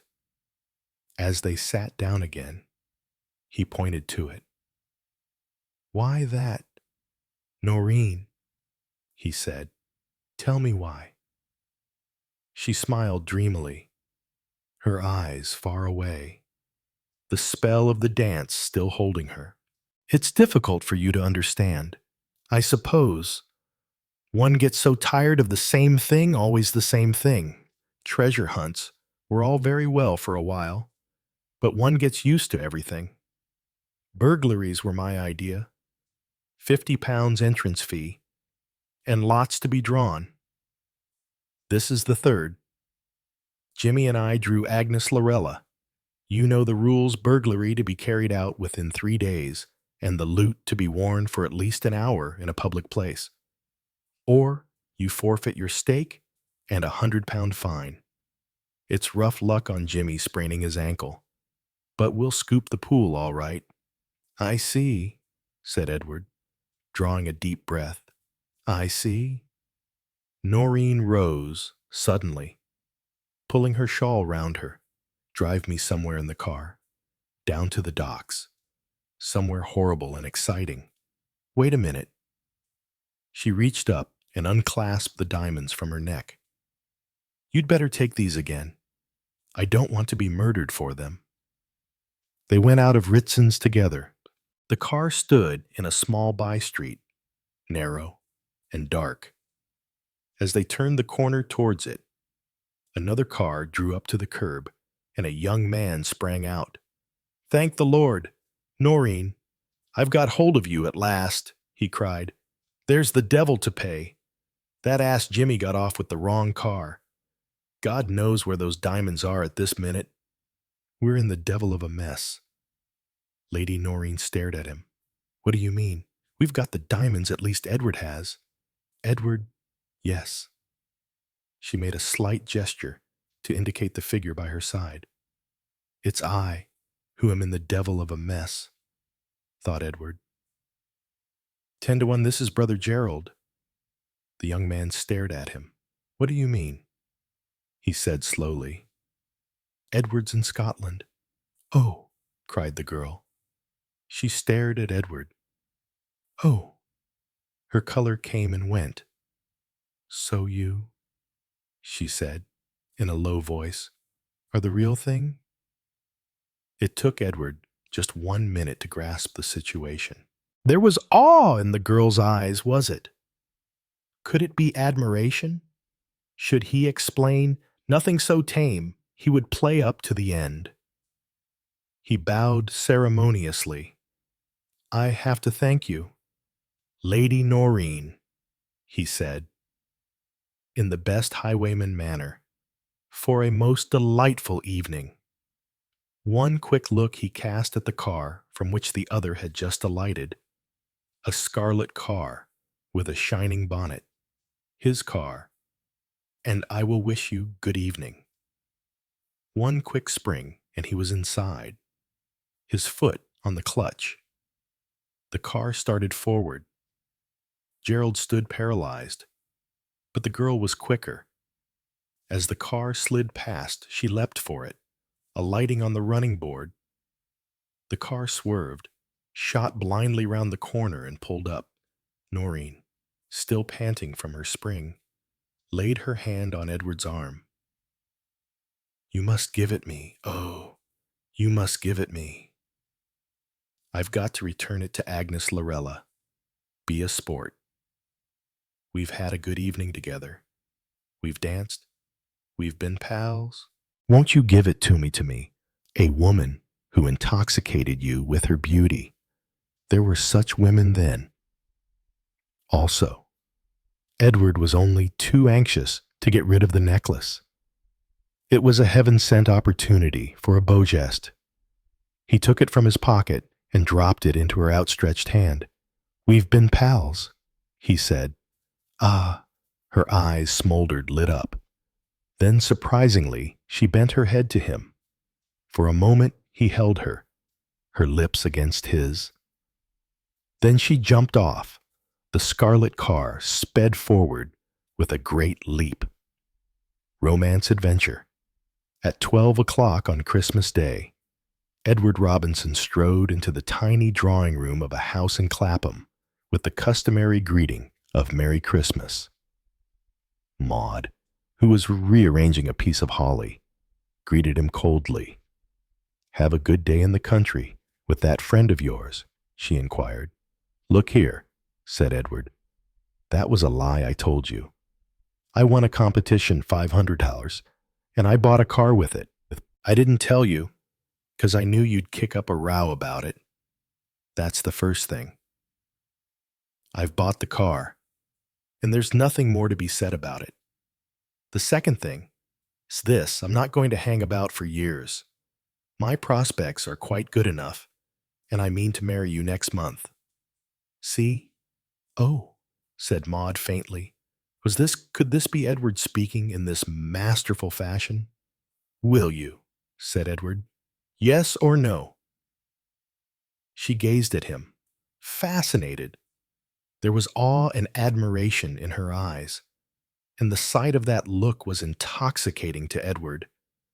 Gone was that patient motherliness which had roused him to exasperation. So had the Lady Noreen looked at him last night. But the Lady Noreen had receded far away, right into the region of romance, side by side with the Marchesa Bianca. This was the real thing. This was his woman. "Yes or no?" he repeated, and drew a step nearer. Yes," faltered Maud. "But, oh, Edward, what has happened to you? You're quite different today." "Yes," said Edward. "For 24 hours, I've been a man instead of a worm, and, by God, it pays." He caught her in his arms almost as Bill the Superman might have done. "Do you love me, Maud? Tell me, do you love me?" "Oh, Edward," breathed Maud, "I adore you." Chapter 12. The big logs crackled merrily in the wide, open fireplace, and above their crackling rose the babble of 6 tongues, all wagging industriously together. The house party of young people were enjoying their Christmas. Old Miss Endicott, known to most of those present as Aunt Emily, smiled indulgently on the clatter. "Bet you can't eat 6 mince pies, Jean." "Yes, I can." "No, you can't. You'll get the pig out of the trifle if you do." "Yes, and 3 helps of trifle, and 2 helps of plum pudding." "I hope the pudding will be good," said Miss Endicott apprehensively. "But they were only made 3 days ago. Christmas puddings ought to be made a long time before Christmas. Why? I remember when I was a child, I thought the last collect before Advent. 'Stir up, O Lord, we beseech thee,' referred in some way to stirring up the Christmas puddings." There was a polite pause while Miss Endicott was speaking, not because any of the young people were in the least interested in her reminiscences of bygone days, but because they felt that some show of attention was due by good manners to their hostess. As soon as she stopped, the babble burst out again. Miss Endicott sighed and glanced towards the only member of the party whose years approached her own. as though in search of sympathy, a little man with a curious egg-shaped head and fierce upstanding mustaches. Young people were not what they were, reflected Miss Endicott. In olden days, there would have been a mute, respectful circle, listening to the pearls of wisdom dropped by their elders, instead of which there was all this nonsensical chatter, most of it utterly incomprehensible. All the same, they were dear children. Her eyes softened as she passed them in review. Tall, freckled Jean, little Nancy Cardell, with her dark gypsy beauty, the two younger boys home from school, Johnny and Eric, and their friend, Charlie Pease, and fair, beautiful Evelyn Hayworth. At thought of the last, her brow contracted a little, and her eyes wandered to where her eldest nephew, Roger, sat morosely silent, taking no part in the fun, with his eyes fixed on the exquisite northern fairness of the young girl. "Isn't the snow ripping?" cried Johnny, approaching the window. "Real Christmas weather.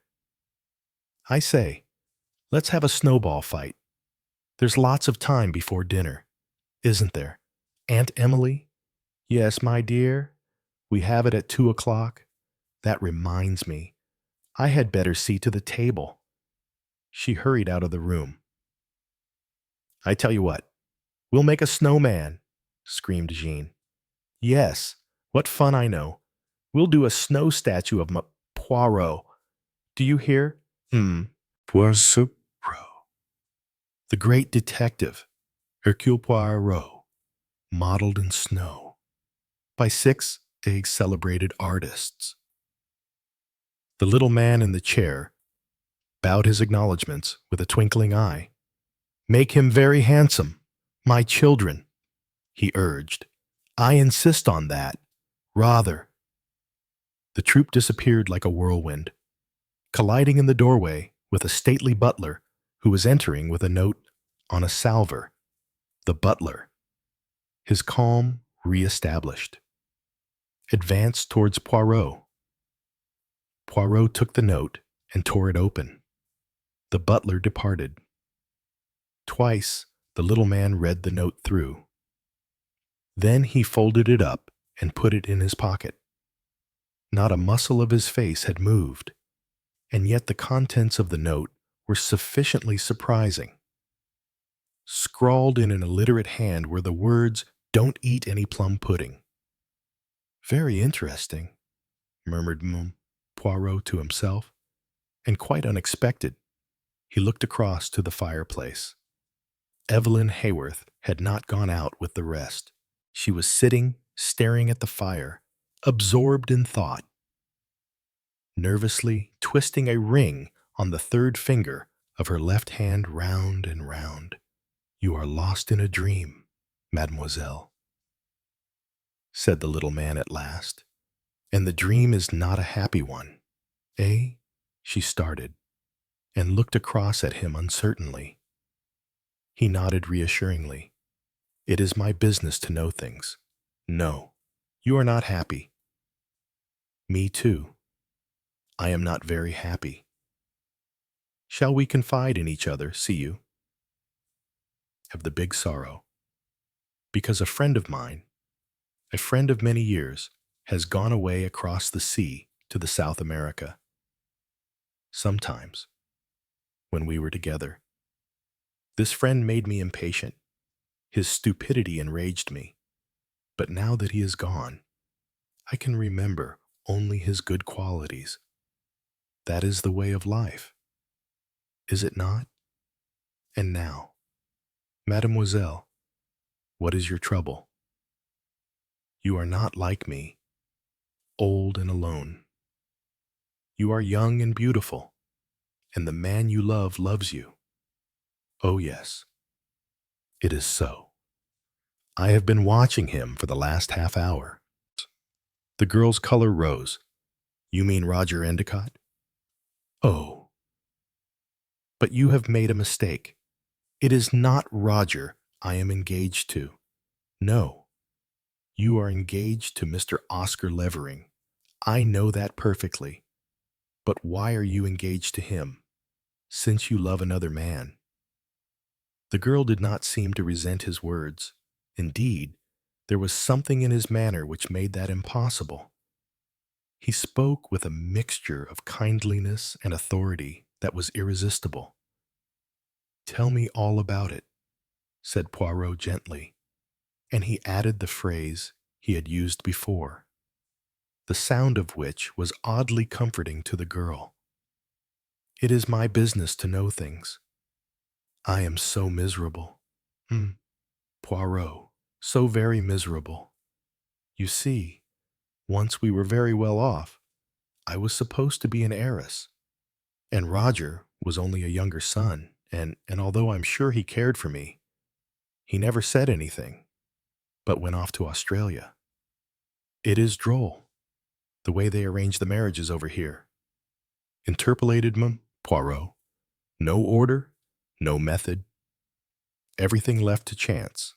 Evelyn continued, "Then suddenly we lost all our money.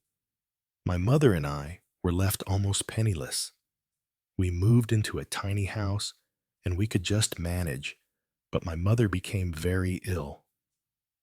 The only chance for her was to have a serious operation and go abroad to a warm climate. And we hadn't the money. Poirot, we hadn't the money. It meant that she must die.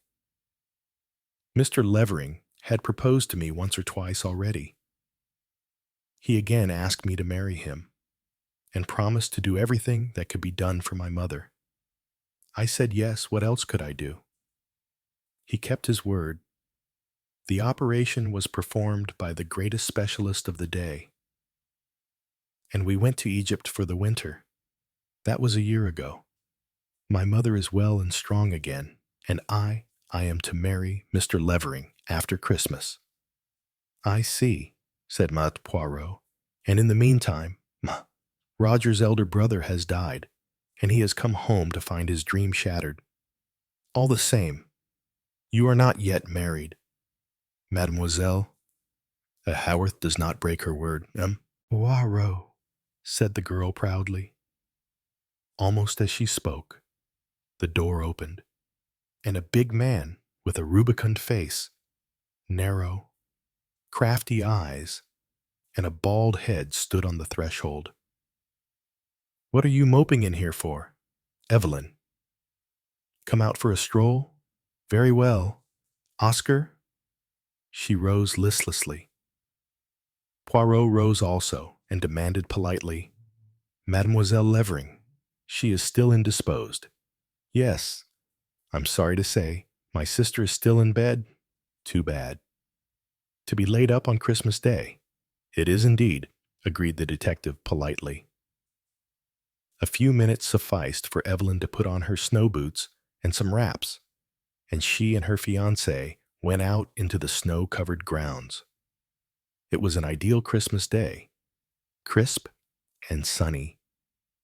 The rest of the house party were busy with the erection of the snowman. Levering and Evelyn paused to watch them. "Love's young dream, yah," cried Johnny, and threw a snowball at them. "What do you think of it, Evelyn?" cried Jean. Hercule Poirot, the great detective." "Wait till the mustache goes on," said Eric. "Nancy's going to clip off a bit of her hair for it." "Vivant les braves Belges." Pom. "Fancy having a real live detective in the house." This from Charlie. "I wish there could be a murder, too." Oh, oh, oh, cried Jean, dancing about. "I've got an idea. Let's get up a murder, a spoof one, and take him in." "Oh, do let's, it would be no end of a rag." 5 voices began to talk at once. "How should we do it?" Awful groans. "No, you stupid. Out here. Footprints in the snow. Of course." Jean in her nightie. "You do it with red paint. in your hand and clap it to your head. I say, I wish we had a revolver. I tell you, Father and Aunt Em won't hear. Their rooms are the other side of the house. No, he won't mind a bit. He's no end of a sport. Yes, but what kind of red paint enamel? We could get some in the village. Fathead. Not on Christmas Day. No. Watercolor. Crimson Lake. Jean can be it. Never mind if you are cold. It won't be for long. No. Nancy can be it. Nancy's got those posh pajamas. Let's see if Graves knows where there's any paint. A stampede to the house.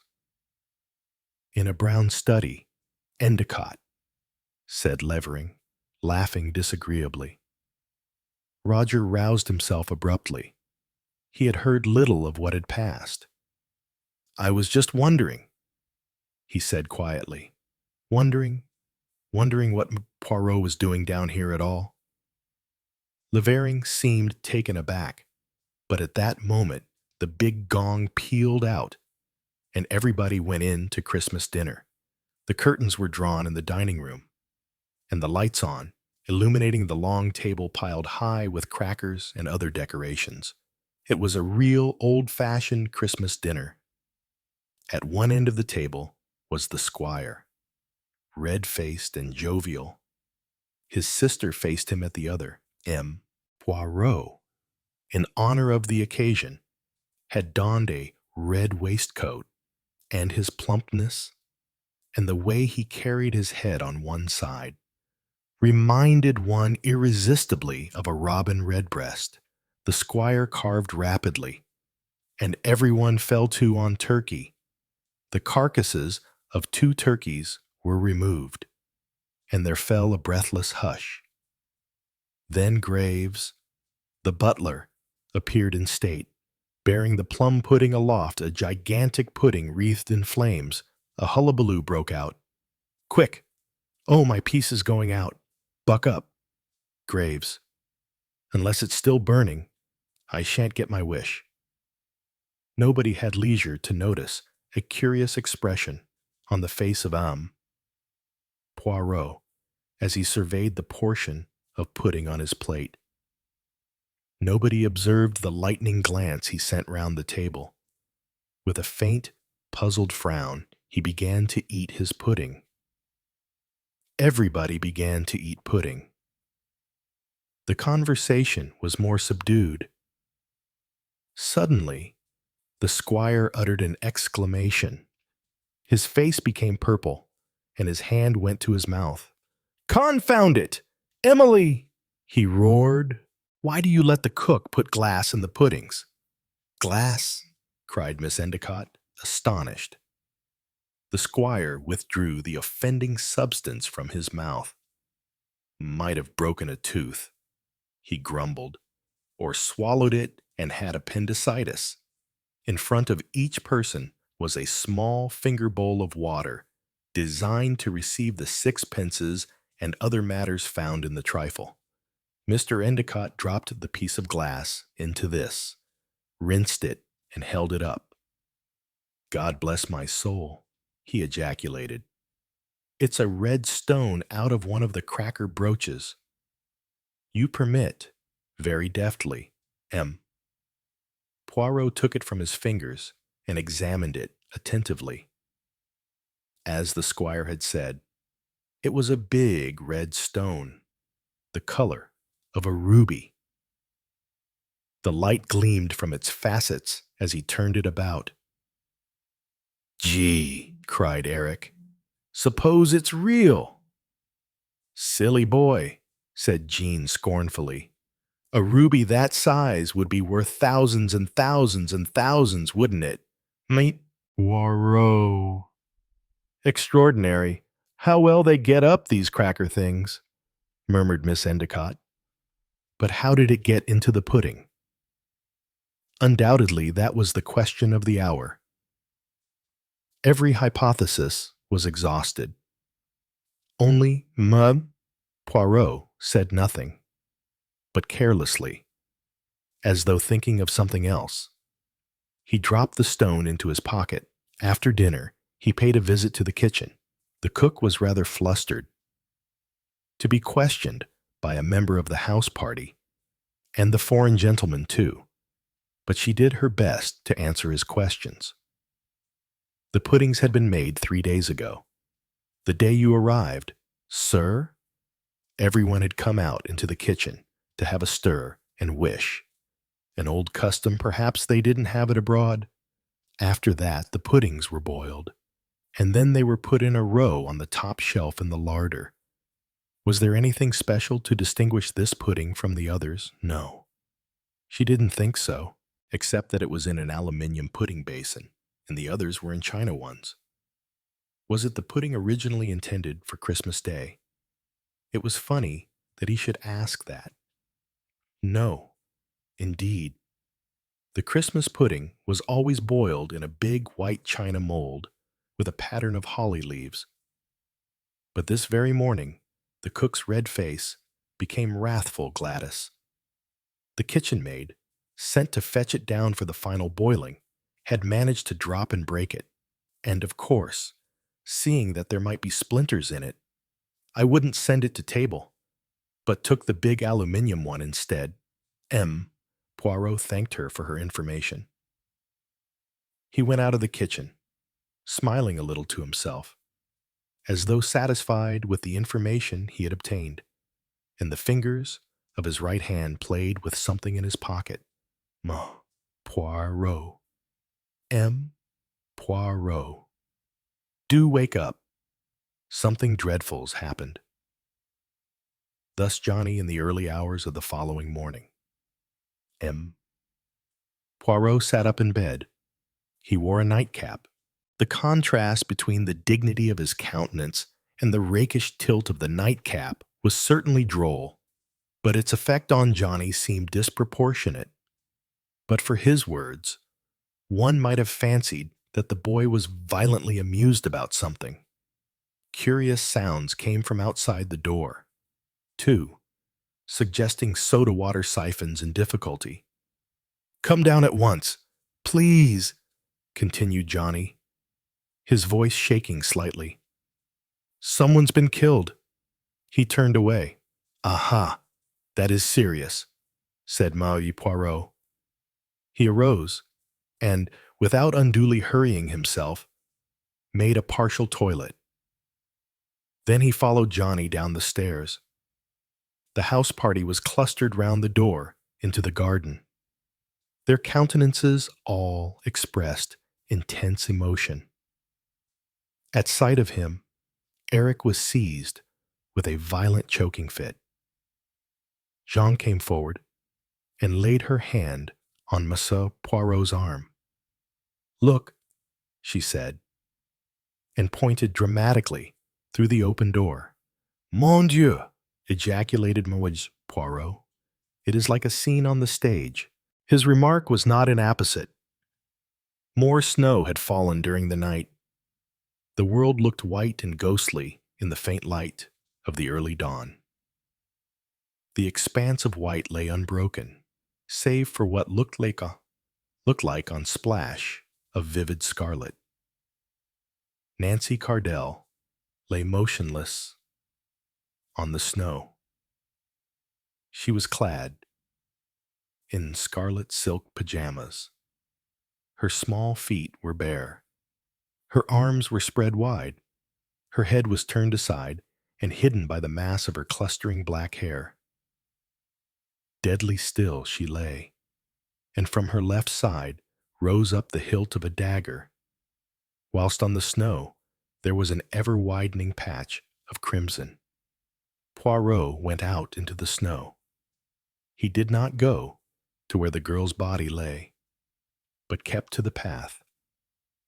2 tracks of footmarks, a man's and a woman's, led to where the tragedy had occurred. The man's footprints went away in the opposite direction alone. Poirot stood on the path, stroking his chin reflectively. Suddenly, Oscar Levering burst out of the house. "Good God!" he cried. "What's this?" His excitement was a contrast to the other's calm. "It looks," said Poirot thoughtfully, "like murder." Eric had another violent attack of coughing. "But we must do something," cried the other. "What shall we do?" "There is only one thing to be done," said Mem. Poirot, "Send for the police." "Oh," said everybody at once. M. Poirot looked inquiringly at them. "Certainly," he said. "It is the only thing to be done. Who will go?" There was a pause. Then Johnny came forward. "Rag's over," he declared. "I say, Poirot, I hope you won't be too mad with us. It's all a joke. You know, got up between us just to pull your leg.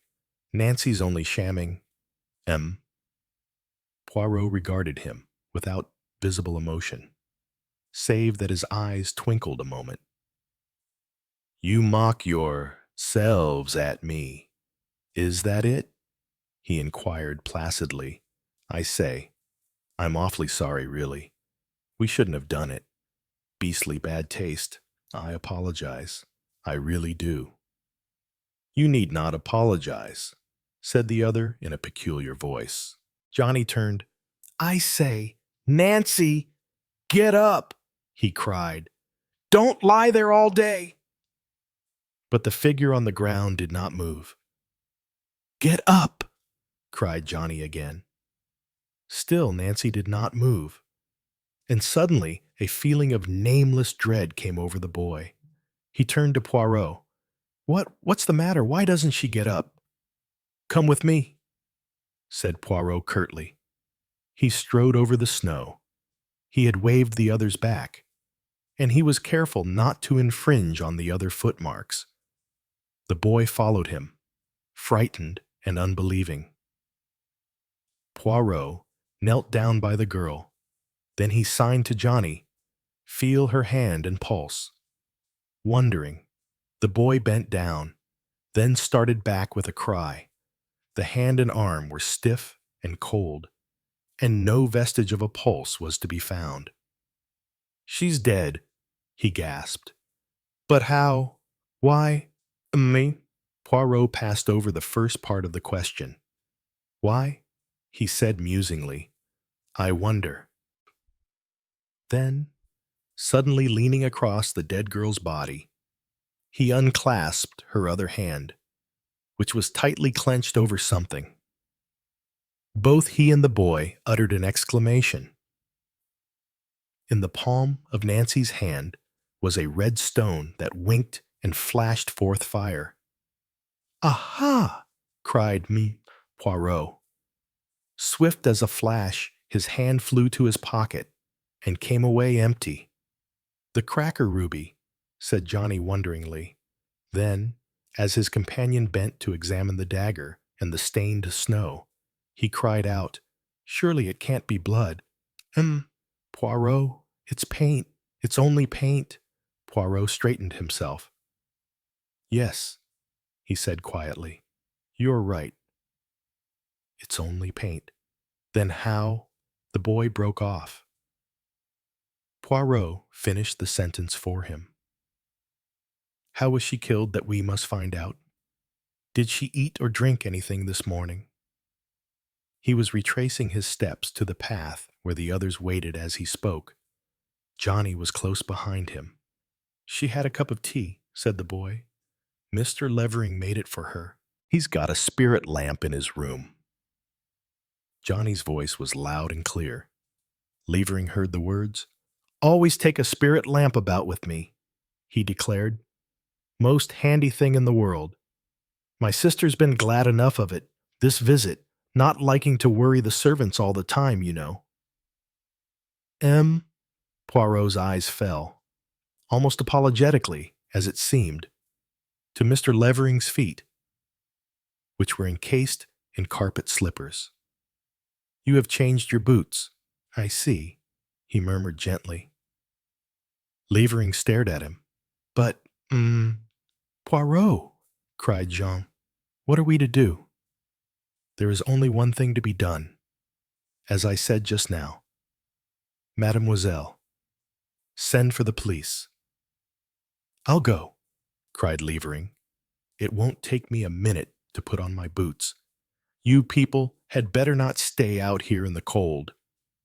He disappeared into the house.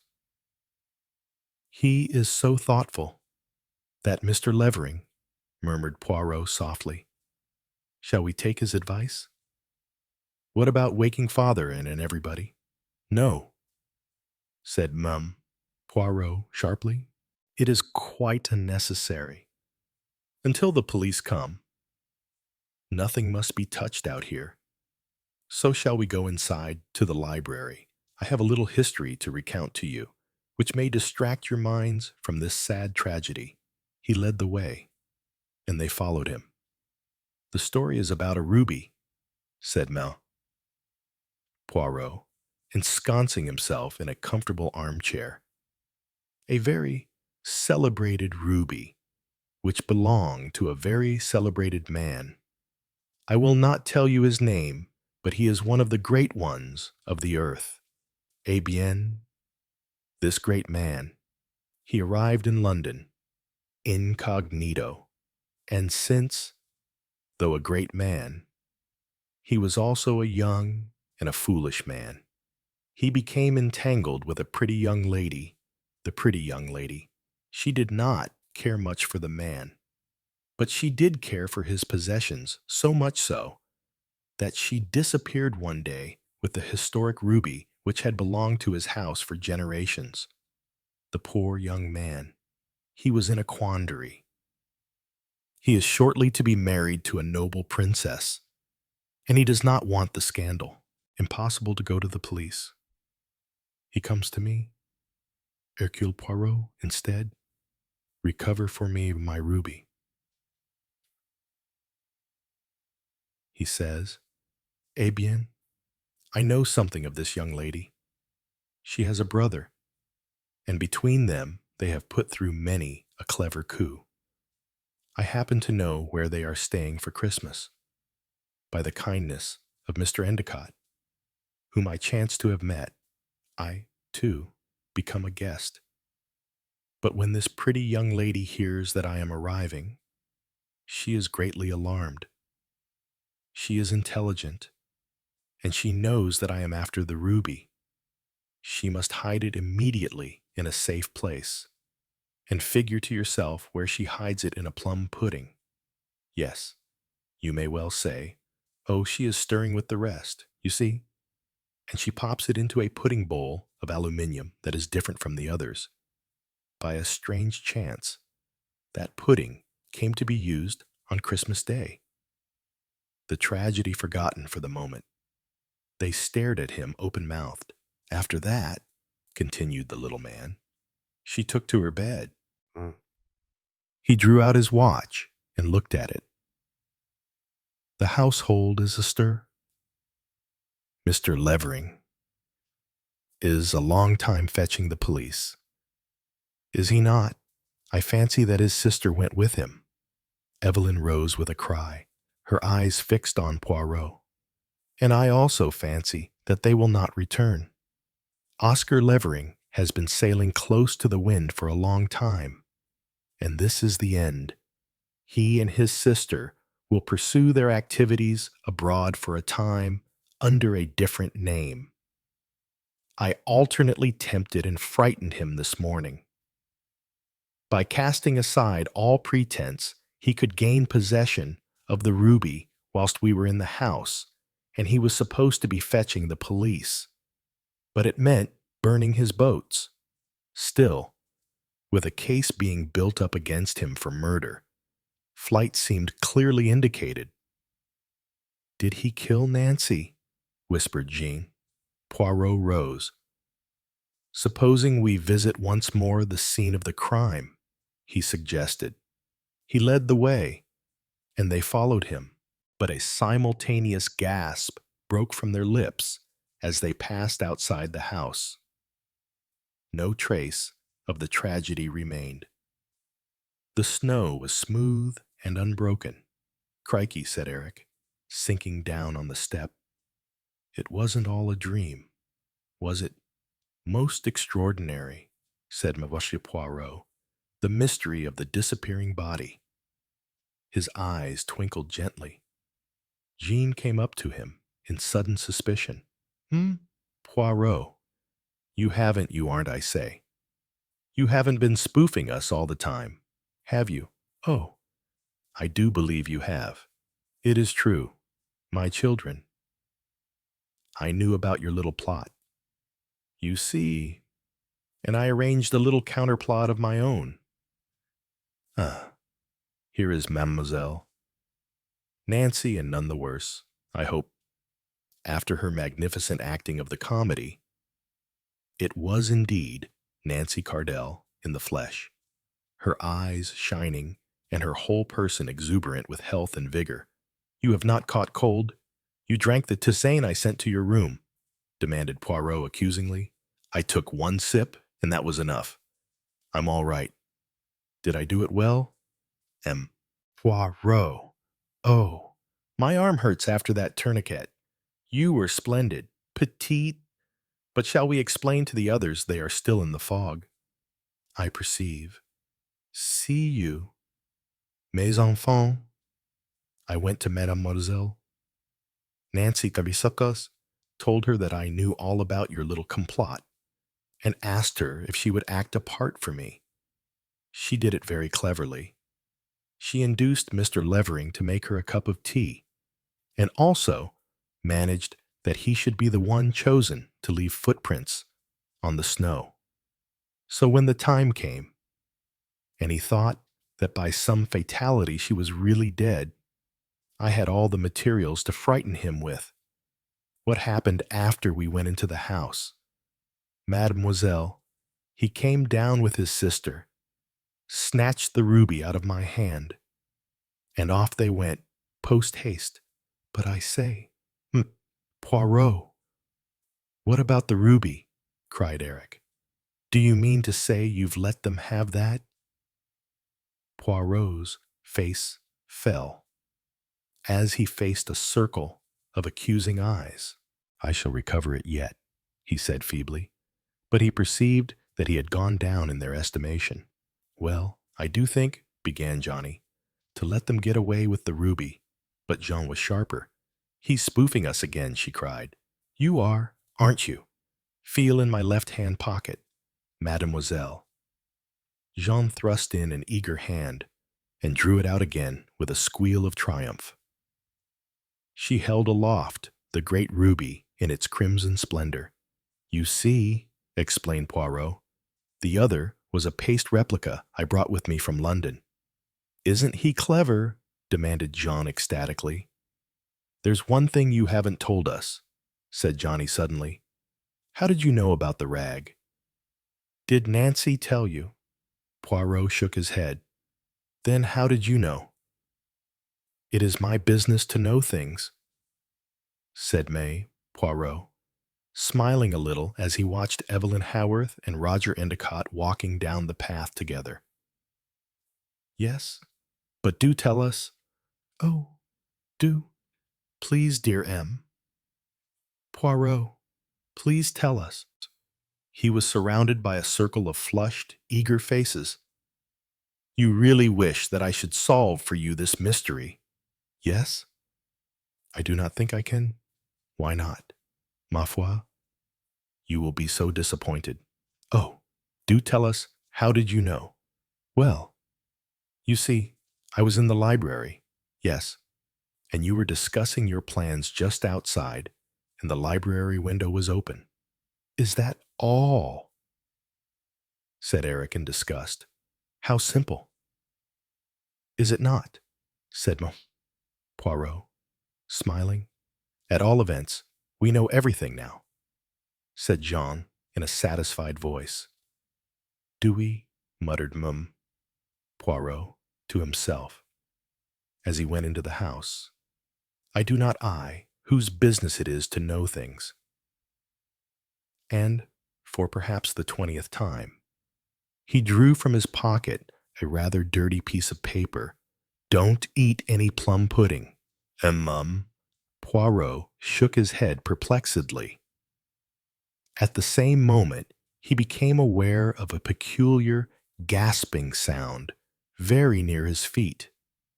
He looked down and perceived a small creature in a print dress. In her left hand was a dustpan, and in the right a brush. "And who may you be, mon enfant?" inquired Poirot. "Annie X, please, sir, between maid." Poirot had an inspiration. He handed her the letter. "Did you write that? Annie? I didn't mean any harm, sir." He smiled at her. "Of course you didn't. Suppose you tell me all about it." "It was them two. Sir, Mr. Levering and his sister. None of us can abide 'em, and she wasn't ill a bit. We could all tell that. So I thought something queer was going on.